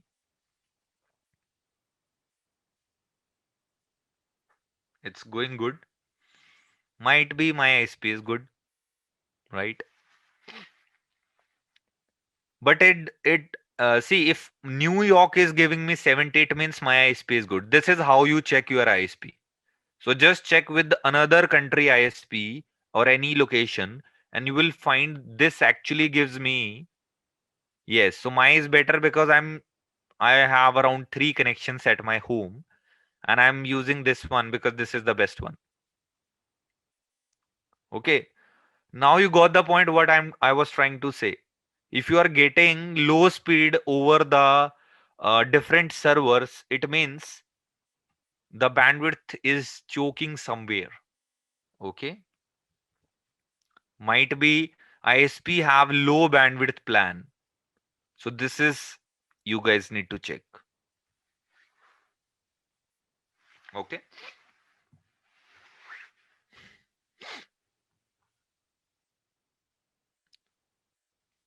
Cool. Okay, guys, let's take a 5 to so these sessions are of 2 hours. Okay, 9 p.m. to 11 p.m. Okay, so I don't think you will mind if I'm going to take 5 to 10 minutes break, because I have not done my dinner yet. So I'm going to take 10 minutes break. Okay, so we will meet at 10:12. Okay. Yeah, yeah. So have your dinner and come back in 10 minutes. So I'm just going to pause this record. Okay, great. And I'll explain you how to access the lab also. Okay. Okay, so what exactly we are going to do? We are going to connect two machines and we will see how they are going to share files with each other. Okay. So we are going we are going with the first practical. Okay, in the first practical or first lab, what we are going to do. So like my two computers will be connecting with a cable, and I'm going to assign IP address here, and I'm going to assign one IP address here. And before assigning the IP address, so I'm going to explain you one thing, that is IP address classes. So just remember one thing. We have three classes, class A, B, C. D, E we will discuss. So when any IP address start from 1 or between 1 to 126, you need to match the first part. That is, first is network part. I'll explain. So if two computers are connected together, they have IP 1.1.1.1, and this computer is having 1.1.1.5. So in class A, any IP address start from between 1 to 126. We just need to check the first part. So tell me, they are matching or not? Yes? Yes. So it means they will communicate with each other. What if I'm going to give 1.1.1.1 and here 2.1.1.1? So is the first octet or first part is matching? No, right? So they will not communicate. They are not going to communicate with each other because our first network part in class A between 1 to 126 by default is this. We can change these things. That terminology is known as subnetting. Okay, that we will discuss later on. So in B, when the IP address is between 128 to 191, so we need to check how many parts. We need to match two parts, guys, two parts only. It means when we have IP 150.1.1.1 and here we have 150.2.1.1 or 2.7, so tell me, are they going to communicate with each other? Yes, routing is a different. I'm just asking about two computers first. See, in class B, need to match two things. So just check if two things or first two parts are matching. No, big no. They will not communicate. They are not going to communicate with each other. Why? Because my first two octets are not matching. My network bits are not matching. It means they are not in my network. This is the power of network bits. In class C, we have 192 to 223. So that is 3 network part. It means we need to match 3 portion. So suppose I got 192, 168, 1.1, which is very common IP. 192, 168, 1.5. This is class C where we are going to match 3 network bits. So tell me if they are going to communicate. Yes. And what we will do to communicate in between these ones. So what we are going to do, either we will make this 2 or either we will make both 150.1, right? Then they are able to communicate with each other. So this 127 which is not here, that is for loopback testing or loopback IPs. That is for self-owned IPs or local host. It means all your computers, when Windows starts, right, it appears a logo, all the services are in background, or all the services inside your machine, because your laptop machine itself has server for your machine, because you are getting all the images, all icons of the files. So that is a self-host IP or self-hosted IP addresses. That means these are your IPs. Okay, so means your internal IPs which are not accessible or accessible from outside. Like it's a soul, you can say that, right? We can't transfer until unless you have black magic tricks. Okay, bad joke. Let's go with the lab.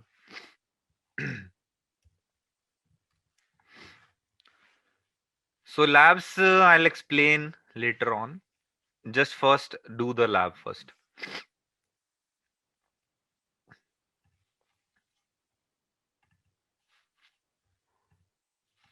Okay, to access the labs, we are going to use racks.nwkings.com. Here is the trick. I'm going to use one port number 8081. I think this is the 8086, sorry. Okay, and I'm going to use HTTPS here. Okay. So you'll be getting an email very soon to access the server. So we have installed Eve engine on top of our servers so that you can access the lab.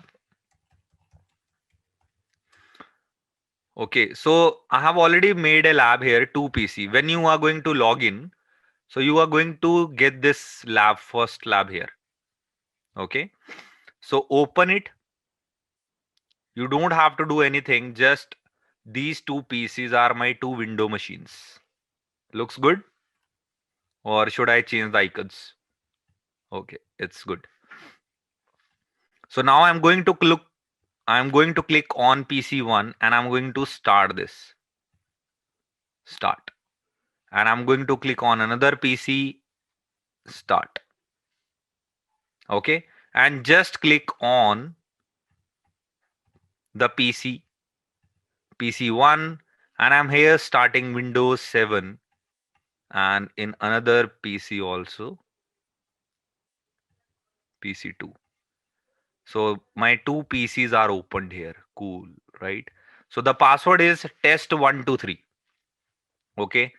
T in uppercase. Test123. Remember it. When you are going to do the lab, it will help you. Okay. So my second PC is here. I'm going to log in test123. So my two PCs are here. Yes, it's fast, obviously. So how we are going to give IP address?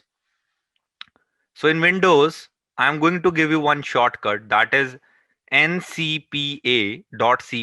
You can write down this shortcut, ncpa.cpl.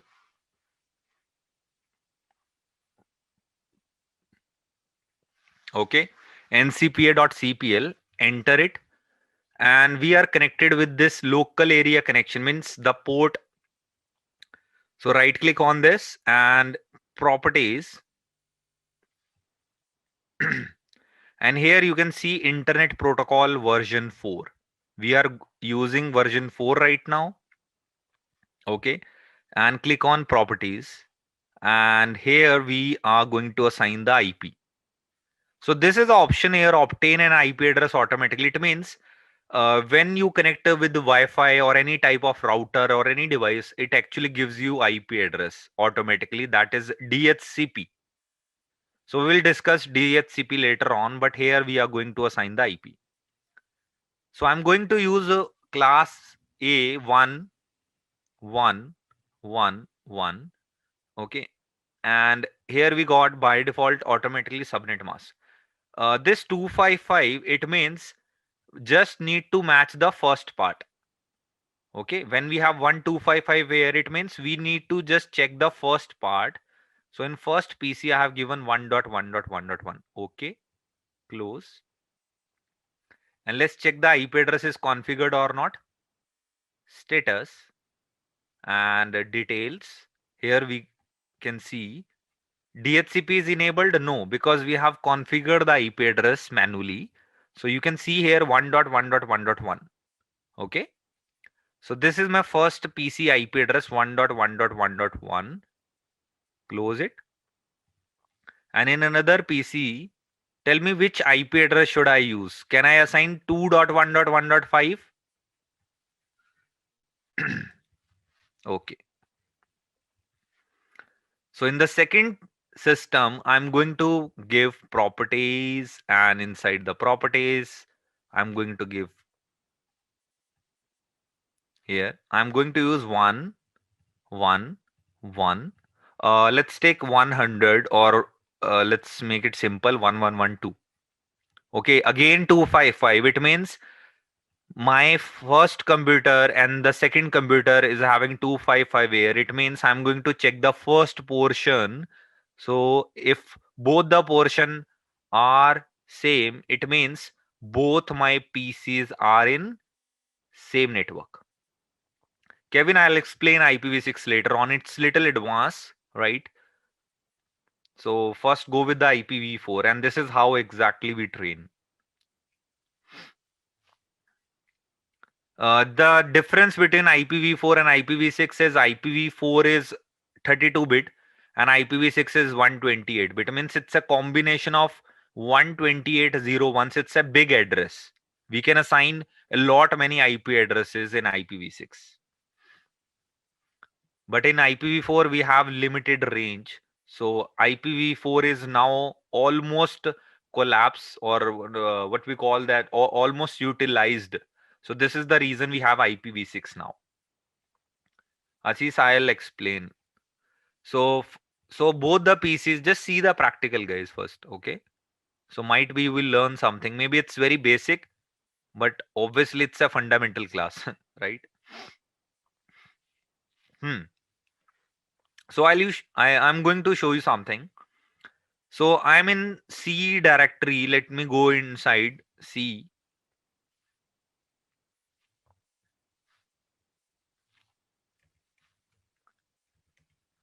So I'm in C drive right now. So you can see this is my C drive, right? Right. So I'm going to create a one file here, or no need to create here. I'll show you something. So there is a command called ipconfig where you can see all your IP address, but I want to just get all this output in one file. So I'm in C drive, I'm just using this symbol and I'm putting this into 1.txt or this any name, suppose atul.txt. So in C drive, let's see if there is a file. Yes, we can see here atul.txt, and let's open it and we got all the details. Even Windows sometimes behaves like Linux, right? So my computer is 1.1.1.1. Okay, and here you can see all Ethernet adapter and all. Okay, great. Okay, so let's check how to test if my another PC is connected to PC1.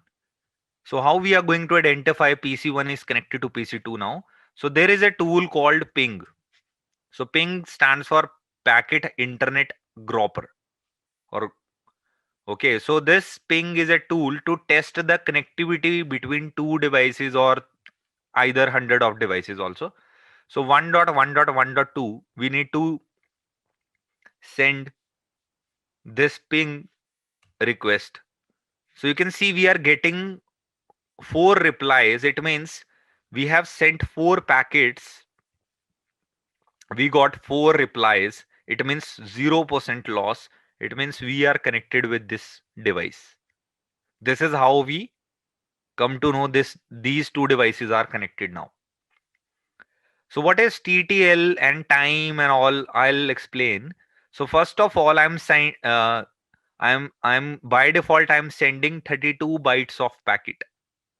So ping is a packet. Okay. So I'm sending 4 packets and I'm getting 4 packets reply. It means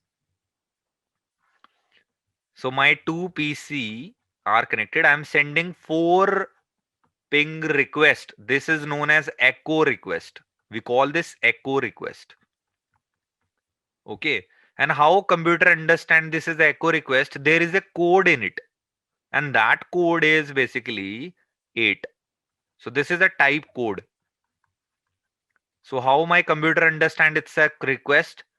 Because when we send this echo request, echo is a type of message we are sending from PC A to PC B with a code that is echo request type code 8. That means it's a request and B is going to reply with all 4 replies here. So that is echo reply. For every request, we are going to receive 1 reply. It means we are sending 4 packets. It means we are going to get back 4 replies. And the echo reply code is 0.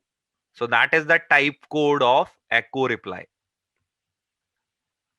So this is how your computer understand when they are getting, because computer is getting 0 1, all the data in the form of 0 1. So how it is getting its echo reply or echo request? Because when we are going to write this 8 into this binary form, like kind of this. So when these type of 0 1s are coming from another device, it means we are getting a request and we need to send a reply back with all zeros. Okay. So if it's getting more complex, you can just simply understand it's a ping packet. We are sending request and we are getting reply back. And this is a tool to check the connectivity between two devices. So by default, we are sending what type of size? By default, when we are sending data, we are sending 32 bytes of packet. Okay. Yes, ICMP. Yeah. And in how much time we are getting reply back? In 2 millisecond, 1 millisecond. This time represents how much time my computer is sending data to another device and device is sending reply, and this reply is coming in 2 millisecond. Second reply I got in 1 millisecond. Okay, third reply I'm getting in 2 milliseconds. So it varies, right? Sometimes it 2 millisecond, 3 millisecond. It depends on the location also. If you are pinging google.com, obviously you are going to get more time because Google servers are at different location. We call this latency. We call this time also, you can say that. Delay, you can say that in network language. Delay, latency, time, all these are common or same thing. So what is TTL over here? That is time to live. Time to live.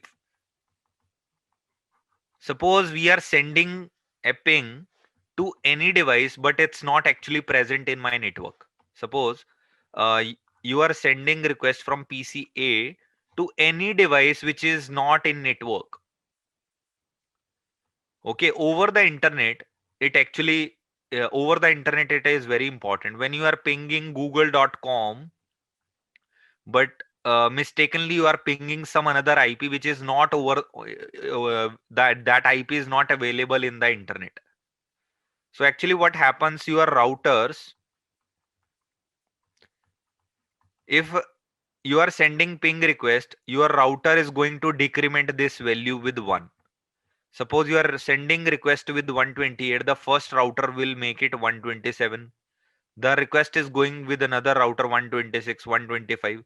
So if location is not identified, if location is not in my network or anywhere in the network, that packet will be discarded or dropped when the TTL value will be 0. So TTL is just like expiry date. Okay. So if I'm going to send a limit with the 128, it means if we don't get this IP address within the 128 routers, I'm going to drop this packet. Got it? Why we have this TTL value? Because if we don't have TTL, the packet will keep revolving in our network and it will create internet loops. This is the power of TTL value. If we don't have anything in internet, it is going to discard it or drop after roaming to 128 routers. Yeah. Okay, cool. Are you getting these things? Okay, cool. Okay, it means TTL value is like expiry date. If we don't get in 128 routers, I'm going to drop this packet. So that is TTL value.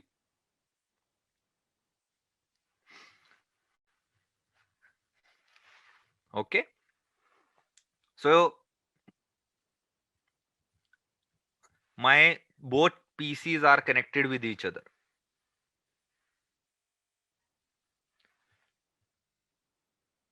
Latency means a delay. Okay, if you are pinging from India to USA, definitely it is going to take time. That is latency.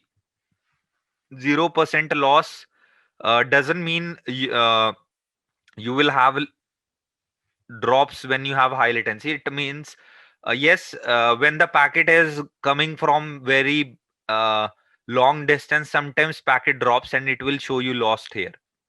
Okay, so now what I'm going to do, I'm going to share one folder in PC1 and let's see if PC2 can access it.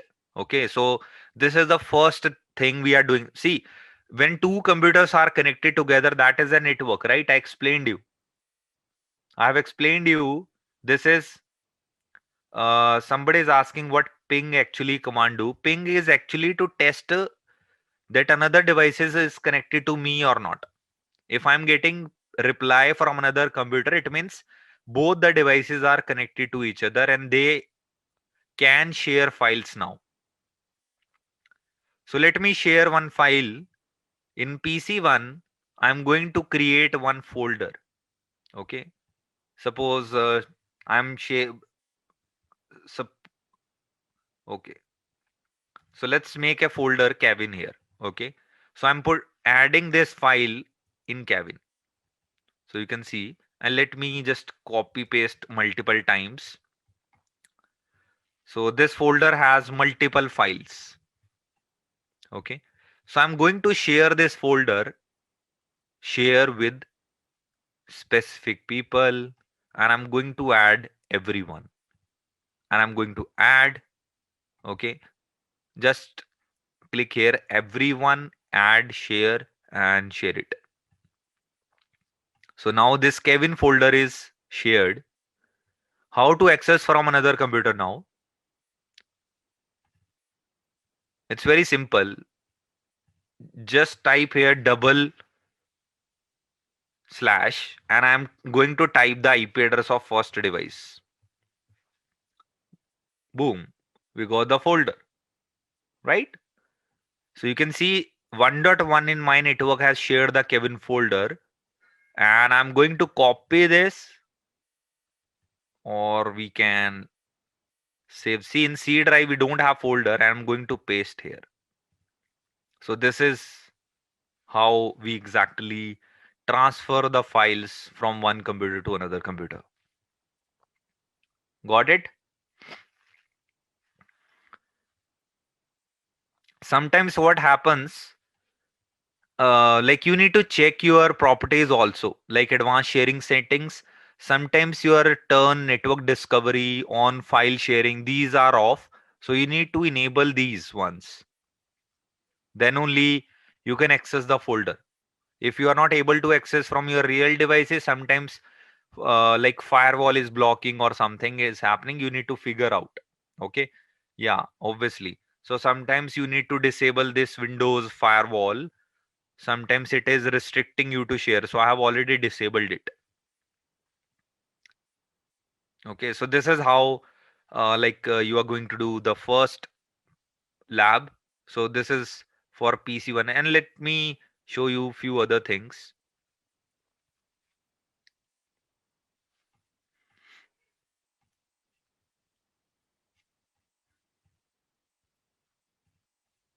Okay. So there is a So when we want to get the MAC address of this device, there is a command called get MAC-v. So if you want to see all your MAC address, there is a command get MAC-v. There is a command also ipconfig/all. But if you want to see all your network adapters MAC address, so this is the physical MAC address. You can see here 50.0000. So this is the MAC address. And there is another thing like ipconfig/all. So it will also display you the MAC address. So you can see here I'm using this technology Intel MT network. So this is my MAC address 50.001.0.0.0. And if you want to see in a very simple way, so just again go to that ncpa.cpl, and I'm going to click over here status and details, and here also you can see your physical MAC address.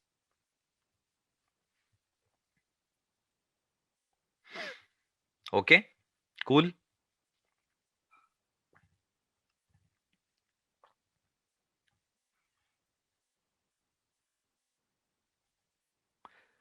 So now your homework would be like you can check with class B, class C.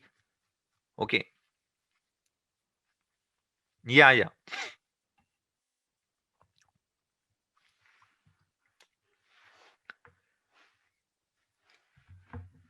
Okay. So I'll show you something today. So what is IP address basically?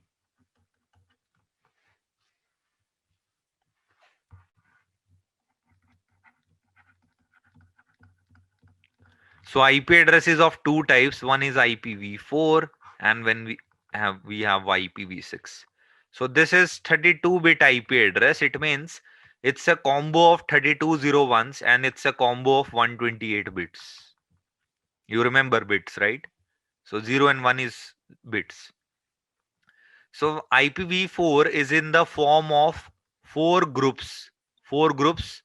Okay, and that is into decimal format. Like IP address is 200.1.1.1. This is a decimal format. When we see IP version 4, it represents into the decimal format. And in IPv6, we have a groups, 8 groups. 8 groups. And here, like group is known as octet, and each group is of 8 bit. All groups are is of are of 8 bit, and here each group is of 16 bit. So 16 into 8 is 128, right? So 16-bit group, and here we have 8-bit group and 4 groups. So 4 into 8 is 32. So if you plus all 8 bits, 8, 8, 8, 8, you are getting 32 bits. And here we have 16 groups and 8 groups. It means 128 bit. Okay. And here the IP address looks like this: 2001, 1234, 0000, kind of 000. Okay. It's actually big address. So I'm trying to just 3456. Okay, this type of address, very big address. You can see it's very short and easy to remember. Here it's complex, but yes, there is a way to shorter this address also. Okay, so we can place double colons instead of zeros. Okay, so we will discuss this later on. Okay, but IPv6 looks like this address, and you can see some CAFE, ABCD, and all these terms. This is known as hexadecimal. Why we use IPv6? Because we have a shortage of IPv4. Almost all IPv4 is used now. So this is the reason IPv6 is commonly seen nowadays.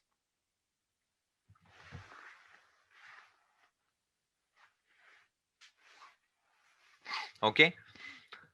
So to start learning IP address subnetting, you need to understand the basic concepts, that is like decimal to binary, binary to decimal, all other things. So just a quick intro. I'll give you overview about what is decimal to binary and why it's important. I'll show you. Trust me, if you already know this thing, but still you are going to learn something new today. Suppose we have a IP address 192.168.1.1. So this is a decimal format. Your computer does not understand decimal format. Your computer understand binary. So these things we are learning from our school days, that computer understand binary language, machine language, right? So how computer is going to understand this IP address? We also need to understand that thing. So IP address, I told you this is of 32 bit and each group is of 8 bit. Every group is of 8 bit. And how we represent this? Because 0 and 1, how many values are the? So 0, 1, it means this is a 2, right? It's 2 values. So this is the reason we always take the combo of 2. So we can take to the power of to represent 8 bits. How we are going to represent it? We start with the power of 2, from right to left, to the power of 0, to the power of 1, to the power of 2, to the power of 3, 4, 5, to the power of 6, to the power of 7. So if you know these things, it's good. So 2 the power of 0 is 1, 2 the power of 1 is 2, 2 the power of 2 is 4, 8, 16, 32, 64, and 2 the power of 7 is 128, right? And 2 the power of 8 is 255. So now if I want to write 192, so I'm going to write first all these values here, like 128. You can just note down. If you want to pen down this, you can pen down 421, right? So how I am going to make 192? Very simple. Just take group of 128 plus 64. 128 plus 64 is 192, and put all the values which we are not using 0. Yes, very simple, right? So just take for 168, very simple. Just take 128 plus 32. 128, 32 is 160, and 160 plus 8, 168. And what would be the binary for this? It's very simple. All zeros, and in the last we get 1. And another one we are going to get 0, 0, 0, 0, 0, 0, 0, 1. If you understand, just type yes in the chat section. Okay, cool. Now I'm going to show you why we have classes in IP version 4. Okay.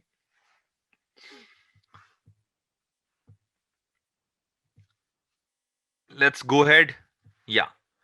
So now there is a organization known as INA, Internet Assigned Number Authority.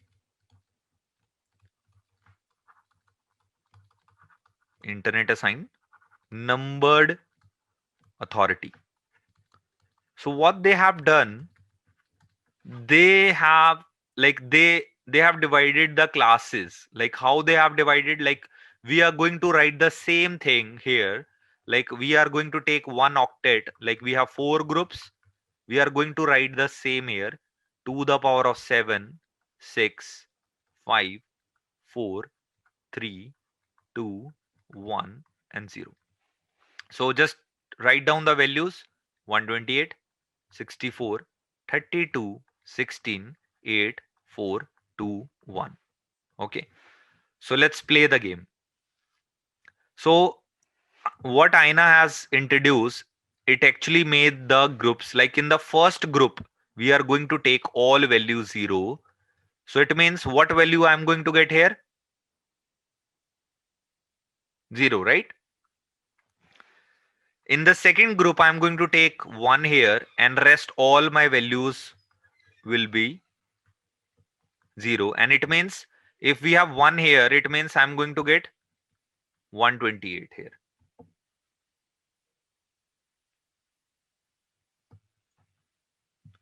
Okay.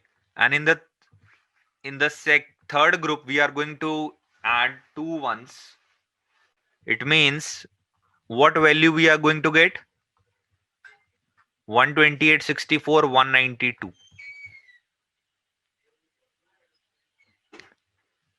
And here we have 3 ones, and we are going to get 224, right? And in the another part, we are going to take 4 ones, 240. And what would be the maximum if we plus all values? We get what value? 255. And what comes before 240, guys? That is 239. What comes before 224? 223.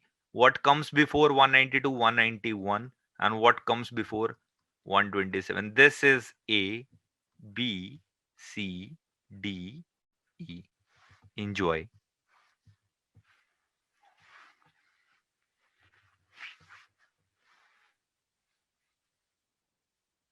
Okay. So this is how INA formed IP addresses. And you don't have to cram every time. Just remember this formula. And so it's very simple. In the first group, we are taking all zeros. When we plus all zeros, we get 0. And here in the second group, in A class, all values are 0. In B class, just take one group. C, we are going to take 2 ones. In D, we are going to take 3 ones. In E class, we are going to take 4 ones. So that is the actually representation of, yeah.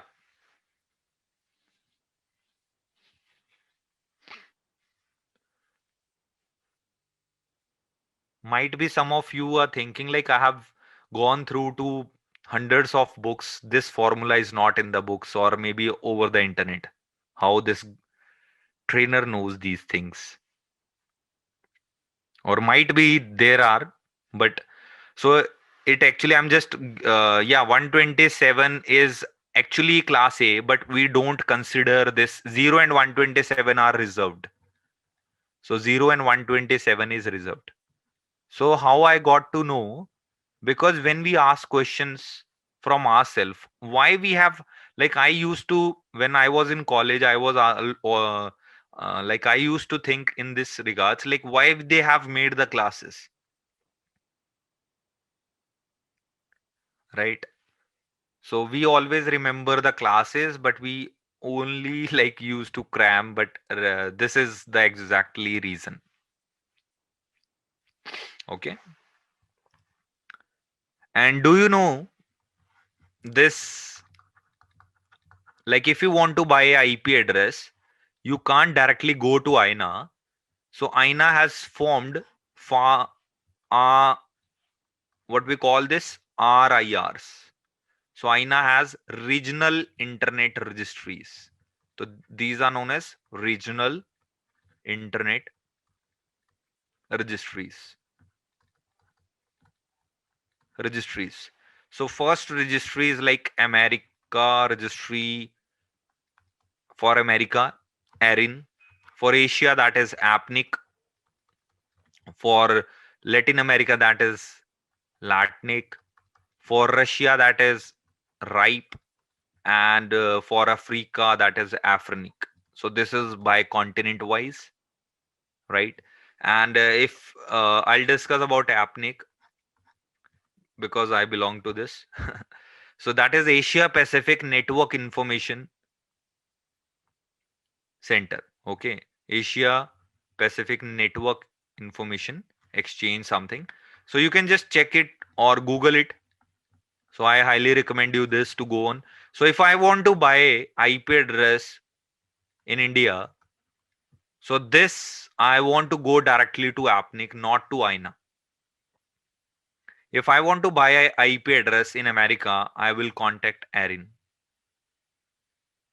Yeah, INA is not a yeah, it's a kind of government body, but now it's like what we call this. It's for all. Kind of it's a government body, but it's an organization now, or like what we call this WHO. It's a or a government, or it's a global organization, right? So it's like that kind of. Yeah, centralized. Okay, so ARIN, APNIC, LATNIC, RIPE, AFRINIC. So America Registry Information Numbers, Asia Pacific Network Information Center, Latin America Network Information Center. So that stands for RESUX Internet Protocol Exchange. That stands for Africa Network Information Center. Okay, so go and check it. So now, one question that arises, from where we are getting internet. Like I'm getting internet from one ISP, that is Airtel. But from where Airtel is getting the connection? Maybe from different ISP. Maybe let's take AT&T. From where AT&T is getting the connection? You must be thinking that maybe they are taking connection from somewhere or some kind of ISP. It's not like that. So internet, I told you, internet is a network of networks. So Airtel, AT&T, Sprint, when they are actually connected each other, when all the ISPs in the world, like Tata, like Telstra, all companies or all like all ISPs are connected together, they are actually making internet. So internet is not coming from anywhere, right? It's a combination of all the networks are connected. Yes, correct, Rudresh. Okay, so it's a history, like how it started. I'll give you the overview because it actually motivates and gives interest or creates interest to learn networks. So when there is a Cold War between Russia and India, okay, not India, sorry, there was no Cold War between Russia and India. So Russia and USA. Yeah, I do remember. So my bad. Yeah. So Russia launched a satellite, their first satellite in the space. That is, I think, Sputnik something. Okay. So they have sent one satellite over the space and they are getting signals. And when they are getting signals, somebody is jealous and they actually made two organizations. That is DARPA and NASA. at the same time. Means it can be a delay between them, but they actually started two organization. You already know this, right? So DARPA is Defense Advanced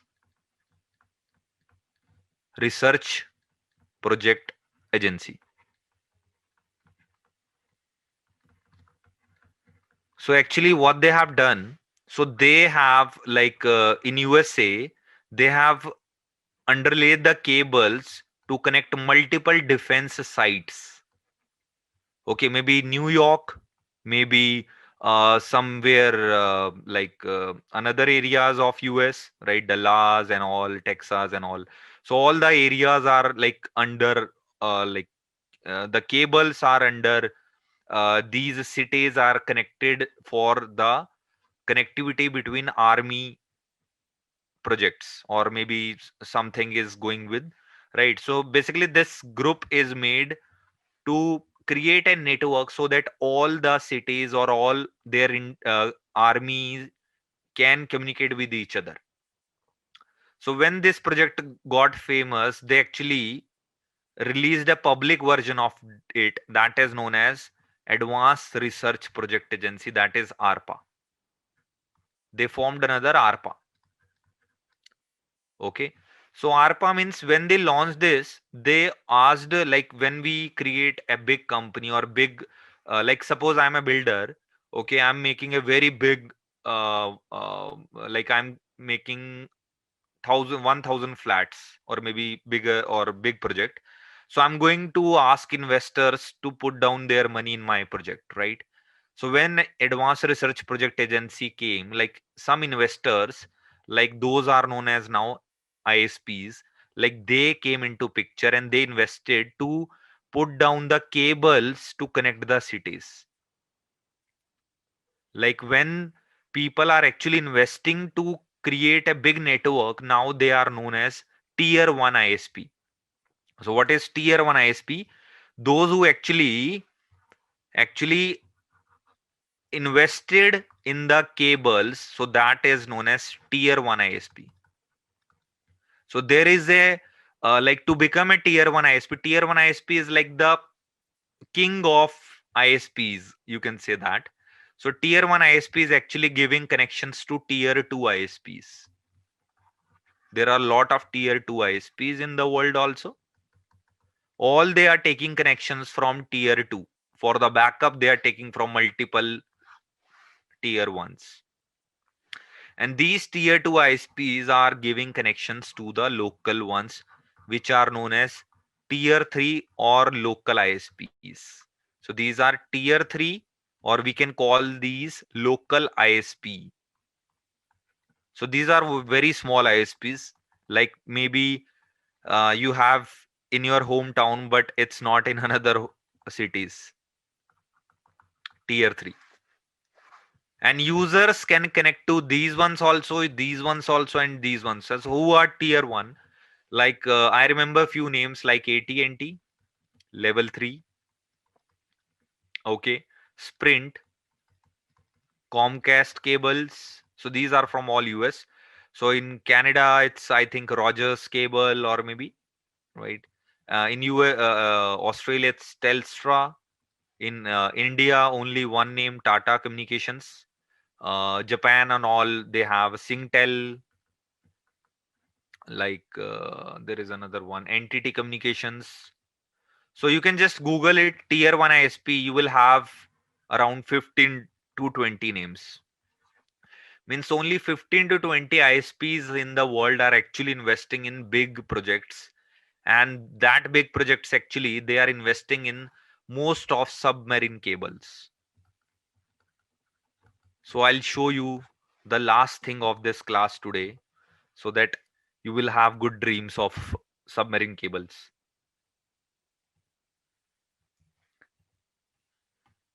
So I'm going with the map submarine cable.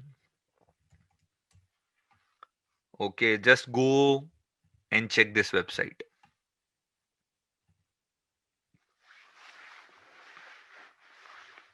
Okay, So all these are cables under sea, which is actually connecting all of us to have this Zoom session.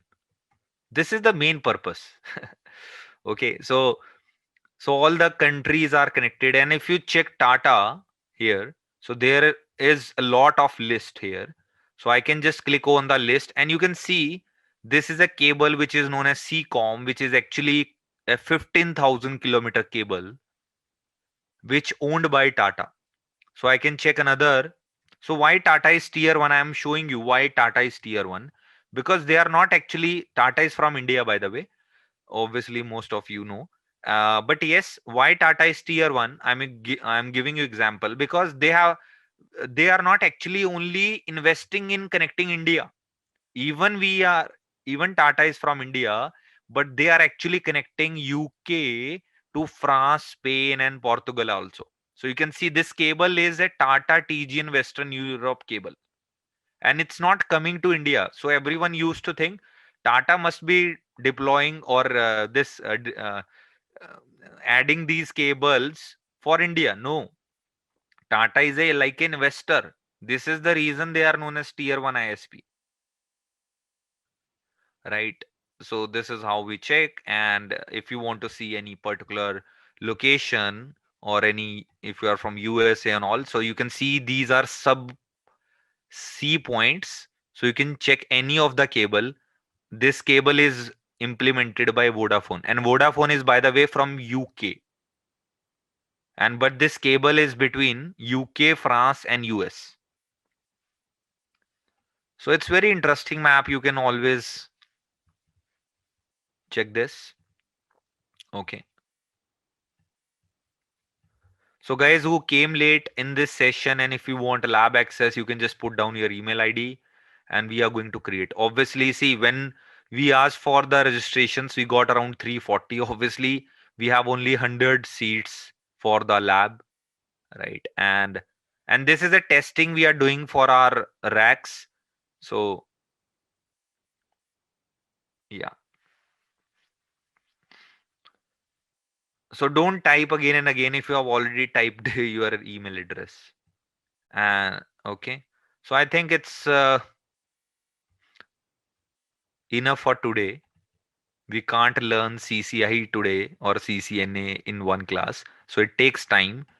But first we need to create interest in this network field. Then only we can go up to the top level. Trust me, if you really love this technology, you can have like thousands or maybe like if I'll talk about USA, you can go up to 150 or 2 lakhs dollars up to in not as a fresher, but it takes time. And in India also, like you can go up to 50 lakhs, 60 lakhs also in this particular field, but it takes time. You can't jump to 50 lakhs package within 1 year or 2 years. It takes time, right? So I'll show you or I'll give you one career strategy also, what exactly you need to learn in 2021. Obviously 2020 is going, so we will discuss about 2021 plan also. So I have explained you what is a network. When two or more devices are connected together is a network, right? And like you can connect your computers, printers, or laptops in a network, and that is also that is also known as network. And one when all of the service providers are connected together with submarine cable and all, so that is also a network.